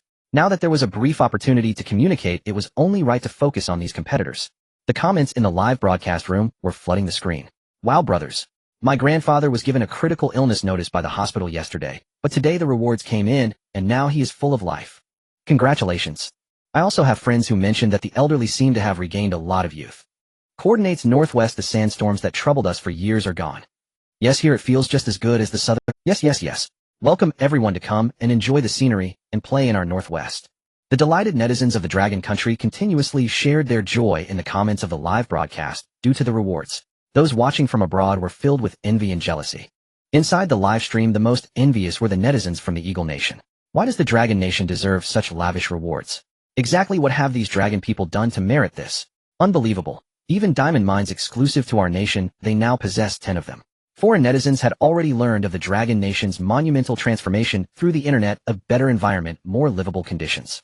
Resources had increased. The Dragon Nation's national fortune and resources had grown by 30%. Considering the Dragon Nation already possessed countless resources, this 30% surpassed the total resources of some medium-sized countries.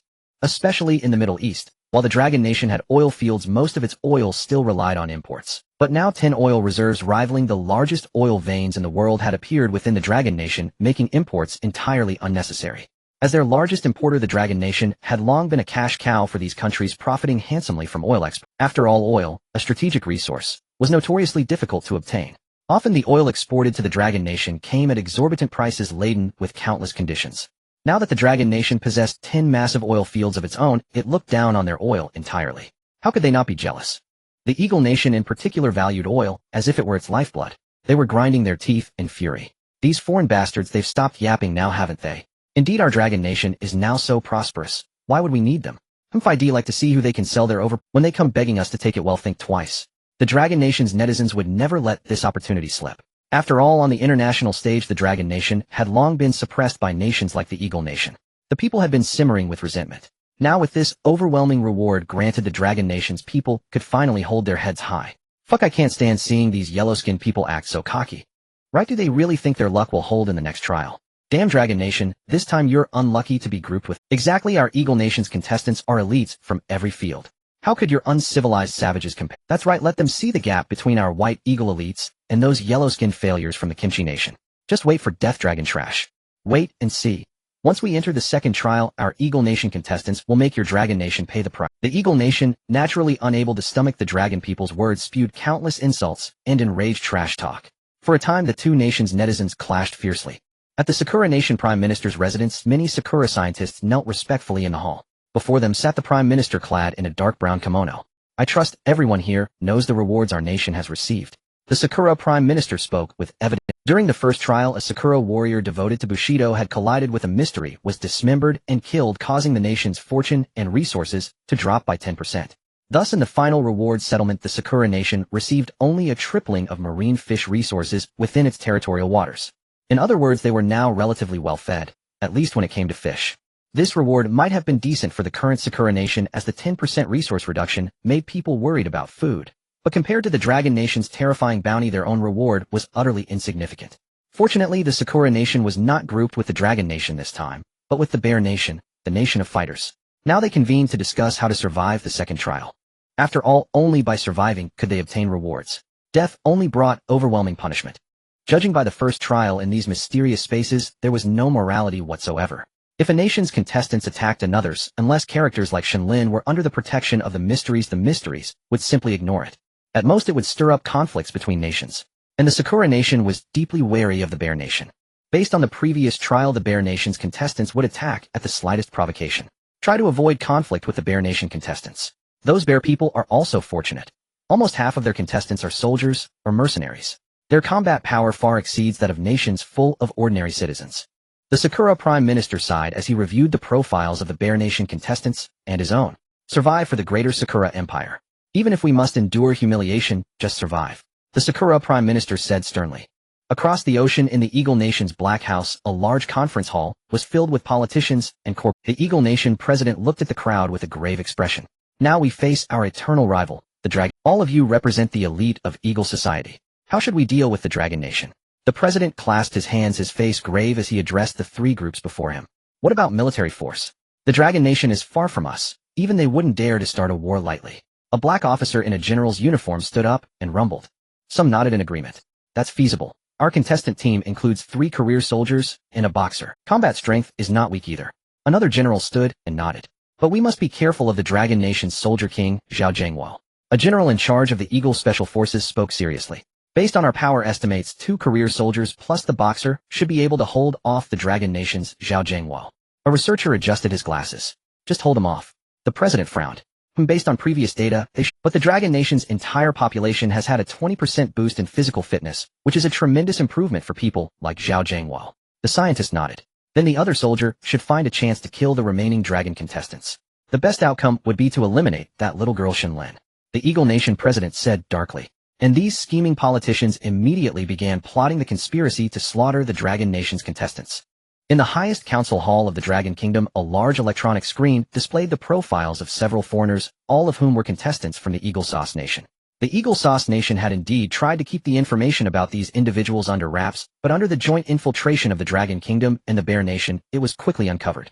Chief Elder Yi furrowed his brows as he looked at the profiles of the 4 leaders. 3 of them are professional military personnel, 2 of whom are special forces from the Marine Corps, and 1 is a member of the Eagle Sauce Nation's Secret Special Forces Task Force 141. And the last one is a professional boxer. These 4 must be the strongest fighters from the Eagle Sauce Nation. Elder 2 said solemnly.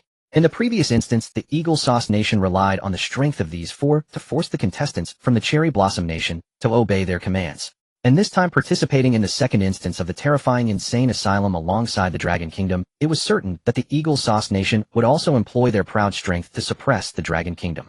What about Zhao Zhengwo? Can he hold out? Elder 3 anxiously asked Elder 4 Zhu, who was in charge of military power. With a 20% enhancement to his physical abilities, Zhao Zhengwo alone should be able to withstand the attacks of up to 3 opponents. Elder 4 Zhu, as Zhao Zhengwo's former superior, naturally knew his combat capabilities quite well. But there's still one more person. Elder 3 couldn't help but say, "Let's sacrifice the pawns to protect the king." Chief Elder Yi sighed. Upon hearing this, the many elders and experts immediately erupted in an uproar. This is the only strategy left. To put it bluntly, the lives of the other contestants are up to them. The only one we must protect is Shen Lin. Chief Elder Yi stated decisively. He understood that given the current combat capabilities of the Dragon Kingdom's contestants, aside from the unpredictable Shen Lin, the only other option was Zhao Zhengwo. The others might be able to fight against ordinary people due to their enhanced physical abilities, but when faced with well-trained soldiers, especially special forces, they would definitely be incapable of resistance. Upon hearing Chief Elder Yi's words, the previously confused experts fell silent. Indeed, all the rewards the Dragon Kingdom had gained so far were closely tied to this young girl Shen Lin. Of course, it didn't mean the other contestants were unimportant. After all, each of them was associated with 10% of the Dragon Kingdom's fortune and resources. However, compared to Shen Lin, they were not as crucial. Because in the first instance, Shen Lin had already brought a 30% increase in fortune and resources to the entire Dragon Kingdom. Additionally, there was a 20% enhancement in the physical abilities of the entire population, along with improved environmental conditions and the emergence of many rare mineral veins. And this was just the first instance. The subsequent rewards would surely become increasingly abundant. Right now, the only key for the Dragon Kingdom was Shen Lin. Thus, sacrificing the pawns to protect the king was the best choice. Now we must consider Shen Lin as the hope of the Dragon Kingdom. Even if it means sacrificing all the Dragon Kingdom's contestants, we must ensure Shen Lin's safety. Chief Elder Yi said seriously. Meanwhile, in the strange space, Zhao Zhengwo and the others had already finished talking with their families.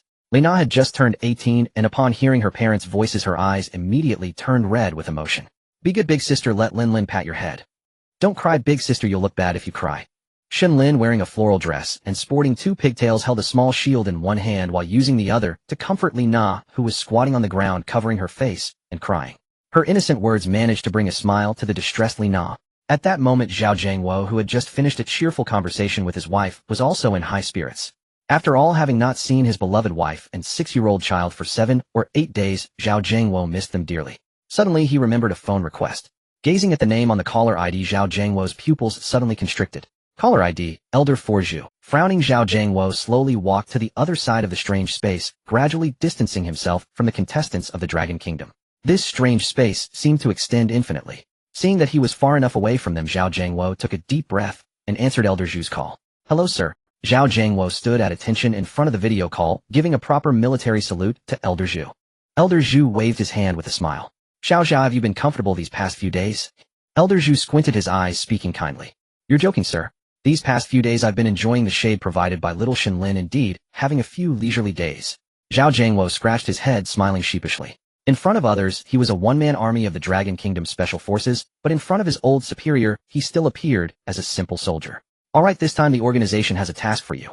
Elder Zhu was aware of the urgency of both of them being military personnel. He went straight to the point without any unnecessary small talk. "Please give the order, sir.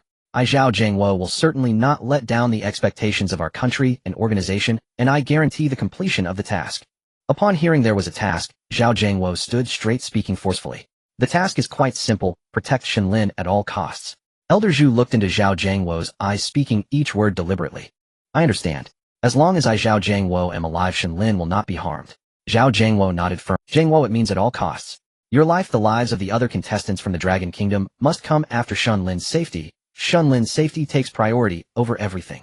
I know this is hard for you to accept, But remember that at critical moments, even if it means sacrificing others' lives, you must ensure your and Shen Lin's safety. You can only be the second to last to die, understand? Elder Zhu uttered these cruel, yet serious words. You can only be the second to last to die. This statement struck Zhao Jiangwo's heart like a hammer. Even he could sense the Elder Council's high regard for Shen Lin. Everyone can sacrifice for Shen Lin. In front of Shen Lin, anyone is expendable, and Zhao Jiangwo is no exception. Zhao Jiangwo had long been psychologically prepared to be that expendable person, so he did not react much to it. However, hearing that the nation prioritized the lives of other contestants after Shen Lin left Zhao Jiangwo. Indeed, Shen Lin's existence has brought immense benefits to Long Country and them, but is it truly right to place everyone's priority after Shen Lin? The fourth Elder Zhu naturally saw through Zhao Jiangwo's thoughts in an instant. Sigh, little Zhao. I know what you're thinking. But after spending so many days together and experiencing so much, haven't you realized Shen Lin's importance? Elder Zhu sighed. After all, these words did sound harsh. I understand, but... Zhao Jiangwo nodded immediately, yet he was still somewhat hesitant. Let me reveal a top-secret national document to you. Elder Zhu, receiving a signal from Chief Elder Yi, immediately looked sternly at the video screen, where Zhao Jiangwo was located. Regarding Shen Lin's father Shen Nanyan, we have already dispatched an exploration team to Shen Lin's hometown Zhuangling village, and found the villa where Shen Lin lived, confirming that what Shen Lin said was true. Moreover, after our exploration, we discovered that Shen Lin's father is likely not a normal person or cannot be called a human. He is very likely an extraordinary existence. Elder Zhu said seriously. Upon hearing this, Zhao Jiangwo felt a huge wave rise in his heart. He had always felt that Shen Lin's father was not simple, but he never expected him to be an extraordinary being. No wonder Shen Lin said that the terrifying hotel manager Miss Fu Jiang would take a liking to her father. You must remember one thing: be sure to protect Shen Lin. The rewards Long Country has obtained are closely related. Furthermore, as long as Shen Lin is alive, she can continue to bring benefits to Long Country. And if Shen Lin were to perish in the extraordinary space, have you considered what Shen Nanyan, Shen Lin's father, would do? Shen Lin represents Long Country as a contestant, yet the others from Long Country could not protect her. Would her father seek revenge against Long Country? Long Country, without Shen Lin, might completely be unable to withstand or endure the wrath and retaliation of Shen Nanyan. Elder Zhu stated unambiguously. Upon hearing this, Zhao Jiangwo felt relieved. He was a soldier with a heart for the greater good of the nation, and soldier's duty is to obey orders. Yes, I guarantee to complete the mission. Zhao Jiangwo once again saluted in a standard military gesture, ending the call with Elder Zhu. As the call ended, the preparation time given by the extraordinary space had also come to an end. Ding, ding, ding. Please, all contestants from various countries, prepare. The second dungeon is about to begin. Teleport countdown. A wave of white light enveloped everyone once more.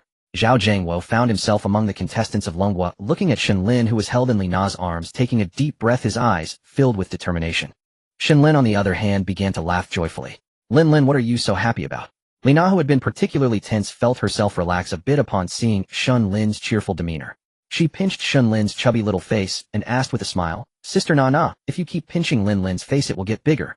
Because I can go to new places again. I'm very happy. Shen Lin looked at the pure and charming Li Na, pouting her little lips as she spoke. Suddenly a bolt of lightning struck the sky, illuminating half of it with dazzling light. At the same time, it lit up a 3-story mental hospital, emitting a ghastly white glow perched on the edge of a cliff. At this moment, the contestants from Longhua, led by Zhao Jiangwo, and those from the Eagle Sauce Nation, led by Jason Smith, appeared at the entrance of this eerily extraordinary mental hospital. Zhao Jiangwo frowned as he looked at the tightly locked iron door. So this is the second instance. The terrifying mental hospital. Zhao Jiangwo muttered to himself. The other contestants, except for Shen Lin, felt a chill run down their spines as they gazed at the dark and eerie surroundings.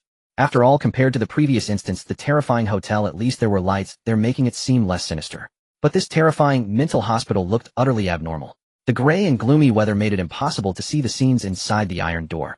The unknown naturally breeds fear. At this moment, an inappropriate voice came from the other side of the door.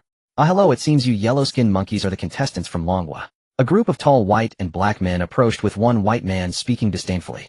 Zhao Jiangwo, who was still searching for clues about the mental hospital, regained his senses and stood at the forefront of all Longhua's contestants, glaring at the approaching contestants from the Eagle Sauce Nation.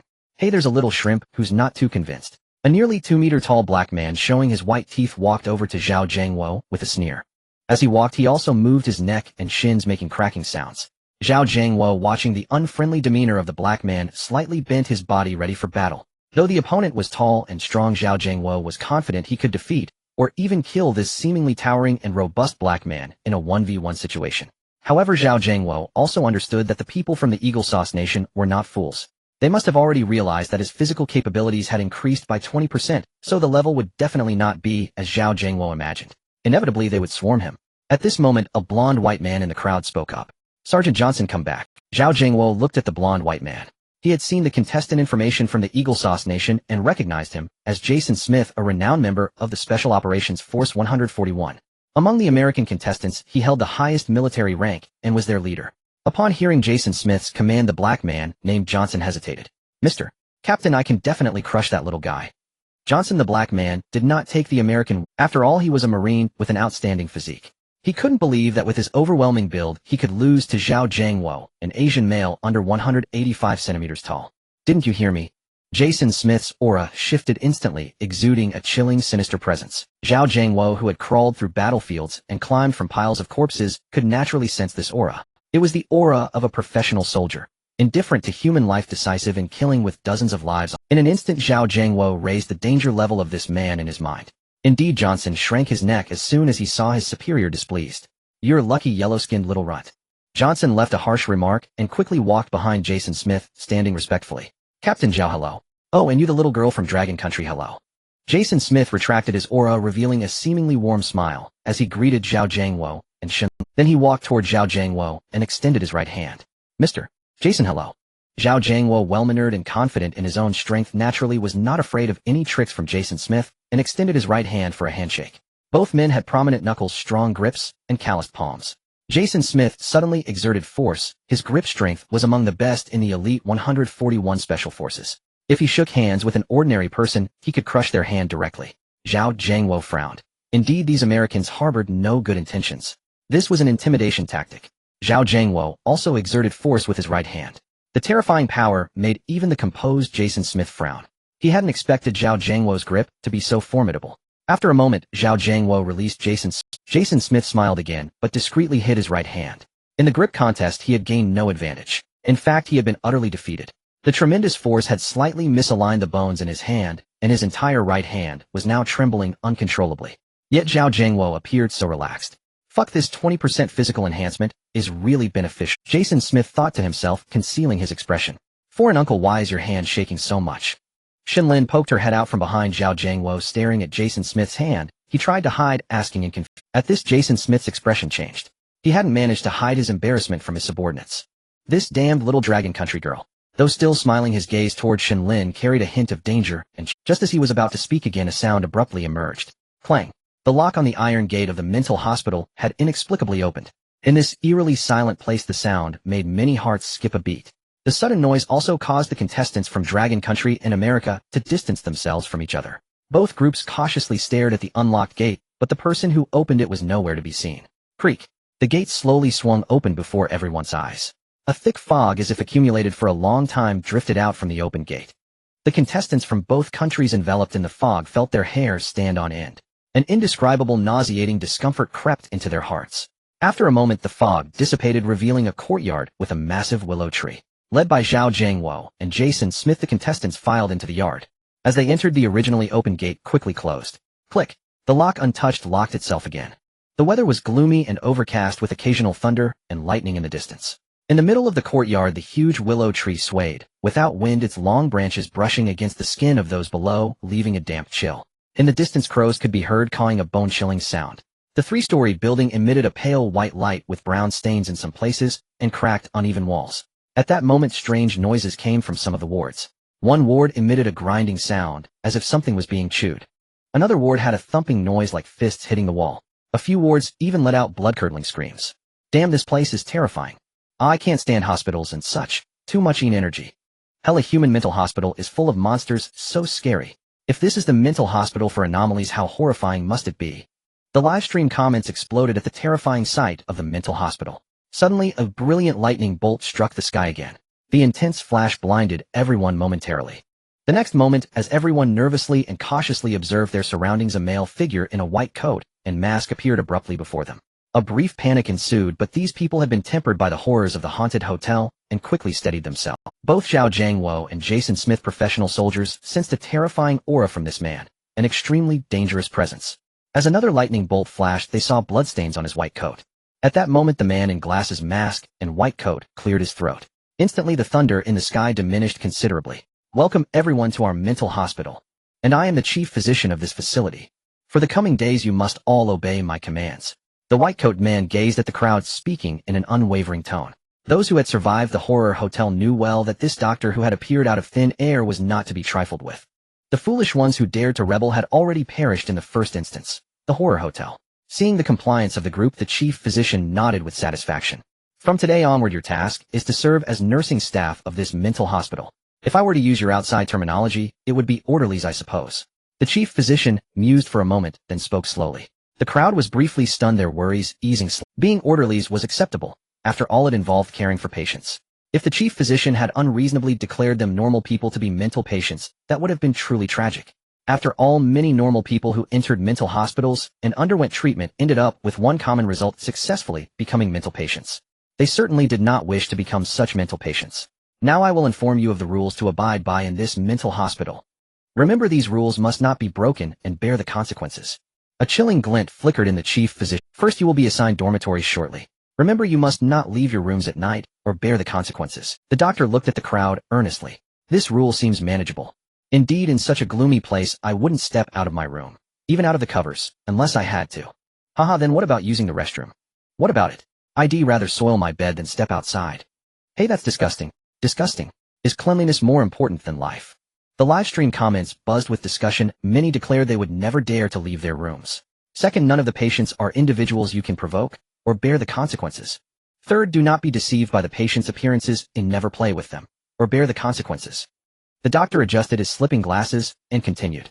These contestants endured the horror hotel's trials. Even without these warnings, they wouldn't be foolish enough to clash or play with those patients. Some netizens discussed in the live stream. Finally, the most crucial point. That. The chief physician raised his hand and pointed behind the crowd. Everyone turned simultaneously to look where the chief physician indicated. There stood a doorway without a door. By the lightning's glare one could see stairs leading downward. Yet further down visibility faded. A tingling sensation crept into every heart. A visceral aversion to that place, both psychological and physiological. That seemingly insignificant doorway now resembled a gaping maw, pitch black and wide open. That is the lower level of the mental hospital. Do not go there. Otherwise bear the consequences. The chief physician averted his gaze with grave seriousness. These 4 consecutive warnings of bear the consequences weighed heavily on the contestants from Dragon Kingdom and Eagle Country. After all, unknown consequences were the most terrifying. Meanwhile, the live stream exploded. Good heavens, the second instance begins with 4 bear the consequences. Indeed, though there are rules, they offer not a single hint. Exactly, they send chills down our spines. This place doesn't seem right. The anxiety of Dragon Kingdom netizens was palpable. May heaven bless our great Dragon Kingdom that their 10 members may safely complete this instance. I've already prayed at the temple, wishing only for their safe return. Netizens employed their own ways to pray and bless the Dragon Kingdom contestants. And sure enough, some trolls emerged. Westerners, the Dragon Kingdom will surely suffer this time. Right, that little girl is definitely trouble. Let's see how she survives in a place full of mental patients. Our Eagle Country elites have already devised countermeasures. Let the other nations' netizens watch. Yes, witness the difference between our Eagle Country's social elites and those uncivilized monkeys of Dragon Kingdom. These foreign trolls once again began to disgust Dragon Kingdom's audience. Don't bother with those haters. Talking to them is a waste of breath. Right, a bunch of mindless foreigners. What I'm curious about is this 4th rule.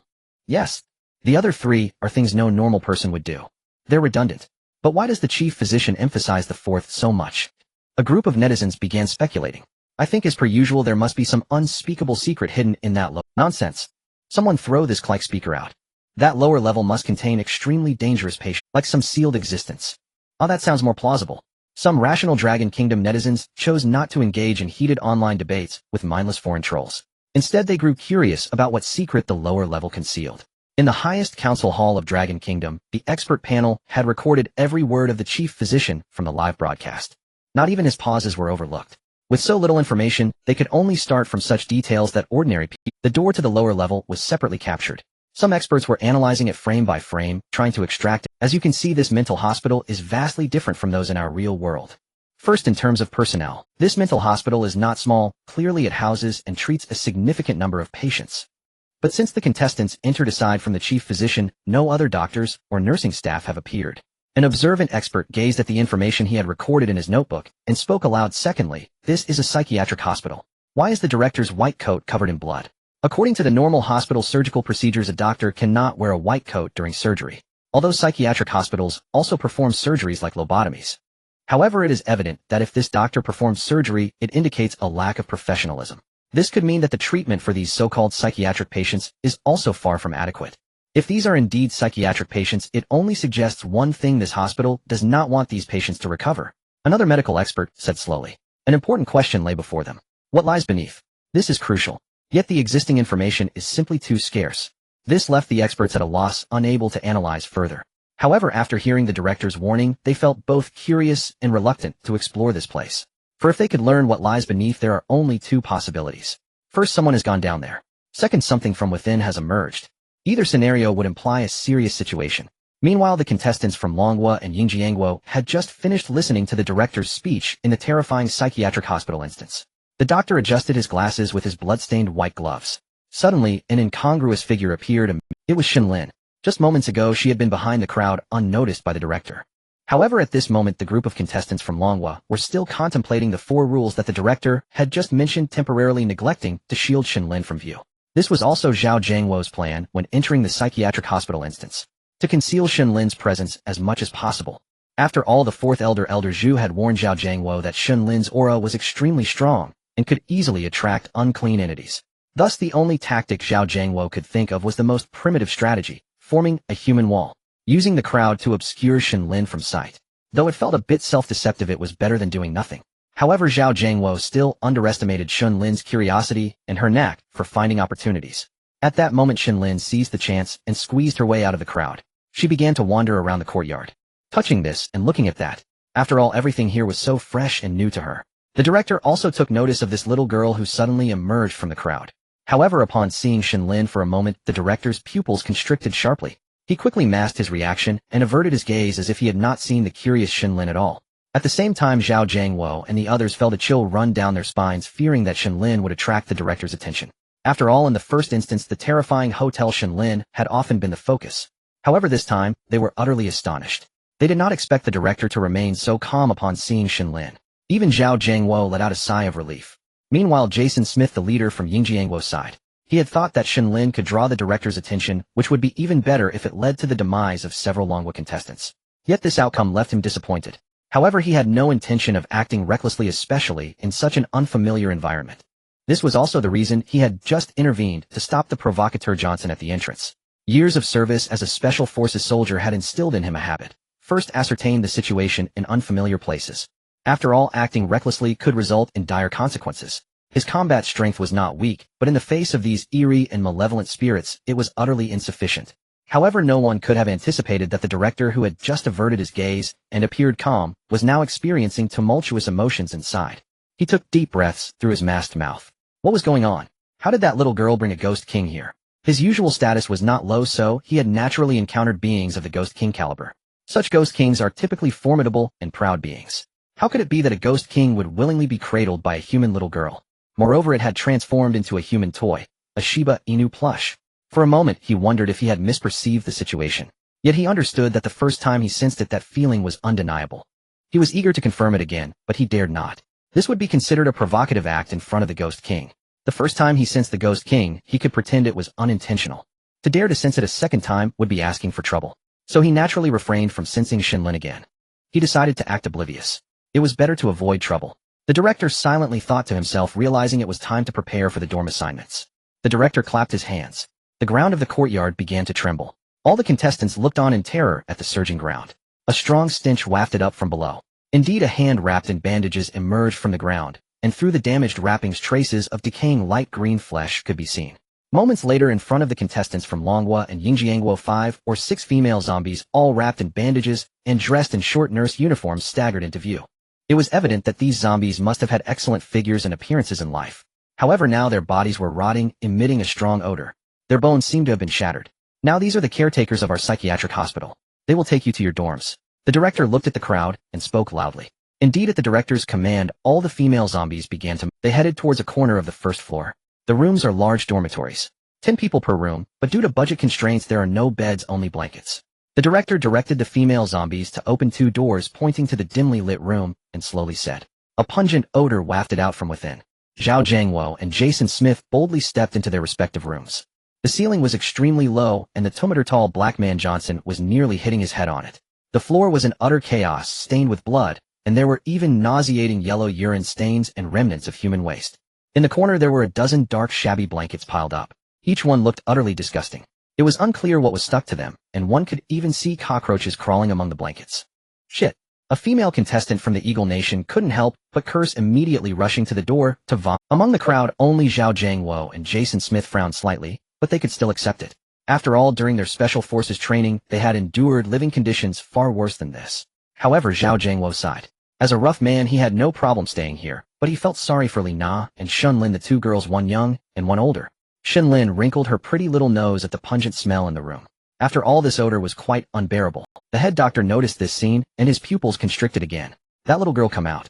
He pointed at Shen Lin. Upon hearing the head doctor's call for Shen Lin, Zhao Jiangwo's heart jolted, and he quickly walked to her side. The other contestants from the Dragon Nation also subtly shielded Shen Lin with their bodies. Meanwhile, contestants from the Eagle Nation became interested and momentarily forgot to complain about their filthy living conditions. The head doctor couldn't help but roll his eyes at those guarding Shen Lin. Did this group of mortals really think that their human wave tactics would work? What do you want to do? The head doctor said to Zhao Jiangwo and the others, somewhat displeased. What does the head doctor need with Shen Lin? Zhao Jiangwo clasped his fists and bowed respectfully. What do you want this little girl to stay here with you? I want to arrange a better room for her now. Are you going to stop me? The head doctor, being a person of experience, wasn't angry with Zhao Jiangwo and the others. He simply replied in a rather bland manner. Primarily, the head doctor was unsure whether this Ghost King was only protecting this little girl, or if he was also shielding. Upon hearing this, the contestants from the Dragon Nation, who were initially tense, were stunned. Was this a backdoor fake, or was there another motive? However, looking at such a filthy environment, Zhao Jiangwo truly did not wish for Shen Lin to suffer like this. Jason Smith was also momentarily taken aback. Why was there a sudden arrangement for this little girl to have her own room? I apologize for the offense. I hope the head doctor can forgive us. I hope you don't hold it against us. Zhao Jiangwo immediately bowed again to apologize. The head doctor waved his hand, and then opened a room not far from there. A bright light illuminated the entire room.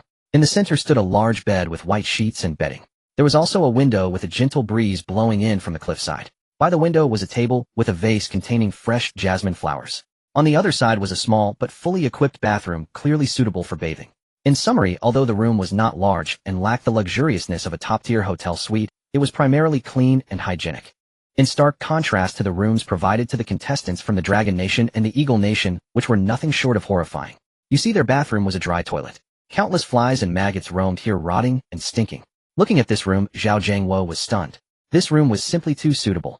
Though small, it was fully functional. The key point was that it was clean and hygienic. What was wrong with this head doctor suddenly caring for Shen Lin so much? Shen Lin looked at her little room, happily ran inside, and rolled joyfully on the soft bed.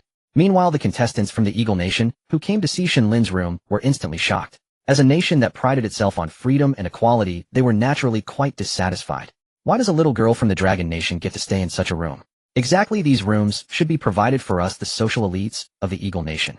Yes, Captain Jason. The contestants from the Eagle Nation, feeling dissatisfied and shocked, began to murmur quietly. The netizens, observing the disparity between the two accommodations, were also in an uproar. Damn, how does little angel Shen Lin have such clout everywhere? Yes, staying in a top suite at a hotel, and now in a top dormitory at a mental hospital. Incredible, simply incredible. The collective dormitory and little Shen Lin's individual room are like heaven, so amazing indeed. Lowly is supreme. Even the head doctor of the mental hospital has to bow to the lowly. The netizens from the Dragon Nation were also stunned. After all, those who watched the live broadcast could clearly feel how disgusting the rooms provided to others from the Dragon, and now the room given to Shen Lin was a total contrast.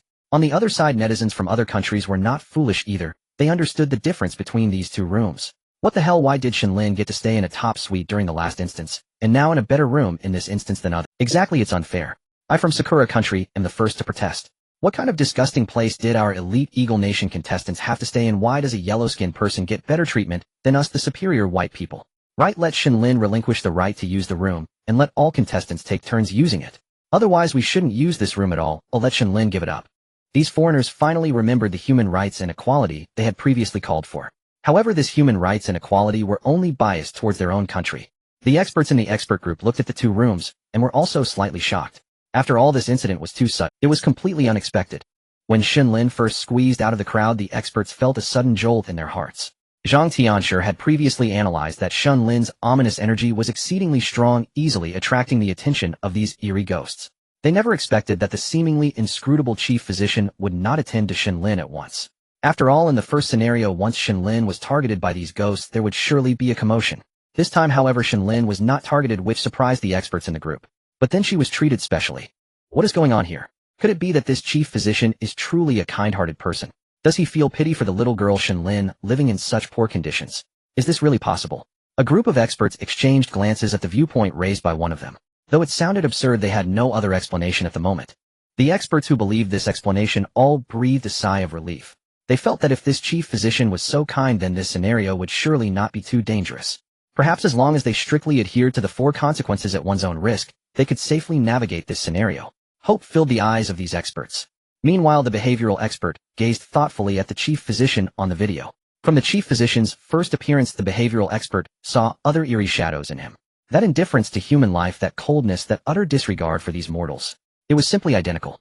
So at the moment Shen Lin stepped out of the crowd, his heart seemed to lift. After all, being targeted by this chief physician whose power was entirely unknown was certainly not a good thing. However, shortly after, the behavioral expert noticed a change in the chief physician's eyes. The shift from surprise to fright, followed by an immediate pretense of indifference, made the behavioral expert start contemplating Shen Lin. What is so different about this girl? Why do these ghosts who ignore any special forces repeatedly exhibit strange changes around Shen Lin? Unfortunately, he could not observe Shen Lin up close. Now he could only hope that her good fortune would continue. The behavioral expert sighed, thinking silently. Meanwhile, in the terrifying psychiatric hospital, people stared in amazement at Shen Lin, who was comfortably lying in the room. At that moment, a white woman in the crowd raised her hand. Jason Smith immediately frowned, feeling utterly helpless against this woman. She was a well-known feminist, vegan, transgender activist, environmentalist, and a series of other activists in their country. Moreover, due to her numerous factors and the legal and social situation in the Eagle Sauce country, any protest she led would surely yield significant benefits. This also gave her a false impression that as long as she protested, she would be rewarded. Jason Smith had no idea what kind of mischief she was planning. However, as the leader of the Eagle Sauce country, he needed to ensure the safety of these individuals. Jason Smith immediately walked toward the woman. "Daisy, what are you planning to do?" Jason Smith asked in a low voice. "What do you mean?"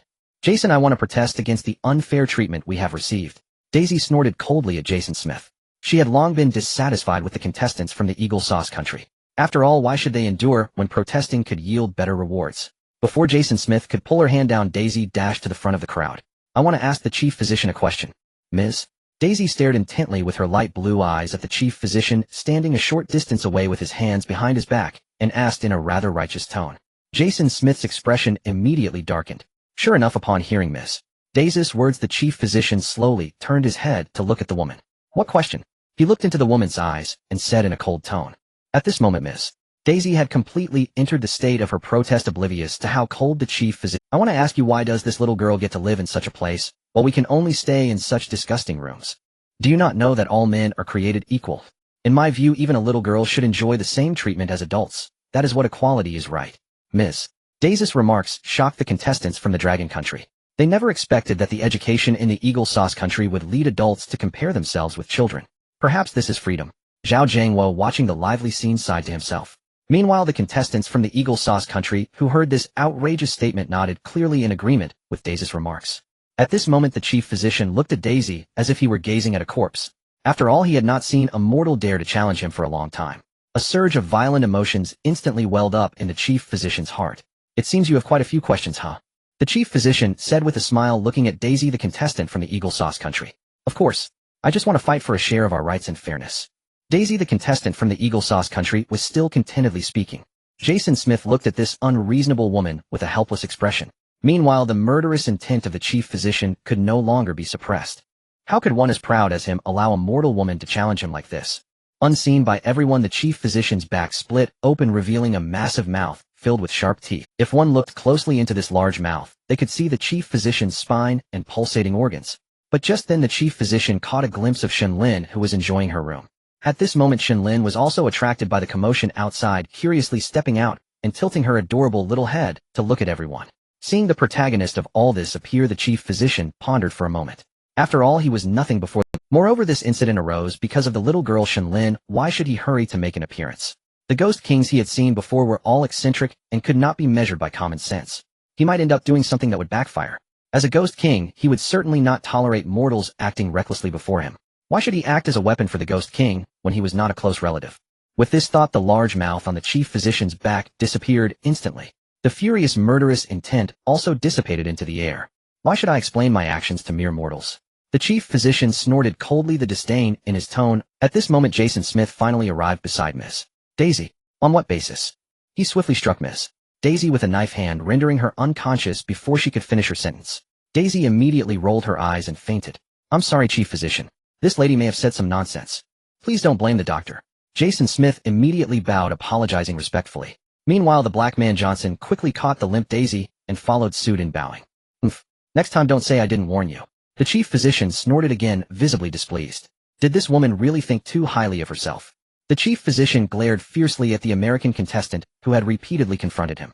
It was time to let these mortals know who was in charge in this hospital. A little girl under the protection of the Ghost Emperor could not afford to provoke these other mortals, especially those American mortals who seemed to be at odds with Shen Lin and her friends. She couldn't bear this humiliation. After all, the chief physician was not a fool. When he noticed that Shen Lin's living conditions had improved considerably, there was no jealousy in the eyes of the contestants from the Dragon Country. They were genuinely happy for the little girl. It was clear that these two groups were not on the same side. If he were to target these blonde-haired, blue-eyed people, the Ghost Emperor likely wouldn't mind. With this thought in mind, the chief physician prepared to return to his office. Suddenly, Shen Lin, who was watching the commotion, settled down at the door, called out to him.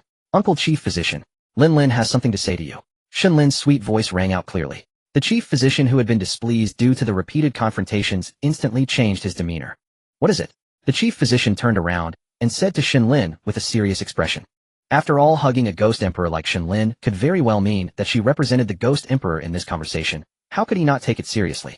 These uncles and aunts are all good people. Since you take care of Lin, you must be a good person too. I hope you can. Shen Lin pointed at the other 9 contestants from the Dragon Country, led by Zhao Jiangwo, and said sweetly. The chief physician glanced at these individuals. His heart trembled. Could this be a warning from the Ghost Emperor?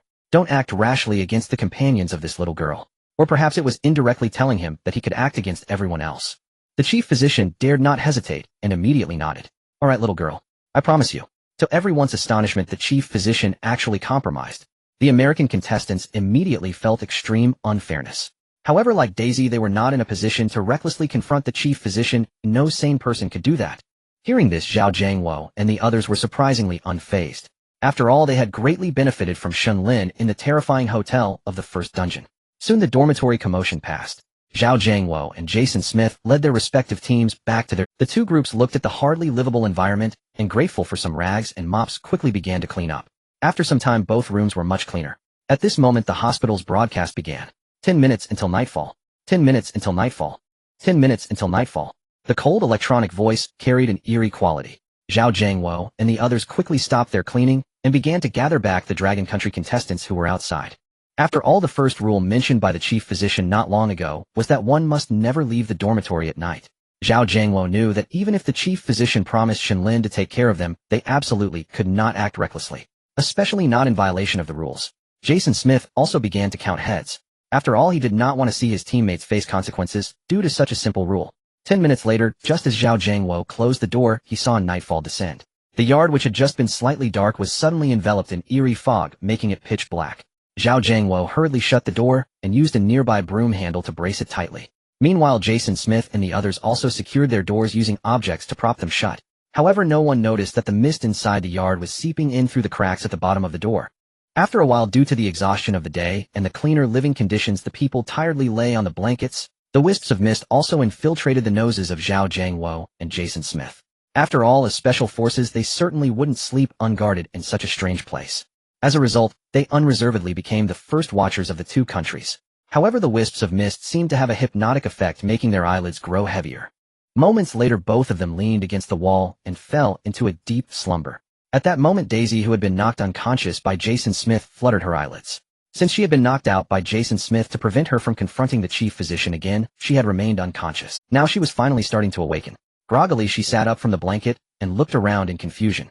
After all, her last memory was of preparing to continue her argument with the chief physician before being struck unconscious by Jason Smith. At this moment, she didn't even know what time it was. Rubbing her sore neck, she spotted Jason Smith sleeping against the wall. Captain Jason, she called out softly, not wanting to disturb the others who were also asleep. Suddenly, a wave of urgency hit her. The thought of using that utterly filthy and unfamiliar outdoor toilet made her stomach churn. She gritted her teeth and quietly approached the door, moving aside the object that Jason Smith had used to block it. Meanwhile, in the courtyard, the chief physician on the second floor was staring intently at the dormitory door of the American contestants through the thick fog. Indeed, through the thick fog, a dark yellow light appeared. In the next moment, the chief physician, who was originally on the second floor, vanished without a trace.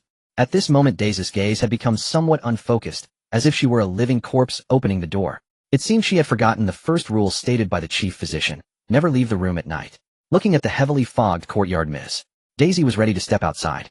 At this moment, the live chat room erupted with excitement. Wow, brothers, this contestant from Eagle Sauce Country is really bold.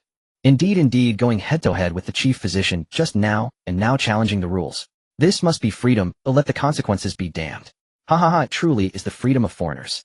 The netizens from Dragon Country watched as the contestant from Eagle Sauce Country, Daisy, prepared to leave the room, delighting in her misfortune. After all, these netizens from Eagle Sauce Country had exchanged plenty of trash talk with their counterparts from Dragon Country during such moments. Naturally, the netizens from Dragon Country would not miss this opportunity. Of course, the netizens from Eagle Sauce Country were already panicking.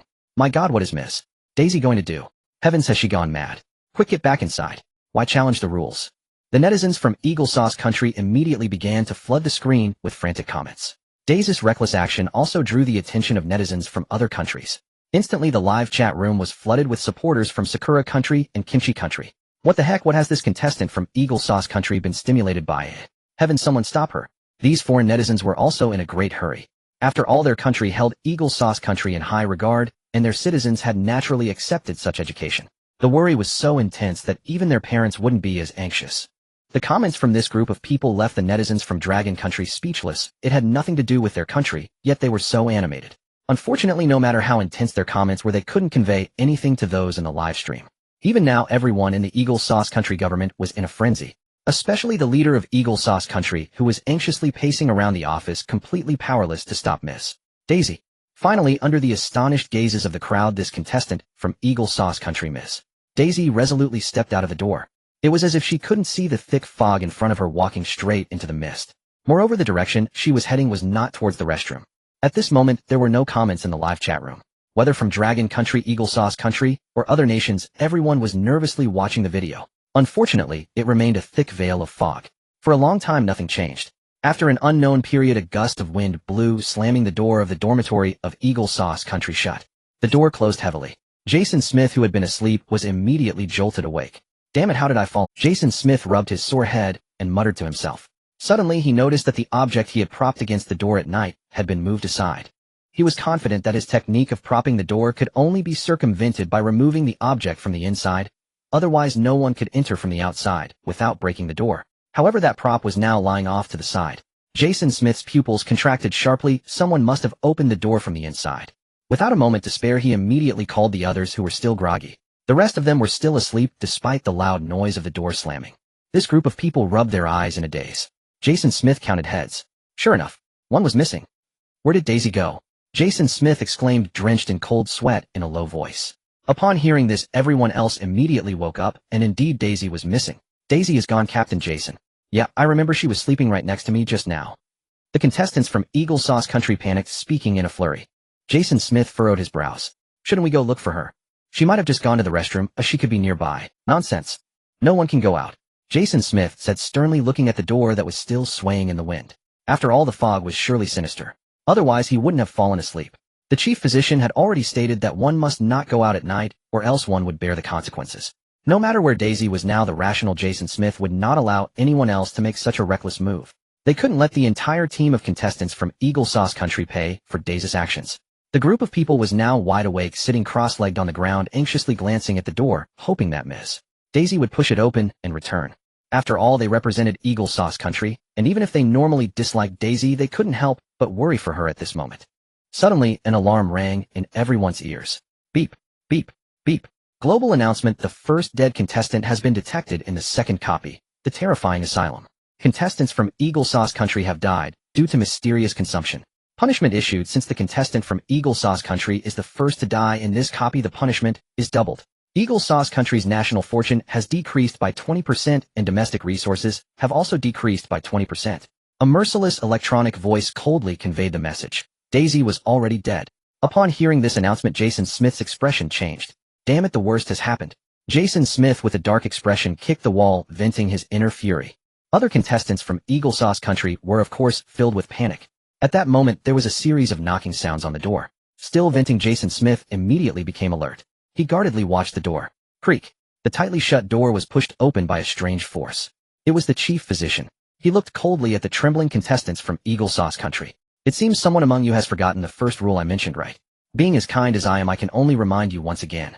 Never leave your room at night, or else bear the consequences. The chief physician looked grimly at Jason Smith and the others, saying ominously. Looking at the smiling chief doctor who offered a seemingly kind reminder, Jason Smith's expression darkened to the point of appearing as if water could drip from it. No matter how one looked at this chief doctor, he bore an expression of gloating. Moreover, with Jason Smith's keen sense of smell, he detected a strong stench of blood the moment the chief doctor entered the room. Jason Smith remained silent and nodded slightly. Meanwhile, the other contestants from the Eagle Sauce Nation were already pale with fear, trembling uncontrollably. The chief doctor looked on with satisfaction at the terrified contestants from the Eagle Sauce Nation before turning to leave their dormitory. However, at that moment, the observant Jason Smith noticed something about the chief doctor's back. A striking mane of golden hair was oddly hanging from the chief doctor's back, as if it were growing out of him. The white coat of the chief doctor, originally stained with dark brown blood, was now entirely soaked in bright red. It was clear that these bloodstains had just been applied. The blood was soaking the chief doctor's white coat, which continued to drip blood down. The intense stench of blood was emanating from there. As if sensing Jason Smith's cold gaze, the chief doctor's head surprisingly twisted around to face them, shocking everyone present. This time the mask on his face was gone, revealing a mouth covered in stubble. If one disregarded this bizarre moment of turning his head, the face was quite ordinary, resembling that of an average man. However, what was frightening was that he had turned his head in a way that was impossible for a human to do. The corners of his mouth lifted slightly, as if mocking the contestants from the Eagle Sauce Nation. Even Jason Smith, who had seen many strange sights, felt his heart racing at the sight of this inhuman scene. As a professional soldier, his reflexes kicked in, and he instinctively reached for a nearby baton to strike this bizarre chief doctor. But the desire to survive suppressed his instinctive reaction. If he struck, he would surely die. The other contestants from the Eagle Sauce Nation, witnessing this scene, screamed in unison, disregarding Jason Smith's attempts to stop them, scrambling away on hands and knees toward the inner side of the room. They just wanted to get as far away from this incredibly bizarre chief doctor as possible. Some of the more timid individuals even fainted on the spot. Those who fainted were completely ignored. The chief doctor watched the actions of these mortals with a mocking smile, taking perverse pleasure in their fear and laughing with delight. Don't do anything against the rules, they'll be watching you. The chief doctor's voice was as cold as temperatures plummeting to -50 degrees. Then, before the horrified gazes of everyone, his throat convulsed. Moments later, the smiling mouth of the chief doctor slowly opened, and a long tongue curled out, ejecting an eyeball. Jason Smith focused intently. It was an eye with a light blue iris. As a professional soldier, he was well aware of the characteristics of the contestants from his own country. The most distinctive feature of the missing Miss Daisy was her striking golden hair and her seemingly proud light. It was evident that this Miss Daisy had disappeared into the stomach of the chief doctor. The chief doctor's tongue skillfully manipulated the light blue eyeball, which bore an expression of fear, making it dance on the tip of his tongue. After a while, the chief doctor bit down on the eyeball, shattering it, sending a spray of blood erupting forth akin to a burst meatball. Jason Smith watched this, seeing his stomach churning. The other contestants from the Eagle Sauce Nation, already paralyzed with fear, could no longer control themselves and began to vomit. The entire room was filled with a nauseating smell. Damn, that's disgusting. Oh my god, I can never look at those meatballs in hot pot restaurants the same way again. I knew that scene looked so familiar. Ugh, this chief doctor has a rather heavy taste. The internet users from Long Country also witnessed this scene and began to complain. After the chief doctor crushed the eyeball, he chewed for a while and swallowed the bits of the eyeball. Then his neck emitted crackling sounds as it slowly turned back. Leaving behind the other contestants from the Eagle Sauce Nation, who were filled with terror and despair, they exited the room, completely vanishing into the thick fog. The door, which had been opened, closed eerily before the shocked eyes of the crowd. With the closing of the door, Jason Smith, who had been taut with tension, collapsed to the ground. As someone who had faced the chief doctor directly, he naturally bore the greatest pressure.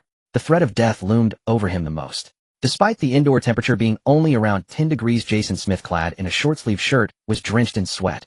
Cold sweat. Had it not been for the blood-red liquid that splattered when the chief doctor crushed Daisy's eyeball, still lingering at the entrance, they might have thought it was all just a nightmare.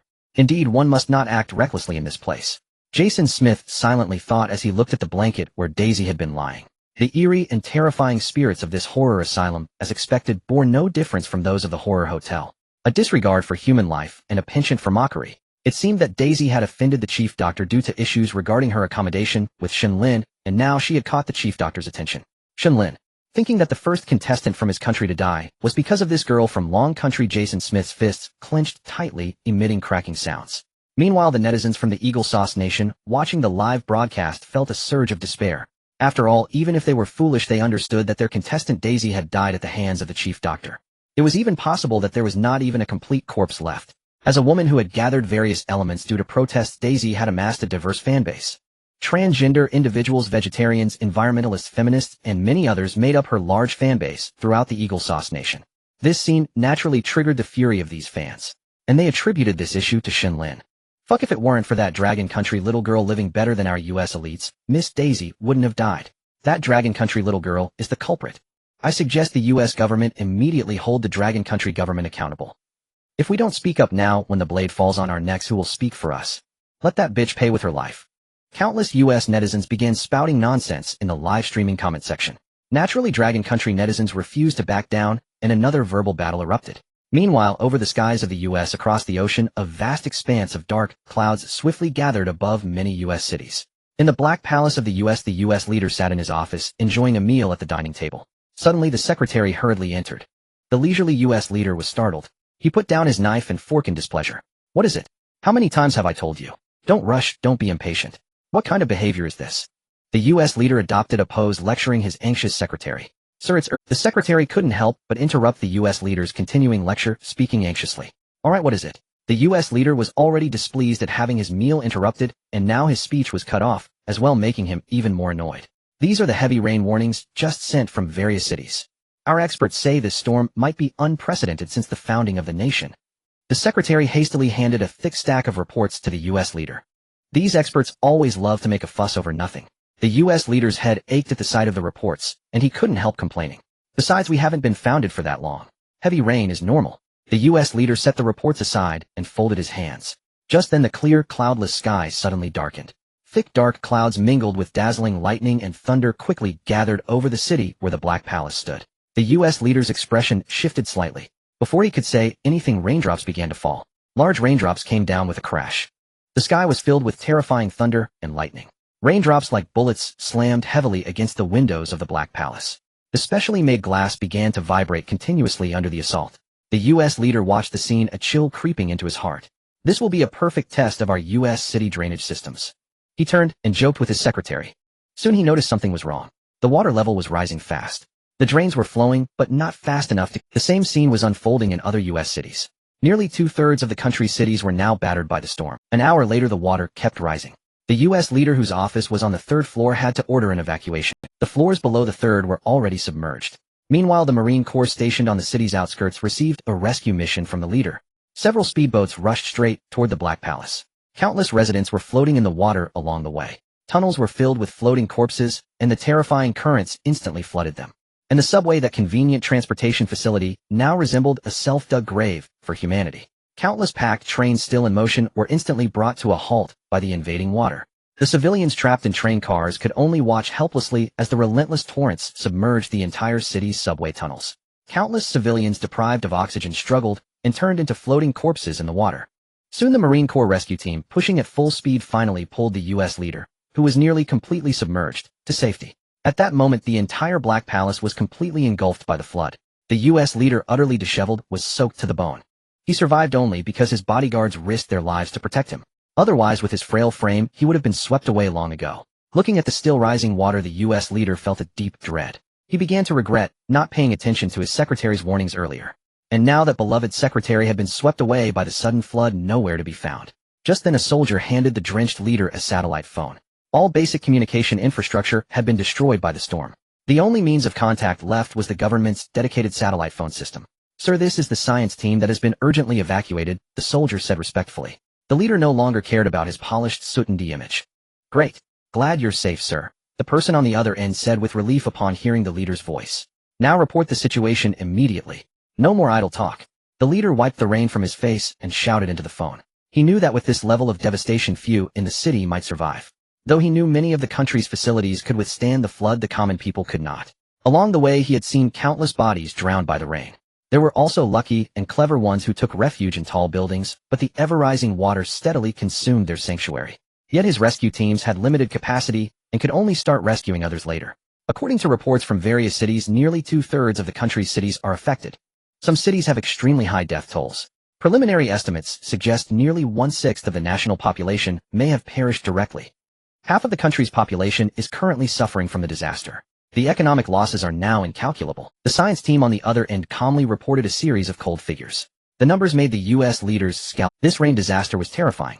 Having returned to the aircraft carrier docked at the port, the U.S. leader finally, gazing at the skyscrapers half submerged in water in the distance, the U.S. leader's face was filled with shock. In just a few hours, the U.S. capital had become a new Atlantis.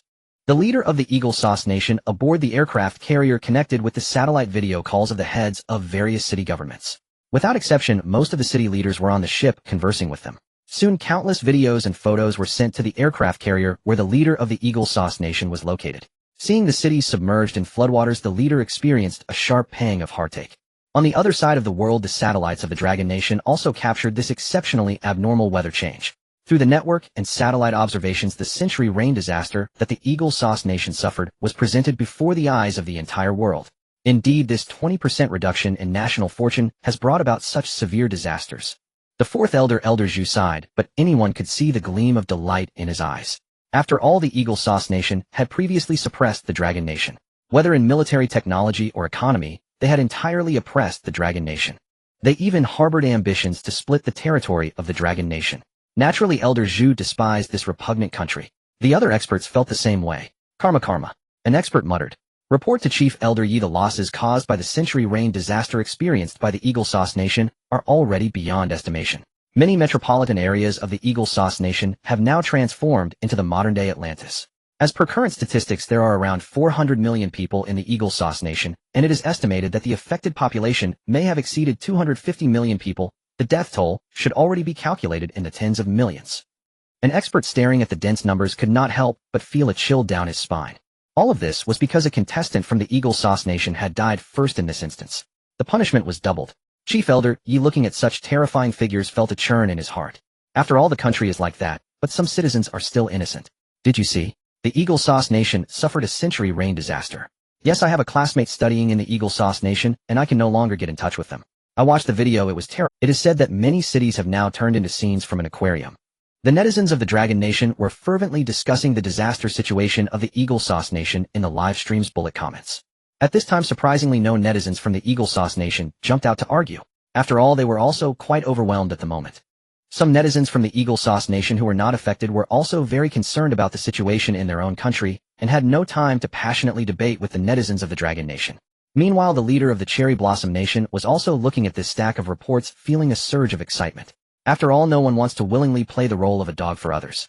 Especially for a country like the Cherry Blossom Nation that is fundamentally ungrateful, they naturally had other thoughts now. Moreover, in the previous instance, the Cherry Blossom Nation participated alongside the Eagle Sauce Nation, gaining absolutely no benefits. The leader of the Cherry Blossom Nation did not express anything publicly, but secretly loathed the Eagle Sauce Nation. Yoshi. Splashy, this is karma.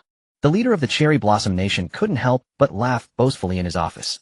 After all, the Eagle Sauce Nation suffered severely from this rain disaster, and now they would likely be too preoccupied to maintain control over the Cherry Blossom Nation. Perhaps this time would be the opportunity to break free from the control of the Eagle Sauce Nation. How could this not make the ambitious leader of the Cherry Blossom Nation happy? While the Eagle Sauce Nation faced a century rain disaster, time in the live stream continued to pass. A piercing electronic bell rang in the dormitories of the contestants from the Eagle Sauce Nation and the Dragon Nation. The contestants from the Dragon Nation rubbed their eyes and woke up full of energy. Zhao Zhangwo also woke up, but immediately realized that he had actually fallen asleep while on guard. This was very dangerous for his teammates. Zhao Zhangwo thought in frustration. However, seeing that his particularly sturdy door showed no signs of disturbance and that his other teammates seemed fine, he breathed a sigh of relief. The other team members had slept very soundly. Meanwhile, the people from the Eagle Sauce Nation had not dared to sleep. After all, after what happened last night, how could they dare to sleep? They had stayed awake for nearly half the night staring. Everyone looked incredibly exhausted with heavy dark circles under their eyes. The sudden electronic bell startled everyone, making them jump. Jason Smith, who had been on guard for half the night, was already on high alert. Upon hearing the bell, he thought something had happened and immediately leaped up like a carp. After a moment, they realized it was just an ordinary alarm. Soon, under the leadership of Zhao Zhangwo and Jason Smith, the contestants from both nations gathered in the hall. Zhao Zhangwo and others, due to the fog's hypnotic effect from last night, had not learned that a contestant from the Eagle Sauce Nation had already died. Zhao Jiangwo casually glanced at the contestants from the Eagle Sauce Nation and noticed how exhausted they looked. That kind of feeling of being completely drained. Zhao Jiangwo was taken aback. What had this group been doing all night? In contrast to his own team, the contestants from the Dragon Nation were all full of energy. Thanks to the fog's hypnotic effect, they had all had a good night's sleep. There was no sign of exhaustion at all. On the other hand, the contestants from the Eagle Sauce Nation likely hadn't slept a wink. Suddenly Zhao Jiangwo's pupils contracted. One contestant from the Eagle Sauce Nation was actually missing. Yesterday there were 10 contestants, but today only 9 remained. The blonde, blue-eyed woman who had protested against the head doctor yesterday was nowhere to be found. Zhao Jiangwo immediately realized this woman had disappeared, because both nations used the same restroom. Moreover, when he had just entered the Eagle Sauce Nation's room, he had specifically glanced inside, and it was empty. There could only be one reason this woman had vanished. Zhao Jiangwo sneered. Indeed, in a free country people are quite different. Clearly the head doctor had stated that going out at night was prohibited, yet this free lady still ventured out. Seeing Zhao Jiangwo staring at his team, the fatigued Jason Smith shot him a displeased glance. "What are you looking at, you little yellow-skinned brat?" the black man Johnson growled angrily. Because of the tragic death of their country's contestant, they now held a grudge against the Dragon Nation and against Shen Lin. Naturally, they wouldn't show a friendly face to the Dragon Nation people. "What am I looking at?" "Haha, I'm looking at why you're missing one." Could it be that they went off in pursuit of so-called freedom? Zhao Jiangwo, after being insulted, naturally sneered. Upon hearing this, the American contestants, already irritable from fear, immediately bristled like cats whose tails had been stepped on. "Fuck you damn Dragon Nation people.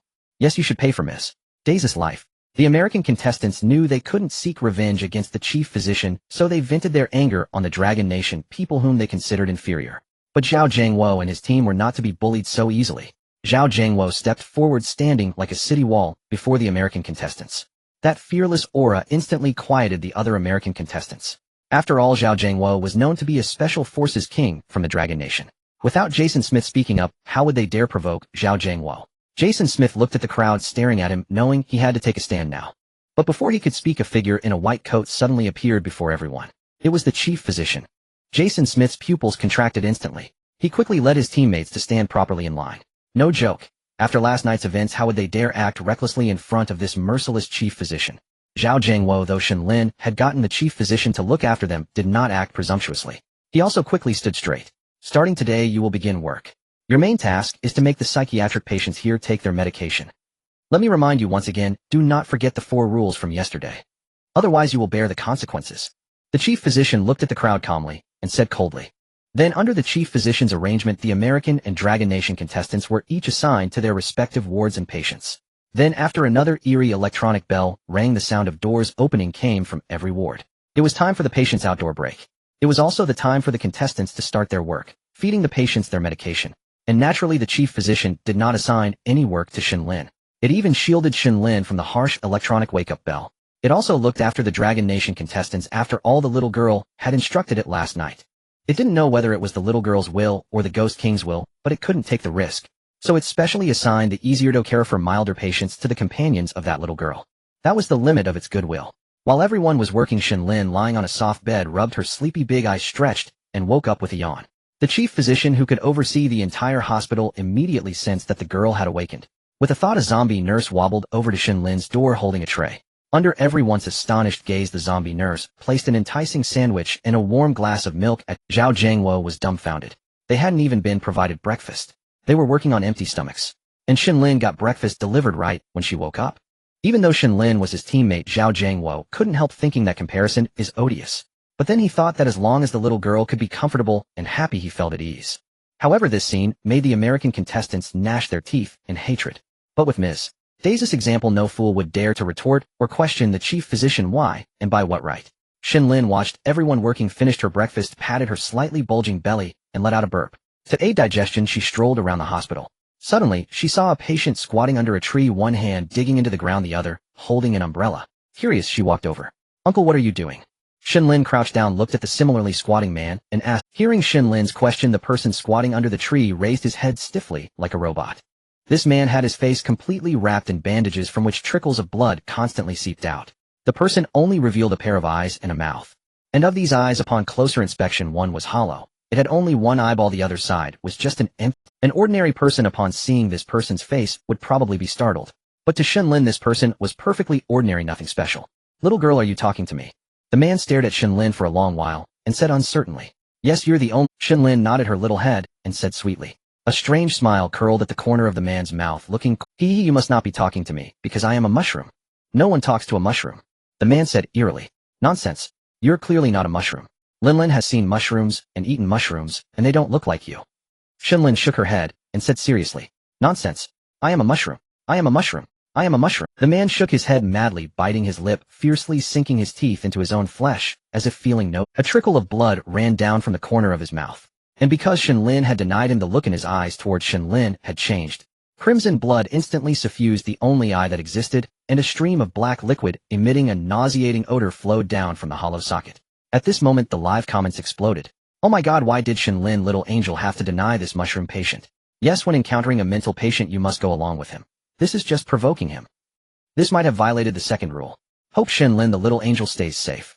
Right, nothing bad must happen. The Dragon Nation netizens were extremely worried at this moment, comments flooding the screen. At this moment, it was the turn of the relieved netizens from Eagle Sauce Country to revel in Schadenfreude. He just finished swimming, and I can see this little Dragon Country kid digging their own grave.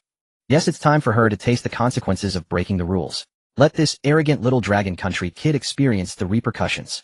The trolls from Eagle Sauce Country had diminished significantly, yet they couldn't resist the frenzied barrage of comments from the survivors. After all, the current Eagle Sauce Country had long regarded the Dragon Country and Shen Lin as thorns in their sides. They blamed the catastrophic rain disaster they encountered entirely on Shen Lin. The manic expression of the man also caught the attention of the other contestants in the courtyard. Lina had just administered medication to a mentally ill patient when she noticed the scene. Watching the murderous intent radiating from this mushroom man, her calves trembled slightly.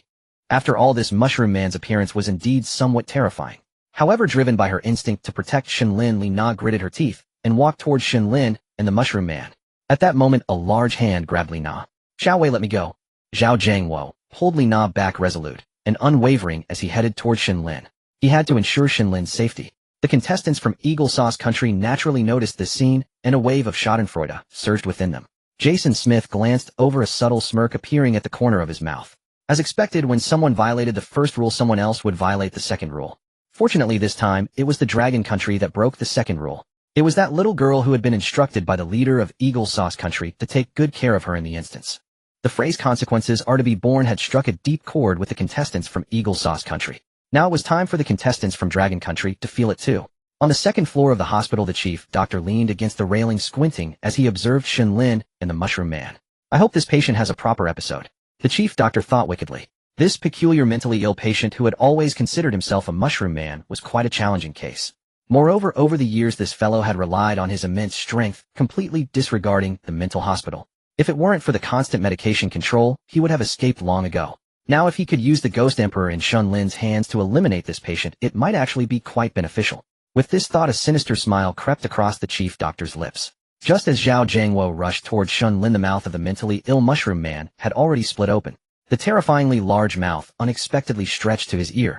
Clearly he wanted to bite off Shen Lin's head to relieve his pent-up resentment.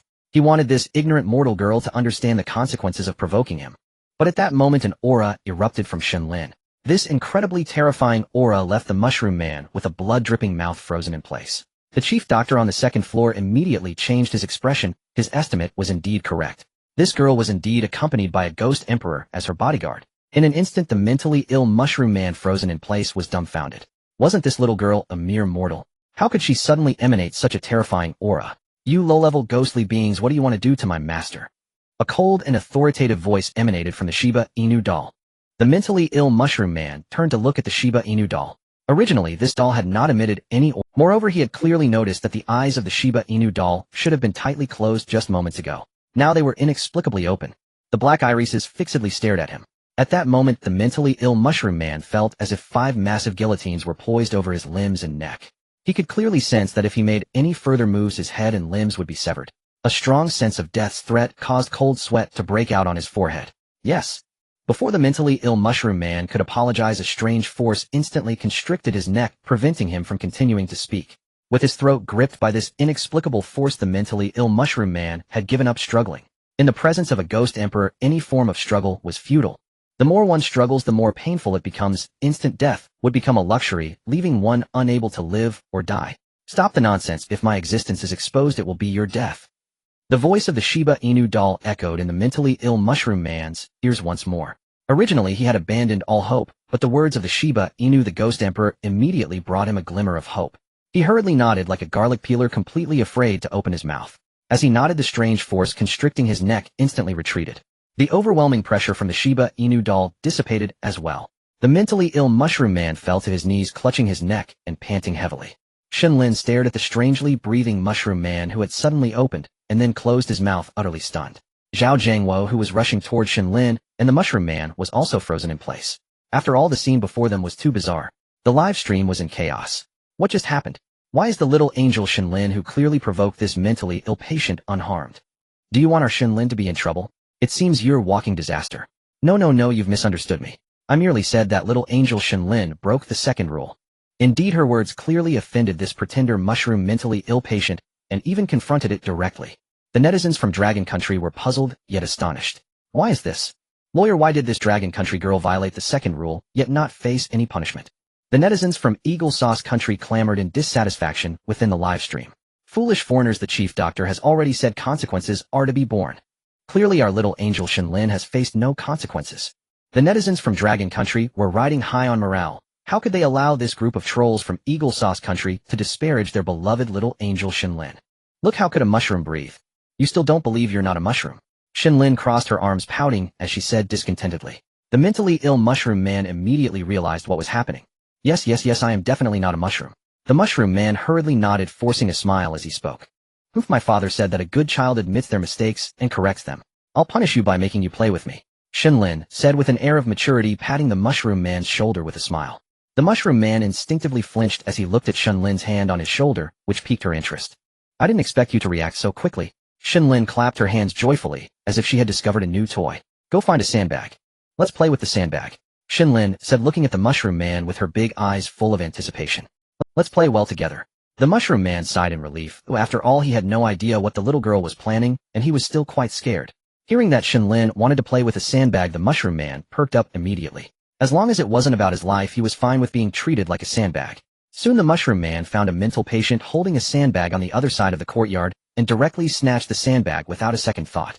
The mental patient instantly flew into a rage, but upon turning to see it was the mushroom man, the courtyard bully, he immediately backed down. Unable to defeat the mushroom man, he squatted down in frustration, drawing circles in the dirt with his finger while muttering, curse you, curse you. The mushroom man paid no mind to the angry mental patient and hurriedly scampered back to Shen Lin.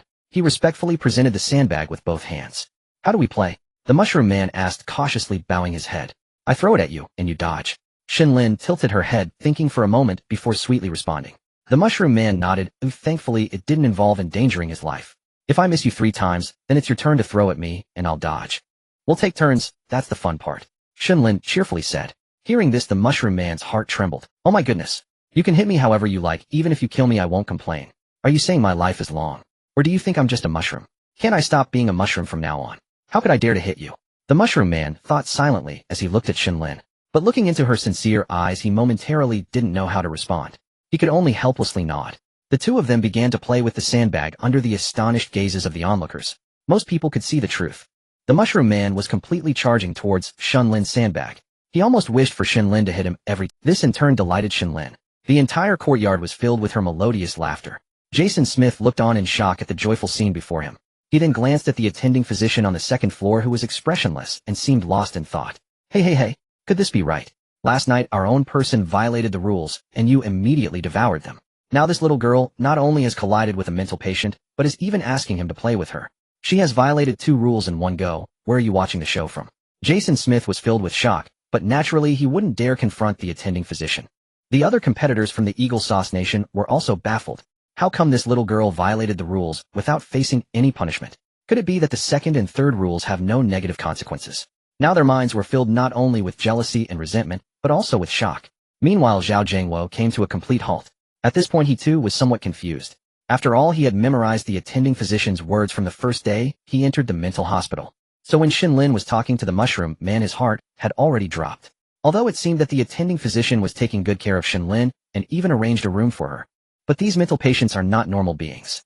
There was a high possibility that they might not respect the attending physician. However, it now appeared that Shen Lin not only provoked this mental patient by claiming he wasn't a mushroom, but even made him play with her. This directly violated 2 rules. And it seemed that Shen Lin breaking these 2 rules had not resulted in any consequences. Zhao Jiangwo was bewildered. Li Na was also stunned. The other competitors from the Dragon Nation gradually stopped their work, their eyes fixated on the playful Shen Lin and the Mushroom Man. This scene caused the live stream chat to explode. No way am I seeing this correctly. Yes, this mental patient is actually so obedient. Oh my god, did Shen Lin, the little angel, just break 2 rules? Could it be that these 2 rules are ineffective? The netizens from the Dragon Nation couldn't hold back. The shock in their hearts was overwhelming. At this moment, netizens from other countries who had reacted began flooding into the live stream. What's going on? I heard that a contestant from the Dragon Nation directly broke 2 rules. Just came in and it looks like, damn it, it's that little girl from the Dragon Nation again. She's really brave. Most importantly, why is it that she can break the rules without facing any punishment? A contestant from the Eagle Sauce Nation went out for a bathroom break last night and disappeared. Exactly what's the rules that the elites of the Eagle Sauce Nation can't break? This little girl can shatter at will. There must be some shady dealings going on. According to the way they speak in the Dragon Nation, she must have taken the back door. Unfair, unfair. Yes, this little girl absolutely must be punished, as she cannot be allowed to scorn the power of the rules. Aside from a few countries that have friendly relations with the Dragon Nation expressing shock, other anti-dragon forces were naturally clamoring about unfairness. After all, in their eyes, the people of the Dragon Nation were all of a lower tier, and the competitors from the Dragon Nation in the live stream were no exception.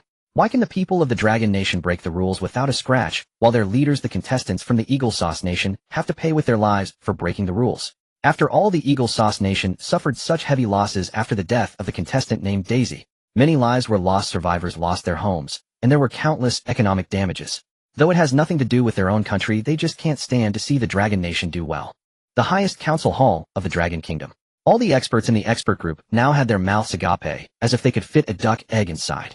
Beside the enormous electronic screen, the 4 rules had already been inscribed by the technicians. This was something that all experts had already deemed critical information as soon as it was revealed yesterday. Moreover, the contestant from the Eagle Sauce Kingdom mysteriously vanished after breaking the rules last night and walking out of the fog. Adding to this was the hint of golden hair on the chief doctor along with the pale blue eyeball that was being chewed like bubble gum. It was evident that the contestant from the Eagle Sauce Kingdom had perished at the hands of the chief doctor. To these experts, each of the 4 rules articulated by the chief doctor was an absolute that could not be violated. However, today, less than 12 hours after the contestant from the Eagle Sauce Kingdom broke the first rule, Shen Lin from the Dragon Kingdom directly shattered the subsequent 2 rules. This left the hearts of these experts hanging in their throats. After all, these anomalies completely disregarded reason with ordinary people. Killing at will was their modus operandi. It was an undeniable truth that the evil spirits regarded the lives of mortals as mere straw. Yet Shen Lin from the Dragon Kingdom once again shattered their perceptions. Moreover, the most crucial aspect was that this was a psychiatric hospital. Who among those inside, aside from the treating doctors, could be considered normal? Who could be judged by common sense? Even if the chief physician appeared to care for Shen Lin. But just now, when the patient pretending to be a mushroom attempted to attack Shen Lin, the chief doctor was entirely absent from the scene. The patient wouldn't hold back on these doctors. Yet now it obediently played with Shen Lin. It could even be seen that it was trying to please her. When Shen Lin threw her sandbag at it, it didn't dodge, but when it threw its sandbag at Shen Lin, it was absurdly far away, clearly too afraid to hit her. Now the experts from the Dragon Kingdom were utterly bewildered. Any normal occurrence around Shen Lin only turned abnormal. The only thing they could be thankful for was that this little girl Shen Lin represented the contestant from the Dragon Kingdom. If it were from another country, they would feel nothing but despair rather than surprise and shock. Meanwhile, the chief doctor, who had just been toying with a female finger bone on the 2nd floor, was stunned. The finger bone fell from his hand, and he didn't even notice. What was happening? This patient who pretended to be a mushroom had endured for quite a while. This fellow, relying on its exceptional strength in the hospital, had caused significant harm to other patients. Just like when it snatched the beloved sandbag from another patient, the patient who lost their sandbag could only helplessly squat on the ground drawing circles to curse the mushroom man. Some zombie nurses, while taking care of it, would also fall victim to its inexplicable temper. Countless zombie nurses had their limbs torn off by this mushroom man. As the chief doctor, he certainly knew where the mushroom man's Achilles heel lay. It could not stand being told it wasn't a mushroom. Because of this, at least 5 psychiatric patients had already died at the hands of the mushroom man's subordinates. It was unexpected that such a rebellious patient could be tamed so easily by this mortal little girl. To be precise, it was the Ghost Emperor in this little girl's hand. How could this not shock him? After all, he had just stated 4 rules yesterday. Each one was to be honest, meant to protect the normal people entering this psychiatric hospital. Yet this little girl violated 2 rules, and surprisingly faced no retribution from this anomaly. It was unimaginable. The chief doctor had served as the head of this psychiatric hospital for over a decade. During this time, he had seen countless mortals die at the hands of these psychiatric patients for challenging the rules. Of course, many had also died by their own hands. Aside from being astonished, there was also shock. One could say that this mortal little girl was the greatest variable since the establishment of this psychiatric hospital. As they watched the two play joyfully, the other contestants from the Dragon Kingdom gradually adapted and began their own Meanwhile, the contestants from the Eagle Sauce Kingdom, under the urging of these patients and doctors, reluctantly began their work. At this moment, a tightly shut door suddenly swung open. A massive psychiatric patient over 3 meters tall and dressed in an enormous hospital gown squeezed forcefully out of the door. Wow! Upon emerging, this psychiatric patient sat down on the ground and began to cry like an infant. To everyone's surprise, despite its enormous size, its voice was sharp and high-pitched like a baby's. Wow, why didn't you let me come out to bask in the sun with you? I also want to play with you all. This giant psychiatric patient began to pound the ground repeatedly. The terrifying force shook the entire yard, causing the willow tree within the courtyard to sway, constantly shedding. Seeing this enormous psychiatric patient, the contestants from both the Dragon Kingdom and the Eagle Sauce Kingdom dared not approach. After crying for a while, the giant saw that no one was paying attention to him and stood up on his own. He scanned his surroundings and suddenly spotted something dark and shiny. It was the contestant from the Eagle Sauce Kingdom. He trudged towards Johnson with heavy footsteps swaying as he moved. Johnson, who had just finished feeding medication to a psychiatric patient, wiped the sweat from his brow. After all this time, the chief doctor had assigned the contestants from the Eagle Sauce Kingdom some particularly difficult patients. For instance, the patient Johnson just fed medication to would start running away as soon as anyone got close. Johnson had to exert tremendous effort to successfully administer the medication. Suddenly, he felt the sunlight above his head disappear in an instant. He slowly lifted his head and saw the giant's enormous mouth. A strong foul odor assaulted his senses. As expected of a member of the Marine Corps, Johnson rolled away swiftly, dodging the drool about to drip from the giant's mouth. You are so tall. Your reflexes are fast too. I want you to play with me. The giant looked at the nimble Johnson and smiled, clapping its enormous hands. Play with you? Johnson panted heavily, filled with confusion. After all, seeing this giant psychiatric patient up close was quite shocking. One must understand that Johnson was already considered tall, nearing 2 meters, yet he still had to look up at the giant. Johnson glanced at the two Shen Lin and the Mushroom Man who were still playing nearby. He pondered deeply. It seems the first rule cannot be broken, but the third rule probably can be, he mused. After all, that little girl has been playing for quite a while without anything happening. Johnson silently pondered this. Yet he was no fool. He understood that Shen Lin must possess some mysterious quality, perhaps exactly that which allowed the Dragon Kingdom girl to defy the rules. Why do you want me to play with you? Johnson flashed his gleaming white teeth and asked with a smile. Because I want to. The giant scratched his head and answered earnestly.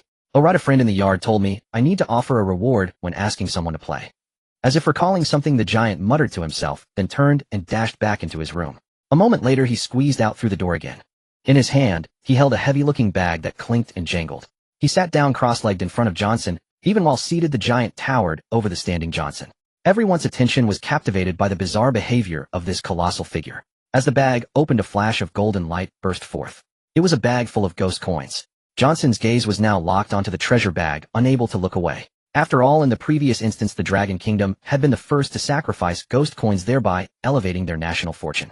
The Eagle Kingdom contestants, through hard labor and exploitation of the Sakura Nation participants, had only earned 500 coins in that same instance. Judging by its size, this bag must contain far more than 500 ghost coins. If he could obtain it and offer it promptly, he would boost his nation's fortune. After all, with Lady Daisy's death yesterday, the entire Eagle Kingdom's national fortune had dropped by 20%.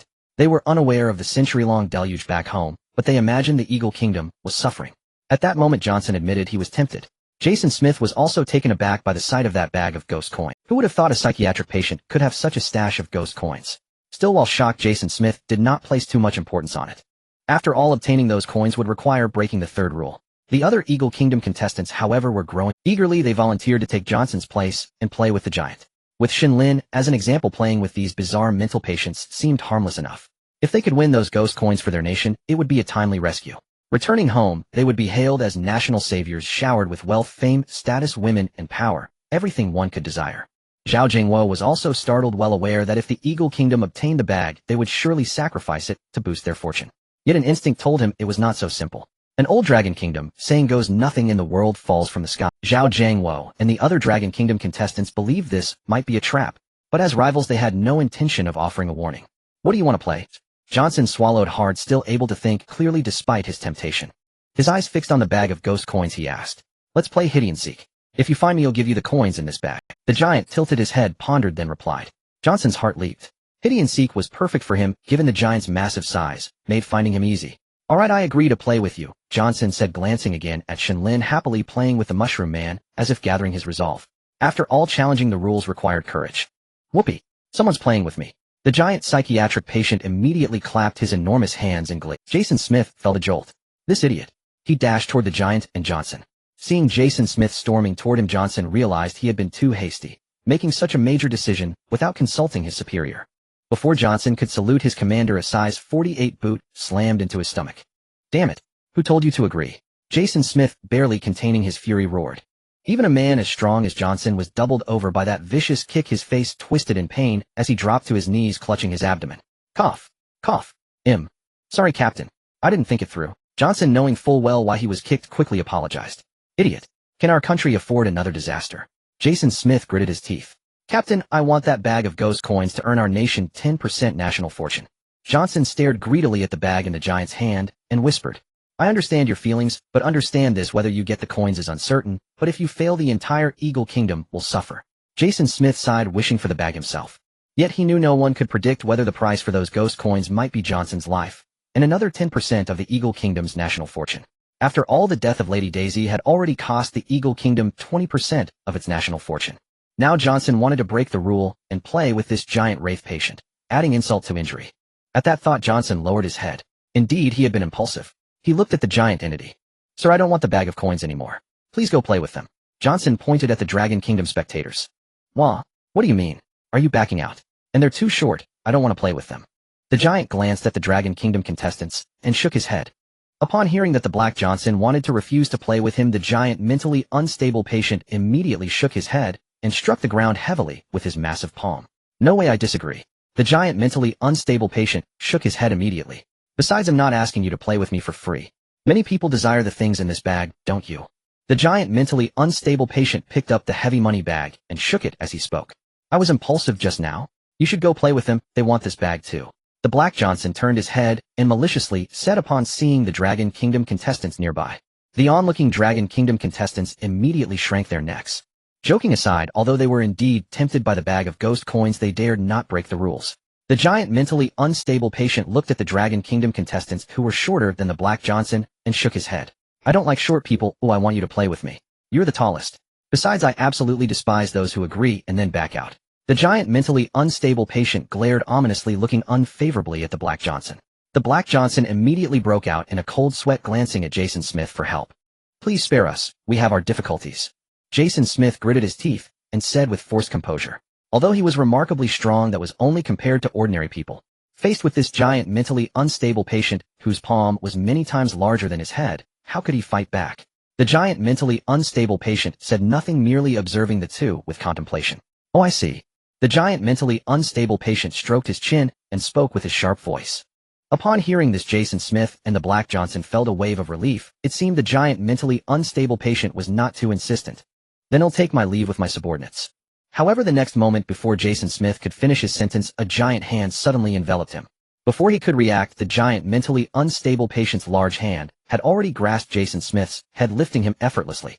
It should be noted that although Jason Smith was not as tall as the Black Johnson, his muscular build weighed nearly 100. He was astonishingly lifted by this giant mentally unstable patient, as if he were a small chick. Instantly shrouded in darkness, Jason Smith began to struggle, but the giant mentally unstable patient was as tough as nails. These attacks were merely like scratching an itch for him. I see now, he doesn't want you to play with me. As long as I kill him, no one can stop us from playing. The giant mentally unstable patient squinted his eyes neurotically and said with a grin, although his words were laced with undeniable anger. As the giant mentally unstable patient spoke, the pressure from his grip intensified. A sense of suffocation and oppression filled Jason Smith's entire head. The threat of death loomed over both the Black Johnson and Jason Smith. The other contestants from Eagle Country were also taken aback, staring in despair at Jason Smith, who was facing imminent death. However, they were now so terrified that they were completely frozen, just staring blankly at the scene. Zhao Jiangwo and the other Dragon Kingdom contestants also paused their work, watching as Jason Smith was lifted up. Zhao Jiangwo scoffed. Regardless of whether he could win, even if he could, he certainly would not help this contestant who had been opposing the Dragon Kingdom. At this moment, the expression on the Black Johnson's face had already changed. The actions of this giant mentally unstable patient were clearly aimed at killing Jason Smith. He was so close that he could hear the sound of Jason Smith's head being squeezed. At that moment, the Black Johnson panicked. His captain was in the giant mentally unstable patient's grasp because of his own momentary recklessness. There was even a possibility that he might die because of him. He knew that these videos would be seen by everyone in Eagle Country, and he could very well become a criminal in Eagle Country. At this moment, the giant mentally unstable patient holding Jason Smith's head was now attempting to shove him in. Jason Smith felt his feet entering something damp and moist, and realizing the reason, he immediately began to struggle violently. He never expected that this giant mentally unstable patient would actually try to swallow Jason Smith. That's enough, put him down. I am willing to play with you. As long as you don't hurt him. Unable to contain himself any longer upon seeing this scene, the Black Johnson gritted his teeth and spoke loudly.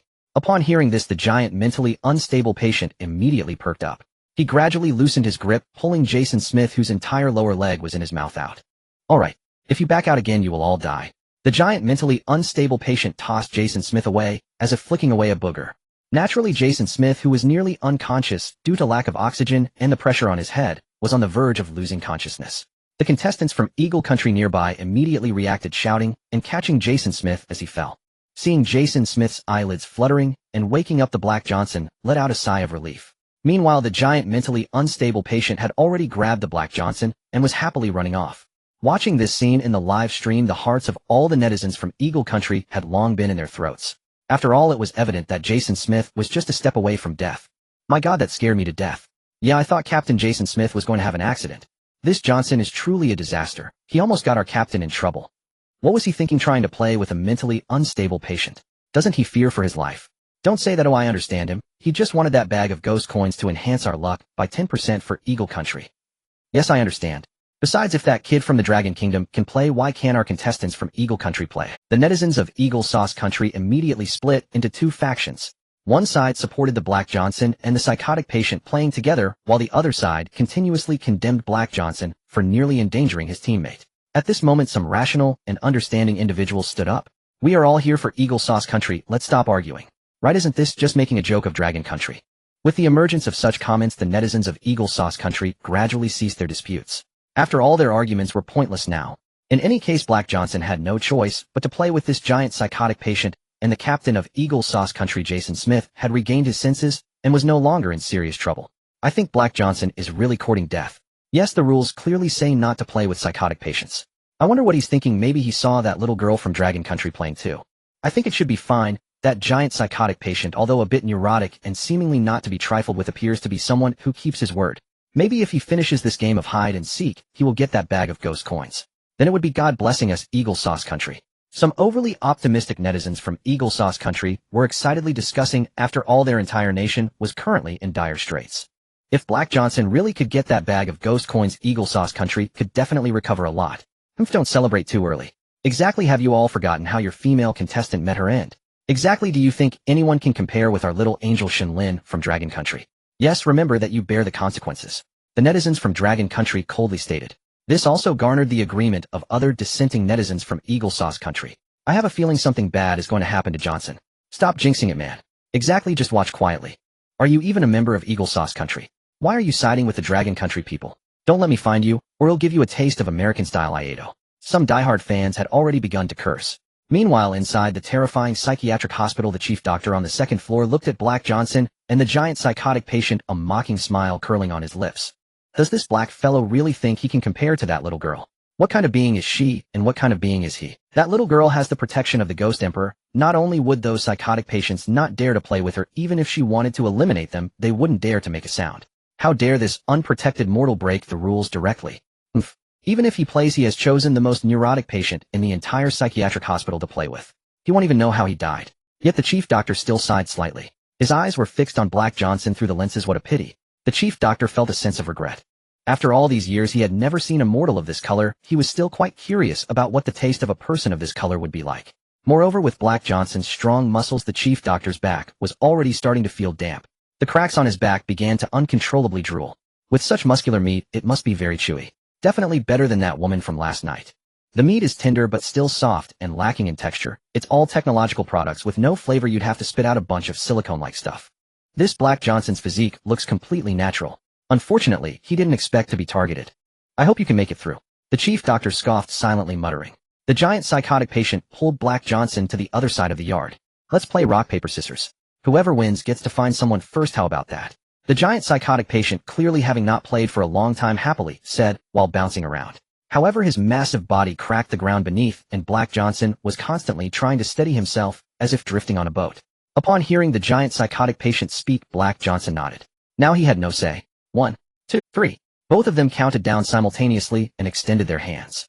Black Johnson closed his eyes and showed scissors while the giant psychotic patient showed paper. In this round, Black Johnson won. Hee little black guy, you're really awesome. Then you get to find me first. If you find me, I'll give you this bag of ghost coins. The giant psychotic patient clapped his hands happily. Then he picked up the bag of coins behind him and waved it with a smile. Black Johnson greedily gazed at that bag of ghost coins. All his motives revolved around this bag of ghost coins. He had to obtain it. Now that he was the one to find someone, he would have a great advantage. Moreover, Black Johnson also realized that although the giant psychotic patient seemed crazy and completely abnormal, he was indeed someone who kept his word, since he promised he would definitely follow through. Otherwise, Captain Jason Smith wouldn't have been able to escape so easily earlier. Now you face the wall and cover your eyes, count to 100 seconds. Then come find me. By the way, you are not allowed to come find me before you finish counting, or that would be cheating. I hate cheaters the most. That would make me angry. The giant psychotic patient looked at Black Johnson seriously. Black Johnson nodded, then leaned against the wall and began to count loudly. 1, 2, 3. The giant psychotic patient saw the game had started and immediately moved his massive body to begin searching for hiding spots. Although Black Johnson was counting down, his ears were perked up, listening carefully for the giant psychotic patient's voice. Now he just hoped that the giant psychotic patient wouldn't use any strange spells like invisibility, shrinking, or teleportation. After a while, the giant psychotic patient's voice had completely disappeared. And at that moment, Black Johnson finished counting. He turned his head and began walking in the direction where the giant psychotic patient's voice had vanished. Inside the hospital, all the contestants from Dragon Country and Eagle Sauce Country were watching this side, and it even attracted the attention of many psychotic patients. As Black Johnson walked around a corner, the scene before him immediately left him speechless. He saw a huge head sneaking out from behind a thick willow tree in the middle of the yard, looking towards him. As soon as that pair of eyes spotted Black Johnson, they were startled and instantly retracted their head. Suddenly, that enormous head retracted, and a plump backside emerged from the other side of the willow tree. The entire behind of the giant mental patient was exposed before the gaze of Johnson. Johnson was rendered speechless. He had just spent a painstaking 100 seconds pondering how to find this giant. After all, this giant had suggested playing hide and seek, and Johnson thought it was an expert. This reminded Johnson of his training in the Marine Corps, which also involved hide and seek. Finding someone was akin to searching for a needle in a haystack. However, seeing this scene, Johnson felt a wave of disbelief. Did this giant mental patient truly think he was blind, or even foolish? But then Johnson had a thought: could there be a trick here? With this in mind, he immediately halted his steps. He began to inspect the ground. His first thought was that the giant might have set traps on the ground. The viewers in the live stream were also left dumbfounded. So this is how you're hiding. Alright, treating our elite soldiers like complete fools. Winning this should be a piece of cake. Indeed, the patients in the mental hospital are far from normal. Of course, how could a normal person enter a mental hospital? The netizens from Johnson's country in the live stream were fervently discussing. Meanwhile, the netizens from the Dragon Nation remained silent. After a while of inspection, Johnson finally finished. The ground showed no signs of tampering. He took a deep breath and quickly headed towards the willow tree. As he passed by the willow tree, Johnson locked eyes with the giant mental patient. You're quite impressive. The giant mental patient broke the silence. It seems you're a master at hide and seek. You found me here. The giant mental patient gave a thumbs up, genuinely praising Johnson. However, to others it sounded like mockery. Feeling a sense of humiliation, Johnson naturally dared not say much, and simply nodded. Alright, you won this. Here, it's yours. The giant mental patient looked at the silent Johnson and tossed the pouch of coins. Johnson quickly caught the pouch in his hands. Feeling the heavy coins within, his mood soared. He could now proudly declare himself a hero of his country. Unable to resist, he opened the pouch. The eerie coins glimmered within, and Johnson's smile widened uncontrollably. Beside him, Jason Smith, who had been on edge, felt relieved the moment Johnson grabbed the pouch of coins. It seemed there was truly no issue at hand. Perhaps this way his country could recover well. The other competitors from his country also couldn't help but cheer, filled with hope for the future. Since you found me, it's my turn to find you. The giant mental patient said cheerfully to Johnson. Now completely focused on that pouch of coins, he paid no attention to anything else. Johnson nodded, mumbling an affirmation. Make sure to hide well. Absolutely. Absolutely. Do not. The giant mental patient looked at Johnson, his mouth opening wide as he earnestly warned him. However, Johnson was too distracted to notice the drool dripping from the corner of the giant's mouth. Yes, I'll hide well. Johnson replied, not lifting his head. He didn't notice the foul-smelling drool oozing from the giant's mouth. In the live stream, the cheers from his country completely filled the comment section. God bless us. Wonderful, long live God. Heaven bless our great nation. With this pouch of coins, we could restore 10% of our national fortune. Looking at the third rule, it really can be broken. Yeah, this really slapped those timid guys in the face. Exactly, they're all scared. The netizens from his country were now ecstatic. They could already envision the boost in their nation's strength once these coins were collected. Such terrifying disasters would surely diminish significantly. Although they spoke bravely, they had been filled with anxiety just moments ago, fearing something might go wrong. But now it seemed there were absolutely no problems. Cowardly Dragon Nation people. Who knows what kind of luck they stumbled upon? Exactly, they deserve to remain weak. The trolls from his country finally had the time and mood to mock the Dragon Nation's netizens. However, at this moment the Dragon Nation's netizens collectively chose silence. They had a premonition that this bizarre situation could not end so easily. Something else was surely waiting for them. The education in the Dragon Nation, fostering patience and subtlety, allowed them to endure the arrogance of these trolls for a while longer. Meanwhile, the giant mental patient had begun counting down against the wall. Johnson took a deep breath, fastening the pouch to his waist, and began to keenly search for a place to hide. Soon Johnson's eyes brightened as he spotted a zombie nurse pushing a cart filled with medicine. The cart was hollow in the middle and Johnson squeezed himself right in. Then Johnson held his breath, listening intently to every sound outside. 97, 98, 99, 100. I'm coming to find you. Are you well hidden? The giant mental patient's shrill voice echoed. Following that, Johnson heard the heavy footsteps of the giant mental patient. As the footsteps drew closer, though Jason Smith was amazed that Johnson could fit into such a small space, he was equally worried watching the giant mental patient walk that way. Fortunately, after wandering around the medicine cart, the giant mental patient walked away. Johnson sighed in relief as he heard the footsteps fading. Under the anxious gazes of the crowd, the giant mental patient returned once more. It sniffed the air as if like a dog searching for Johnson's scent. Johnson held his breath, straining to listen. He could no longer hear the giant mental patient's footsteps. That sense of fear of the unknown urged him to lift the curtain and peek outside. His heart raced violently, beads of sweat forming on his forehead. Finally, after enduring most of the day, the African-American Johnson could no longer contain himself. It was simply too quiet. Apart from Shen Lin's tinkling laughter echoing in the courtyard, there were no other sounds to be heard. If he didn't peek outside, soon the African-American Johnson would go insane. He cautiously lifted a corner of the curtain, peering out with trepidation. He caught sight of a giant eye, bloodshot and huge, staring intently at him from outside the curtain. The sudden appearance of this sight sent the African-American Johnson into a panic. Clang! The African-American Johnson toppled the medicine cart and rolled out. The giant mentally unstable patient was bending down, gazing at him. I've found you. The giant mentally unstable patient laughed heartily as he looked at the African-American Johnson, a grin spreading across his face. The African-American Johnson was still in shock, his heart racing like a drum. How did you find me? He asked, cautiously taking a deep breath. After all, he believed this place was impenetrable, as the space in the medicine cart was simply too small. Given his size, who would expect such a robust figure could squeeze in? So he was utterly perplexed. The giant scratched his head and pointed at the money bag hanging from the African-American Johnson's waist. There's my scent on the bag. You big black fool. The giant mentally unstable patient laughed heartily, looking at the African-American Johnson as if he were a simpleton. Staring at the bag in his hand, the African-American Johnson felt numb. All right, then you win this round. He lowered his head, preparing to clip the bag back onto his waist as he spoke. Those who are caught must face punishment. Then I shall accept the punishment. The giant mentally unstable patient laughed. What punishment? The African-American Johnson had just turned his head when in the next moment half of his body along with his head was gripped tightly by the giant's gaping maw. Everyone was in shock. The African-American Johnson's legs, still exposed, began to thrash helplessly. Jason Smith, witnessing this sudden turn of events, immediately changed his expression and rushed towards the giant mentally unstable patient and the struggling African-American Johnson. The giant, who was biting onto the African-American Johnson, revealed a hint of mockery in its gaze. Then it clenched its jaws with ferocity. In the next moment, blood splattered everywhere. Two thick black thighs along with a piece of large intestine fell to the ground with a thud. The scene was horrifically bloody. Countless streams of blood flowed from the giant mentally unstable patient's mouth, as if it were free-flowing. It was mixed with chunks of flesh and shattered bones. A pungent smell of blood filled the entire mental hospital in an instant. The giant's enormous mouth continued to chew, seemingly enjoying the feast immensely.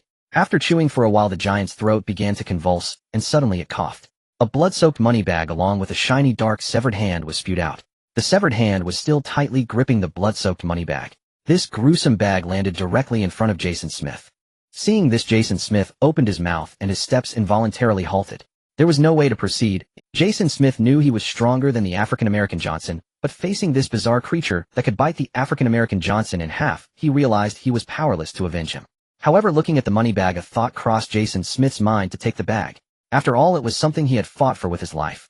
But as he lifted his head, he saw the giant picking up the African-American Johnson's severed thigh from the ground, holding it like a chicken leg, and beginning to gnaw on it. while its enormous eyes were fixed on Jason Smith, who wanted to pick up the money bag.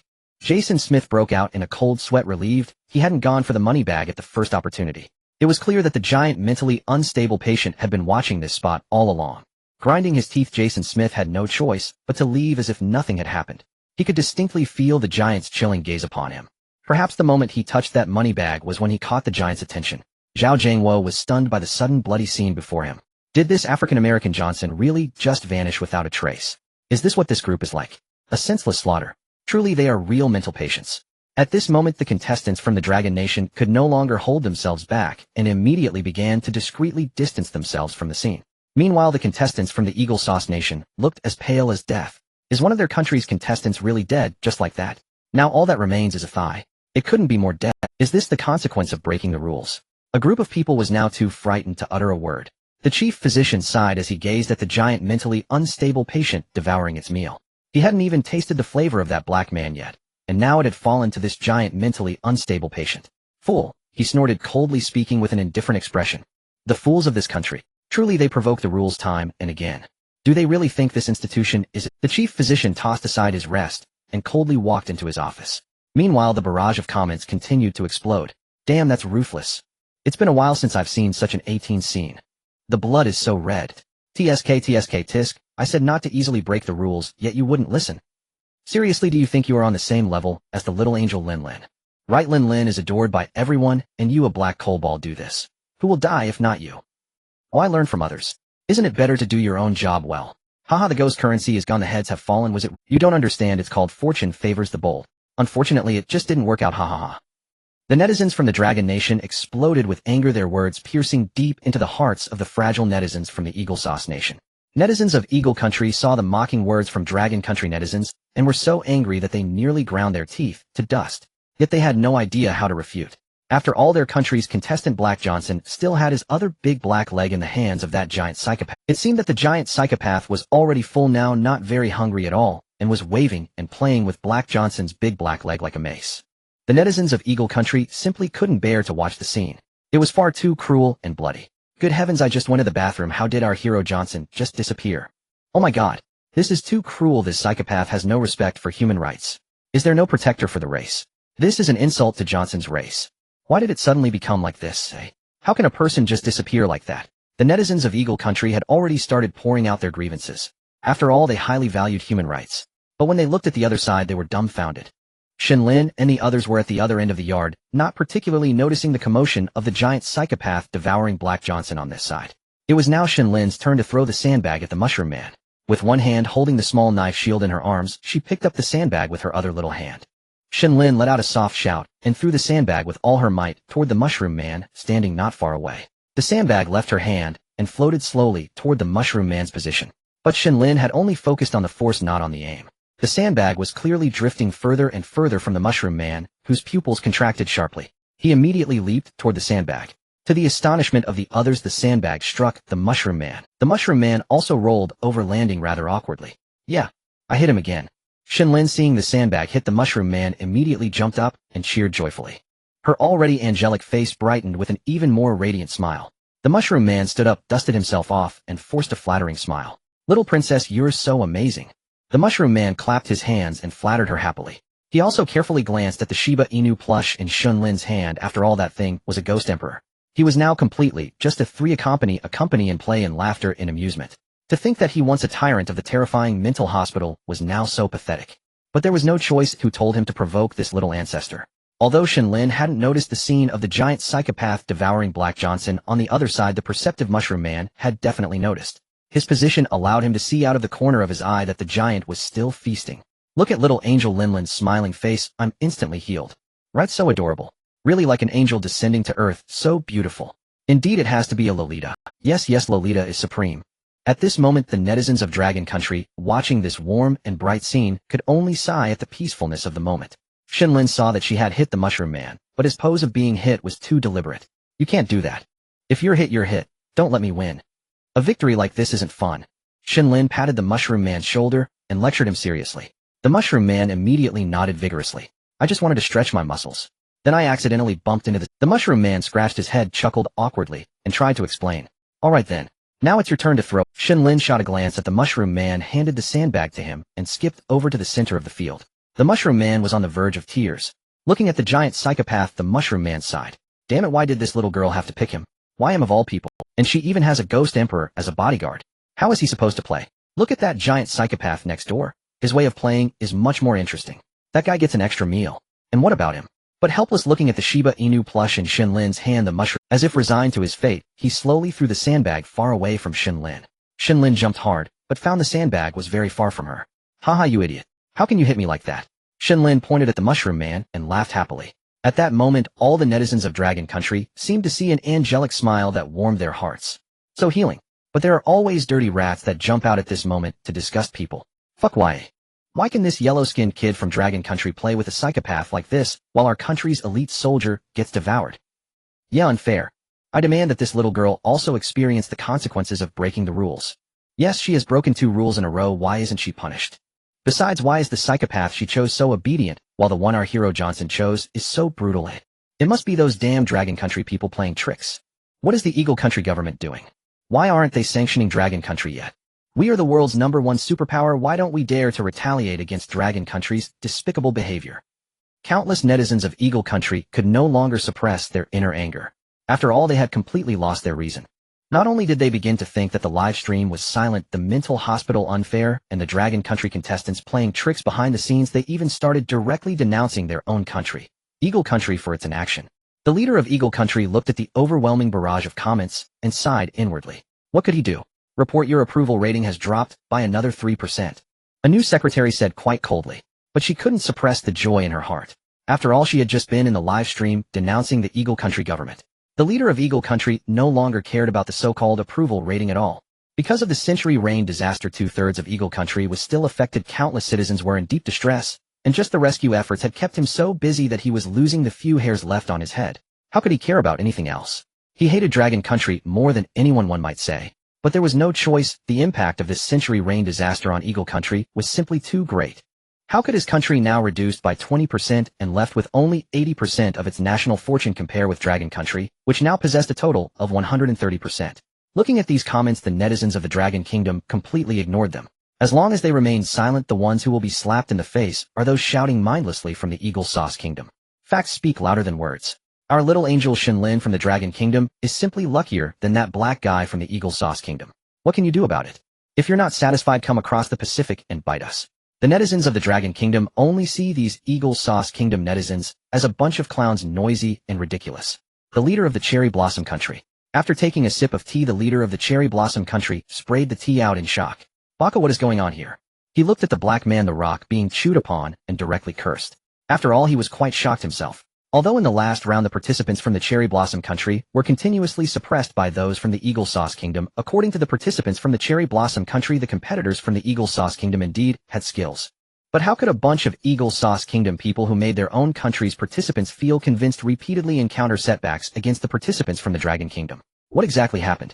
The century's great rain disaster currently happening in the Eagle Sauce Kingdom has left the leader of the Cherry Blossom Country quite astonished. Without waiting for the Eagle Sauce Kingdom to request rescue, the Cherry Blossom Country had already dispatched a rescue team. Why would they need the Eagle Sauce Kingdom to urge them? This might just be the awareness of being a dog. The leader of the Cherry Blossom Country looked seriously at the live broadcast. It seems that the Eagle Sauce Kingdom is about to face disaster again. With this black man dead, that's another 10% of national fortune gone. The leader of the Cherry Blossom Country sighed, thinking silently. North of the Dragon Kingdom, Bear Country. The leader of Bear Country, dressed in a short-sleeved shirt, looked at the fertile land before him, feeling extremely pleased. His country can finally grow the food it needs by itself. No more reliance on imports. Just this one reward has brought immense blessings to the entire Bear Country. How much national funding has been saved? So the delighted leader of Bear Country had not been watching the live broadcast. Anyway, there are specialized experts watching the live broadcast of their own country, and currently there isn't anything too serious aside from some hardships. Safety is still guaranteed. After all, the fighting nation isn't a nation of fools. They are still strictly adhering to the 4 rules set by the terrifying psychiatric hospital.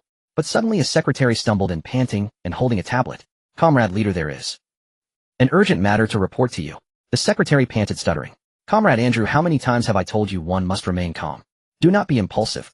The leader of Bear Country squatted down comfortably, grabbing a handful of moist, fertile soil, and leisurely said. After all, this land was just recently predicted by scientists to be permanently frozen and unplantable. Look at this. The secretary, disregarding all etiquette, immediately shoved the tablet into the leader of Bear Country's hands, pointing at the video on the screen. The leader of Bear Country looked at the video in confusion, slowly becoming stunned. Then his eyes filled with disbelief. What is going on? How could such an important thing happen?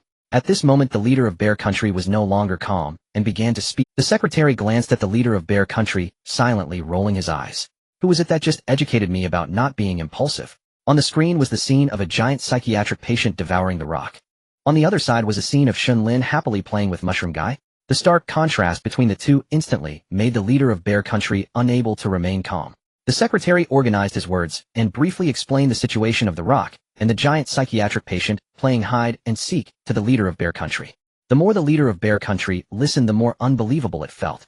It truly cannot be compared. Comparing people only leads to frustration. Ridiculous Eagle Sauce Kingdom obsessed with pursuing freedom. This stupid participant from the Eagle Sauce Kingdom is also a joke. Why does he think he can compare himself with that little girl from the Dragon Kingdom? Foolish. Watching the Eagle Sauce Kingdom suffer, the leader of Bear Country was naturally very pleased to see this scene. After all, the two countries have had a long-standing history of discord. Let's continue to maintain good relations with the Dragon Kingdom. Have agriculture contact the Dragon Kingdom and develop this newly transformed arable land together with us. Why develop it with the Dragon Kingdom? Even if we cannot consume the food produced from these lands, we can still export it for foreign exchange, right? Don't be so short-sighted. Never only look at immediate profits, do you understand? Is maintaining good relations with the Dragon Kingdom more important, or is that little foreign exchange important? Just based on that competitor from the Dragon Kingdom, named Shen Lin, she is worth us establishing connections with the Dragon Kingdom, understand? The leader of Bear Country snorted coldly, speaking with exasperation. The secretary looked at Shen Lin, who was still happily playing, gradually understanding the leader's intention, and nodded before turning to leave. Shen Lin, let's see what other surprises you can bring us. The leader of Bear Country lay on the fertile land, watching Shen Lin's bright smile on the screen, murmuring to himself. Ding, ding, ding. Global announcement: a participant from the Eagle Sauce Kingdom has been reported dead. A punishment is now issued. Punishment: the national fortune of the Eagle Sauce Kingdom decreases by another 10% and domestic resources are reduced by 10%. Domestic disasters updated. A cold blood-red comment appeared in the live broadcasts of various countries. Some citizens who were not particularly concerned about the Eagle Sauce Kingdom were stunned. Isn't this a bug in the system? Just last night it reported the death of a participant from the Eagle Sauce Kingdom, and now it's broadcasting it again. Is it a repeat broadcast? Did the live broadcast system malfunction? Many people thought so and clicked into the live broadcast of the Eagle Sauce Kingdom to investigate. The shocking result was that another participant from the Eagle Sauce Kingdom had indeed died. After all, yesterday, it was a white person who died, and now today it's a big black leg being eaten. Clearly they are two different people. Countless people were stunned. What's going on? Are the participants from the Eagle Sauce Kingdom taking the initiative to seek death? How could two participants die in less than 12 hours over 2 days? Is their national fortune too abundant? On the other side of the Pacific, the leader of Eagle Sauce Country gazed at the glaring red notice. Finally, unable to restrain himself, a mouthful of old blood spewed forth from his lips. The 200-year foundation of Eagle Sauce Country had now been directly reduced by 30%. He had become an undeniable sinner of Eagle Sauce Country. The leader of Eagle Sauce Country looked vexedly at the competitors from his nation. Damn it, why did they have to challenge the rule? The leader of Eagle Sauce Country grabbed the ashtray in front of him and smashed it violently against the electronic screen. In a fit of rage, he suddenly felt a chill. He couldn't help but sneeze violently. Damn it, who turned up the cold air on such a rainy day? Are they trying to freeze me to death so they can replace me as leader?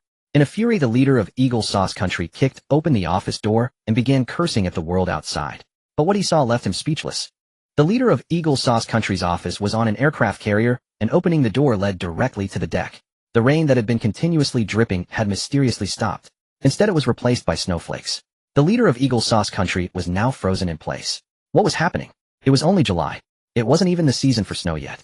Just a few minutes later, the sky outside began to fill with a flurry of snowflakes. At first, the snowflakes were only the size of a fingernail, but within 2 minutes, they had transformed into large flakes.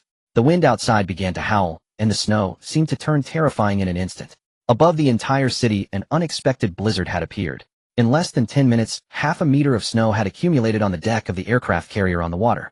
For safety's sake, the officers on the carrier began organizing soldiers in winter gear to start clearing the snow. Meanwhile, the leader of Eagle Sauce Country was being helped by his secretary to put on a thick down jacket.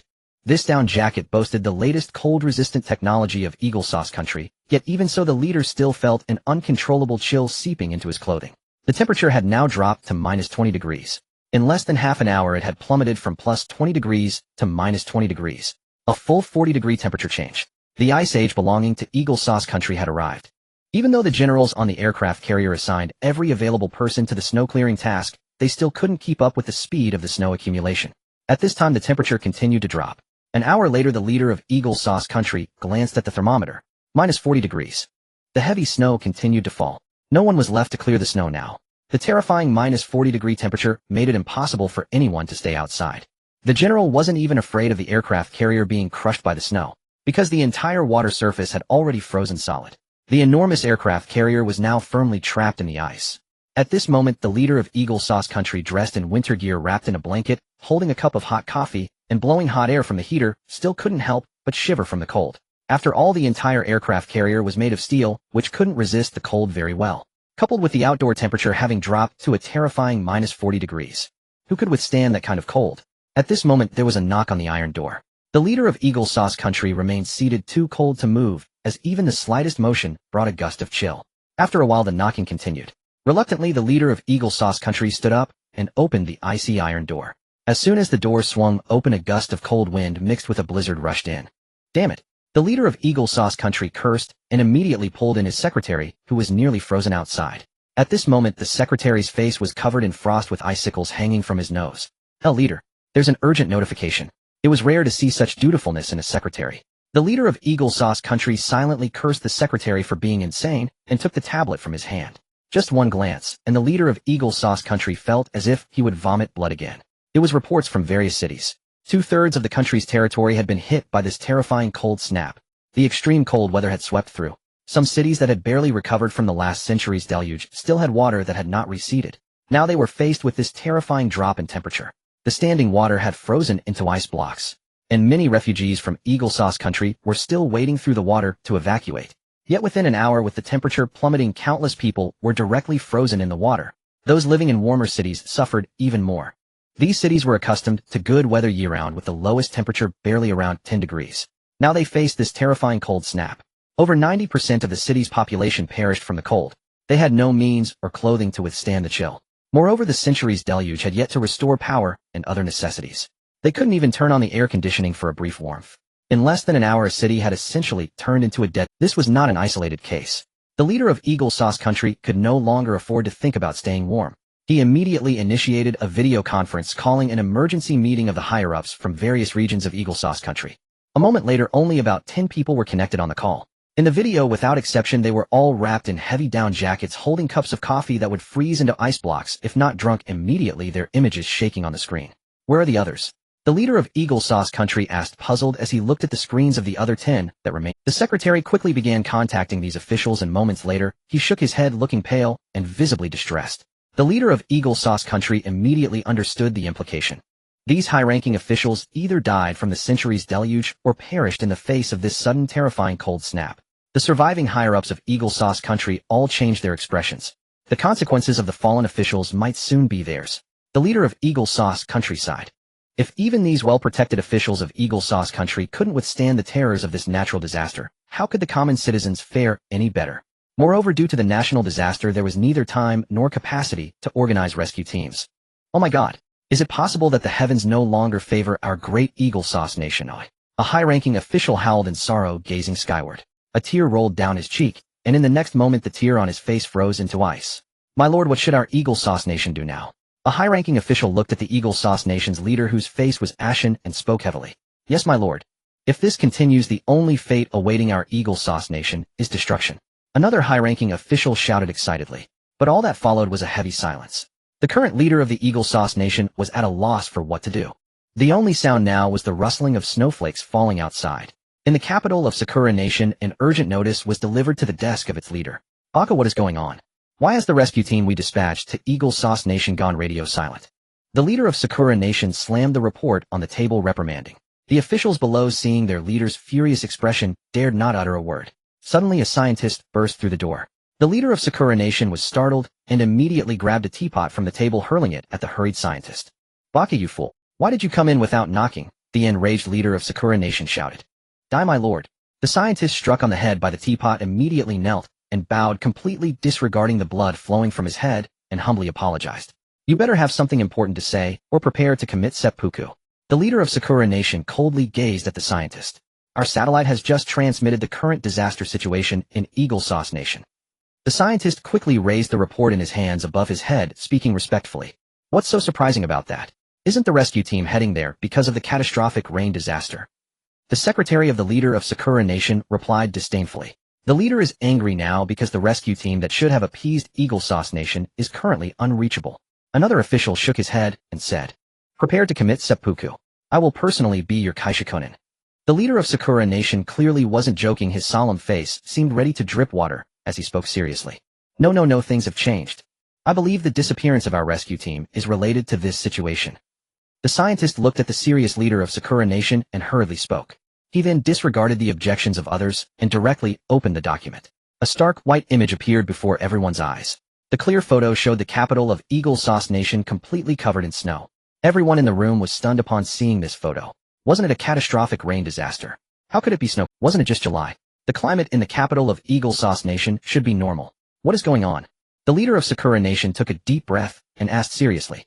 Our climate monitoring satellites detected that Eagle Sauce Nation's climate has suddenly undergone extreme changes. 2/3 of the nation experienced a temperature drop of over 60 degrees in just over an hour.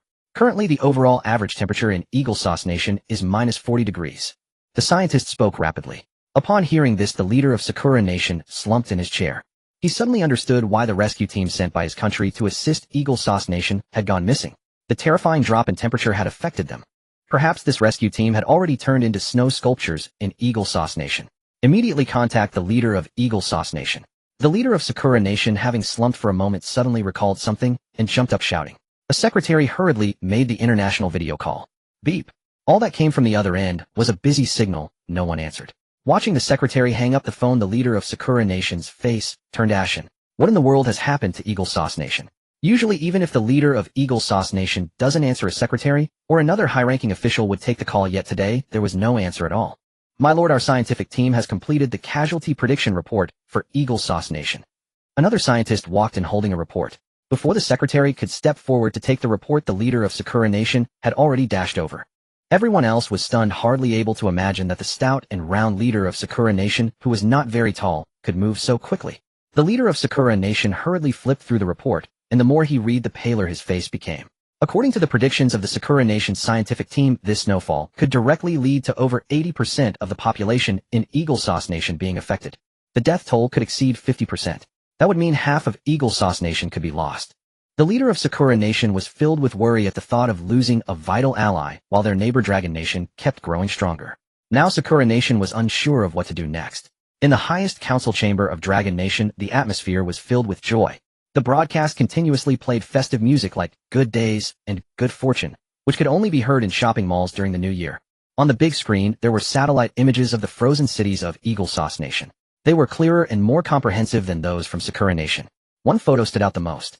It was of an aircraft carrier frozen on the water. Elder Zhu, the fourth elder, was grinning from ear to ear. Serves them right. Serves them right. Serves them right. This group of people finally has their day. The second elder said happily. Even the usually serious and stern chief elder, he couldn't suppress his excitement and joy upon witnessing the miserable state of Eagle Sauce Nation. The entire expert group was just as ecstatic. They had long harbored deep resentment toward Eagle Sauce Nation for consistently suppressing Dragon Nation's scientific endeavors. Now there was nothing but joy. Learn well from our Dragon Nation and challenge the rules. Do they really think they have a little angel, Shen Lin? The third elder grinned, watching Shen Lin, who was still playing a game of tossing sandbags with the mushroom man, and spoke happily. The glee in his tone was unmistakable. In the terrifying mental hospital, a zombie nurse wrapped in bandages with a stiff face was cleaning the spot where the giant mental patient had just devoured a certain black man wielding a bloodied mop. Meanwhile, the giant mental patient had entirely consumed the black man, now leisurely picking his teeth with a leg bone in one hand and a money pouch in the other. The giant mental patient was visibly satisfied, his enormous bloodshot eyes constantly darting toward the other contestants from the Dragon Nation and Eagle Sauce Nation. The other contestants felt a chill run down their spines, fearing that they might become the next prey of this unpredictable mental patient. Fortunately, the giant, having just eaten, seemed to have lost his appetite. So he gave up on searching for his next victim. Meanwhile, a group had already completed their morning tasks. With the ringing of a bell, all the patients mechanically stood up and slowly walked back to their respective wards. The giant mental patient was no exception. He kicked up the blood-stained money pouch and walked back to his room dragging along 2 leg bones still hanging with bits of flesh and blood. At the same moment, the mushroom man who had been playing with Shen Lin also froze. It was clear that the bell had a hypnotic effect. However, the mushroom man's strength was decent, so the effect was not very strong. Yet he found himself unable to move, desperately resisting the hypnotic voice echoing in his mind. Soon the entire courtyard was empty except for the mushroom man, who stood frozen in place, while the contestants from the Dragon Nation and Eagle Sauce Nation had all left. The head doctor stepped out of his office coldly observing the mushroom man. Then with a thought the bell rang again. Once, twice, thrice. As the bell echoed repeatedly, the mushroom man's eyes grew increasingly murky, ultimately losing their light. At that moment, a zombie nurse hurried over to support the mushroom man back to his ward. The head doctor nodded and in the next moment, he vanished without a trace. Amidst the startled gasps of the crowd, he appeared in the courtyard. Your work today has been acceptable. Except for that fool who dared to challenge the rules. The head doctor scanned the surroundings, his gaze finally landing on the gloomy-faced Jason Smith. Jason Smith was in a terrible mood. His team had lost 2 members in less than a day. One of them was an exceptional combatant among the Eagle Sauce Nation's contestants. That female contestant Daisy, she was inherently reckless, even attempting to reason with the bizarre entities trying to apply real-world logic. If she didn't die, who would? However, the death of the black man was a huge blow to Jason Smith. After all, he had worked alongside the black man for many years. Their bond was strong. Moreover, among the Dragon Nation's contestants was the Special Forces King, Zhao Jiangwo. According to their plans, as long as they understood this terrifying mental hospital, they could initiate their suppression of the Dragon Nation. The only one who could thwart this plan, according to the information provided by Eagle Sauce Nation, was Zhao Jiangwo. As a Special Forces King, Zhao Jiangwo's strength was not to be underestimated. Eagle Sauce Nation scientists estimated that it would take 3 individuals to match Zhao Jiangwo, who had enhanced his physical abilities by 20%. The remaining task would fall on Jason Smith, who was to be the blade that slaughters the Dragon Nation's contestants. But now the plan was already dead in the water.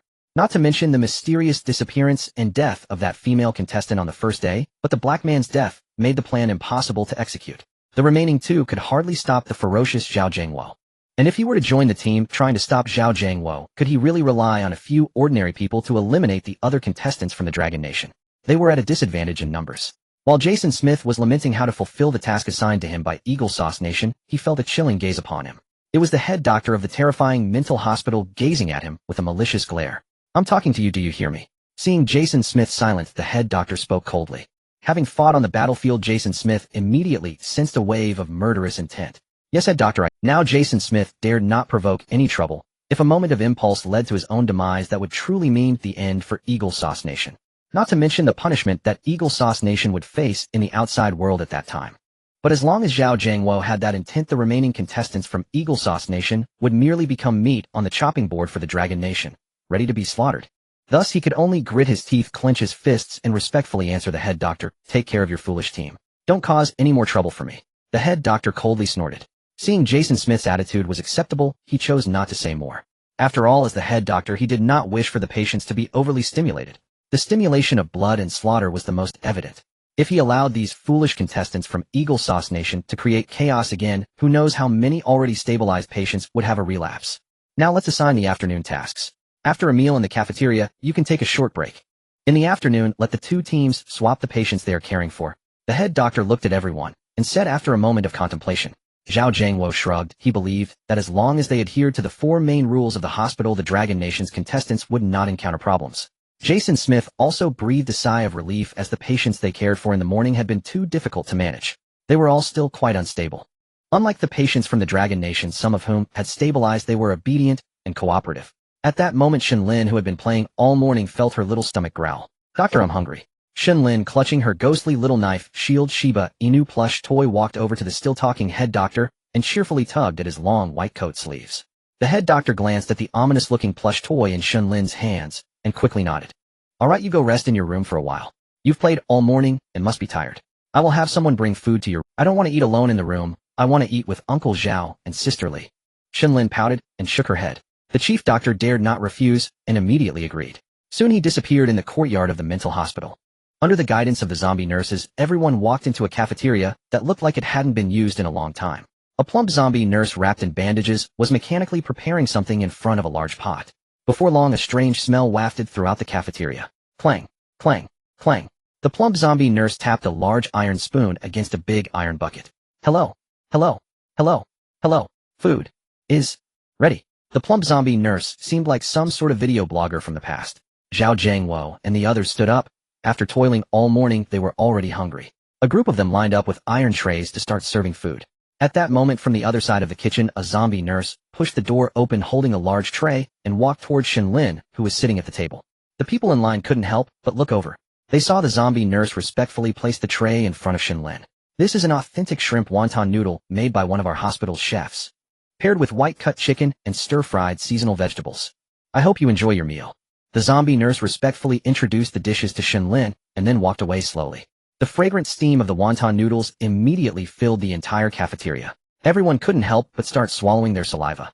Shen Lin looked at the sumptuous food in front of her and was extremely happy. She immediately grabbed a large chicken leg and started to munch on it. Wow, the food of Lin Lin, the little angel, smells so good. No more talking, let's start the feast, a whole barbecue. I fear nothing while enjoying seafood. Every time I see the food of Shen Lin, the little angel, it's like watching a food broadcast. It looks so tempting. In the live streaming chat room, the netizens from Long Country couldn't help but shed tears of regret. At that moment, the plump zombie nurse also brought a large bucket to the front of everyone. Inside the large bucket was only a layer of what looked like a rather viscous white paste. This white paste emitted a peculiar smell akin to a biochemical weapon. The plump zombie nurse directly scooped up a spoonful of the paste and placed it into the first person's tray. Soon, under the nurse's urging, everyone had served their meal and sat down. However, not a single person moved to eat. The only sound in the cafeteria was Shen Lin slurping her noodles. Everyone was staring at the delicious food in front of Shen Lin, then glancing at the unknown white viscous paste in their own bowls. Indeed, without comparison, there is no pain. Jason Smith stared intensely at Shen Lin for a while, then resignedly picked up a spoon, as if going to his death, and shoved the lump of paste into his mouth. A thick, disgusting sensation surged up. However, Jason Smith gritted his teeth and swallowed it down. The other contestants from Eagle Sauce Country looked at Shen Lin's food, which was like heaven compared to theirs, feeling a deep sense of dissatisfaction. Yet no one dared to say anything now. The consequences faced by the female contestant from Eagle Sauce Country, Daisy, were still fresh in their minds. This food was clearly arranged by the chief doctor. They dared not say anything further. They could only start eating. After a while, Shen Lin was full and left half a plate of white-cut chicken. She walked over to Zhao Jiangwo with the white-cut chicken. Uncle Zhao, please share this with everyone. The wonton noodles are really too delicious. Lin Lin didn't leave any behind. Shen Lin said somewhat apologetically. The other contestants from Long Country looked at the plate of white-cut chicken and seasonal vegetables that had barely been touched, starting to swallow their saliva continuously. After all, that viscous paste was also a daunting challenge for them. It's fine, having this makes us very happy. Zhao Jiangwo gently patted Shen Lin's head, sincerely saying, it's all right.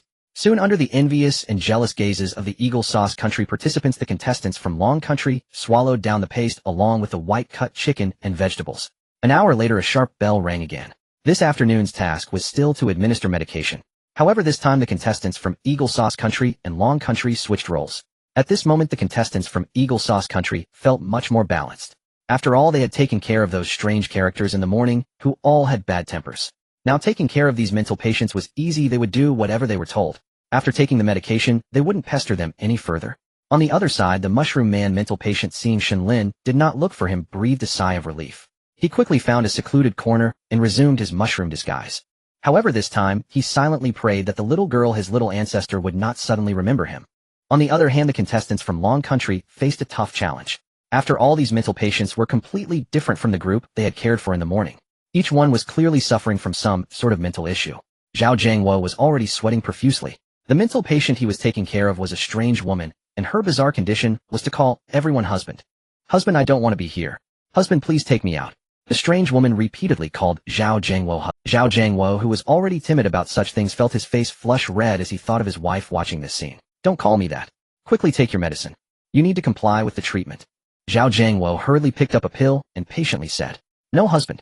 I'm normal, I'm not sick, I won't take the medicine, husband. The strange female mental patient began to inch closer to Zhao Jiangwo. Zhao Jiangwo's pupils constricted, and he stepped back 8 feet away from the woman. No way, he would rather die in the live stream than let his wife see this scene. Otherwise, going out would be worse than death. How about this? If you take the medicine, it'll take you out. Zhao Jiangwo had no choice but to coax her. Really? Husband? I'll listen to you, husband. The strange female mental patient immediately smiled happily, taking the pill from Zhao Jiangwo's hand and putting it in her mouth.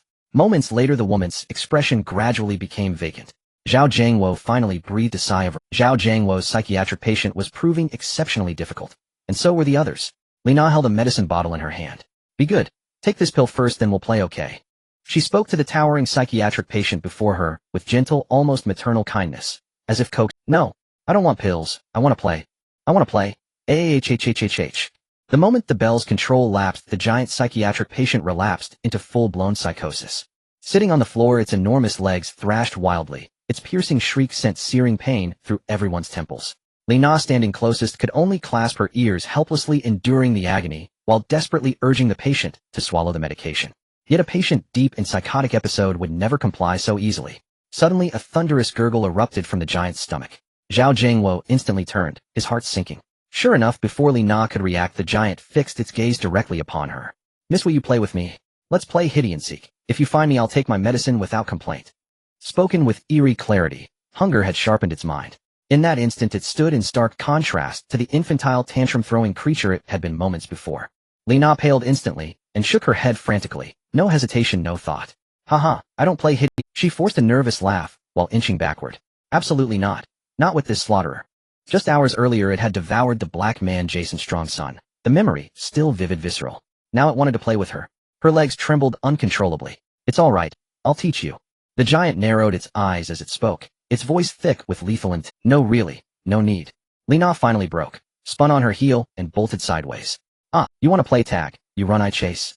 It scratched its head, watching her flee as if pondering something profound. 5 seconds, counting down. Don't say I didn't warn you. If I catch you, you'll suffer beyond imagining. It threw back its head and laughed, a cold, shadowed cackle. Zhao Jiangwo sensed danger instantly and sprinted toward them, but it was already too late. True to its word, the giant counted down, and in the next breath its colossal frame surged forward with astonishing. From his corner, the mushroom man, who'd been pretending to be a mushroom, watched awestruck. Looks like digesting that dark-skinned man this morning gave it quite the power boost. How enviable. He gazed longingly at the giant, wishing fervently he too could feast on a couple of ordinary. In an instant, the giant materialized directly in Lina's path, 3 strides collapsing into 2. She froze, heart hammering, then veered sharply aside. But the giant granted her no second chance. With one massive hand, it seized her slender calf and hoisted her aloft. Hee, I've got you. I'm no fool. Your flesh tastes infinitely better than those bitter, lifeless pills. It grinned with unnerving intelligence, gazing down at Lina's terrified, shrieking face. Zhao Jiangwo realized with chilling certainty he would arrive too late to save her. Indeed, the giant's speed was inhuman. Jason Smith noticed the scene, and his eyes lit up with sudden fury. Karma strikes fast. He watched elated as Lina dangled helplessly, lifted toward the giant's yawn. Shame it's not Zhao Jiangwo, the damned bastard. Jason silently mused. If Zhao were devoured instead, the entire Longwood delegation would be at my mercy. The livestream exploded. Whoa, how did Lina get captured? That's the same giant who ate the black man Jason Strongson this morning, right? Yes, it's that giant. What do we do now? What can we do? Hold a grand funeral. Lina is doomed. Sigh. True, our national fortune won't suffer deduction, but watching a fellow citizen perish at the hands of such a monster still cuts deep. May Lina's parents find peace in the years ahead. We the people of Longwa vow to care for them. Despairing netizens had already begun arranging her posthumous rites. For Lina was already being raised, helpless, suspended, toward the giant's abyssal maw.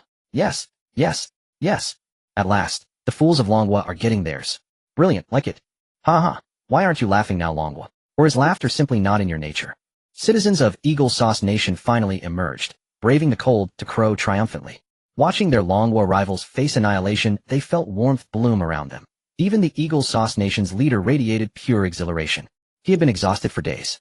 His nation teetered on the brink of catastrophe, and the sheer scale of the disaster left him powerless to mount any effective rescue. All he could do now was watch the stream. As the scene unfolded, he drained his long-frozen iced coffee in one defiant gulp. Ecstasy drowned out the chill. He felt only euphoria surging through his veins.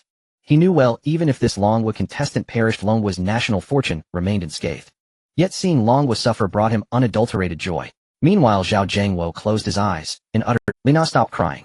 She understood. Tears meant nothing to these grotesque patients. They would only deepen the grief of her Longwa teammates. After all she'd endured, this endless, lightless, nerve-shredding realm, death might well be release. Her only regret, letting down her parents, her family, and her homeland. Lina gazed at the foul, blood-drenched maw reeking of putrid stench, closed her eyes, and awaited death's embrace. Suddenly, a gust of wind swept before her face, dissipating the nauseating odor that filled her nostrils. Lina slowly opened her eyes and saw a face wearing a surgical mask. It was the attending physician. He had just been in his office when the commotion outside drew him out. Shouldn't be. I already assigned those troublemakers to the stable psychiatric patients. Then why such a racket? He mused while walking.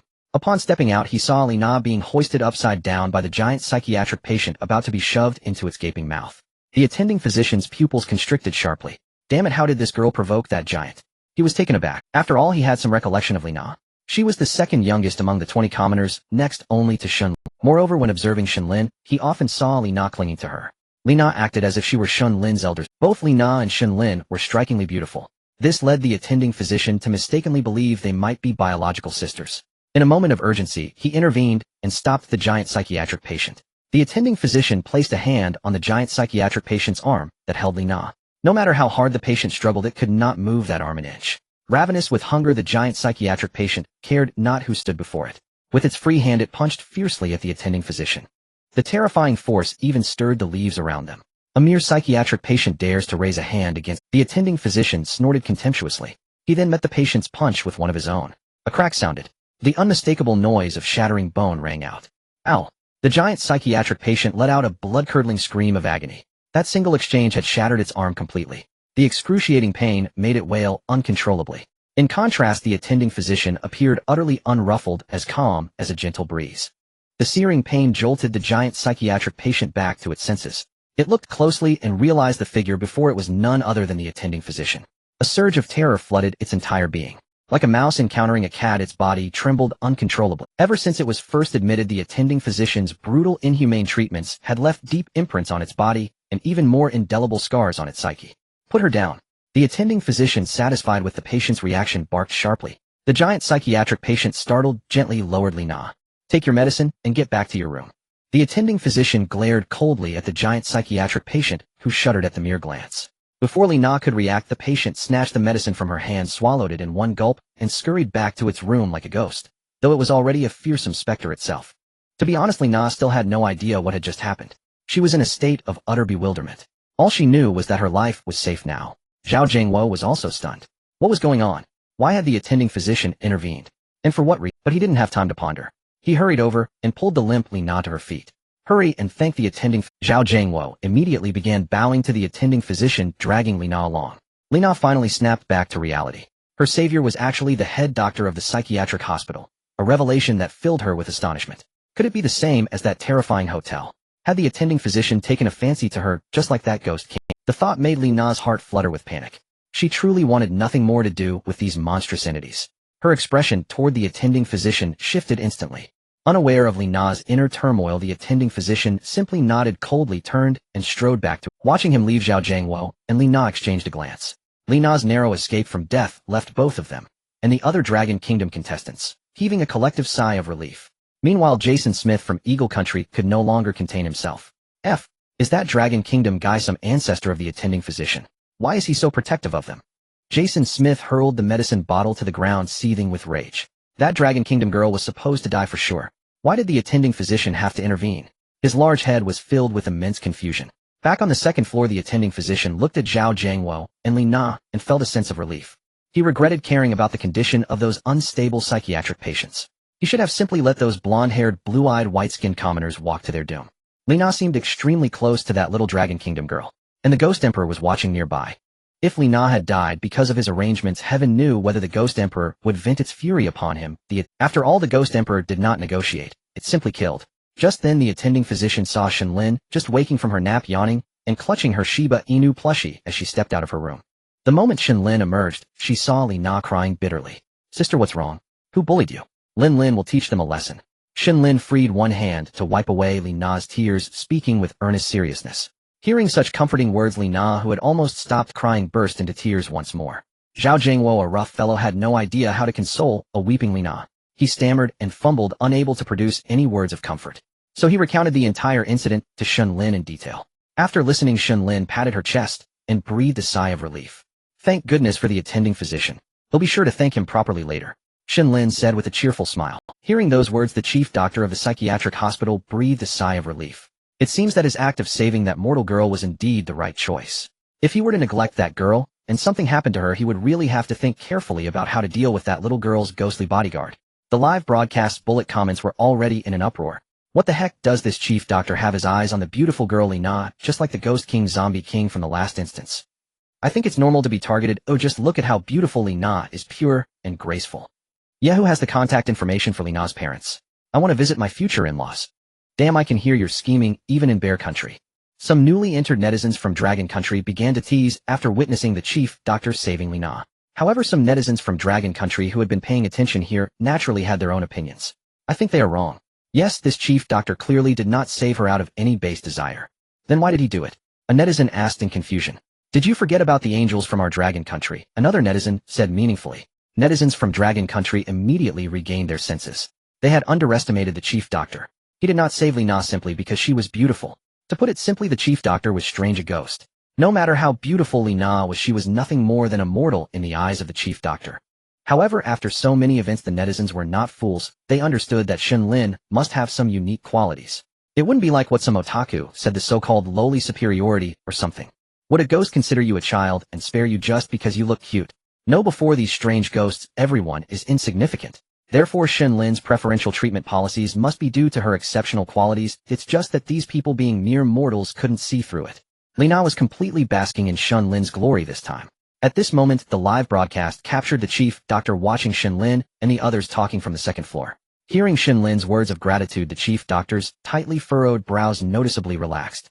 Even through the thick mask, one could see the expression on the chief doctor's face, filled with ease and joy. The netizens exploded. What's going on? Could it be that this chief doctor really saved Lina just to please Shen Lin? Wait, did I just see that correctly? The chief doctor did not have this expression when he devoured that female contestant from Eagle Sauce Country. Why does it feel like he's smug about it now? Yeah, it's like a child wanting to earn praise from their parents. I feel the same, but really, is it worth it? Right, just to please a little girl? Some confused netizens from Dragon Country curiously asked. What nonsense are you talking? That little girl is Shen Lin. A supporter of Shen Lin immediately jumped in. His words quickly garnered agreement from others. Exactly, she is our little angel Shen Lin.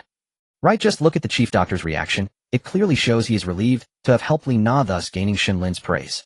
Yes, everything is related to our Dragon Country's mascot, little angel Shen Lin. Some netizens asserted, and upon seeing the comments from Dragon Country's netizens, other countries, especially those opposing countries, like Eagle Sauce Country and Pickle Country, also woke up. They had always thought of Shen Lin as an ordinary person, but now after hearing the Dragon Country netizens, they immediately understood that the chief doctor's actions were all for Shen Lin. In an instant, those foreigners who had previously looked down on Shen Lin now gazed at the sweet and cute Shen Lin with changed expressions. The leader of Eagle Sauce Country, wrapped in a thick blanket, watched this scene. In an instant, he felt a twinge of regret. Could opposing Dragon Country really be a wrong decision? Every moment of joy brought with it endless despair. The actions of Dragon Country's contestants left him with an incomprehensible and insurmountable feeling. What on earth was it for? The leader of Eagle Sauce Country bit his lip hard. Blood slowly flowed out, but due to the cold and his despair towards Dragon Country, he felt completely numb. That sense of powerlessness was too unbearable. Meanwhile, a video call came in. The leader of Eagle Sauce Country weakly answered it. On the other side of the video was the surviving high-ranking officials and some scientists from Eagle Sauce Country. Leader, did you see that scene just now? A high-ranking official asked cautiously. After all, the leader of Eagle Sauce Country looked too unwell. Disheveled, with blood at the corners of his mouth, curled up in the massive boss chair, he looked almost like a corpse. Sigh. The leader of Eagle Sauce Country let out a long sigh. His expression of despair was self-evident. He didn't say much else, but the high-ranking officials of Eagle Sauce Country were all sharp-witted individuals, naturally understanding what the leader was thinking. At this time, an icebreaker that had been urgently dispatched from the northernmost part of Eagle Sauce Country finally arrived around the aircraft carrier where the leader was trapped. This aircraft carrier had even begun to show signs of death. Many soldiers lacking warmth measures turned into cold corpses in their sleep. The leader of Eagle Sauce Country even thought that he would die here. But upon hearing the roar of the icebreaker, his expression began to liven up. This meant there was hope. Soon all the remaining personnel on the aircraft carrier braved the biting cold and excitedly rushed to the deck. The leader of Eagle Sauce Country, with the support of several soldiers, stood at the forefront. At this moment, his secretary was still holding the continuously broadcasting tablet. The leader of Eagle Sauce Country fixed his gaze on the contestants from Dragon Country in the video, Shen Lin, Zhao, Jiangwo, Li Na, and others. His eyes were filled with coldness. Now, having escaped the threat of death, hatred naturally filled his heart. He had attributed the mess that Eagle Sauce Country had faced in the past 2 days directly to the group of contestants from Dragon Country. Without Dragon Country, Eagle Sauce Country would not have suffered such a fate. A fleet of chartered planes carried a group of experts from Dragon Country to the once frozen tundra. Given that Bear Country had always maintained a decent relationship with Dragon Country, coupled with the command issued by the Bear Country's leader, the ties between the two nations naturally grew even stronger.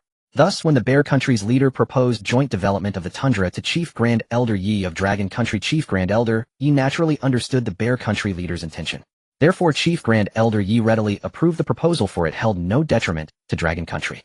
Although Dragon Country's national fortune and resource reserves had already increased by 30%, who would ever complain about having more wealth? And who would ever complain about having more grain?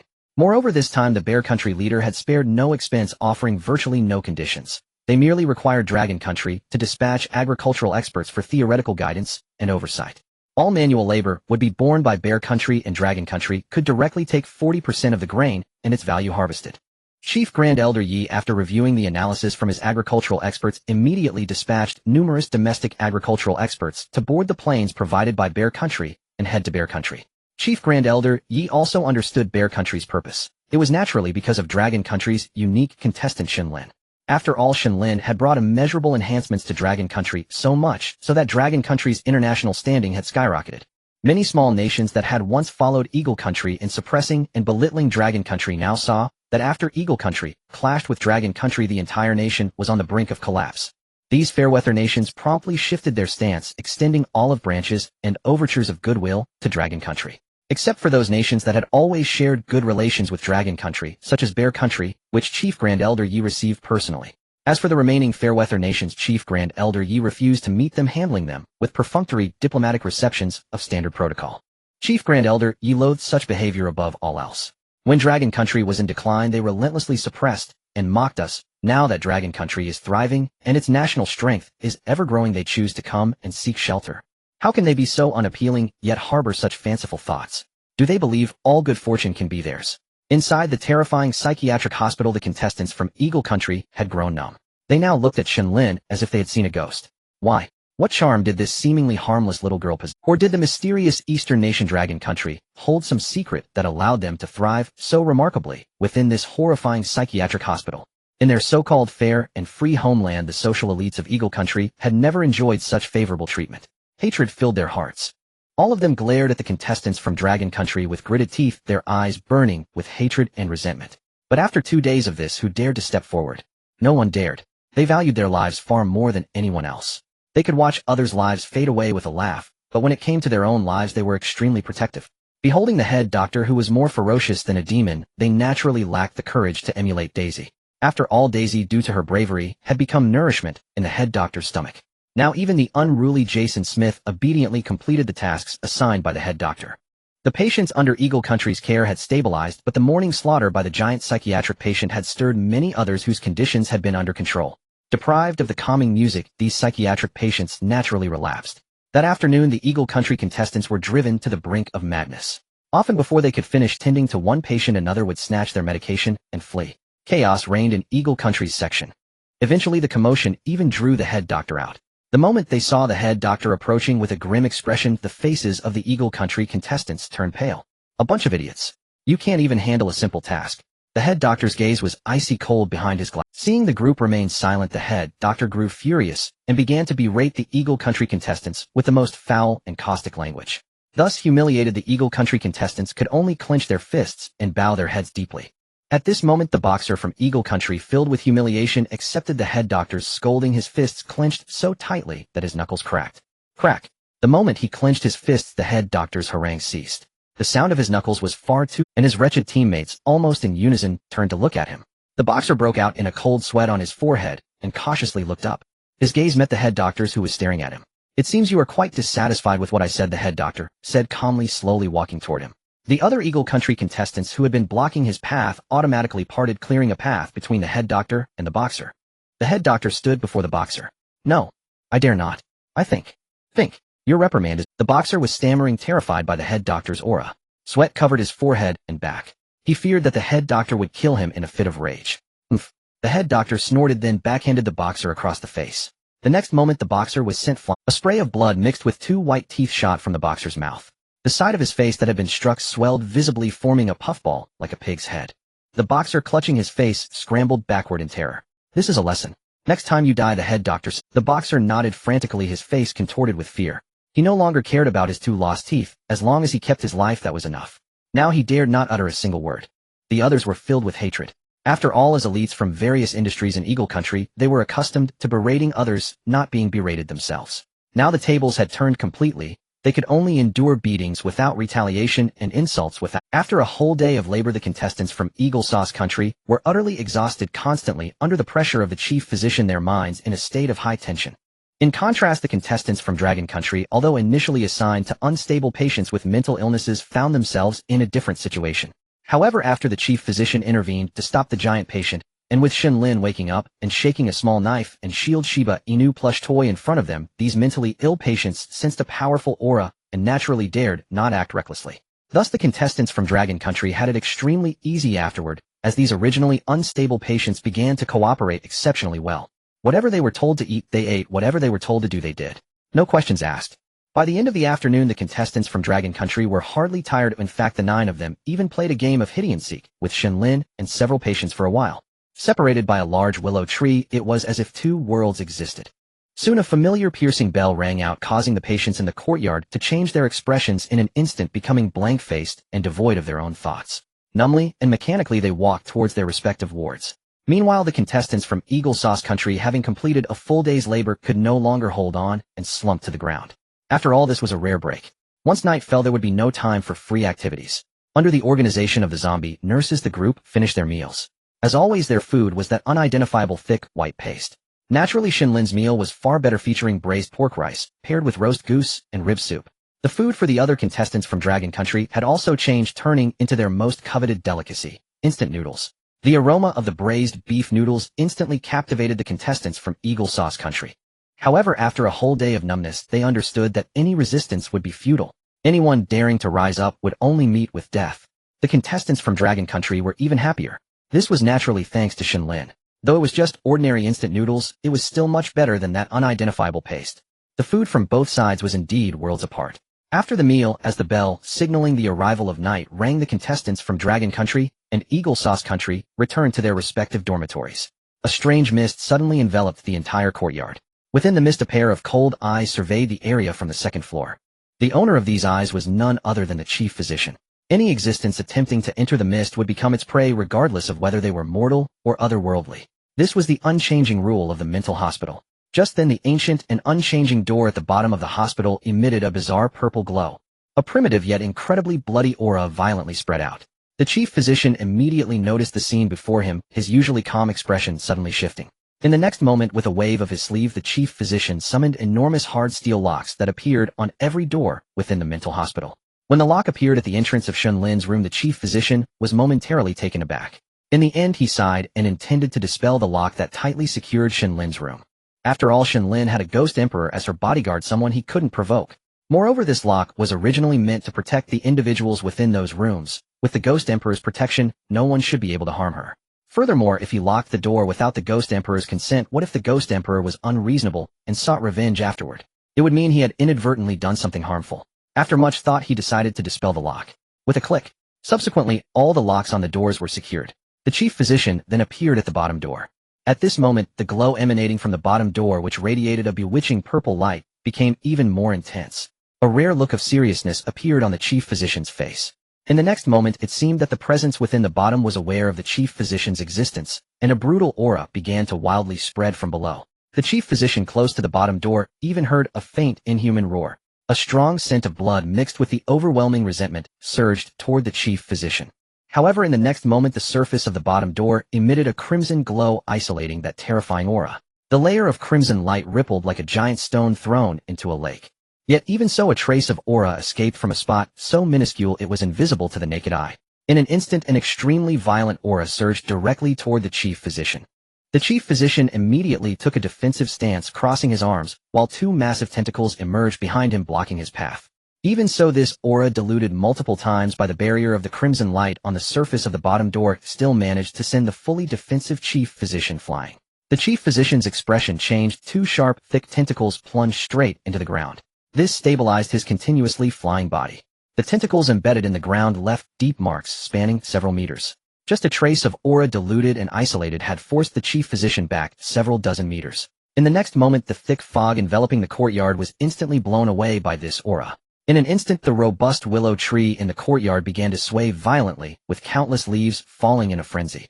The terrifying aura showed no signs of stopping, crashing against every door in the courtyard. Even though each door was securely locked with massive iron locks, they began to shake incessantly under the influence of the terrifying aura.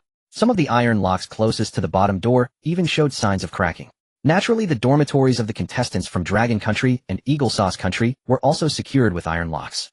The night watchman Zhao Jiangwo and Jason Smith immediately noticed the commotion outside the moment they locked the door with the iron locks. Zhao Jiangwo even gathered his courage to push the door. However, the door remained immovable under Zhao Jiangwo's push. But as this aura approached, the door began to shake. The contestants from Eagle Sauce Country were instantly awakened, looking at the quaking door in terror, trembling with heavens, what is happening outside? A contestant from the Eagle Sauce Nation curled up and screamed in despair. 2 contestants from our Eagle Sauce Nation have already died, and there hasn't been any sign of resistance throughout the day. Why are we being tortured? Another contestant from the Eagle Sauce Nation knelt on the ground, repeatedly drawing a cross on his chest with his hands. Jason Smith kept a vigilant watch at the door, and finally the aura outside dissipated, causing the door to stop trembling. However, the contestants from the Eagle Sauce Nation still found it impossible to sleep, staring at the door in despair and vigilance, fearing that something might break in. Meanwhile, the contestants from the Dragon Nation had also awakened. Zhao Jiangwo looked at the door, which trembled continuously, but showed no signs of opening, reassuring the other contestants from the Dragon Nation. Everyone go to sleep. I will keep watch. Don't worry, I believe we'll be fine as long as we adhere to the rules. Zhao Jiangwo stood at the door like a guardian deity. This scene eased the minds of many contestants from the Dragon. Sleep, and don't forget we have Lin with us. Lina yawned and said drowsily. Upon hearing this, the others fell asleep once again. Indeed, with Shen Lin and Zhao Jiangwo here, what else was there to fear? Under the chilling aura, all the doors, the rooms of some mentally ill patients even echoed with howls and pleas for mercy. Yet one door remained utterly silent. This door appeared serene, like a paradise beyond the world. Even the door to Shen Lin's room, which had no lock, remained calm, as usual. It was as if the terrifying aura completely did not exist here. The head doctor gazed at Shen Lin's door, lost in thought. After the aura dissipated, thick fog once again enveloped the entire courtyard. At this moment, the head doctor also withdrew the tentacles from his body and walked toward the lower-level door. As he slowly approached, waves of violent aura emanated from within the lower-level door once more. The crimson glow on the surface of the lower-level door continued to brighten constantly, suppressing the waves of violent aura. However, this time, not a trace of aura leaked out. The head doctor closest to the lower-level door faintly heard a voice. "Let me out." These 4 words echoed repeatedly from within the lower-level door. Sensing that struggling was futile, the aura gradually weakened, leaving only the incessant repetition of the 4 words, "Let me out." The head doctor's expression grew solemn as he returned to his office. He took a dusty leather book from the top shelf of the bookcase. Upon opening the book, a file appeared prominently. In the depths of the terrifying psychiatric hospital, there was a being comparable to a ghost emperor. This ghost emperor was also a notorious figure in that era, with a fearsome reputation, with overwhelming battle prowess. This ghost emperor continuously waged wars in the east and north, challenging various ghost emperors, expanding its territory for hundreds of years. Originally destined to rise in the ghost realm, this ghost emperor encountered a significant event. As its power grew, it began to pursue even higher levels of strength. It even went so far as to devour other ghost emperors. Naturally, it wasn't foolish and began to seek out those who had just ascended to the rank of ghost emperor. Finding these ghost emperors, it challenged, killed, and ultimately devoured them. At first, its plan was effective. After devouring several ghost emperors of similar strength, it indeed saw an increase in power. After all, its strength had ceased to grow for nearly 100 years before it consumed other ghost emperors. During this century, its power could not advance even slightly. Eventually, after perusing an ancient evil tome from the ghost realm, it acquired this method. Following the devouring of the first ghost emperor, its dormant strength began to gradually rise again. Seeing that the method recorded in the evil tome was feasible, it initiated a 50-year plan to hunt ghost emperors. Each time it killed a ghost emperor, it required years to digest. Over the 50 years, 7 recently ascended ghost emperors had already become nourishment for its power, although it constantly concealed and erased traces of its devouring of other ghost emperors. But one day, to keep its deeds hidden, it would have to cease its actions. There is no wall that does not let the wind through. Some ghost emperors finally traced the clues back to it. Seeing that the situation was exposed, it, confident in its strength, directly tore apart its disguise. Unfortunately, the investigating ghost emperors were prepared. 5 ghost emperors descended simultaneously. Yet because it had devoured 7 ghost emperors, its strength naturally surpassed that of these steadily cultivated ghost emperors. 1 against 5, it still held its ground. That battle nearly annihilated half of the ghost realm. This clash lasted an entire year. The balance of war even began to tilt towards this ghost emperor that devoured others. But an unexpected change occurred. The souls of the 7 ghost emperors it had consumed were still within its body. At this moment, they unexpectedly rebelled, seeking to seize its body. This forced it to divide its attention to combat the 7 inner demons within. Under these internal and external troubles, it naturally lost the war. Its body was directly filled with 8 souls. It was defeated and became a crazed being. The 7 souls of the ghost emperors within had long lost their own thoughts, leaving only the obsession of seizing its body. Yet even so, the 5 ghost emperors that had triumphed over it were exhausted and severely injured. The 5 ghost emperors found themselves unable to kill it. Finally, at the suggestion of one ghost emperor, a psychiatric hospital arose from the ground. After all, it housed 8 souls within, akin to a split personality, resembling a mental illness. The 5 combined their efforts to transform the lowest level of this psychiatric hospital into a place to seal this ghost emperor. They even set up a grand formation, continuously tormenting the suppressed ghost emperor, hoping to crush its life through the grind of time. However, they still underestimated the tenacity of life of this ghost emperor, who revered evil tomes and utilized dark arts. The time that should have crushed it allowed it to endure. Its main soul even began to devour and digest the remaining 7 souls of the consumed ghost emperors. As time passed, the grand formation that had once suppressed it also began to loosen. It started to violently impact the outer seals. It yearned to break free and destroy this psychiatric hospital. As the years wore on, and as this Gui Huang continually swallowed and assimilated the souls of the other 7 Gui Huangs within it, by means of the perverse arcane rites, its strength only grew. For centuries, it had been relentlessly assaulting the lower gate barrier and the Nanyan array that guarded the entire psychiatric hospital. Now the array's suppressive power had dwindled to almost nothing, and the barrier remained but a wafer-thin veil. A breach was all but inevitable. The director frowned as he studied the file. He leaned back in his chair and sighed.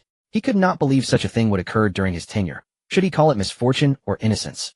Judging by the extent of the torment it had suffered, the Gui Huang that would emerge must be unfathomably powerful, perhaps even greater than before. Having been suppressed and tormented by that very psychiatric hospital for centuries, it would spare nothing. Within it might burn a desire to devour every soul inside. One must remember that during his decades in office, he had frequently relied on the Nanyan array to afflict that Gui Huang, for before his rise a close friend had just been promoted to Gui Huang. Indeed, that friend was the first Gui Huang devoured by that being. The director harbored a bitter, implacable hatred toward the devouring Gui Huang. With the Nanyan array, he had tormented the Gui Huang for decades. This explained why the suppressed lower Gui Huang went so frenzied and violent upon sensing the director's presence. That suppressed Gui Huang knew exactly who was responsible. There was no denying that the director's strength was even inferior to that of his newly ascended Gui Huang friend. Without a moment's hesitation, the director reached into the bottommost safe of his desk and produced an antiquated lamp. Unlike ordinary instruments, this phone had only a single key, a crimson button that covered the face of the old device. Emblazoned upon it was the character Yuan, denoting the institute. The director drew a deep breath and slowly pressed the red button. Nervously, he lifted the receiver to his ear. As the button depressed, a series of beeps began to sound from the far end. A thin sheen of sweat formed on the director's forehead. He kept shifting the receiver between hands. His palms were already slick with perspiration. After a moment, a voice answered. "Hello." A deep timbre came through. "Your Excellency, Dean." Hearing the Dean's voice, the director at last relaxed and spoke with a lighter tone. Since assuming his post, he had not seen the Dean for 5 or 6 years. Though he could sense the entire hospital, he had never perceived the Dean's return. At times he had feared that something had befallen the Dean while abroad. At that instant, hearing the Dean was like clutching a lifeline. "Director, what is it? What matter requires this Dean?" The Dean's voice carried a trace of impatience. The emergency line could be used only 3 times. Once those uses were exhausted, the device would be rendered useless. Before departing, the Dean had explicitly instructed the director not to press it for trivialities. Yet the director, still young and indiscreet, had already squandered 2 of those opportunities on matters the Dean would call. This call was the final chance. A cold sweat broke across the director at the Dean's tone. He understood perfectly why the Dean was displeased. By the time he had gathered his words, the Dean's patience had worn to a thread. "It seems your time as director is nearly done. Perhaps I was mistaken when I thought you promising," the Dean snorted, assuming this emergency call was born of yet another pet. No, Dean. I truly have urgent news." The director blurted out anxiously at the Dean's reproach. "Speak plainly then. I want to know what could be so urgent." The Dean, vexed by the director's behavior, demanded curtly. The Dean's mind brimmed with displeasure. "The seal has loosened." The director inhaled and uttered those 5 words with deliberate gravity. Silence fell instantly over the line. The director dared not speak further, waiting instead in nervous, anxious suspense. After a long moment, the Dean cleared his dry, hoarse throat. "Are you certain?" he asked, seeking confirmation. "Yes. Just now a hairline fissure appeared in the barrier," the director said. "The emanation from it, even for a moment, dispersed the hypnotic mists of our hospital." The director nodded earnestly. "It has come at last." The Dean sighed. He knew the director would not joke or fabricate such a matter. This was a taboo topic within the psychiatric hospital. The dean himself had been one of the 5 Gui Huangs who had originally suppressed that lower Gui Huang. Skilled in arraycraft, and the very proponent of building a psychiatric asylum to seal that Gui Huang, he had naturally assumed the role of the hospital's dean. How unstable is the array? The dean asked earnestly. Its low whispers can already be heard, the director replied. The main gate barrier has grown perilously thin under its onslaught. The barrier's self-repair can no longer match its destructive force, the director sighed, recounting the facts in full. Indeed, the array has become unstable, the dean said, brow furrowed and voice edged with worry. After that, both ends fell into a deathly silence. Then what should we do? Dean, are you still there? The director could no longer contain himself and asked cautiously.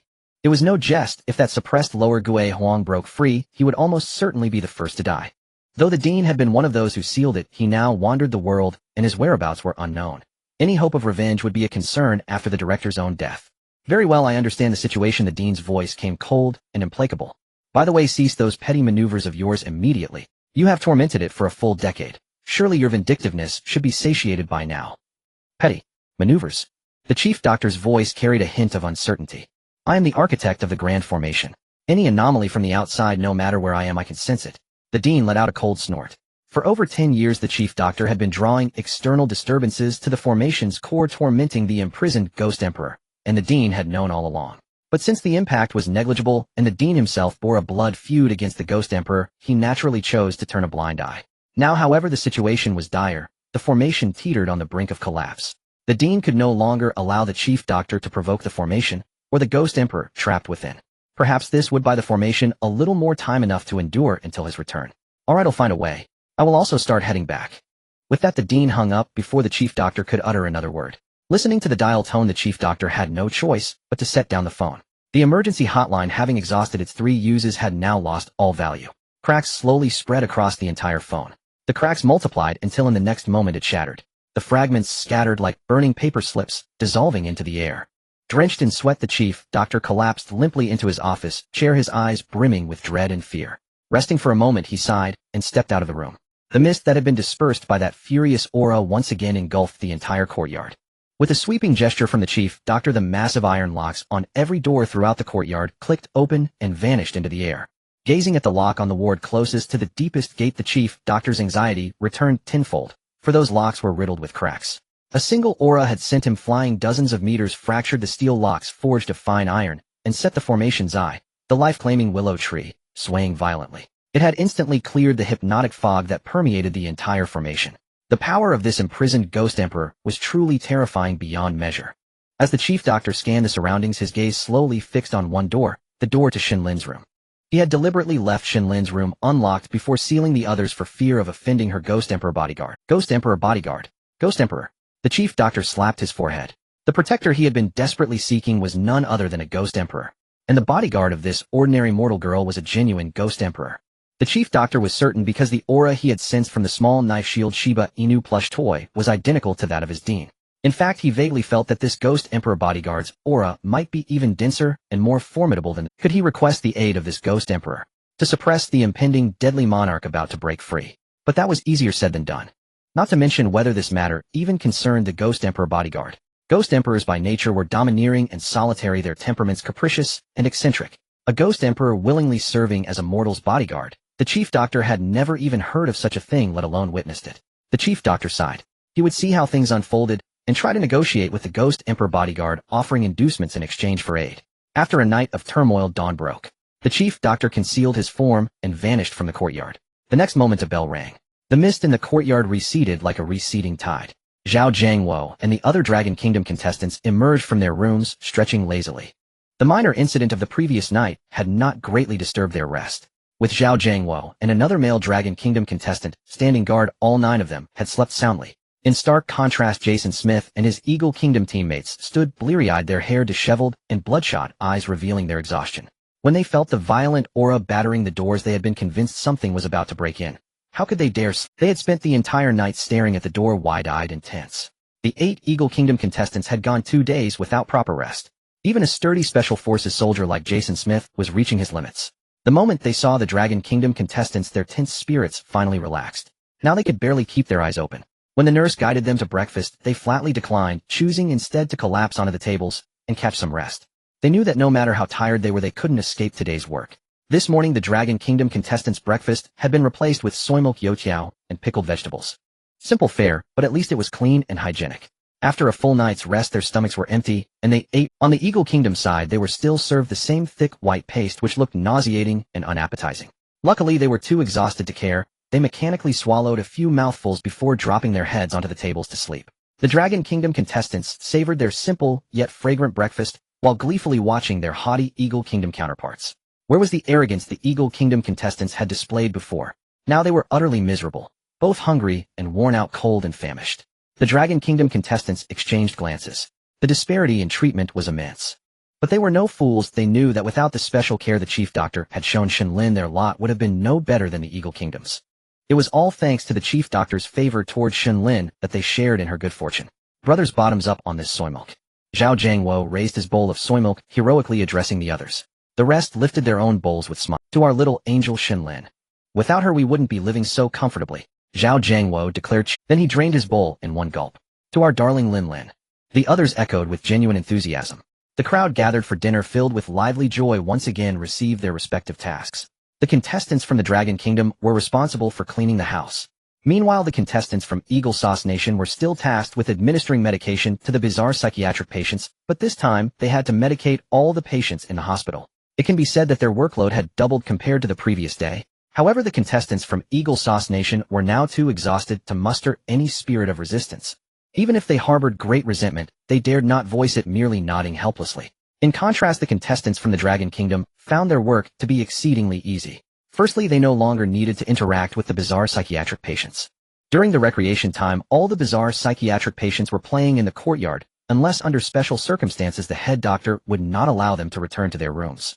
Secondly, this task was actually handled by dedicated staff within the terrifying psychiatric hospital, those being the zombie nurses.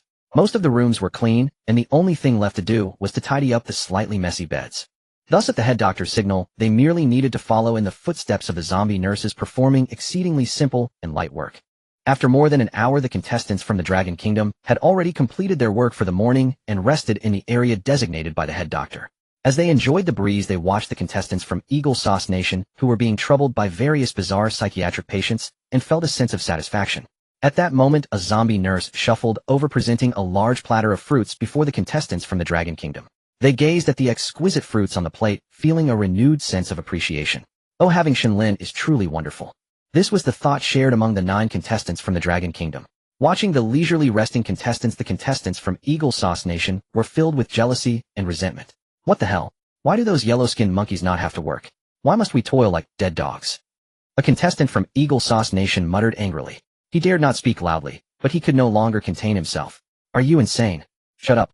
Jason Smith immediately kicked him down upon hearing the contestant's words, angrily stating, if the head doctor heard this it would either lead to a painful punishment or in a fit of anger even death.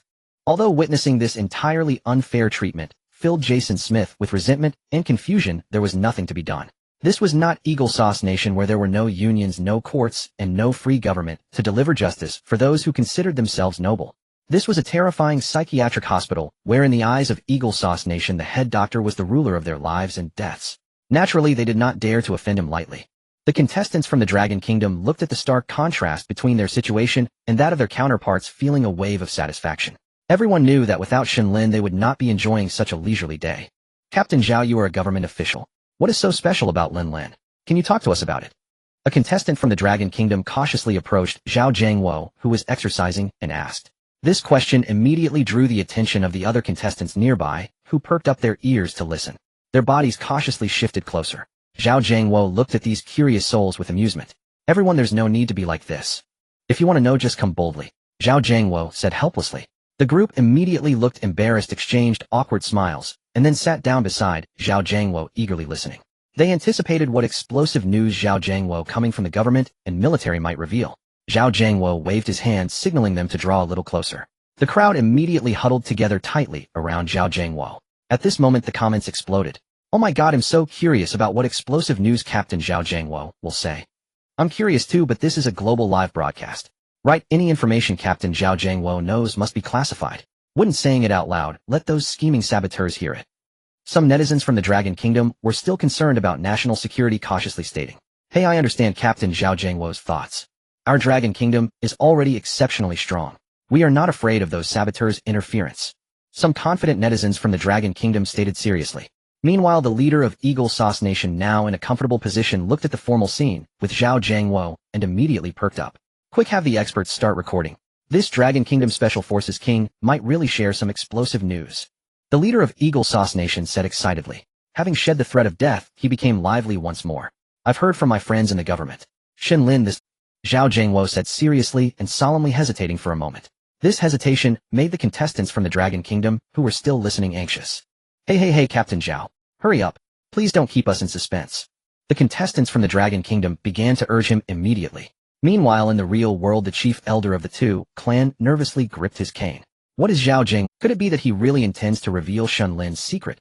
The second elder was already frantic angrily. At this moment, everyone from Eagle Sauce Nation and all netizens from the Dragon Kingdom were anxiously waiting, anticipating what explosive news Zhao Jiangwo might reveal. On this side, Zhao Jiangwo smirked. Shen Lin's secret is quite terrifying. Her identity is very special and mysterious. We know that. So what? What is she really? The other contestants from the Dragon Kingdom immediately shouted, I've already said it. What is she? She is a person just like us. Zhao Jiangwo shrugged and said with a smile. At this moment, the contestants from the Dragon Kingdom were left stunned. Are you done? Is that it? Do you really need to mention Shen Lin's mysterious and special nature? Seeing the shocked expressions of the group, Zhao Jiangwo looked utterly innocent. Then he finally couldn't hold back his laughter any longer. At that moment, the contestants from Longwo realized they had been played by Zhao Jiangwo. It turns out that the honest and simple Zhao Jiangwo also has this side. Immediately, everyone looked at Zhao Jiangwo with dissatisfaction. Oh, I just thought you all looked too bored. I wanted to bring a little joy to everyone's lives. Zhao Jiangwo said with a hearty laugh. Oh, Zhao Jiangwo. We were looking forward to it for so long. So annoying, punish him by not letting him eat lunch. Everyone said with a mix of anger and amusement. Zhao Jiangwo scratched his head and chuckled. Meanwhile, people in the real world were completely stunned. In the live stream room with hundreds of millions of viewers from Longhua and Yingjiang, the barrage unexpectedly fell into a brief silence. People were dumbfounded. I didn't expect Zhao Jiangwo to have this side. Sister-in-law Zhao Jiangwo. Exactly, make him kneel on a washboard when he gets home. No, make him kneel on durians. Kneel on instant noodles, it must not fall apart. The netizens said angrily. I'm also very angry. When my husband Wang comes back, let's see how I deal with him. I will definitely take revenge for the vast number of netizens. Zhao Jiangwo's wife was also amused by her husband's childish behavior and immediately replied. Chief elder, this Zhao Jiangwo is truly a rascal. The second elder breathed a sigh of relief, fearing that Zhao Jiangwo would actually be the type to spill secrets and reveal something explosive. You see, I'm not worried at all. I know this kid, he's just not that type of person. The fourth elder, Elder Zhu, stroked his beard and said with a grin.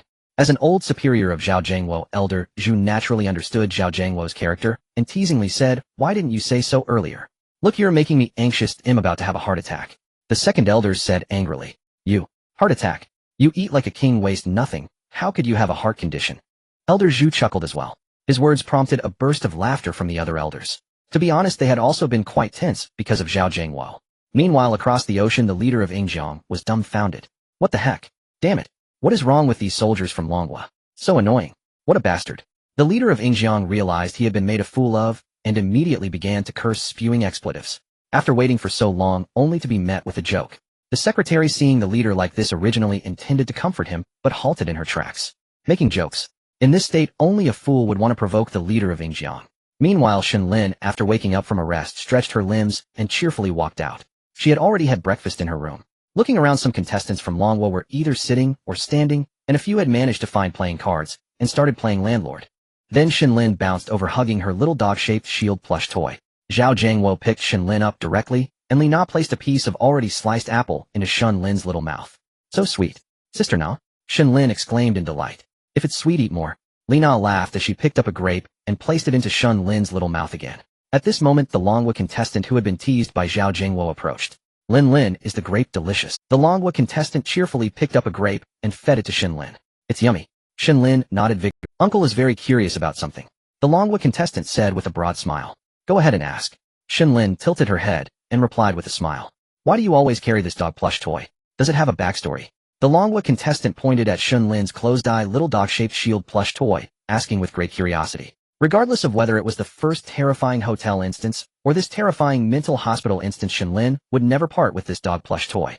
Even if there were more beautiful clothes or more delicious food, Shen Lin would not spare them a glance, as she would throw them away without hesitation. But with this dog plush toy, she could never be seen without it. It could be said that they were inseparable. Upon hearing this, the group immediately perked up their ears, curiously looking. At this moment, the contestants from Yingjiang were still working when suddenly a strange mental patient trying to avoid taking medication ran towards where Zhao Jiangwo and the contestants from Longwa could rest. One of the Yingjiang contestants responsible for taking care of him immediately followed after. However, because of the area designated by the chief doctor, this strange mental patient didn't dare approach easily and could only stand at the edge and ponder. The Yingjiang contestant was also able to get close to this strange mental patient and began to administer medication.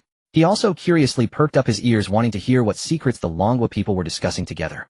Upon hearing the Longwa contestant's question, Shen Lin picked up her dog plush toy and affectionately pressed her little. His name is Little Shield. He is my best and closest friend, Shen Lin said sweetly, looking earnestly at the little dog plush toy. It seems that Lin is very close to this Little Shield. Zhao Jiangwo observed the innocent and cheerful Shen Lin, feeling a warmth in his heart as he gently patted Shen Lin's little head. Of course, since I can remember the times I've seen my dad can be counted on one hand. So for a long time Little Shield has been accompanying Lin. If it weren't for Little Shield, Lin wouldn't know what to do in the room, Shen Lin said with a hint of loneliness in her eyes. Seeing Shen Lin's sad little appearance, Zhao Jiangwo and the contestants from Longwa felt a pang in their heart. They hadn't expected that the usually cheerful Shen Lin, who brought them warmth and sunshine every day, had such a lonely. Lina's big eyes were also filled with tears, and she couldn't help but hold Shen Lin tightly. Looking at Shen Lin's desolate big eyes, the contestant from the Dragon Nation, who had asked about this matter, immediately felt a surge of guilt in his heart. Lin, I'm sorry. Uncle shouldn't ask such questions that make you uncomfortable. This uncle lowered his head in guilt and sincerely said. Meanwhile, Zhao Jiangwo also felt a bit regretful for joking about Shen Lin's situation with everyone just moments ago. Lin, we will protect you and stay with you from now on. With his clumsy words, Zhao Jiangwo bit his teeth and thought for a long time before sincerely saying this. Others also gathered around, taking turns to hold the adorable Shen Lin from Lina. Regardless of age, they were all Shen Lin's elders, and in terms of treatment, they could say that without Shen Lin their fate would likely be the same as those contestants from the Eagle Sauce Nation or the Kimchi Nation. Every day, they would have to live under the oppression of strange and terrifying spirits, their lives governed by them, enduring inhuman conditions and treatments. And now this leisurely and happy life was all thanks to Shen Lin. Upon hearing this, everyone gradually let go of their curious thoughts. It was certain that Shen Lin had a secret, but this secret had brought a good life and an easy life for all of them. This secret also brought endless benefits to the Dragon Nation. You must know currently there is hardly a country in the world whose national fortune can exceed 100%. Some countries' national fortunes are said to be on the verge of collapse. Once the national fortune and resources become zero, the only fate waiting for that country is destruction. But not for the Dragon Nation. It even surpassed 30% directly. This is a blessing that many countries envy but cannot attain. All thanks to Shen Lin. The contestants from the Dragon Nation were self-aware and would naturally not be foolish enough to think they could influence this. As long as Shen Lin is here, whether they are present or not, it is actually inconsequential. It's okay. Now that I have you all to play with every day, I'm really happy. Shen Lin looked at the people who cared for her, feeling warm in her heart, and immediately showed a little smile, sweetly saying. For a moment the atmosphere was harmonious. After all, Shen Lin is still a child, and soon she forgot her sadness wanting to play games. The contestants from the Dragon Nation naturally enjoyed accompanying Shen Lin in her joyful play. However, they did not notice the contestant from the Eagle Sauce Nation, who was taking care of the mentally ill patient that had just run to the edge. He had already eavesdropped on most of the conversation. Looking at the radiant Shen Lin, this contestant from the Eagle Sauce Nation was already gritting his teeth in hate. Without any hesitation, after taking care of the mentally ill patient, the contestant from the Eagle Sauce Nation immediately walked towards the resting Jason Smith. Captain Jason. The man approached Jason Smith and respectfully replied. What is it? Jason Smith asked wearily without even lifting his eyelids. For the past 2 days, Jason Smith had hardly rested. During the day, he was constantly working, running around feeding medicine to those mentally ill patients and enduring their harassment.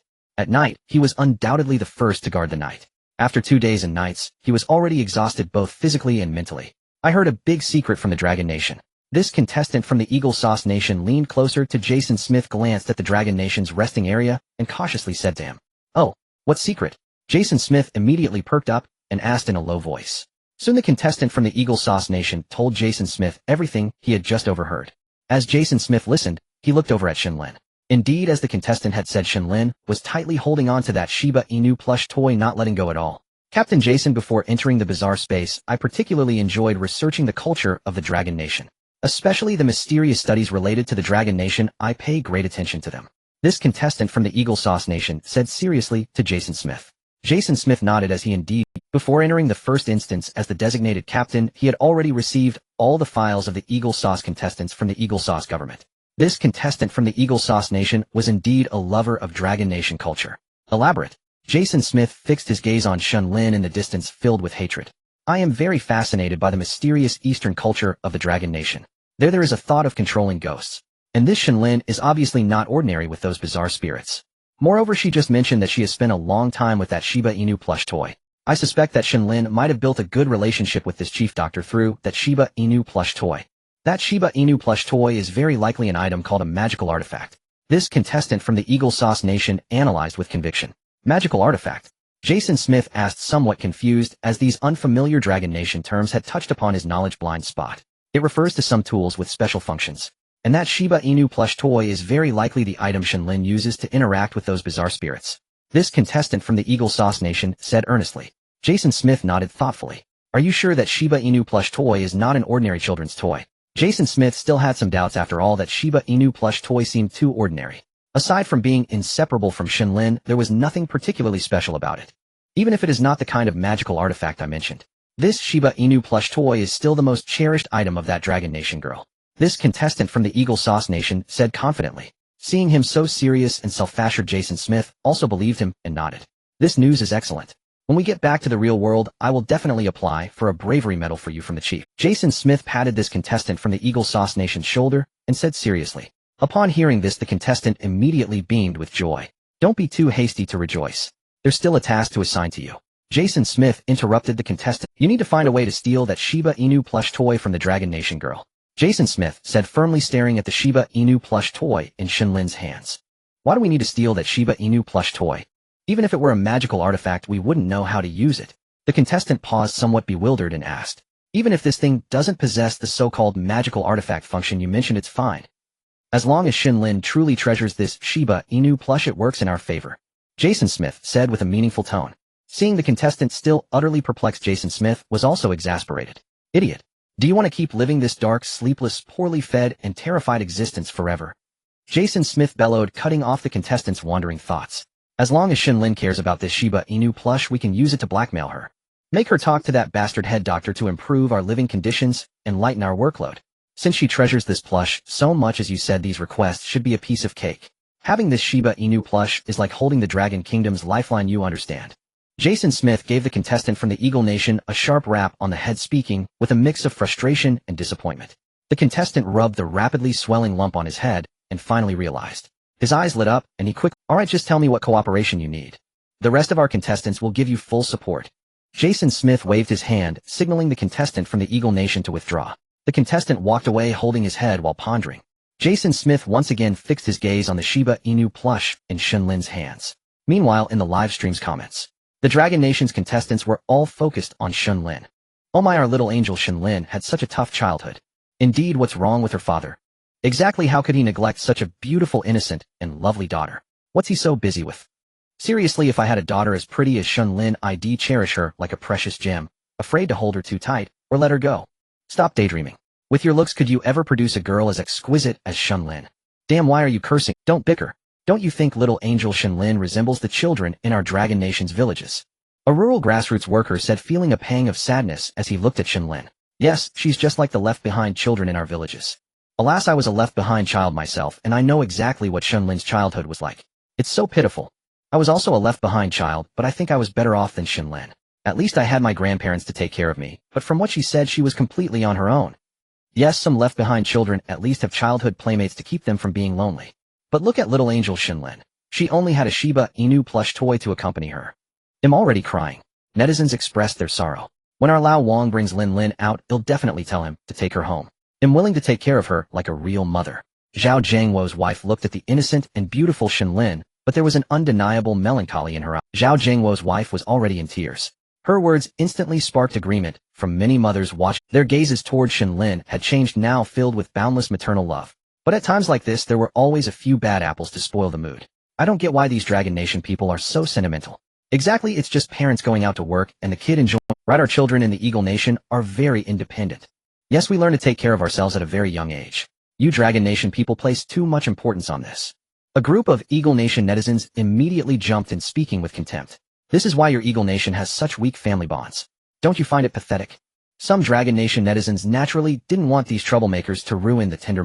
This Dragon Nation kid is pretty pathetic too. Yes, she doesn't even have a friend, and her only friend is a Shiba Inu plush. A scumbag from the Kimchi Nation jumped in and mocked mercilessly.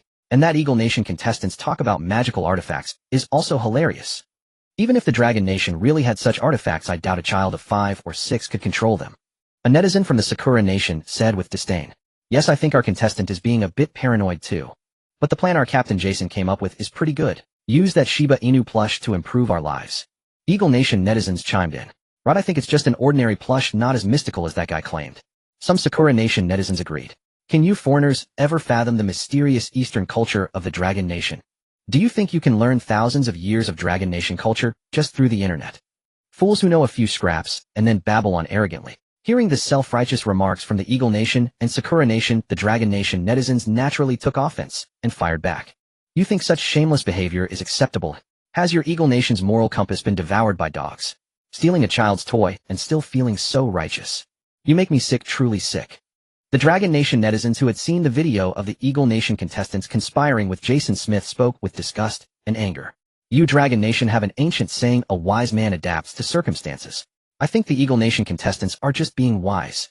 A true man can bend and stretch and should be unscrupulous. A netizen from the Sakura Nation immediately sided with the Eagle Nation. Soon the Dragon Nation netizens were directly arguing with those from the Eagle Nation, Sakura Nation, Kimchi Nation, and other anti-dragon countries. All the foreigners believed that the plush in Shen Lin's hands was just an ordinary toy, and the contestants in the live stream were being overly paranoid. Even some Dragon Nation netizens agreed with that. The highest council hall of Long Kingdom. Chief Elder Yi and a group of elders looked at the overwhelming barrage of comments, their brows deeply furrowed. Outsiders watched for the spectacle, while insiders discerned the deeper meaning. Below the stage, a group of experts gathered together whispering about something. Occasionally someone would stand up and loudly refute, only to be pulled down by others nearby. Soon many experts exchanged glances and nodded. At the very center of the expert circle stood the behavioral expert, the leader of the entire expert group in Long Kingdom, who rose with a report that gathered various ideas and analyses from the experts. The previously noisy conference hall instantaneously fell silent. Countless pairs of eyes turned to look. The behavioral expert adjusted his clothing and walked toward the Elder Council at the highest point in front. Report Chief Elder Yi, the summary and analysis report from our expert group is ready, the behavioral expert stated. The resounding voice echoed throughout the conference hall. Chief Elder Yi also shifted his gaze away from the barrage of comments, looking at the behavioral expert and signaling him to begin the report. According to our expert's frame-by-frame analysis, there are several strange aspects about Shen Lin that are most noteworthy. The behavioral expert cleared his throat. First, based on her various behaviors, speech, and actions, we believe she is just an ordinary human girl, like any. In other words, she is the mortal referred to by those strange ghosts. From her behavioral analysis, many of her actions conform to those of a normal human girl. In my personal analysis, unless she is an extraordinary being capable of winning an Oscar, it is impossible for her to display such natural behavior. The behavioral expert spoke confidently. Having studied human behavior for much of his life, he was quite assured of his expertise. Whether in human behavior or psychology, his achievements were remarkable. After all, even some Oscar winners, when performing in front of him, seemed completely bare and exposed, as if they were standing naked before him. And Shen Lin, as a young girl whose mind had just awakened, unless she were a monster, the behavioral expert would never mistake her. Second, all of us have watched the live broadcasts of the two instances. One thing is clear, every strange ghost that has any relationship with Shen Lin, no matter how powerful, lofty, or influential, must lower their tails and behave in front of her. At first we analyzed that this might be due to Shen Lin's elusive father Shen Nanyan. But now it seems that Shen Nanyan may indeed have some influence and assistance regarding Shen Lin's survival. However, Shen Nanyan is separated by a strange space, and we have yet to locate this strange space, let alone. Moreover, despite the privileges granted to me by Chief Elder Yi to access all the secrets recorded in Long Kingdom's history, I have never found even a trace of information about this strange space. I believe that Long Kingdom's profound heritage over thousands of years is certainly vast and knowledgeable, but since there is no record, it indicates that the strange space is likely a recently emerged unknown existence. Thus, even if Shen Nanyan can influence the direction of the instances within the strange space, the impact would not be too profound. This implies that as an ordinary girl, Shen Lin's ability to repeatedly navigate through so many terrifying ghosts must naturally have other reasons. The behavioral expert spoke in one breath. The group of experts nodded in agreement, and the elders also expressed their approval. After a brief pause, the behavioral expert continued his report. Third, this relates to the question posed by our country's contestant just now. That Shiba Inu doll. This has also been a consistent theme throughout the first instance, the horror hotel, and the second instance, the horror mental hospital. As those netizens observed, Shen Lin appears inseparable from this Shiba Inu doll. Considering some information we had previously gathered, this Shiba Inu doll is quite suspicious. First, after learning that Shen Lin came from the ghost village of Zhangling Village Long Kingdom, sent an exploration team. The facts confirmed that Shen Lin did not lie, and in the villa of Zhangling Village, aside from traces that might belong to Shen Nanyan, there were only traces left by Shen Lin. According to Shen Lin's earlier statement, she has seen Shen Nanyan only a handful of times since she can remember. So how does she as a child just gaining the ability to manage her needs? Even the most independent child cannot take care of themselves from infancy, right? Thus there must have been a mysterious presence in that villa during Shen Lin's childhood and existence we have yet to find that cared for Shen Lin. Let's boldly hypothesize that according to Shen Lin, this Shiba Inu doll named Xiaodao Dun is her best friend. If she were a very small child, it might be possible to befriend an inanimate object or toy, but she clearly possesses a certain level of cognitive ability now. How could she still consider a Shiba Inu doll as a friend? The behavioral expert paused, observing Chief Elder Ye's increasingly serious expression. Chief Elder Yi immediately realized the implications of the behavioral expert's words. Are you suggesting that the Shiba Inu doll named Xiaodao Dun could very well be alive? Or perhaps it is a strange Chief Elder Yi stood up in shock. Although this theory sounded absurd, once connected it all made sense. This Xiaodao Dun Shiba Inu doll took care of Shen Lin when Shen Nanyan was absent. This Xiaodao Dun Shiba Inu doll accompanied Shen Lin throughout her childhood, playing with her and helping her grow. This is also why Shen Lin continuously talks to Xiaodao Dun and refers to it as her best friend. Therefore, based on our deduction, the Shiba Inu doll named Xiaodao Dun that Shen Lin holds may very well be a strange existence. Furthermore, considering the behavior of other strange beings toward Shen Lin, whether in fear or in flattery, this extraordinary being named Xiaodao Dun likely possesses powers that surpass even the Ghost King in the first instance. The behavioral expert articulated each word clearly. Upon hearing this, every member of the Elder Council displayed shock on their faces. This conclusion is far too bizarre. A being whose power surpasses that of a Ghost King actually turns out to be the nanny and bodyguard caring for Shen Lin. Who hired them? Everyone could only think of one name, Shen Nanyan. It could only be him. Only he would provide such formidable protection for his daughter. This matter should not be discussed further. Immediately seal the report on this matter. Any leak will be treated as Chief Elder Yi stated each word deliberately. Everyone immediately realized how seriously Chief Elder Yi treated this matter. The Council of Elders naturally had no objections. The expert group also nodded. Even a fool could see Shen Lin's importance now. Meanwhile, the Terror Psychiatric Hospital welcomed its third day. The second night passed peacefully, and the contestants from the Yingjiang nation enjoyed a rare rest. When the morning bell rang, the two groups of contestants walked out of their dormitories yawning. As they began today's work, a strange and powerful aura emanated from outside the psychiatric hospital. A giant stitched gorilla carried a white figure slowly approaching the psychiatric hospital. The giant gorilla's body was covered with stitched wounds, and green stinking pus continuously dripped down. The nauseating pus corroded the ground, leaving large holes wherever it fell. Meanwhile, the white figure standing atop the stitched gorilla carried a huge box on its back, its entire body wrapped. Only one eye was visible, because only a single enormous eye occupied its face. Its mouth and nose were nothing but hollows. This visage looked utterly horrifying. The aura emanating from this man was both powerful and terrifying. Soon, while the psychiatric hospital staff were busy, they heard a horrifying roar from outside the main gate. Zhao Zhangwo immediately looked over alertly. In an instant he froze. A giant gorilla dozens of meters tall was roaring skyward at the entrance. Its terrifying mouth was filled with sharp fangs tinged with blood. Drool with a nauseating stench kept dripping to the ground. The group immediately gathered together, staring nervously at the huge creature before them. The next moment the chief doctor appeared in the courtyard with a tense expression. Lord Ghost Emperor visits our hospital. What business brings you here? The chief doctor took a deep breath, walked respectfully to the main gate, and asked nervously. I am not the Ghost Emperor. Don't call me that. A strange low voice came from atop the gorilla. Then how should I? The chief doctor paused, puzzled, and asked. Address is unnecessary. They gave me a name, Mad Scientist. Just call me that. A man carrying a huge box appeared from atop the gorilla, coming into everyone's view. The chief doctor's pupils sharply contracted as he looked at the man and gorilla before him. He never expected it to be the infamous Mad Scientist of the ghost world.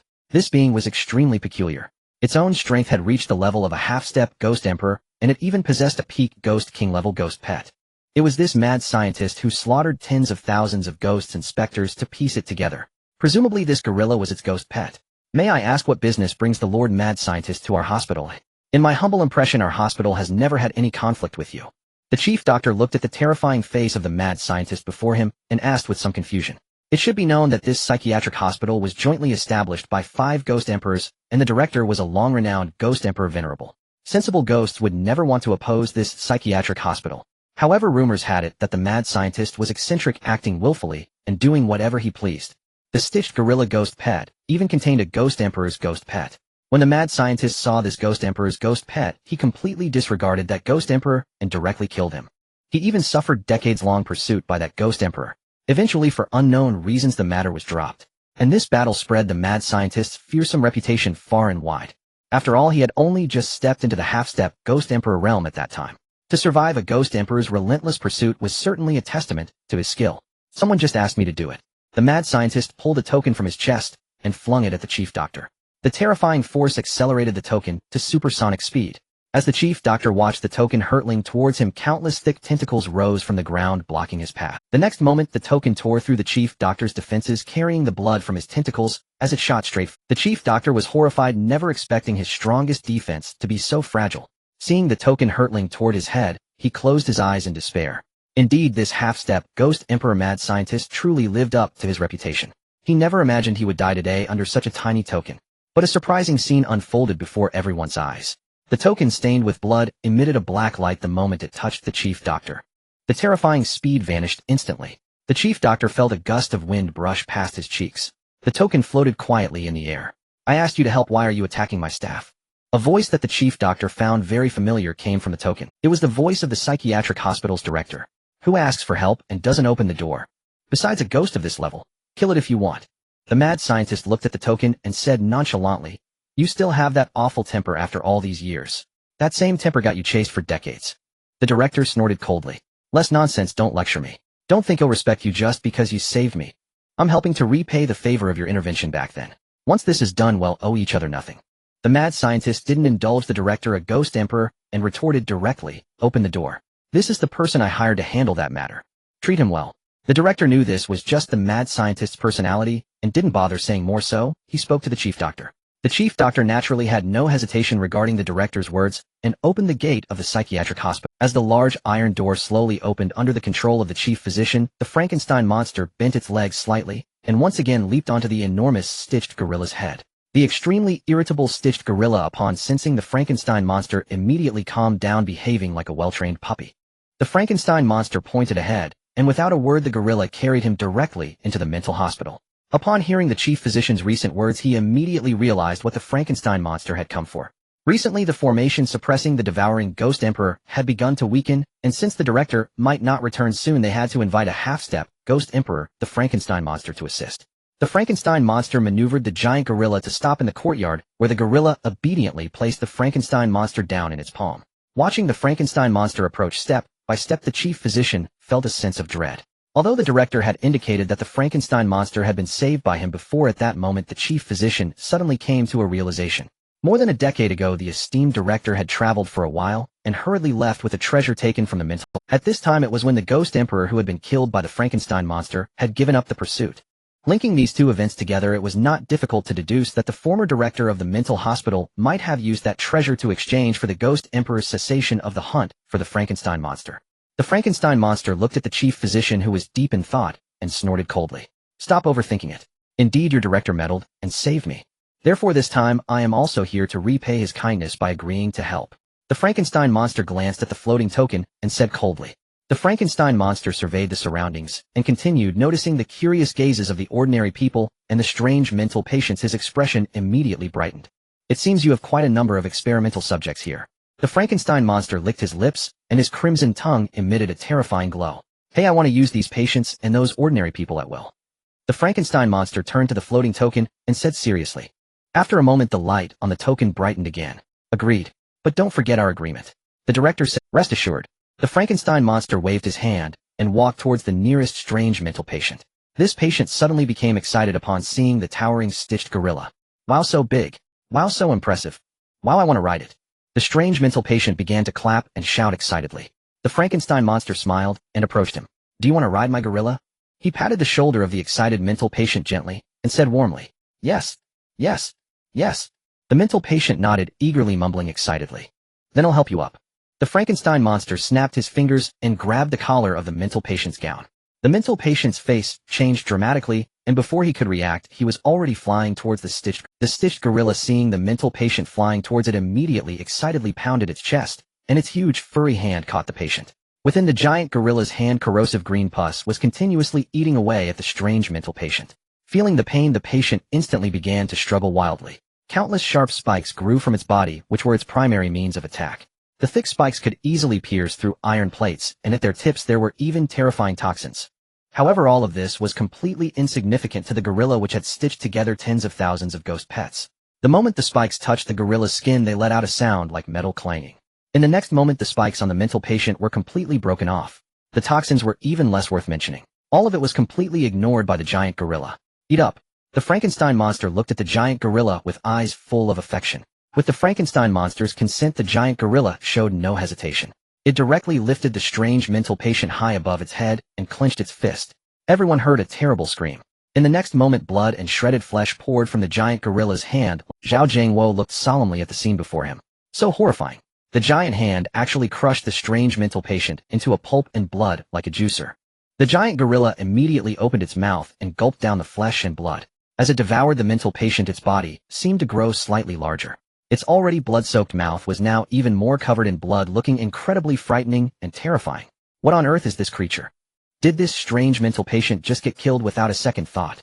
I can't believe it. I remember this mental patient's strength was not weak in this hospital. The comments in the live stream exploded when they saw the giant gorilla killing the mental patient without mercy. How do you? A netizen asked, somewhat confused. Are you stupid? Look at those stronger mental patients. Even the zombie nurses don't dare to provoke them easily. This spiky mental patient is exactly that kind of existence. A particularly observant netizen said. Once this was said, everyone's gaze towards the Frankenstein monster and the giant gorilla changed. The chief physician remained calm, as these mental patients were sent for treatment by the ghost realm, so their death was of no concern. The Frankenstein monster chuckled coldly. From now on, sacrifice 2 patients daily as food for my ghost pets. The Frankenstein monster looked at the chief physician, stating this unarguably. The ghost pets of the esteemed Frankenstein monster are indeed powerful. It seems our hospital's calamity has hope now. The chief physician naturally did not dare to refute, and nodded in flattery. Then let me arrange accommodations for you. I will prepare a welcoming feast for you. The chief physician, feeling that the zombie nurses had already tidied up a decent room in the mental hospital, immediately spoke respectfully. Don't rush, you'll go check that place.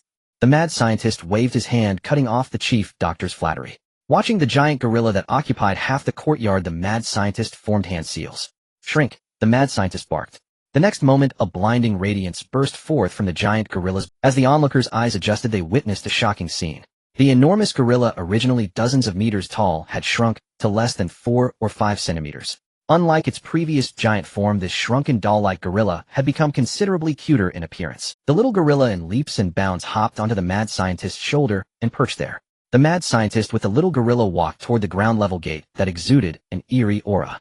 The chief doctor naturally did not dare to lag behind, following closely behind the mad scientist. Zhao Jiangwo watched the scene, sensing an ominous foreboding. What's wrong, Captain Zhao? Lina asked, perplexed, looking at Zhao Jiangwo's furrowed brow. In her view, although the mad scientist and the giant gorilla looked ferocious and formidable, this mad scientist seemed to have little interest in humans. The sacrifices he demanded were also the bizarre mental patients, so he would not pose much harm to them. I don't know. I keep feeling that something is going to happen at this mental hospital. I hope that if something does happen, it'll be after we've left. Zhao Jingwo sighed, voicing his worry in a low voice. At that moment, the mad scientist had already finished inspecting the seal on the ground-level gate with the chief doctor. It seems just as your director said, this seal is about to break. The mad scientist frowned, as well, muttering in a low voice. The chief doctor, with a grave expression, stared at the ground-level gate and nodded. Before the chief doctor could say more, the mad scientist turned and headed toward the room the chief doctor had arranged for him. Do you need me to catch a mortal for you to have a taste of fresh flesh? The chief doctor followed behind the mad scientist ingratiatingly. Upon hearing this, all the contestants immediately changed expression, terrified that the mad scientist might be a man-eater. As soon as the chief doctor said this, his gaze shifted to the contestants from Eagle Country. The contestants from Eagle Country, upon seeing the chief doctor's kind gaze, instantly felt despair. It was indeed directed at them. No need. I've dissected no less than 800 to 1,000 mortals. I'm long tired of it. Besides, these mortals in your hospital seem so mediocre. Nothing interesting. The mad scientist waved his hand, speaking calmly. Upon hearing this, the contestants from Eagle Country finally breathed a sigh of relief. Although the contestants from Dragon Country knew that under the chief doctor's protection their chances of being directly chosen were slim, their hearts were still in their throats. Seeing the mad scientist's indifferent expression, all the contestants relaxed. At that moment Jason Smith, upon hearing this, sensed something different. Perhaps that Dragon Country girl named Shen Lin is truly different from us. Maybe she can actually catch this mad scientist, Jason Smith thought maliciously. Without hesitation, he patted the shoulder of the Eagle Country contestant closest to Shen Lin's room. Go knock on her door, and see if you can call that Shen Lin out. Jason Smith instructed the Eagle Country contestant in a low voice. The Eagle Country contestant without suspicion scurried to Shen Lin's door and knocked. Shen Lin was still resting in her room at that moment, and groggily heard the knocking. She was wearing a little white nightgown, jumped off her bed with bare feet, and left her small knife shield Shiba Inu plush toy on the pillow without grabbing it. Shen Lin stood on tiptoe and opened the door. As soon as Shen Lin appeared in the courtyard, Zhao Jiangwo's face. He had thought Shen Lin could avoid contact with the mad scientist by sleeping, but unexpectedly someone had knocked on her door. The chief doctor's expression also froze. Didn't this mean that the half-step Ghost King mad scientist would encounter Shen Lin's Ghost King bodyguard? Shen Lin rubbed her sleepy big eyes and looked blankly around the courtyard. The mad scientist was also captivated by the little girl as pure and clean as a white lotus. The mad scientist stared intently at the bewildered Shen Lin. Who's knocking? What's the matter? Shen Lin scratched her head, asking, quite puzzled. Because after opening the door no one stood outside. Zhao Jiangwo's gaze toward Jason Smith had changed. The one who knocked at this moment had to be that bastard Jason Smith. Only someone from Eagle Country could have such a despicable scheme, delusionally trying to use these bizarre powers against Shen Lin. Perfect. Perfect. Perfect. Absolutely perfect. The mad scientist stared fixedly at Shen Lin, muttering to himself repeatedly. What's perfect? The chief doctor couldn't help but echo. As soon as he said it, he felt he might have offended the mad scientist, and nervously looked at him. However, the mad scientist's entire attention was now focused on Shen Lin, completely disregarding the chief doctor's attitude. Such abundant ghostly chi can actually appear in a mortal. How could this not be perfect? I really want to dissect her to see. The mad scientist even began involuntarily answering the chief doctor. Upon hearing this, the chief doctor's expression instantly changed. If it were any other mortal, the chief doctor would mortals, powerless beings. Killing them would be no big deal. But this little girl mortal, absolutely not. After all, she has a powerful Ghost King as a bodyguard. If this mad scientist really lays a hand on the girl, a fierce battle between the two would be inevitable. With two Ghost King level beings fighting, this mental hospital surely could not withstand the shockwaves. That would inevitably affect the already loosening seal. It might even directly destroy the seal. Just thinking about it gave the chief doctor a headache. Absolutely not. He hurriedly and secretly tugged at the mad scientist, who was already staring at Shen Lin with a crazed look. The mad scientist felt someone tugging at him and immediately snapped back to reality. He focused and saw it was the chief doctor. His expression instantly darkened. Who do you think you are? How dare you pull me like this? The mad scientist glared at the chief doctor with a ferocious. Sensing the anger of her master, the little gorilla on her shoulder began to roar at the chief doctor. However, in its toy-like state, the gorilla's roars sounded somewhat adorable. No, Mr. Frankenstein. Please let me explain. This girl must not be touched.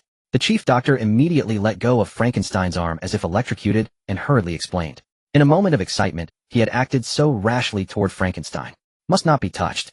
A mere mortal child, and I cannot touch her. Frankenstein, enraged by the chief doctor's words, laughed in fury. Because there is an extremely powerful existence behind her. Naturally, the chief doctor did not dare to say that the Shiba Inu toy was this mortal girl's bodyguard. If a ghost emperor heard this, he would likely meet his end. Frankenstein paused for a moment, looking confusedly at the little girl. Powerful existence. Besides sensing the abundant, ghostly, and ominous energy emanating from her, I feel no other aura. Frankenstein once again sensed the aura surrounding Shen Lin, stating with certainty, do you think that just because your dean exists, I won't dare to kill you? Frankenstein's gaze toward the chief doctor had changed, filled with overwhelming killing intent. The chief doctor, looking at Shen Lin without the Shiba Inu toy this time, found himself at a loss for words, not daring to speak. Frankenstein directly grabbed the chief doctor by the neck with one hand, beginning to squeeze tightly. The netizens in the live stream also became anxious. Oh my, the little angel Shen Lin is being targeted by this monstrous creature. This competitor from Eagle Sauce Country is truly despicable, harming a little girl like this. How utterly shameless. The netizens from Dragon Country were filled with righteous indignation. I believe everyone should not be afraid, as Shen Lin has already brought us so many surprises. Yes, the Ghost King Zombie and the manager of the horror hotel did not touch our little angel Shen Lin, even a hair. Exactly, this chief doctor is strong enough. He must take good care of our little angel Shen Lin. Some netizens replied confidently to comfort others. But this existence is a half-step ghost emperor, right? It sounds more formidable than those others. It's not just about how it sounds. In the ghost realm, where strength reigns supreme, this Frankenstein's ghost pet is practically at the peak of ghost kings. To have a peak ghost king as a pet surely means its strength is not to be underestimated. I hope little Shen Lin will be just fine. Some more rational netizens observing the situation spoke with a tinge of pessimism. Meanwhile, the netizens from Eagle Sauce Country who had been silent for a long time finally found an opportunity to vent. Foolish Dragon Country people, our tactic here is called using a borrowed knife to kill. Haha, yes, we'll teach you tactics, but if you don't appreciate it and insult us, you truly lack quality. Oh, let's see who can protect this little girl. Exactly, isn't that chief doctor quite powerful? Now he has to obediently stand before Frankenstein, not daring to resist. Without the chief doctor to protect her, I wonder how your little girl will survive. The netizens from Eagle Sauce Country had long harbored deep resentment towards Shen Lin, who had brought endless rewards to Dragon Country. They had long blamed all their country's misfortunes on Shen Lin, and now seeing Frankenstein target her, they were natural. At the doorway, Shen Lin also noticed the situation over there. She immediately spotted the adorably looking little gorilla on Frankenstein's shoulder. Wow, what a cute little gorilla. Shen Lin looked at the little gorilla, her eyes sparkling with excitement. She immediately became interested and hopped barefoot towards Frankenstein. Uncle, can I see your little gorilla? Shen Lin tugged at the chief scientist's coat, asking expectantly. Frankenstein was taken aback by Shen Lin's sudden behavior. Was this child not afraid? Frankenstein knew that these mortal children had high sensitivity and could easily sense the killing intent and ghostly energy surrounding him. No mortal child could remain unafraid of him. Yet this little girl, as if emboldened, did not show any fear at all. Could it be true, as the chief doctor said, that she had a powerful existence behind her? But why could he not sense that powerful? Watching the chief doctor struggle, nearly unable to resist, his face turning red from lack of oxygen, Frankenstein began to doubt.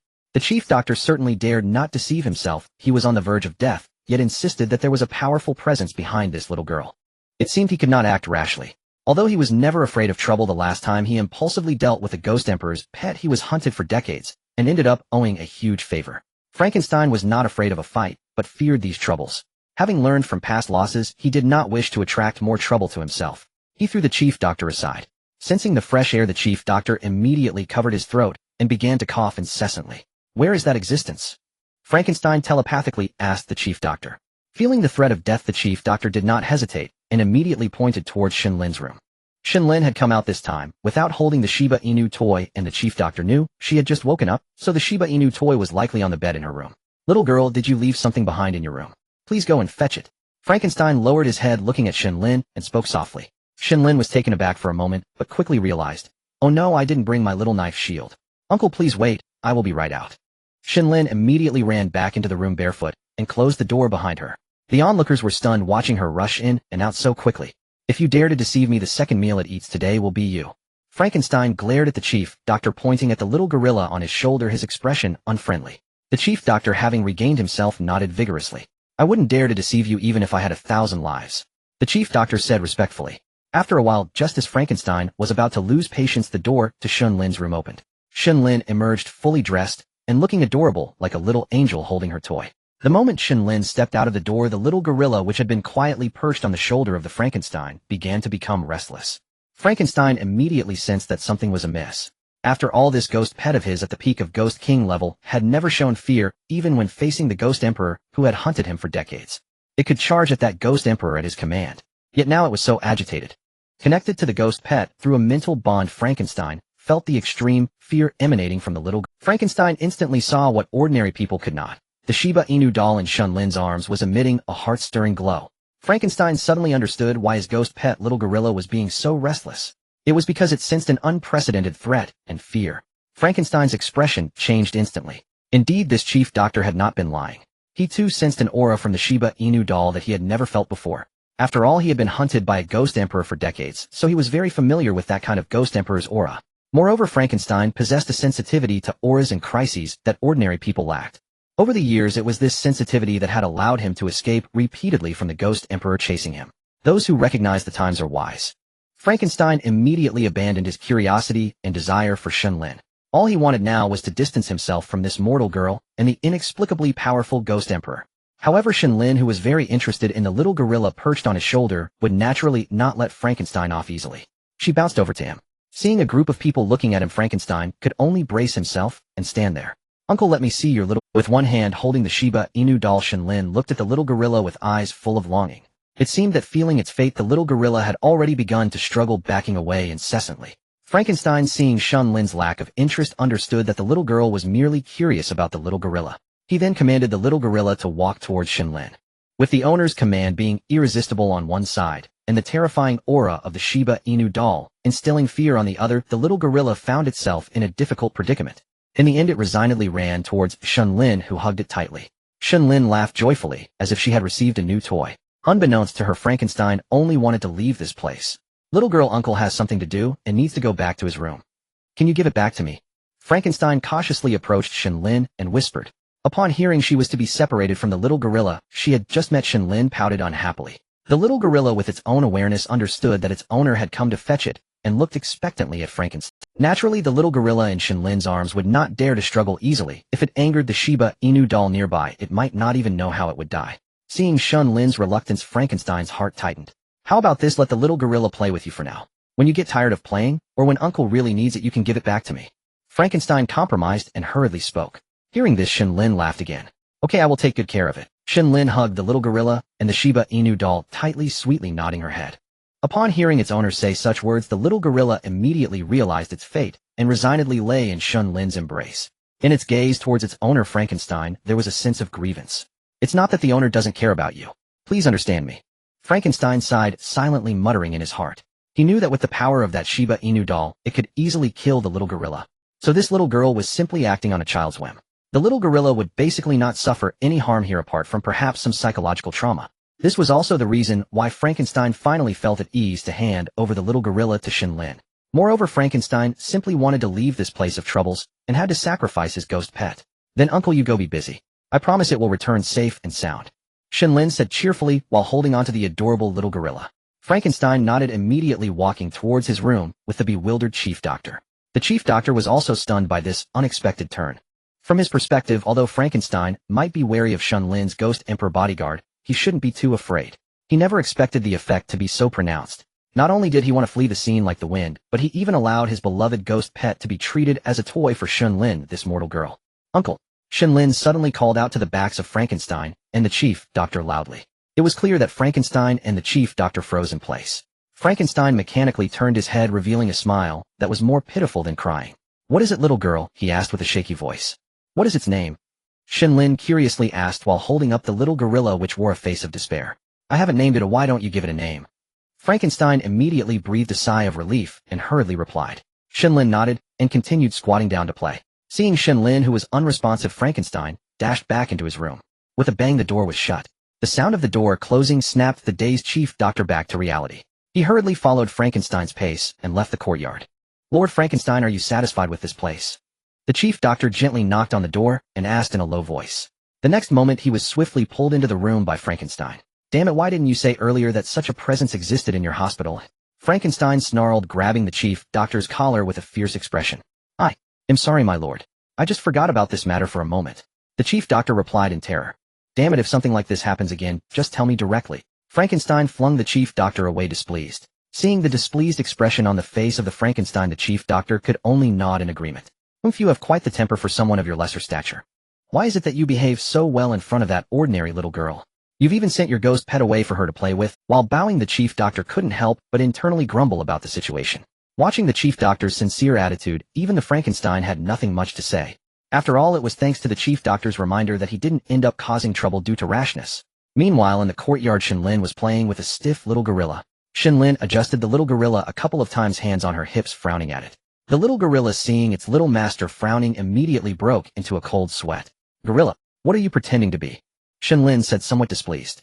Gorilla was the name she had just given to. If the Frankenstein knew that his most powerful ghost pet had been given such a weak name, his eyes and mouth would probably twist in anger. Seeing itself scolded by a being it could not defy, the gorilla immediately began bowing repeatedly to Shen Lin. After all, it often saw those weaker than itself, or its master, begging for mercy in front of the Frankenstein. However, it quickly realized that those who bowed before its master didn't tend to have a good ending. They either ended up in its belly as nourishment, or on its master's operating table as test subjects for dissection. What should it do? The little gorilla's small brain was already overloaded. Alright, gorilla. You just need to be like you are now. Haha, your bowing is just too amusing. Shen Lin laughed heartily at the adorably foolish appearance of the little gorilla, her eyes sparkling with joy. Seeing Shen Lin smiling so sweetly, the little gorilla let out a sigh of relief. It seemed bowing was indeed effective. Meanwhile, Zhao Jiangwo was frozen in place. Lina had called him several times, but he was completely oblivious. After all, this little gorilla was an extremely terrifying existence. According to the Frankenstein, who was only half a ghost emperor, this little gorilla was at the peak of ghost kings. Zhao Jiangwo had seen ghost kings before. In the first copy, Terror Hotel, Zhao Jiangwo had even faced the ghost king, the zombie king, and had even kicked. The hardness of that iron-like body was simply terrifying. This little gorilla was obviously more horrifying than that zombie king, and its strength was naturally greater. It's worth noting that just before Shen Lin left, this little gorilla had directly devoured a patient from a horrifying asylum. Even the proud chief doctor had nothing to say, and could only silently watch as the Frankenstein and the little gorilla slaughtered their mental patients. And now the Frankenstein, who dared to confront anyone, and even the head of the asylum, was rendered speechless the moment he saw Shen Lin. He even handed over his most beloved ghost pet to Shen Lin. A terrifying killing machine now could only play house with the innocent Shen Lin. Moreover, when Shen Lin showed some dissatisfaction, the little gorilla seemed to sense danger and began to plead for mercy. What was going on? Zhao Jiangwo was bewildered. He initially thought something bad would happen, but reality was always beyond his comprehension. Looking at the beaming Shen Lin, he could only breathe a sigh of relief. After all, although this little girl Shen Lin was shrouded in mystery and surely had tremendous secrets, since she hadn't spoken, he naturally wouldn't make wild guesses. As a pure warrior, Zhao Jiangwo's heart was also pure. He only knew that Shen Lin, as a contestant from the Dragon Nation, had never harmed other contestants from the Dragon Nation, nor had she brought any negative impact to her homeland, the Dragon Nation. On the contrary, thanks to Shen Lin's presence and influence, the entire nation's strength had increased by 30%. According to his wife, his formerly bedridden mother had completely rejuvenated through 2 physical enhancements, now full of life, dancing with other elderly folks downstairs. And there were countless rare resource deposits. Shen Lin's impact on the Dragon Nation was truly immense. Not to mention her influence on the contestants in these strange spaces. There was a comparison to be made. Look at how the contestants from the first copy, Terror Hotel, were living in the pickled cabbage country. How did the contestants from the Dragon Nation fare? They were worlds apart in terms of food, clothing, and living conditions. Which contestant from the pickled cabbage country could compare? Even if those contestants from the pickled cabbage country complained endlessly, it was to no avail. The second copy was even more so. In this eerie and perilous asylum, the contestants from the Dragon Nation had escaped countless life-threatening situations thanks to Shen Lin, especially when Li Na was targeted by that giant mental patient. It was known that that morning that giant mental patient had devoured the contestant from Eagle Sauce Country, Black Johnson. Just as he was about to attack Li Na, he was saved by the chief doctor thanks to Shen Lin's influence. Zhao Jiangwo remembered all of this. At this moment, Li Na, who had been calling Zhao Jiangwo for quite some time, finally couldn't hold back and gently tapped Zhao Jiangwo's shoulder with her fair hand. Captain Zhao, what are you daydreaming about? Looking at Zhao Jiangwo's expression, Li Na covered her mouth and smiled sweetly. Zhao Jiangwo realized he had been thinking too much, feeling a bit embarrassed as he scratched his head and forced a chuckle. Little Shen Lin truly surprises us every time, Li Na said with a sense of relief after surviving a crisis. After all, she had just thought Shen Lin was really going to be targeted by that half-step ghost Emperor Frankenstein. Yes, this little girl always makes us worry about her unnecessarily. Zhao Jiangwo sighed half-jokingly. Captain Zhao, why did that arrogant half-step ghost emperor, who just now appeared fierce, suddenly go silent upon seeing Shen Lin? Li Na rested her hands on her beautiful chin, tilting her head, as she looked at Zhao Jiangwo, who was directing the little gorilla with a small backpack playing. I don't know, but I feel like that half-step ghost emperor seems to. Zhao Jiangwo hesitated to finish his sentence. Li Na was instantly intrigued. Hey Captain Zhao, hurry up and tell me. What seems to be the matter? Why are you also teasing my curiosity? Li Na placed her hands on her hips, frowning her beautiful brows, speaking in a charming manner. Zhao Jiangwo cautiously looked around, confirming that the chief doctor and the scientific monster were not present in the courtyard before leaning closer to Li Na. I'm not teasing anyone, Zhao Jiangwo stammered. I just feared that if that scientific monster heard what I said, it would bring us trouble. Zhao Jiangwo revealed his concerns. However, he ultimately could not withstand the pleading and the charm of a beautiful young lady. That scientific monster seems very afraid of Shen Lin. It completely looks like it wants to escape from here, especially when it asked Shen Lin if it could have its ghost pet back. The moment it saw Shen Lin looking a bit unhappy, it immediately changed its tone. It was clearly trying to accommodate Lin Lin. Don't you think that's suspicious? Zhao Jiangwo said to Li Na in a low voice with conviction. Li Na immediately recalled the scene she had just witnessed and nodded in agreement. Indeed, the actions of the scientific monster were too strange, but they also had no idea why the scientific monster was acting this way. Meanwhile, Jason Smith, who thought his scheme had succeeded, could no longer hold himself together. He stared at the peaceful scene before him, stunned. Watching the little gorilla being tossed up high by Shen Lin and then caught again felt so unreal. Hey, give me a punch. Jason Smith turned to a male contestant from the Eagle Sauce Nation standing nearby, who was equally shocked, and said. After a moment, the stunned male contestant blinked in confusion and said, "Hit me, don't ask." Jason Smith replied. Seeing his country's captain Jason say this, the man had no choice but to grit his teeth and punch Jason Smith. Although Jason Smith had a remarkable resistance to blows, he still felt a hint of pain. It was indeed not a dream. The giant gorilla that had devoured a mentally ill patient they dared not provoke was now being played with by Shen Lin like a well-behaved puppet. And the scientific monster who had been clearly attracted to Shen Lin had just fled as if in panic. How could this not shock Jason Smith? His plan had completely backfired. The half-step Ghost King saw Shen Lin only wanting to escape, leaving its ghost pet behind to be a toy for such a mortal girl. If he hadn't seen it with his own eyes, how could anyone believe this? Was the half-step Ghost King scientific monster really, as other contestants from the Eagle Sauce Nation claimed, afraid of Shen Lin? Jason Smith frowned deeply. Meanwhile, their actions immediately caught Zhao Jiangwo's attention. Zhao Jiangwo's expression turned displeased. He had just clearly seen a blonde man knock on Shen Lin's room. It was the male contestant from the Eagle Sauce Nation who stood next to Jason Smith. Zhao Jiangwo strode fiercely towards the two. The duo had not yet noticed Zhao Jiangwo approaching, still looking perplexed and shocked at Shen Lin playing with the little gorilla. In the next moment, the blonde male contestant from the Eagle Sauce Nation suddenly felt a powerful impact on his back, as if he had been hit by a speeding car. Up! The blonde man let out a scream and was sent flying. Jason Smith immediately went on guard, reflexively throwing a punch behind him. Immediately, Jason Smith felt that he had put all his strength into that punch only to have it easily blocked. The surface of his fist even felt a bit of pain. The blonde man who had been knocked away crashed directly into the wall, instantly spitting blood from his mouth and nose, with his face scratched by the rough wall, losing several teeth from the impact. Jason Smith quickly turned his head only to see Zhao Jiangwo rushing in like a furious tiger. "Zhao Jiangwo, you lawbreaker! What are you doing?" Jason Smith was instantly furious, shouting as he charged at Zhao Jiangwo. Jason Smith's size 48 foot kicked violently towards Zhao Jiangwo's abdomen. "Before asking me what I'm doing, think about what you did first."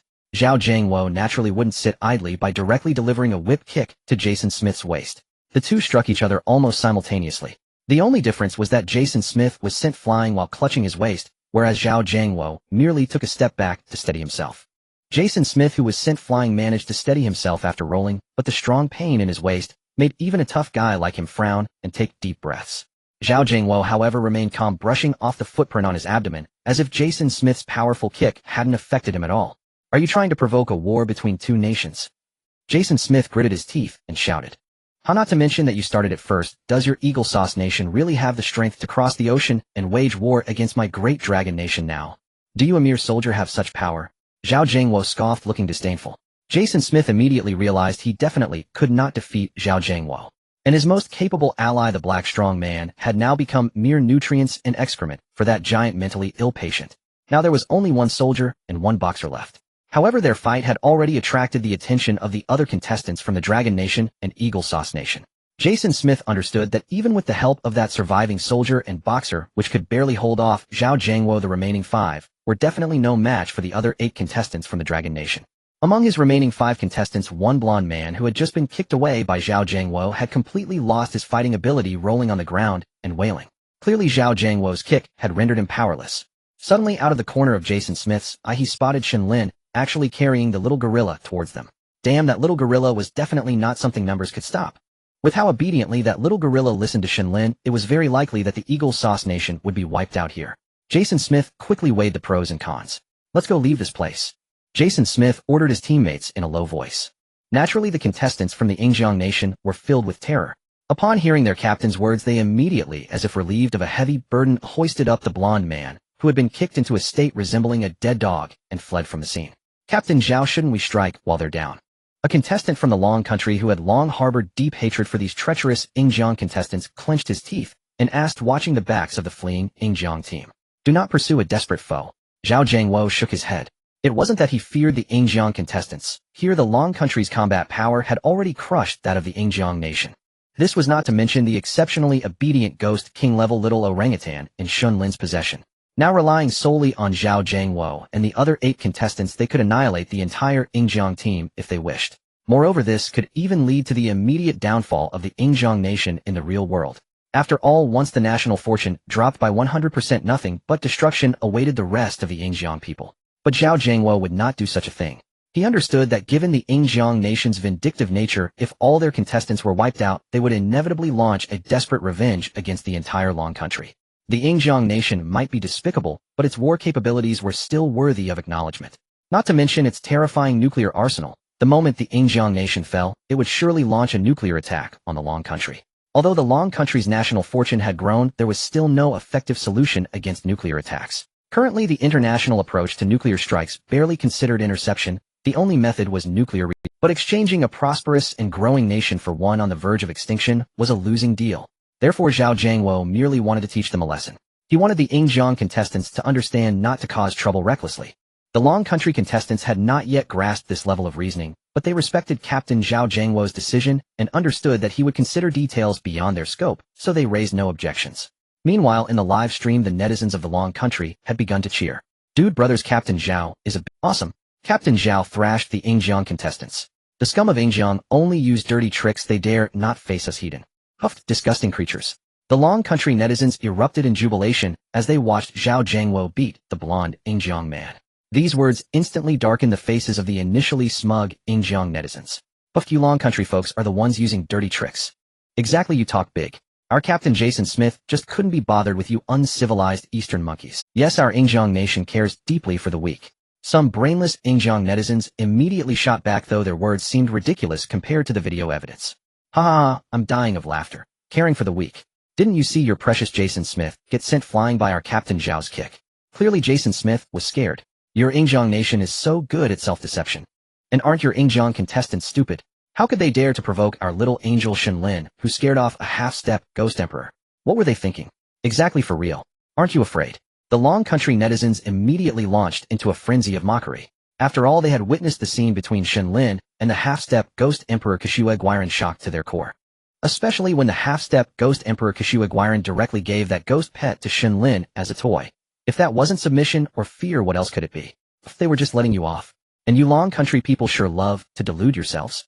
The Kashue Guiron is a half-step ghost emperor. How could it be afraid of a Long Country child? I think it's just humanitarianism. They care about children. Exactly, and you actually take pride in that. You Long Country people are so ridiculous. The Yingjiang netizens once again displayed their unique way of viewing things, relentlessly mocking their Long Country. Unlike these brainless boosters of their own country, experts from various nations naturally approached the issue with rationality. The leader of the Yingjiang nation looked at the remaining experts below, tapping his fingers lightly on the table. The experts were all covered in cold sweat. How is it going? The Yingjiang leader asked impatiently. Soon, very soon, Your Excellency. We are waiting for an analysis from a senior expert. He is still in the disaster zone and hasn't been rescued yet. A Caucasian in a white lab coat stood up and said nervously, "Damn it, how are these soldiers handling things? Such an important expert hasn't been rescued yet." The Yingjiang leader glanced at the general beside him, displeased. It's because of the expert's awkward location, and he insists on evacuating with the civilians. The general wiped cold sweat from his brow with a handkerchief as he replied. After a while, a video feed came through. An elderly man dressed very warmly appeared on the other end, surrounded by a crowd of civilians evacuating the disaster zone. The old expert was flanked by fully armed soldiers who helped him evacuate, while keeping a wary eye on the increasingly agitated refugees. Your Excellency, I have just reviewed the video you sent me. I believe the claims made by our country's netizens are erroneous. That so-called half-step ghost emperor Kashue Guiron. I indeed perceived fear in its demeanor and actions. The old expert coughed as he shouted against the fierce snowstorm. If the head of the Long Country's expert team had seen this old expert, he would have recognized him immediately. This was the mentor he had studied under during his youth abroad. As an expert devoted to the study of human behavior, the Long Country team leader had visited dozens of countries and consulted several teachers in behavioral science, and this man was his teacher in the Yingjiang nation. This old expert was both erudite and deeply concerned for the people. Otherwise, when the leader of the Eagle Sauce country sent someone to evacuate him, he would have given up immediately. He understood that if he abandoned these soldiers of the Eagle Sauce country, only death awaited the refugees. The Eagle Sauce country is now powerless to support the rescue of these refugees in the disaster-stricken area. The leader of the Eagle Sauce country watched the video of the old expert, lost in thought. Your Excellency, according to the behavior analysis of the anomalies, there exists a strict hierarchy among the anomalies, ghosts, and monsters over there. All monsters abide by one principle: respect for strength. An expert stood up and quietly said to the leader of the Eagle Sauce country. The escaping old expert did not hang up the video.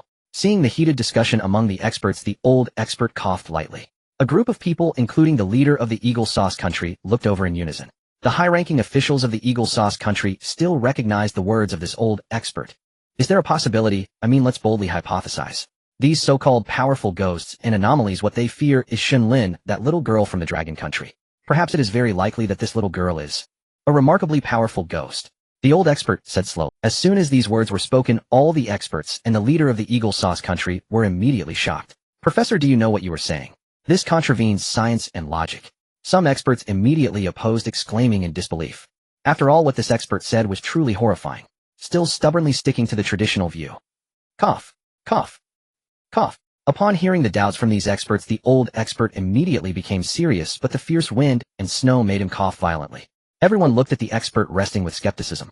Now that this live broadcast is out, are you still using science and logic? Then what have you analyzed? Have you found the weaknesses of the Dragon Country? Have you traced the source of these anomalies? A series of questions left the doubters speechless. I can know these things, but is it too much to say that a little girl is a ghost? One expert, a student of the old expert, hesitated to speak. Everyone knew what came after this was absurd. It's too absurd, isn't it? You all have access to the information from the Zangling village in the Dragon Country, right? Didn't you see the secret stolen from the Sakura Country?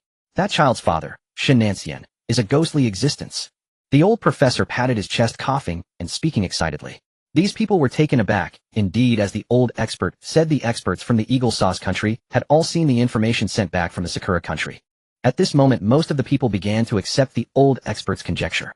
Far away in the Sakura Country, near the Dragon Country, a group of high-ranking officials dressed in kimonos looked at the report in front of them. This report was just sent by the leader of the Eagle Sauce Country. The leader of the Sakura Country was internally shocked by the contents of this report. The Eagle Sauce Country actually provided such a bizarre report. But after all, it was sent by the leader of the Eagle Sauce Country. The Sakura Country now understands its own position. Due to the catastrophic rain disaster and terrifying drop in temperature suffered by the Eagle Sauce Country, its national strength has weakened significantly. Naturally, some countries that originally depended on the Eagle Sauce Country have begun to stir restlessly. Many countries have turned towards the increasingly powerful Dragon Country, but the Dragon Country does not want these opportunities. The Sakura Country, being the closest country to the Dragon Country, should have had a natural advantage to rely on the Dragon Country, like the Bear Country. However, due to historical reasons, the Sakura Country also understands that the current Dragon Country looks down on their small island nation. Moreover, over the years, the Sakura Country has consistently sided with the Eagle Sauce Country, standing opposite to the Dragon Country. The two countries have long been irreconcilable. To be honest, the leader of the Sakura Country has thought about trying to use the secrets obtained from the Eagle Sauce Country over the years to pledge allegiance to the Dragon Country. Unfortunately, the chief elder Yi of the Dragon Country gave no opportunity for the Sakura Country. The secrets were collected, but not a single opportunity was given. The fundamental reason is that the Sakura Country once sent spies and ninja forces to investigate the Zangling village in the Dragon Country and engaged in combat with the Dragon Country's troops. The Sakura Country is truly in a position where it has no words to express its grievances. It can only pray that after the Dragon Country collects the secrets of the Eagle Sauce Country, it must not expose it. Could it be that the little girl from the Dragon Country is truly a demon, an anomaly, a ghost? But without such an explanation, it is hard to understand why this girl repeatedly escapes from many powerful anomalies. Even those strong adult males who must treat the ghosts with utmost respect see Shen Lin and act like mice seeing a cat. Looking at Shen Lin holding a baby-like little gorilla in one hand and feeding it with a milk bottle she had found from who knows where. This absurd scene even makes one feel that this little gorilla is just a harmless toy. Little do they know it is a terrifying ghost with peak Ghost King strength. Meanwhile, the Free Eagle Sauce Country has released the research of Shen Lin, which the leader of the Eagle Sauce Country requested to keep confidential freely. Soon the netizens of the Eagle Sauce Country learned of the speculations regarding Shen Lin. At this moment, billions of people flooded into the live broadcast room of the Eagle Sauce Country and the Dragon Country. Shit, you Dragon Country really have some tricks up your sleeve. Damn, how disgusting, you actually have anomalies in your ranks. No wonder my elders told us that those people from the Dragon Country are very disgusting. It turns out they are not human. These netizens from the Eagle Sauce Country, having learned of the analysis results, immediately began to spew nonsense. Netizens from the Dragon Country were initially bewildered, completely unaware of why the netizens from the Eagle Sauce Country suddenly erupted. Until some netizens from the Dragon Country with special means saw the things mentioned by the Eagle Sauce Country on the external network.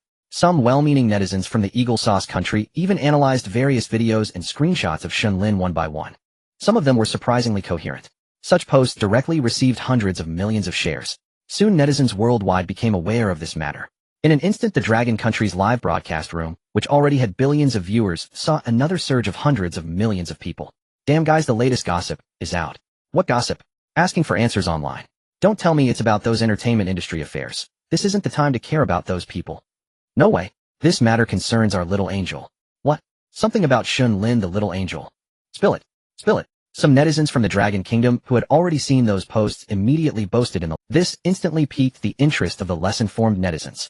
But before the Dragon Kingdom netizens could speak, a large wave of foreign viewers flooded the live stream. Sokka, the Dragon Kingdom actually has such a bizarre person. You fool, can you even call that a person? It's completely a monster. I know there's a legend in the Dragon Kingdom. That Shen Lin must be what they call the Tianshan child bride. Yeah, looks like a child, but inside she's an old witch, a demon. Soon some Dragon Kingdom media immediately sent back those so-called expose posts from foreign websites. The spread was incredibly fast. Within no time on the Dragon Kingdom's internet, every media outlet had this news as the headline. How is that possible? Are those anti-dragon forces abroad deliberately smearing our Dragon Kingdom? Right? Who believes what they say? Foreigners nowadays don't even use their brains when speaking or acting. Are these idiots from the Eagle Kingdom so brain-dead that they froze into ice cubes? Some Dragon Kingdom citizens looked at this sensational news and naturally didn't believe it. After all, it sounded far too incredible. Shen Lin, such an adorable little girl, is bizarre. How is that possible? Could the entire nation have been mistaken? But some people watching the frame-by-frame analysis of Shen Lin's videos began to have doubts. Maybe it could be true, right? I think those foreigners' explanations make some sense. Then tell me, why does Shen Lin always survive these bizarre incidents? According to survival rates in anomalous spaces, Shen Lin has no combat ability and can't read people or protect herself. How could a child like that live so long? These people voiced their doubts after reading the posts. Brothers and sisters, don't speculate wildly. Exactly, our Dragon Kingdom government hasn't made a statement yet. We must trust the government's judgment in everything. Yes, we can't be led astray by those with ulterior motives. Exactly, little angel Shen Lin has brought so much welfare to our Dragon Kingdom, we must not doubt her. Isn't that right? Who among you doesn't have elderly relatives? Aren't those elderly relatives living longer thanks to the rewards Shen Lin brought to the Dragon Kingdom? I think those who doubt her are probably walking 500 bounties. Some more rational netizens appealed online. Meanwhile, in the Dragon Kingdom's northern neighbor, the Bear Kingdom, looking at the thick stack of reports on Shen Lin of the Dragon Kingdom before him, the Bear Kingdom's leader furrowed his brow. Comrade leader, this matter is spreading like wildfire. It has practically become a foregone conclusion. A Bear Kingdom secretary in military uniform spoke cautiously to the frowning leader. Has our scientific team analyzed this? Is what is stated in this post true? The Bear Kingdom leader pondered for a moment and asked seriously. According to intelligence from our agents stationed in the Eagle Kingdom, this speculation was put forward by a senior behavioral science expert from the Eagle Kingdom. Oh, it's worth noting that this veteran expert is the teacher of the head of the Dragon Kingdom's expert panel. Yes, one of his teachers. The secretary quickly read from the tablet. So the credibility of this claim is relatively high. The Bear Kingdom leader was also slightly shocked and asked uncertainly. Yes, according to our agents' reports, most anti-dragon countries have now accepted this view. They even want to jointly draft a proposal with the Eagle Kingdom to hold the Dragon Kingdom accountable for this matter. The secretary said seriously. Hearing this, the Bear Kingdom leader laughed out loud. These fools, have they been blinded by their former status? In this era, they still think they can pressure the Dragon Kingdom through international public opinion. How foolish, the Bear Kingdom leader said mockingly. Suddenly, the secretary frowned at his tablet and then connected his Bluetooth earpiece. All right, I'll relay this. The secretary replied briefly on the phone and hung up. Comrade leader, that was an international call from the Eagle Kingdom's secretary. Without waiting for the leader to ask, the secretary quickly answered. Oh, what business does the Eagle Kingdom's leader have with us at this hour? The Bear Kingdom leader stretched lazily and asked leisurely. He naturally understood that without the Eagle Kingdom leader's order, how could that secretary have contacted them? It's about the proposal to censure the Dragon Kingdom. The Eagle Kingdom's secretary said their leader wants us to participate in this censure. The Bear Kingdom's secretary said with a frown. Just open his mouth and expect me to offend the Dragon Kingdom. The Bear Kingdom leader was amused by the Eagle Kingdom leader's move. The Eagle Kingdom leader said they could share their latest space-based kinetic weapon technology with us and jointly manage their overseas colonies with our country. The Bear Kingdom secretary read the benefits sent by the Eagle Kingdom's secretary from the tablet. That's it. Do they take my Bear Kingdom for a pushover? They think they can brush me off with such a pittance. The Bear Kingdom leader laughed outright. Put a video call through to the Eagle Kingdom's leader and record the whole thing. The Bear Kingdom leader straightened his clothes and said cheerfully. The secretary nodded and quickly placed the call. Before long, the video call connected. Oh, dressed so thinly. Has the cold snap ended over there? The Bear Kingdom leader teased, looking at the Eagle Kingdom leader in a shirt and suit jacket. The Eagle Kingdom leader, who had initially put on a smiling face, darkened at this remark. Wasn't this mocking the terrible cold snap their Eagle Kingdom had suffered? But remembering that he still needed a favor from the Bear Kingdom leader, he quickly forced a smile. Just kidding, the weather in the Eagle Sauce country has always been quite stable. The leader of Eagle Sauce country, being a remarkable individual, immediately responded with a smile. Alright, enough small talk, I can't stand your forced demeanor. Let's discuss serious matters. The leader of Bear Country said with a disdainful smirk. You must have heard about the little girl from Dragon Country, right? The leader of Eagle Sauce country sat up straight, speaking earnest. I can tell you honestly that the hypothesis given by our expert is almost certain. This has already caused dissatisfaction among many nations. The leader of Eagle Sauce country nodded at the Bear Country leader and immediately said to Ni, so what? Do you want to hold me accountable or make me the first cannon fodder against Dragon Country? The leader of Bear Country played with the ring on his hand, chuckling coldly. How could it be cannon fodder? Once we sign this contract, we are a community. The leader of Eagle Sauce Country was taken aback for a moment, awkwardly smiling as he said, "What's in it for us? You don't expect me to just sign this contract just because you bat your eyelashes, do you, eh?" The leader of Bear Country looked at the leader of Eagle Sauce Country on the video and asked the research sharing of space-based kinetic weapons along with a portion of the countries where our Eagle Sauce Country's army is stationed can be specially allocated to your Bear Country for governance. The leader of Eagle Sauce Country spoke confidently. After all, space-based kinetic weapons can strike anywhere globally without blind spots, and those countries have considerable resources. You think a weapon that hasn't even been fully developed can move me? Yeah. Moreover, which of those countries isn't afraid of the military might of Eagle Sauce Country? You like to invade others, but we Bear Country do not. The leader of Bear Country decided to stop pretending and laid everything on the table. You really don't fear the retaliation of Eagle Sauce Country, huh? The leader of Eagle Sauce Country, who had been enduring for a long time, finally couldn't hold back, pointing at the Bear Country leader on the video and cursing loudly. "Can't you just hold back? Remember, Bear Country is not afraid of Eagle Sauce Country. Nuclear bomb or hydrogen bomb. As long as you dare, I don't mind letting you see Bear Country's reserves of these two kinds of weapons."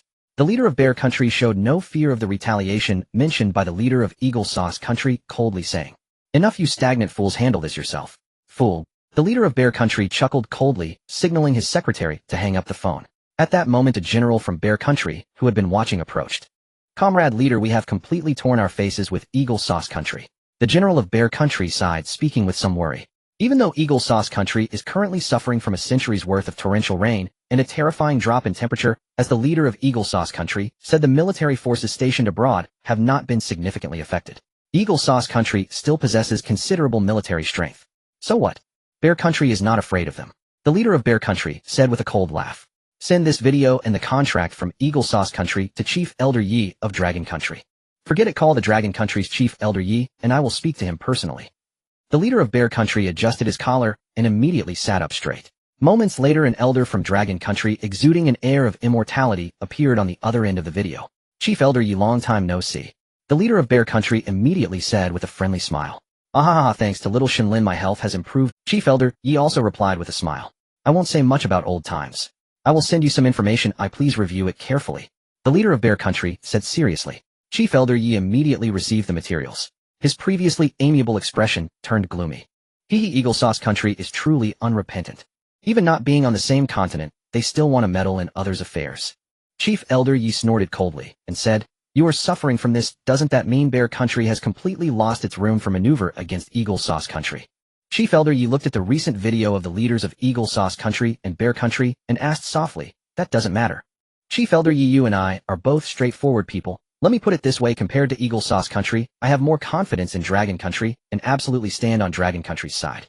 I have already placed my bet on your side." The leader of Bear Country said sincerely. "Understood, but you have seen the report regarding Shen Lin, haven't you? Shouldn't that be without grounds? Don't you worry." Chief Elder Yi nodded and continued, "Worry? To be honest with you, I don't care whether your contestant Shen Lin is human or ghost. I only know she has brought tremendous benefits to Dragon Country, and I'm sure there will be rewards in the future." The leader of Bear Country said seriously and solemnly. "I understand. Let's look forward to what surprises our contestant Shen Lin from Dragon Country can bring me." Chief Elder Yi was momentarily taken aback by the words of the leader of Bear Country, then smiled and said, "Then let's look forward to our cooperation." The leader of Bear Country nodded as well. He then hung up the phone. Meanwhile, the leader of Eagle Sauce Country, who had been mocked and insulted by the leader of Bear Country, was now in his office smashing things in a frenzy. "Bastard. Stupid Bear Country fellow, truly asking for punishment instead of a drink." The leader of Eagle Sauce Country cursed angrily. His plan to win over Bear Country had failed. Originally, he had planned to use this so-called space-based kinetic weapon as a benefit to promise the leader of Bear Country. After all, this weapon is still in the theoretical development stage and won't be invented for many years. Moreover, the second benefit would only involve sharing some garbage regions of garbage countries with Bear Country. There was absolutely no way to provide any resources. The leader of Eagle Sauce Country was completely trying to pull off a trick, but he underestimated the confidence of the leader of Bear Country in Dragon Country. This entire phone call turned out to be a complete humiliation. Immediately contact those countries wanting to sign agreements, especially those fence-sitters. Tell them that Eagle Sauce Country is watching their every move. If they don't want to be held accountable, then they should behave. The leader of Eagle Sauce Country said to his secretary with a chilling expression. The highest council chamber of the Dragon Kingdom. Chief Elder Yi stepped out of the video conference room with a gloomy expression after hanging up the call with the leader of the Bear Nation. "Elder, what happened?" The second elder immediately noticed Chief Elder Yes' unusual demeanor and hurriedly approached. Does that Eagle Sauce Nation really think our Dragon Kingdom is easy to bully? Chief Elder Yi handed the tablet in his hand to the second elder, expressing his displeasure. A group of elders quickly gathered around, browsing the contents on the tablet. The most hot-tempered fourth elder, Elder Zhu, couldn't hold back. Damn, that Eagle Sauce Nation is truly shameless. Elder Zhu directly swore. This is too much. What right do they have to hold our Dragon Kingdom accountable? The second elder also couldn't contain his anger, banging on the table as he spoke. So what should we do now? The third elder was also very angry, but managed to suppress his rage and asked. With the nature of those people from the Eagle Sauce Nation, even without the support from the Bear Nation, they will continue this accountability. Elder Six snorted coldly. Coming from a diplomatic background, he had dealt with countries like the Eagle Sauce Nation before and was well aware of their tactics. They just want to use global public opinion to pressure us. Then we can just refute them directly, can't we? Yeah. Fourth elder Zhu said coldly. Old fourth, you are thinking too soon. Even if we firmly deny it under the rhythm set by these people, everyone will believe that Shen Lin is a monster. They will only acknowledge what they see. Whether we deny it or remain silent, the result will be the same. Elder Six sighed. He naturally understood the intentions of these countries. Now let's not consider this matter for the time being.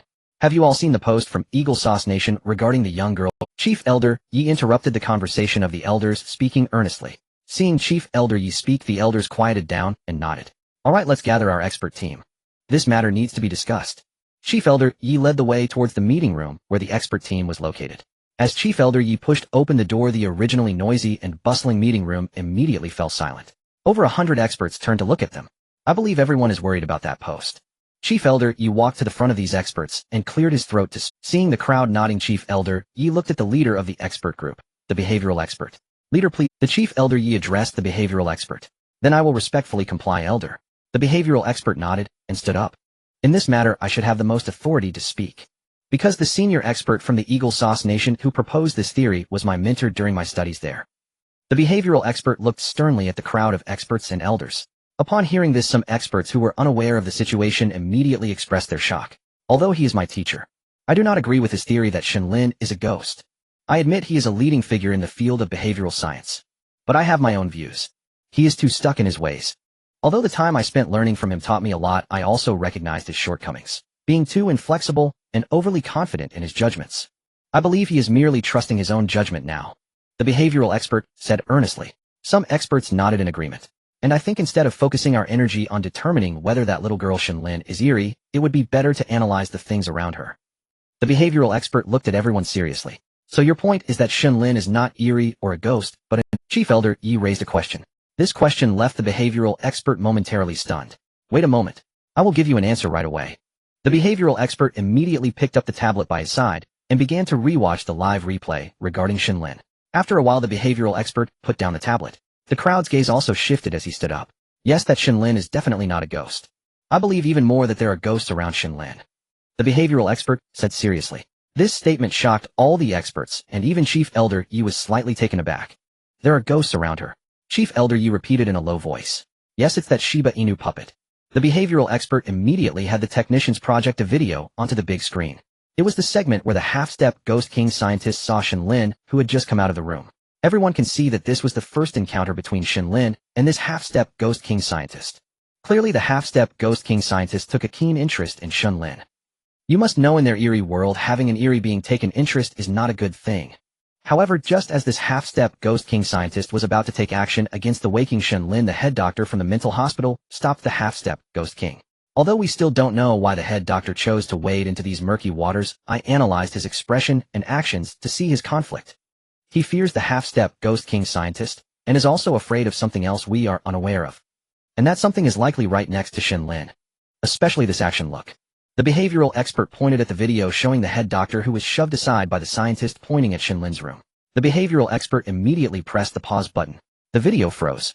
He immediately grabbed a long stick and walked under the big screen. Everyone please look. Why did this head doctor point to that fierce direction when threatened with death?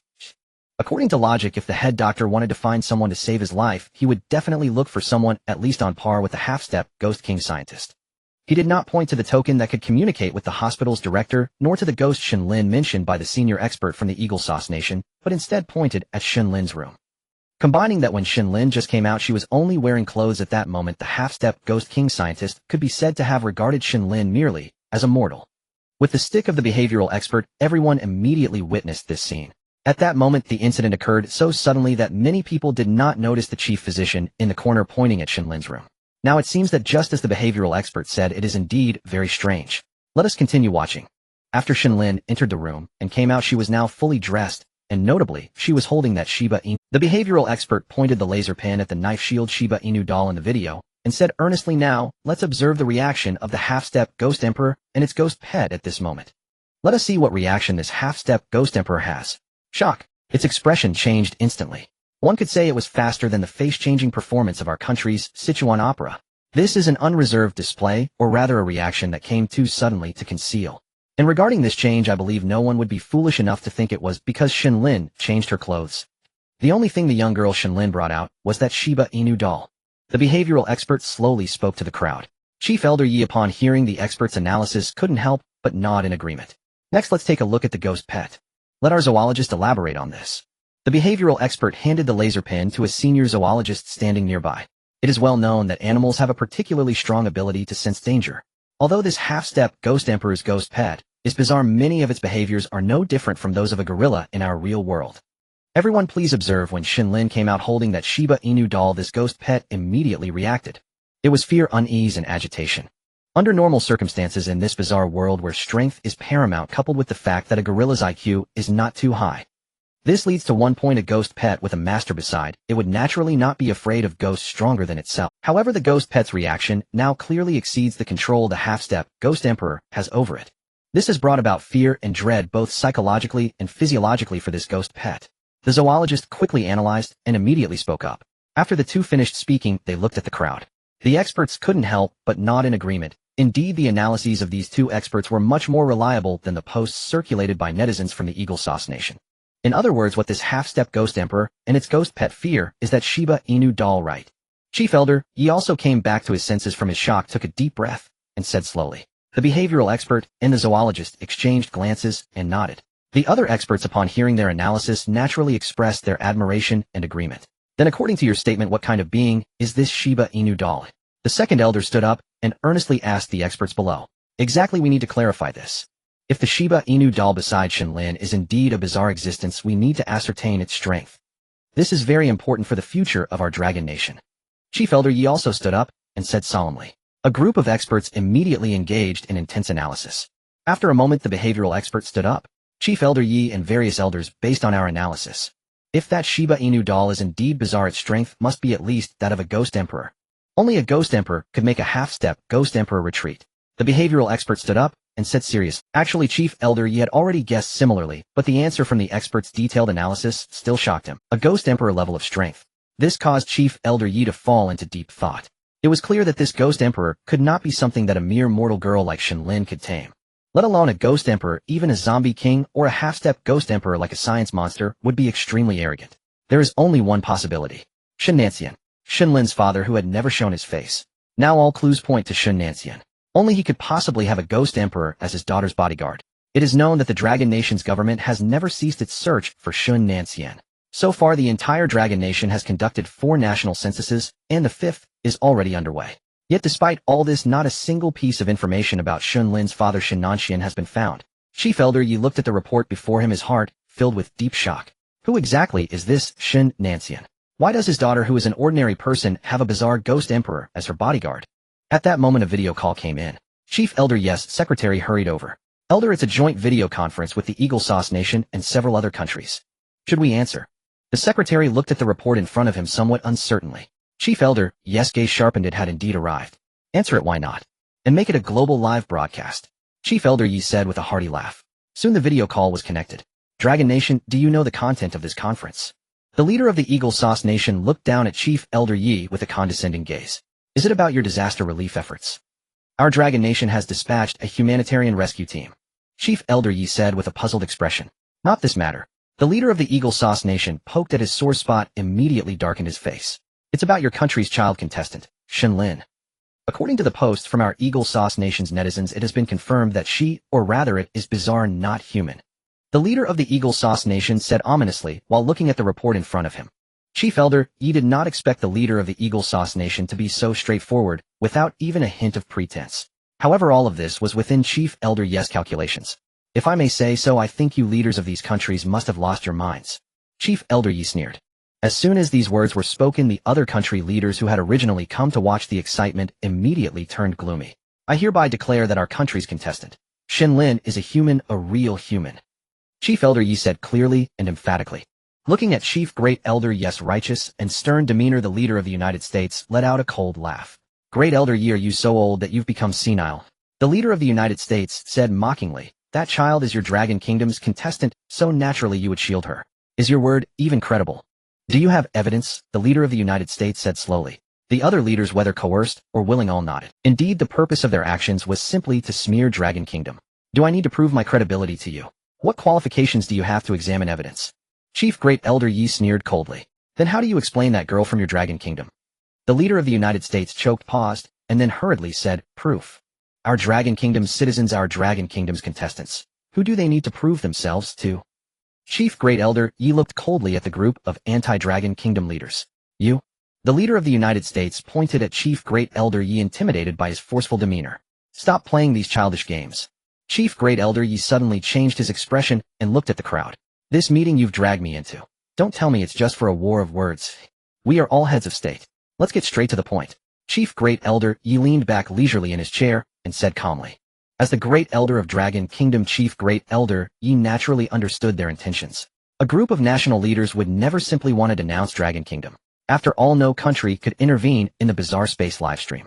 They had neither the means nor the capability. So verifying whether a contestant was human or ghost was merely a pretext. What if she is human? What if she is a ghost? They would not be foolish enough to demand that Dragon Kingdom disqualify. Putting aside whether Dragon Kingdom would agree, even if they did, they might not be able to follow through. Moreover, given Dragon Kingdom's current strength and international standing, they would never accede to such an absurd demand. Therefore, their only intention was to use this pretext to pressure Dragon Kingdom and extract benefits from them. The ulterior motives of these leaders had long been seen through by Dragon Kingdom's Chief Great Elder Yi. Great Elder, why didn't you say so earlier? The leader of the United States showed a sinister smile. Chief Great Elder Yi nodded, signaling for him to continue. As for us, we are thinking about the balanced development of the entire Blue Star. Your Dragon Kingdom now has vast resources and has received such abundant rewards. But our nations have not been faring well recently, the leader of the United States said with feigned sorrow. Indeed, aside from a few countries that had no contestant deaths, all other nations had suffered losses of contestants to varying degrees. Losing contestants meant losing national fortune and domestic resources. Among the countries condemning Dragon Kingdom, the United States and South Korea had suffered the greatest loss of national fortune. They were also suffering the most domestic losses and disasters. They also understood that whether Shen Lin was human or ghost no longer mattered. They simply wanted to take advantage of this to gain benefits from Dragon Kingdom. Dragon Kingdom's first dungeon settlement rewards had been announced globally. Oh, which country wouldn't be envious? Their goal naturally was those rewards of Dragon Kingdom. They couldn't plunder national fortune, but resources could always. Since they couldn't stop Dragon Kingdom's national fortune from growing, they might as well seize the opportunity to carve up Dragon Kingdom's resources, thereby hindering its development to some extent. Let's be straightforward. Dragon Kingdom's Chief Great Elder Yi, tired of the United States leader's hypocritical words, said while yawning. A wise man adapts to circumstances. We don't have any big demands. Your Dragon Kingdom has increased its resources by 30%, hasn't it?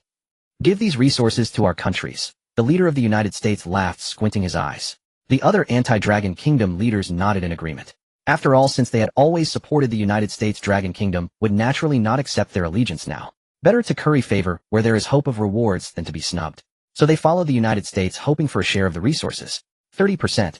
Chief Great Elder Yi repeated calmly, toying with the pen in his hand. Yes, it's not much after all. Your Dragon Kingdom is so prosperous. This little bit should be nothing to you, right? The leader of the United States nodded and said indifferently. However, Great Elder Yi, rest assured, we won't take those resources for nothing. We are borrowing them to help our countries get through the crisis. Later we'll sign an agreement, and we will definitely repay you with interest. The leader of Japan also chimed in. This immediately drew agreement from other leaders who all said they would repay. Yes, your Dragon Kingdom will also gain support from our countries.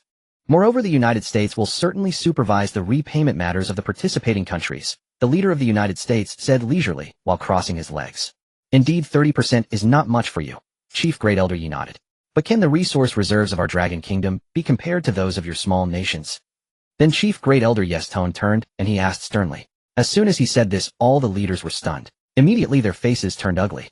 Calm down, everyone, calm down. Chief Great Elder Yi said before they could speak. What I mean is splitting the resources equally would be unfair to the big countries, right? What do you think, leader of the United States? Chief Great Elder Yi looked meaningfully at the United States leader. The United States leader immediately understood. Yes, I agree with Great Elder Yi. Some of you have such small territories and populations. What use would you have for so many resources? The United States leader immediately said to the others with a righteous tone. When the other leaders saw the United States leader's sudden change of attitude, they immediately felt discontent. In fact, most of them had already been reluctant to directly break with Dragon Kingdom. Those nations pressured by the Eagle Sauce Nation and driven by their greed for the resources of the Dragon Kingdom ultimately joined this meeting. It is worth noting that before this meeting, the leader of the Eagle Sauce Nation promised them a fair share of the Dragon Kingdom's resources, which is what made them see the potential benefits. Now the leader of the Eagle Sauce Nation can be said to be acting like a ruthless butcher. Since they have already participated in this meeting, they have taken a stand against the Dragon Kingdom, leaving no way back. Soon some leaders of the less compliant nations immediately expressed their dissatisfaction. Leader of the Eagle Sauce Nation, isn't your behavior a bit too disgraceful? A black leader stood up and said, displeased, disgraceful. Where is the disgrace? Is it the navy stationed at your country's port by the Eagle Sauce Nation that is disgraceful?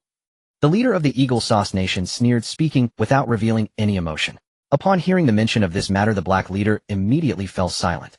It was entirely a case of anger without the ability to voice it. As for the allocation of resources by my Eagle Sauce Nation from the Dragon Kingdom to assist us, is there anyone else with objections?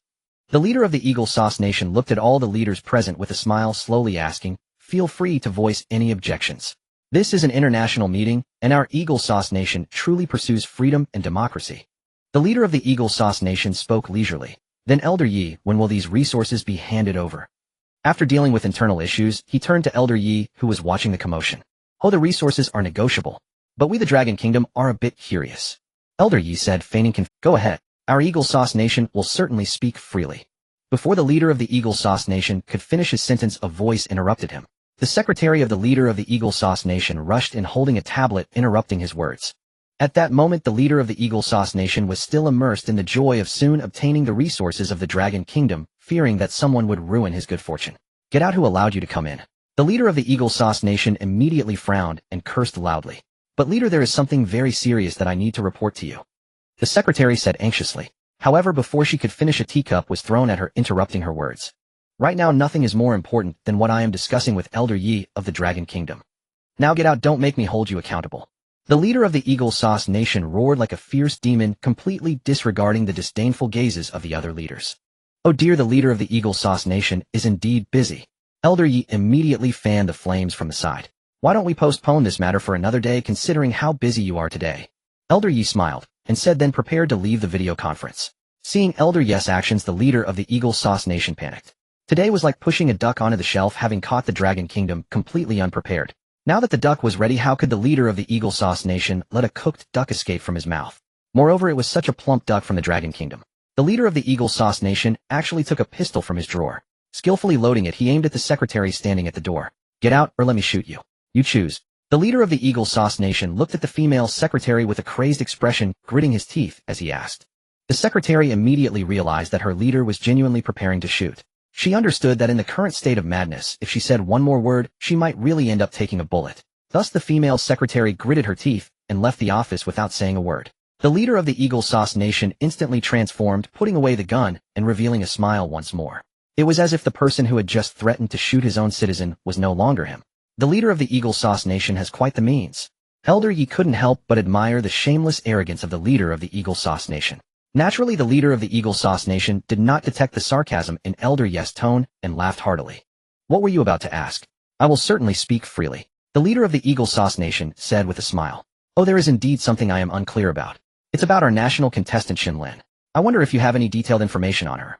As you know, our Dragon Kingdom is governed by the Elder Council. Although I am the Grand Elder, I do not have the final say. You also know that those resources are not a small amount. I must have something to persuade the other elders to agree to assist. Elder Yi pretended to be in a difficult position and said, Sigh, Elder Yi. How should I prove such a matter? I personally do not care whether your contestant from the Dragon Kingdom is a human or a ghost. The leader of the Eagle Sauce Nation paused for a moment before speaking. Not care? Why? Elder Yi was also taken aback. What difference does it make whether she is human or ghost? Their contestants can influence our real world, but our real world currently cannot influence them. I just hope to use this matter to further our relationship between the two nations. The leader of the Eagle Sauce Nation displayed a generous facade, speaking leisurely. In other words, the posts and statements from the Eagle Sauce Nation are nothing but baseless rumors, or perhaps just a pot of filth meant to pour over our dragon kingdom. Elder Ye's tone grew increasingly serious. That is only natural. The leader of the Eagle Sauce Nation said slowly, then immediately realized that something was off with Elder Ye's statement. There must be. Yes, there is a basis. The leader of the Eagle Sauce Nation hastily corrected himself. But it was too late. Elder Yi had cooperated with him long enough to finally extract the words he wanted to hear. Global netizens, did you see that? Elder Yi said with a smile to the camera on the other side. What are you doing? Who are you talking to? The leaders of the Eagle Sauce Nation and other countries panicked and heard. Who am I talking to? I am speaking to the vast public who should know about this matter. I am speaking to the people of the world who should understand the facts. Elder Yi stood up looking at the panicked leaders and said sternly. The leader of Eagle Country immediately understood what had happened. Elder Yi, you are being too unfair. The leader of Sakura Country looked at Chief Grand Elder Yi and spoke with a displeased tone. Fairness. You bunch actually dare to talk to me about fairness. A bunch of people who want to carve up other countries' resources and meddle in their affairs. You deserve to speak of fairness. Chief Grand Elder Yi looked at the crowd and spoke with immediate sarcastic disdain. Too much bullying. The leader of Eagle Country now had bloodshot eyes, his gaze filled with uncontrollable hatred. Because he had just called back the secretary he had driven away with a gun. The leader of Eagle Country looked at the trembling secretary without saying a word. After a brief silence, the secretary immediately told him that Dragon Country was broadcasting this meeting globally. Why didn't you say so at the first moment? The leader of Eagle Country took a deep breath and asked through gritted teeth. I wanted to say it, but you kicked me out. The secretary crouched down in grievance, hugging his knees and crying. The sound of crying made the leader of Eagle Country even more irritable. He waved his hand impatiently, and a bodyguard pulled the secretary out. Only then did the leader of Eagle Country refocus on the meeting. Hearing the leader of Eagle Country say, too much bullying, Chief Grand Elder Yi of Dragon Country laughed out loud. Oh, old pals. Our two countries have been dealing with each other for years, yet you're still so shameless. When things happen, you always pretend to be the victim first. Chief Grand Elder Yi looked mockingly at the furious leader of Eagle Country. When did you start the live broadcast? The leader of Eagle Country asked reluctantly. Right from the start. Chief Grand Elder Yi replied simply. The leader of Eagle Country was stunned, as if struck by a hammer. That meant all his disgraceful behavior had been exposed to people around the world. But that wasn't his biggest concern. As a politician, having scandals and dark secrets was normal. But Dragon Country had tricked him into revealing his words. Now no one would believe that Shen Lin was a ghost. Even the citizens of his own country would no longer be swayed by public opinion. Not to mention those resources of Dragon Country. In fact, he should have thought from the start that Dragon Country wouldn't hand over resources so easily. It was all because of the recent domestic turmoil in Eagle Country that he let his guard down. Greed had blinded his eye. In contrast, there was condemnation of him and the views of these anti-Dragon countries toward Eagle Country. Like a joke. Aren't you afraid of Eagle Country's revenge? The leader of Eagle Country had also started to abandon himself to despair, asking maliciously. Revenge? Your country indeed still has military power, but do you really think Dragon Country is like those countries under your control? Remember, this Dragon Country will not bully others easily, but it will never be bullied. As long as Shen Lin and those contestants are here, even if Dragon Country fights, to the last man, our national destiny will remain. With our national destiny intact, Dragon Country will not fall. If you want revenge, go ahead and try it. Chief Grand Elder Yi looked at the leader of Eagle Country on the other side of the video, and said word by word the meaning in his tone, leaving no room for doubt. Before the leader of Eagle Country could say another harsh word, a connection request came in. Chief Grand Elder Yi, well, the one who joined was the leader of Bear Country. He immediately looked at Chief Grand Elder Yi and laughed heartily. He had naturally been watching the live broadcast of this video conference. What are you here for? Seeing the leader of Bear Country, the leader of Eagle Country asked through gritted teeth, after all he had just been severely humiliated by this Bear Country leader. I am here to announce something. The leader of Bear Country was not affected by the angry words of the Eagle Country leader and said calmly. From now on, Bear Country voluntarily shares life and death with Dragon Country. Don't you want revenge? As long as one bullet belonging to Eagle Country lands on Dragon Country's territory, Bear Country will not stand idly by. At that time, I will show Eagle Country the weapon reserves of Bear Country. The words of the Bear Country leader immediately caused an uproar. The leaders of other countries immediately lost their composure. Dragon Country itself was already growing stronger, and now plus a Bear Country with larger territory and a fiercer temper. Moreover, these two countries, Dragon Country and Bear Country, share borders, giving them a geographical advantage. The alliance of these two countries truly leaves no room for any thought of resistance. The leader of Eagle Country was stunned. He hadn't expected the Bear Country leader to pull this stunt. Dealing with Dragon Country alone was already very difficult, and now with a fearless combat, Bear Country added. What could he do now?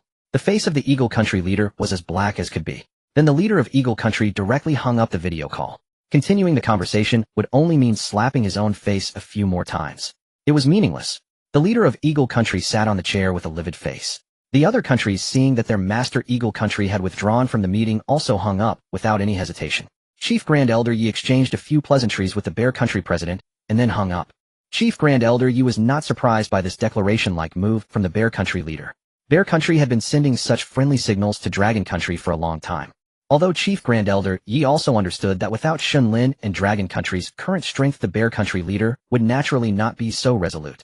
But this was the strategy between nations. Having an ally was always better than having an enemy. How is the live broadcast effect? Chief Grand Elder Yi rubbed his slightly tired temples and asked the technician in charge of the live broadcast. Fantastic. Grand Elder, it completely exceeded expectations. The technician immediately answered with excitement. This live broadcast instantly reversed the original public opinion. Now online, the topic of Shen Lin being a ghost is basically no longer mentioned. Instead, everyone is condemning Eagle Country's disgusting tactics. Even many citizens of Eagle Country have started to criticize their own people. The technician immediately pulled up a video and played it as he spoke. In the video, some citizens of Eagle Country who were not affected by the disaster were protesting in front of the Eagle Country leader's office. Chief Grand Elder Yi looked at the scene in front of him and nodded with satisfaction. This showed that his goal had been achieved. Inside the terrible psychiatric hospital, a new day arrived. The fog that had shrouded the night faded once more. The door on the second floor was pushed open. A little gorilla walked out, its head drooping in despair. The half-step Ghost Emperor, a scientific oddity, sighed as he watched the little gorilla's forlorn figure. There was no helping it. This was a special instruction from Shen Lin last night. They had to go find her to play the next morning. The little gorilla had no choice. Meanwhile, the contestants from Longhua and Yingjiangguo were gradually waking up. The contestants who had had 2 different breakfasts were also summoned by the chief doctor. Today's task is no longer to care for the patients on the first floor. Instead, it is to administer these sedatives to the patients on the second floor. The chief doctor spoke indifferently to the crowd. The seal on the lower-level door was about to be broken, and the patients on the second floor were a ticking time bomb. Therefore, the goal now was to use a large dose of sedatives to ensure they could remain stable for several days. The second floor. The crowd immediately expressed confusion. Indeed, they had been in this mental hospital for several days, and none had ever set foot on the second floor. It was a complete unknown to them. Director, is there any difference between the patients on the first and second floors? Lina raised her hand and asked. After spending the past 2 days together, Lina realized that although the chief doctor looked down on humans, he would usually explain matters concerning the mental hospital. Because the chief doctor understood that if things were not clearly explained or some details were omitted, the lives of these mortals could be disregarded, but if it affected the recovery of the mental patients, that would be a serious matter. The patients on the second floor are still in the treatment phase. Most are still in a state of illness. Even I, during their most severe episodes, can only suppress them with force. So remember one thing when taking care of the mental patients on the second floor. You must never engage in conversation or make eye contact with them. Do not respond to their questions. The chief doctor stated succinctly. Immediately, a group of zombie nurses pushed iron medicine carts escorting the contestants from Longhua and Yingjiangguo to the second floor. Indeed, as these contestants stepped through the iron door to the second floor, an eerie and chilling aura immediately penetrated their bones. Everyone felt a slight pain in their heads. A frenzied thought involuntarily emerged from their hearts. Observing the changes in everyone's expressions, the chief doctor furrowed his brows. It seemed that this seal was truly on the verge of being broken. The aura was entirely that emanating from the Ghost Emperor, suppressed at the lower level. Do not panic, suppress that distracting thought in your mind. If you cannot hold it back, immediately inject a small dose of sedative. On the second floor, there must be no inappropriate actions. If there are any mutations without the injection of sedatives, I will eliminate you directly. The chief doctor stated coldly, leaving no room to doubt the truth of his words. The entire second floor ward was less than half the size of the first floor ward. This meant that each person could take care of one patient simultaneously. Coupled with the assistance of the zombie nurses, some felt there was not much of an issue. A contestant from Longhua pushed the iron cart into his assigned patient's room. As soon as he opened the door, a foul odor assaulted him. The contestant from Longhua immediately covered his mouth and nose. It was simply too foul. It even smelled worse than the makeshift toilet they had used downstairs. But a task was a task. The man took a deep breath outside the door and walked in. A chilling sensation instantly spread throughout his body. The windows in the room were tightly shut, and the curtains were even nailed shut. There was not a glimmer of light. Close the door, come in. Prevent sunlight from entering. The zombie nurse following the contestant from Longhua mechanically issued these commands. The man hurriedly closed the door behind him. With his back to the hospital bed, the contestant from Longhua felt a pair of eyes intensely fixating on his back, a strong, killing intent continuously radiating. The contestant from Longhua understood that stalemating was not a solution, especially with the zombie nurse nearby, so he slowly turned around. That feeling vanished in an instant as if it had never been there. At this moment the zombie nurse also turned on the dim. The contestant from Longhua immediately saw a pale-faced person on the bed, eyes tightly shut. It was wearing a straitjacket with its hands and legs tightly bound to the bed with thick sturdy straps. Its mouth even had a gag used to restrain long mouths. Such precautions. The contestant from Longhua quickly realized that he had looked at this patient out of curiosity. Fortunately the patient's eyes were tightly shut, which relieved the contestant from Longhua. Then under the guidance of the zombie nurse the contestant from Longhua clumsily picked up the massive syringe preparing to inject it into the exposed arm of the patient. At that moment a strange voice entered the ears of the contestant from Longhua. Release my bindings. Release my bindings. Release my bindings. Hearing this voice that seemed to emanate from his own mind the contestant from Longhua was immediately taken aback. He anxiously glanced around. Apart from the zombie nurse beside him, only the patient lying on the bed remained. The contestant from Longhua immediately sensed something was off and hurriedly attempted to finish injecting the sedative, but the next moment, just as he lowered his head, he suddenly felt that gaze upon him again. He looked up and immediately met a pair of crimson, swirling blood-red eyes. This is bad. The contestant from Longhua thought to himself and prepared to push the syringe in. But it was too late. His actions had completely halted, and he found himself unable to move as if he no longer belonged. The only things he could move were his eyes and his thoughts. The netizens in the live stream also noticed his strange, why isn't this young man moving? Could he be fainting from the needle? Is he suddenly pondering life? Hurry and move, don't cause any trouble here. Right, it looks terrifying and dangerous here. Something seems off, it's as if he is being controlled. The netizens from Longhua began to anxiously flood the comments, their tone filled with concern. Indeed, as the netizens of Long Country speculated, the contestant from Long Country had their body control seized the moment they locked eyes with the strange mental patient. The mental patient with a gag in their mouth had an unusually twisted smile. This scene, however, went unnoticed by they were still waiting for the contestant from Long Country to hastily inject the tranquilizer. At this moment the contestant whose body was out of control was already in despair. It felt as if they were an onlooker watching their own body, which began to move under the mental control of the strange mental patient. The contestant from Long Country slowly lowered the syringe in their hand. What are you? The zombie nurse also noticed the contestant's behavior and asked mechanically, her movements stiff. She gazed at the oddly behaving contestant somewhat confused. Meanwhile, the contestant from Long Country, under the control of the strange mental patient, reached slowly towards the restraint. One restraint snapped open. The right hand of the strange mental patient bound to the bed was immediately freed. Oh, what a feeling. So wonderful. Not only could the contestant from Long Country hear this voice, but even the zombie nurse and the netizens watching from the real world heard it. After the contestant from Long Country released the restraint on their right hand, they continued reaching towards other areas. The strange mental patient extended a pale, emaciated right hand, moving it incessantly. Hee-haw. Once I'm out, I'll make that Chief Dr. pay. The gagged mouth emitted an extremely strange voice, laughing ominously. The zombie nurse immediately realized what was happening. No. No. Don't. Stop. Your hand. The zombie nurse hurriedly put down the assisting equipment and shouted at the contestant from Long Country, who was being... Then the zombie nurse prepared to pull the contestant away, trying to stop them from further releasing the strange mental patient. However, how could the strange mental patient, who had just seen the hope of freedom, allow the zombie nurse to ruin their good... Get lost. The strange mental patient on the bed roared. Their released right hand instantly transformed into a hand blade, fiercely slashing at the waist of the zombie nurse. In the next moment, dark green blood sprayed out. The zombie nurse was actually cut in half. Her entire body... She crashed heavily against the wall. Keek. Yes, keep releasing. Once the restraints are removed, I will make you a part of me. Being one with me is a privilege for you. With the zombie nurse rendered immobile, the mental patient looked darkly at the contestant from Long Country. The contestant from Long Country was now drenched in cold sweat, fully aware that if they released all the restraints they would be the first to die. But under the powerful mental control of the strange mental patient, they had no means to resist.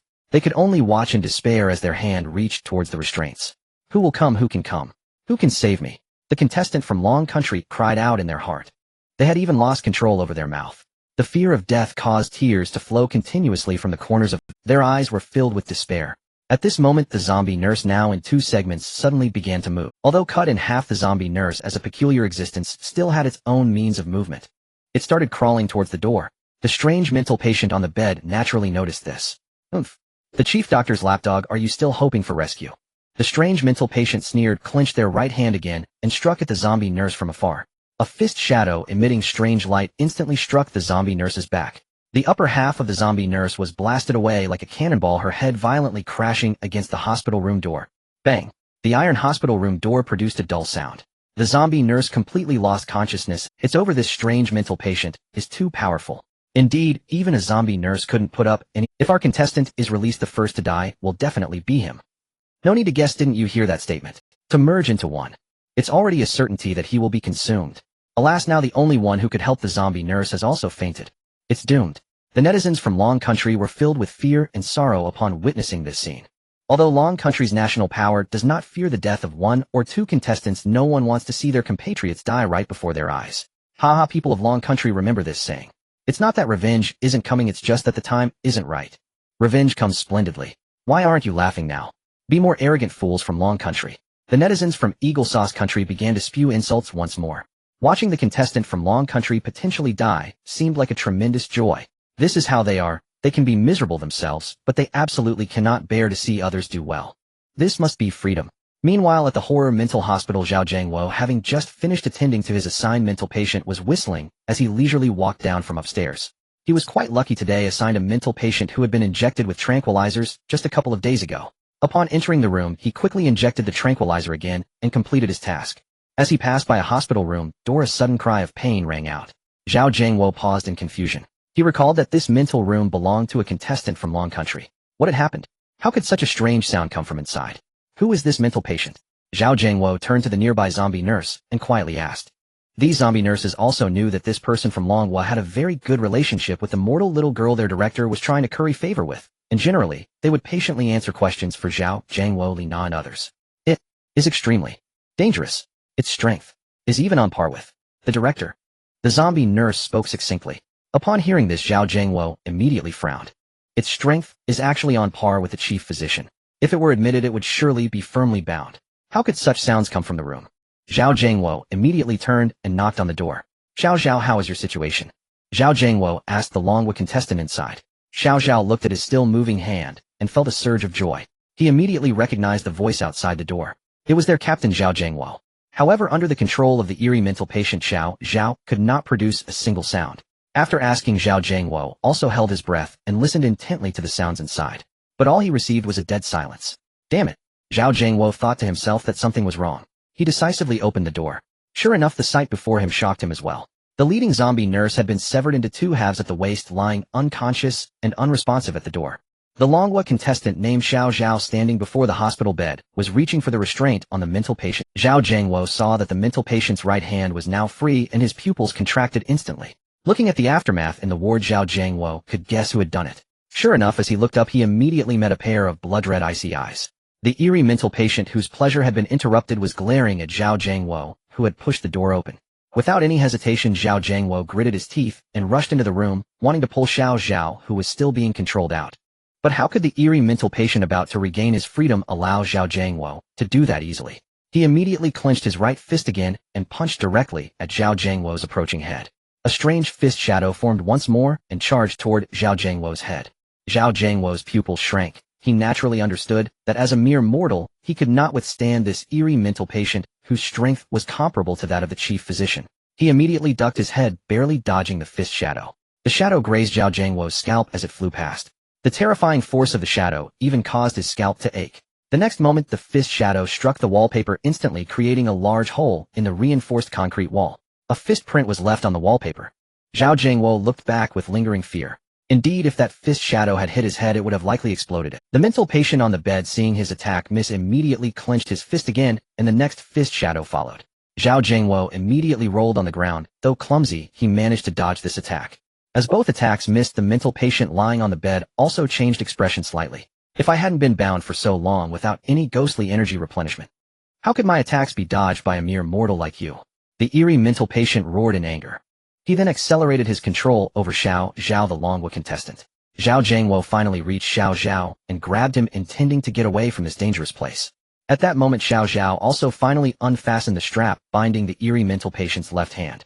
As both hands were freed, the patient's brows instantly lit up with joy. He immediately released his control over Xiao Zhao. After all, in his current state, controlling Xiao Zhao was somewhat taxing. Now that both hands were free, he could handle the remaining restraints himself. Xiao Zhao, now free from control, was immediately pulled by Zhao Jiangwo and ran toward the door. Panting, the two looked at the eerie mental patient, who no longer paid them any attention, and a bad feeling arose in their hearts. Who could still stop this mental patient from breaking free? Judging by his behavior, once he got out, he would certainly go on a... By now, the Longhua contestants had been drawn over by the commotion. Zhao Jiangwo looked at the crowd, deeply worried. Where is the chief physician? Hurry and find the chief physician. Zhao Jiangwo turned and shouted at the Captain Zhao, I already looked, the chief physician is not here, a Longwa contestant replied softly. A wave of despair filled everyone's hearts, because now the eerie mental patient had already unfastened the restraint on his neck and was about to free his legs. At that moment a silvery voice rang out. La la la la la la la. I am little Lin Lin who loves to stroll the street. Shen Lin was hopping along, one hand leading little Xingxing, and the other holding a small shield-shaped Shiba Inu plush walking toward them. She was humming her self-made nursery rhyme. It seemed Shen Lin was in a very good mood today. Seeing the crowd of Longwa contestants gathered at the door, she walked. The people automatically made way for Shen Lin, and she walked smoothly to the front, where Zhao Jiangwo and Xiao Zhao stood. Uncle Zhao, what are you doing? Are you playing a game? Shen Lin curiously tilted her head to look at Zhao Jiangwo, tugged at his sleeve, and asked, Lin Lin, why are you here? Quickly go downstairs to your room, it's dangerous here. Zhao Jiangwo felt someone tugging his sleeve, and immediately looked down. It was indeed Shen Lin, he said urgently. Now that the chief physician and the half-step ghost Emperor Frankenstein were not here, he really didn't know who in this mental hospital could stop that eerie mental patient whose existence was comparable to the chief physician. Danger? Where's the danger? Shen Lin looked around curiously. Apart from the anxious faces of the crowd, she didn't see anything else. Lina pointed at the room door. Shen Lin leaned in to look. The eerie mental patient on the bed had already unfastened most of the restraining straps, leaving only the last strap on his right foot. What are you doing? Shen Lin asked in confusion, looking at the mental patient, who was still freeing himself. Looking at the curious Shen Lin, who wore a puzzled expression, the mental patient on the hospital bed was already somewhat bewildered. What is happening? Isn't this little girl afraid? Hey little girl, take a look at the group of adults behind you. Just look at their expressions. The strange mental patient hastened to free himself from his restraints, while keeping a fierce gaze fixed on Shen Lin. Little girl, stay right there. Wait until I get out, and I will tell you what I am doing. The strange mental patient immediately grinned at Shen Lin. He could also see Shen Lin's unique constitution. The pure and Yin aura enveloped her entirely. It was incredibly tempting. Gazing at Shen Lin's delicate face, the strange mental patient's saliva began to flow uncontrollably. Originally his plan was to devour the controlled contestant from the Dragon Kingdom, Xiao Zhao, to regain some strength, but upon seeing these contestants being drawn over, he felt a surge of happiness. After all, one person would not be enough to satisfy his hunger. If he could devour all of them, his strength would surely recover significantly. Especially that agile Zhao Jiangwo, consuming him would be more beneficial than any ordinary person. But everything changed upon seeing that little girl. Observing the vigorous ghostly energy and the purest Yin energy within this fearless little girl, the mental patient immediately understood one thing. Consuming this little girl would be equivalent to devouring hundreds of ordinary people like Xiao Zhao. His appetite was becoming impossible to suppress. Amidst the astonished gazes of the crowd, the last binding strap snapped. This mental patient was now on the other side of the corridor stood a row of people. The commotion had already attracted the contestants from the Eagle Sauce. Jason Smith looked at the people from the Dragon Kingdom blocking the strange mental patient and sneered coldly. Foolish dragon people. I want to see who will save you today. Jason Smith muttered, his tone filled with resentment. There's that half-step ghost emperor, the mad scientist, and the chief doctor. These two should not ignore the Dragon Kingdom's little girl, right? A contestant from the Eagle Sauce Nation standing next to Jason Smith whispered. Idiot, I told you to observe your surroundings, but you wouldn't listen. Jason Smith snapped, turning his head. Earlier this morning, I saw the mad scientist leave the mental hospital through the front door. Jason Smith said with a sinister smile. Hearing this, the contestants from the Eagle Sauce Nation felt reassured, leaning on the railing to observe the contestants from the Dragon Kingdom across from them. Little girl, it's my turn now. The mental patient sneered as he walked step by step towards Shen Lin. Shen Lin appeared somewhat confused. What do you want me for? You're a strange uncle. Shen Lin tilted her head and couldn't help but speak as she watched the approaching strange mental patient. At this moment, Zhao Jiangwo's expression changed. He hurriedly prepared to pull Shen Lin away. But how could the strange mental patient, consumed by rage and hunger, allow Zhao Jiangwo to ruin his plans once more? Suddenly, a visible wave of black light cut through the air towards Zhao Jiangwo at lightning speed. Everything it touched was instantly severed, leaving a deep crack in the wall. Zhao Jiangwo's pupils constricted. It seemed he could not escape this calamity today. Such terrifying power was beyond his ability to resist. Moreover, he couldn't even evade. Behind him were other contestants from the Dragon Kingdom. If he dodged only, they would. Gritting his teeth, Zhao Jiangwo charged towards the wave of light. The Dragon Kingdom audience in the livestream immediately felt a chill upon witnessing this scene. Oh my god, Captain Zhao just rushed in. How could his body withstand that wave of light? Exactly, that wave of light shattered iron rods and walls. How could our human flesh withstand it? Can't you see? Captain Zhao is going to sacrifice himself. If he doesn't block that wave of light, the ones suffering will be the other contestants from the Dragon Kingdom behind him. Captain Zhao, such honor. The netizens from the Dragon Kingdom felt a pang in their hearts, saddened as they spoke. Old Zhao, you liar, didn't you promise to come back and see me and the baby? Zhao Jiangwo's wife watched her loved one's actions on the video, tears streaming uncontrollably. She only cared about her husband Zhao Jiangwo's safety, understanding what the netizens said. But she was just an ordinary woman, her only concern was for her beloved. Haha, this contestant from the Dragon Kingdom is really foolish. Yes, clearly their usefulness is more important than others, yet they still go to their deaths. This is the tragic dragon person who knows nothing of sacrifice. They deserve it. Dying is good, dying is wonderful. I relish seeing the dragon people perish. Meanwhile, the netizens from the Eagle Sauce Nation were also in an uproar, immediately mocking the netizens from the Dragon Kingdom. Just when everyone thought Zhao Jiangwo was doomed, an unexpected change occurred. Zhao Jiangwo, who was charging forward, was suddenly pulled back by a terrifying force. Before Zhao Jiangwo stood an arm covered in thick black fur. This arm directly blocked the wave of light that could cut through steel. Ding! At the moment the sharp wave of light met the furry arm, a sound of metal clashing echoed.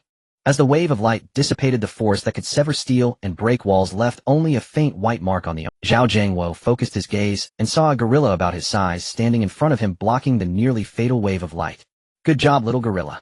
Shen Lin cheered, clapping her hands from behind Zhao Jiangwo. It was indeed the playful companion of Shen Lin, the ghost pet of the half-step Ghost Emperor Mad Scientist, a peak-level Ghost King gorilla. At the moment Zhao Jiangwo was about to face danger, the little gorilla remembered what its master had told it. Little gorilla, you must listen to that little girl. I have to step out for a while. For the next 2 days you must not cause trouble. Endure for 2 days, and once this is over we will go far away from this place. This morning, when the half-step Ghost Emperor's scientific monster was about to find Shen Lin, it spoke earnestly to. After 2 days of playing, the little gorilla understood that the group of contestants had a very good relationship with Shen Lin. Basically, other than when sleeping, the first thing Shen Lin did upon waking was to play with the contestants from the dragon. Today was no exception. A freshly awakened Shen Lin immediately took the little gorilla who had been waiting at the door to the second floor to play with them. At the moment the light wave formed, the little gorilla immediately sensed the threat it posed to these mortals. Its small brain began to turn rapidly. The master instructed it to please the little girl. The little girl had a good relationship with these mortals. If the mortals died, the little girl would definitely be sad. Then it wouldn't be able to please her. Thus, without any hesitation, the little gorilla instantly transformed into a size similar to that of a person standing in front of Zhao Jiangwo. On the other side of the second floor, Jason Smith was instantly dumbfounded. What's going on, Ghost Emperor? Jason Smith exclaimed in shock. From his perspective, he didn't see the little gorilla grow larger. He only saw the deadly light wave aimed at Zhao Jiangwo mysteriously disappear. Zhao Jiangwo and the other contestants were still alive, without a scratch. It shouldn't be possible. How could humans withstand such a sharp light wave? Jason Smith's eyes widened to their fullest. The other contestants from the Eagle Sauce Nation were also shocked. What had happened? Why was the contestant from the Dragon Kingdom, Zhao Jiangwo, still alive?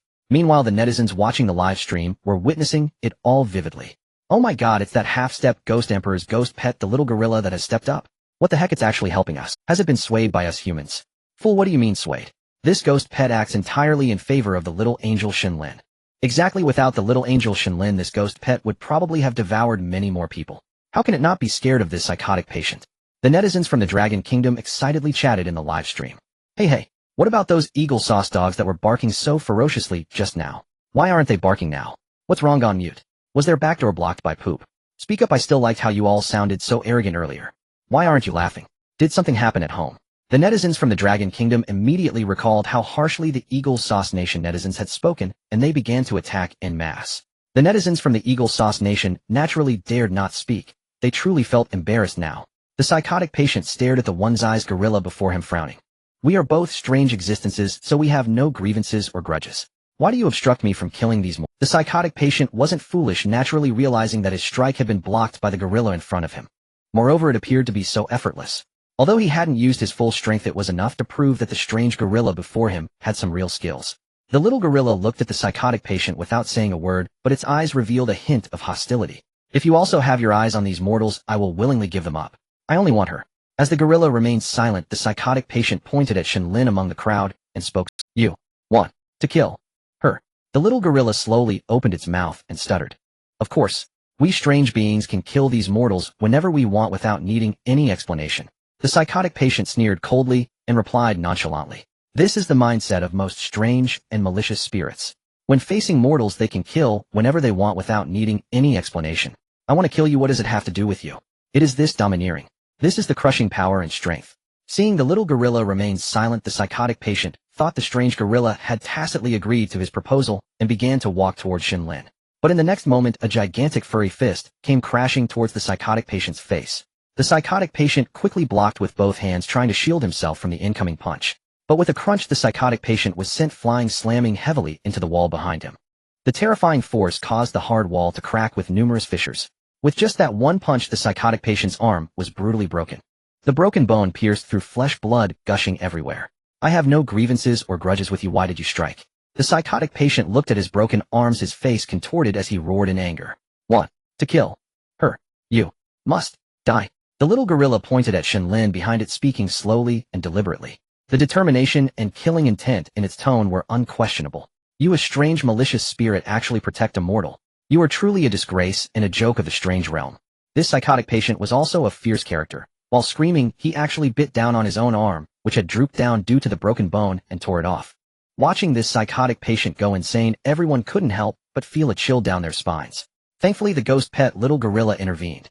If the little gorilla hadn't been present, these people would surely have suffered greatly in the hands of this crazed psychotic patient. The psychotic patient, biting down on his severed arm, began to devour it greedily. In the next moment, a blood-colored bone spike suddenly grew out from the gory wound. The bone spike, with traces of blood, emitted a terrifying cold light. Die. I will kill you first, then that little girl. He. The psychotic patient propelled himself off the wall like a cannonball, charging straight at the little gorilla. With incredible momentum, the terrifying force in his legs even created a large dent in the hard wall. The bizarre mental patient, with terrifying leg muscles, charged like a bullet shot from a gun, hurtling at lightning speed toward the small human-sized gorilla before him. The bone spurs protruding from his arms gleamed with a chilling razor-sharp light. The next moment, the two anomalies collided with tremendous force. In an instant, the Longunclian room became filled with dust as the collision stirred up clouds of debris. The Dragon Kingdom contestants, including Zhao Jiangwo, who were watching from the doorway, immediately coughed and retreated. A shockwave radiated from the impact of the two anomalies. Zhao Jiangwo frowned, quickly pulling Shen Lin into his arms and shielding her with his back against the blast. The others, caught in the air current, stumbled backward and fell to the ground with a thud. The room's other fixtures were also ravaged by the shockwave, toppling over. Cough, cough. It's so dusty, Uncle Zhao. Shen Lin pinched her nose and complained between coughs. Zhao Jiangwo endured the pain in his back and forced a smile. The group covered their mouths and noses, waiting silently for the dust to settle. An unbelievable scene appeared. The two bone spurs of the bizarre mental patient, which had grown from his arms, were unexpectedly blocked barehanded by the small gorilla without any defense. Looking down at the extremely sharp bone spurs lodged in his chest, the small gorilla curled his lips into a The bizarre mental patient looked as if he had seen a ghost, utterly incredulous. He knew that his bone spurs could cleave through iron like mud. It was one of his trump cards. Yet even with his incredibly fast charge, he couldn't breach the gorilla's defenses. Was the skin of this aberrant gorilla truly that impenetrable? No matter how hard he pushed, he could not drive the bone spurs even a millimeter deeper into the gorilla's chest. Seeing his attack fail, the bizarre mental patient decided to retreat and reconsider. He leaped up, kicking the aberrant gorilla hard in the chest with both feet, hoping to use the force to break free. But the aberrant gorilla would never allow that. A massive furry hand, dripping with foul green pus, snatched the patient's left leg in a flash. The highly corrosive green pus instantly melted the hospital gown on the patient's left leg, and the next moment a searing pain shot through his limb. The green pus began to eat away at his skin. In no time, the skin was completely corroded, revealing the bright red, twitching flesh underneath. The corrosion continued. The bizarre mental patient, overwhelmed by unbearable pain, struggled frantically. His free right leg kicked violently at the gorilla's face. That leg too was grabbed by the gorilla with lightning speed. The right leg also began to suffer the corrosive effects. With both legs trapped, the bizarre mental patient felt an excruciating agony. It hurts so much. Let me go, he howled in anguish. But the aberrant gorilla paid no heed. Gripping both ankles, it began to tighten its hold. The patient straightened up and started slashing and stabbing the gorilla's face repeatedly with his bone spurs. Clang, clang, clang. In an instant, countless blows rained down on the gorilla's head, producing a chorus of metal and metal sounds. Sparks flew from the bone spurs, striking the gorilla's head. The bizarre mental patient stared in shock at the unharmed. Damn it, we are both ghost kings. Why can't I break through your defense? The patient growled through clenched teeth, glaring at the gorilla with its iron-like body. My defense. You are not worthy to break it. The gorilla spoke slowly and calmly, as if stating an obvious truth. It seemed such a trivial matter. After speaking, the gorilla suddenly applied immense force with its hands. Under the terrifying strength and the highly corrosive green pus, the flesh around the patient's ankles dissolved completely, leaving only pale leg bones streaked with blood and shreds of tissue. Overwhelmed by the unbearable pain in his legs, the bizarre mental patient wailed once more. Then, with a sudden burst of power, the aberrant gorilla snapped the patient's ankle bones cleanly in two. Little gorilla, you're amazing. Beat him, and he'll find you some bananas for lunch. Shen Lin waved her little fists, excitedly cheering on the aberrant gorilla in her own way. The aberrant gorilla turned its head to look at Shen Lin and gave a grin that looked uglier than a cry, simple and honest. Hey, don't laugh. You look creepy. Go finish him off. Shen Lin covered her mouth and giggled. The gorilla nodded and refocused its attention on the bizarre mental patient. Seizing the opportunity to break free, the patient, now ignoring everything else, frantically crawled away from the gorilla like a beaten dog. The gorilla blocked the door firmly. He could only crawl helplessly toward a dead corner of the room. The aberrant gorilla, already this far, had no intention of letting him go. It walked slowly, step by step, toward the patient cowering in the corner. The bizarre mental patient's eyes narrowed as he realized he had made a critical mistake. As an anomaly rich in mental attack methods, why had he been so foolish as to clash physically with this iron-like mindless gorilla? Looking at the gorilla, its level of intelligence was clearly low. The patient quickly formed hand seals, and a surge of mad, violent energy gathered toward his palm. In moments, a small orb radiating pure black light took shape. Die? The patient, now gravely weakened by this technique, gave a cruel smile and glared evilly at the approaching gorilla and the mortals behind it. He knew that quality was eternal. Such physically high defense aberrants were usually extremely weak in mental defense and protection. This mental attack of his was indiscriminate. At best, it would erase consciousness, turning them into idiots. At worst, it would shatter their brains, causing instant death. The contestants from Longwell watching here, of course, remained unaware of this fact and continued to observe. At that moment, a figure abruptly materialized before them. The sudden appearance startled the group instantly. The newcomer was none other than the half-step ghost sovereign, a mad scientist bearing a massive box on his back. Frowning, he fixed his gaze upon the black orb drifting toward both the eerie gorilla and the Longwell contestants. Then with a gentle gesture, he tapped once toward the interior of the room. A translucent barrier glowing with soft white light rose from the four walls, enveloping the entire chamber. The Longwell contestants exchanged bewildered glances, utterly baffled by the mad scientist's strange actions. Uncle Mad Scientist, what are you doing? Shen Lin tugged gently at the hem of his white lab coat, her eyes wide with childlike curiosity. The mad scientist turned to look at Shen Lin's inquisitive face and sighed deeply. He held no regard for mortal lives, yet this girl among them compelled him to intervene. The ghost sovereign concealed within the child's possession could undoubtedly sense his proximity, though failure to act might provoke dire retribution later. This barrier is to protect you. The half-step ghost sovereign spoke tersely. Protect us. But isn't Xiao Xingxing standing right before us? Shen Lin asked, pointing toward the gorilla, radiating the aura of a divine warrior within the room. Xiao Xingxing. At the sound of that heavily accented name, the half-step ghost sovereign's expression stiffened, visibly flustered by its absurdity. Yet it was hardly worth contesting. Worse still, his ghostly familiar had already grown accustomed to the moniker, calling it anything else now elicited no response. Only the name Xiao Xingxing summoned an immediate eager dash. Indeed, it can withstand the madman's physical assaults. But this black sphere delivers a psychic assault. Without this barrier, every mortal here, except you, would surely perish. The half-step ghost sovereign gazed solemnly at Shen Lin as he explained. As a half-step ghost sovereign, he could intuit the nature of a ghost king's abilities. This madman was uniquely formidable, having honed his spiritual cultivation into something fiercely aggressive. No wonder he'd been confined for treatment.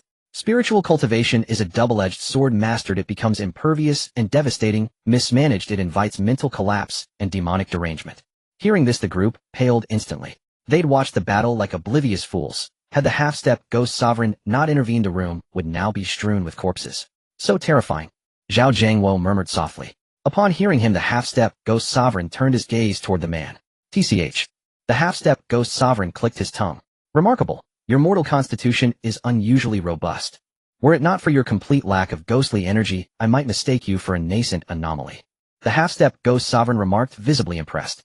Indeed, Zhao Jiangwo, once hailed as the king of special forces, possessed extraordinary physical prowess, further amplified by two colossal enhancements from the anomalous realm, a staggering 20% boost to overall bodily capacity. His reflexes, strength, and sheer physical resilience now surpassed all ordinary limits. Many thanks for your sovereignty's praise. Zhao Jiangwo bowed respectfully, hands clasped in formal salute. Having mastered the nuances of social etiquette, he deliberately omitted half-step, addressing the scientist directly as Ghost Sovereign. Though fully aware of Zhao Jiangwo's calculated deference, the half-step Ghost Sovereign found the title deeply gratifying. No need for such formality. Should you encounter that luminous sphere, you likely won't die.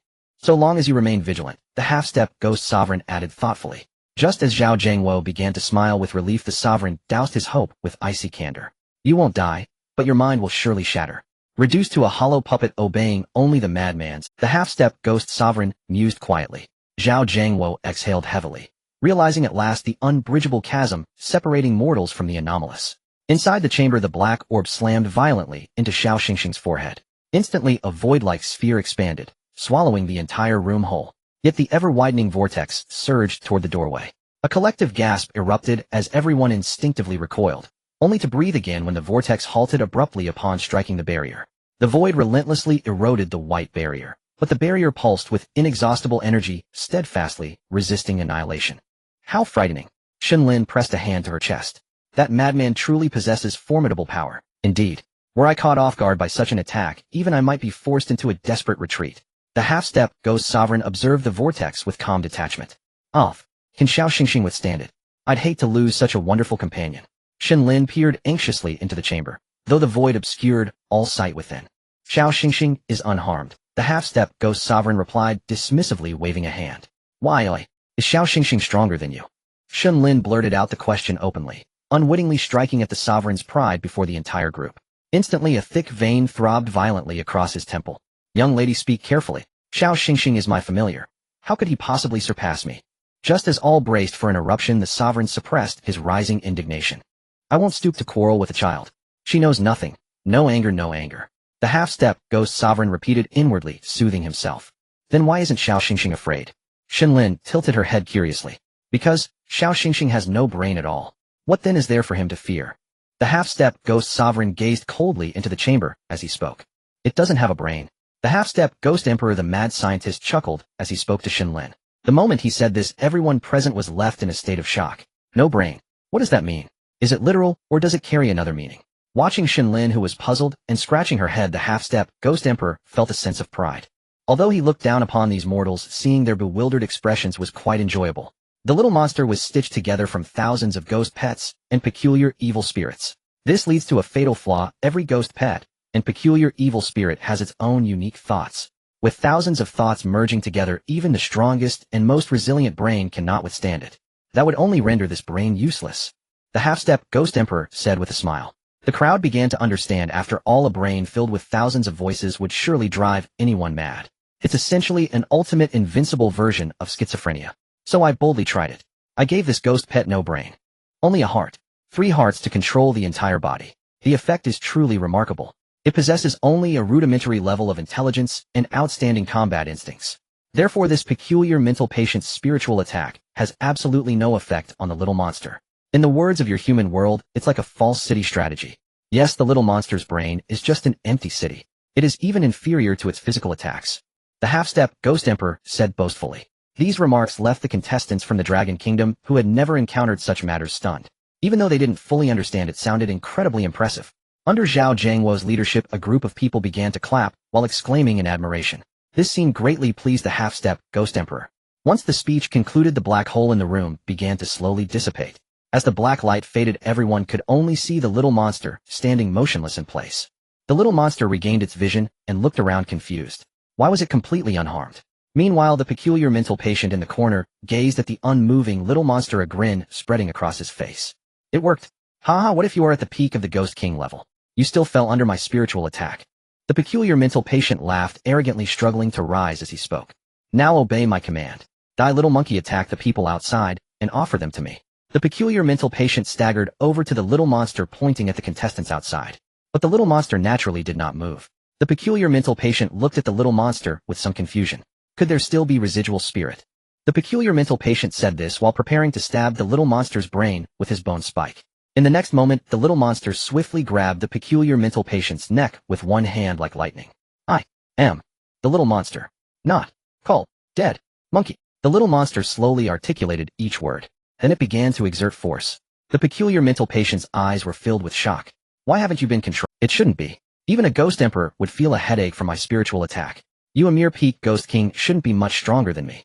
The peculiar mental patient struggled while staring wide-eyed in disbelief. He began attacking the little monster's body repeatedly, trying to break free from the little monster's grip on his neck. But all of this was in vain. The terrifying strength of the little monster was something even at its peak it could not compare to. Moreover, it was a being focused on cultivating spiritual attacks. Furthermore, having been imprisoned for years and cut off from ghost energy for many years, its strength had severely declined. The little monster sensed the presence of its master, the half-step Ghost Emperor, and turned its head to look inquiringly. Eat. The half-step Ghost Emperor nodded and said softly. Upon hearing her master's command, the little monster's eyes brightened, and it grinned with its toothy mouth. Then it tightened its grip on the peculiar mental patient's hand, causing the peculiar mental patient to immediately feel the threat of death and struggle even harder. But how could he possibly escape the little monster's grasp? In the next moment, a cracking sound echoed. The peculiar mental patient ceased all movement and slumped to the ground. The little monster's hand was already covered in blood, gripping a blood-soaked throat complete with spinal cord. With that grip, it had forcibly torn the throat of this peculiar ghost king. The peculiar mental patient clutched his throat with both arms, his eyes wide in disbelief. How could a ghost king of his generation be killed like this? Countless streams of blood gushed out as the peculiar mental patient, like a maggot, rolled on the ground. Meanwhile, the little monster opened its gaping maw and began to devour the throat it held. As for the peculiar mental patient, Ghost King, his pupils began to dissolve, ultimately devoid of any life. The half-step Ghost Emperor flicked his finger, and the door of the ward slammed shut. This sudden sound startled the contestants from the Dragon Kingdom at the door. After all, they had just been transfixed. Disperse. The half-step Ghost Emperor waved his hand and prepared to vanish before everyone. What is the little monster preparing to do? Shen Lin reached out her delicate hand to grasp the hem of the half-step Ghost Emperor's clothing, gently asking, "It will have breakfast and come to find you soon." The half-step Ghost Emperor casually replied before disappearing without a trace. Zhao Jiangwo and the others, still shaken, held onto the adorable Shen Lin as they headed downstairs.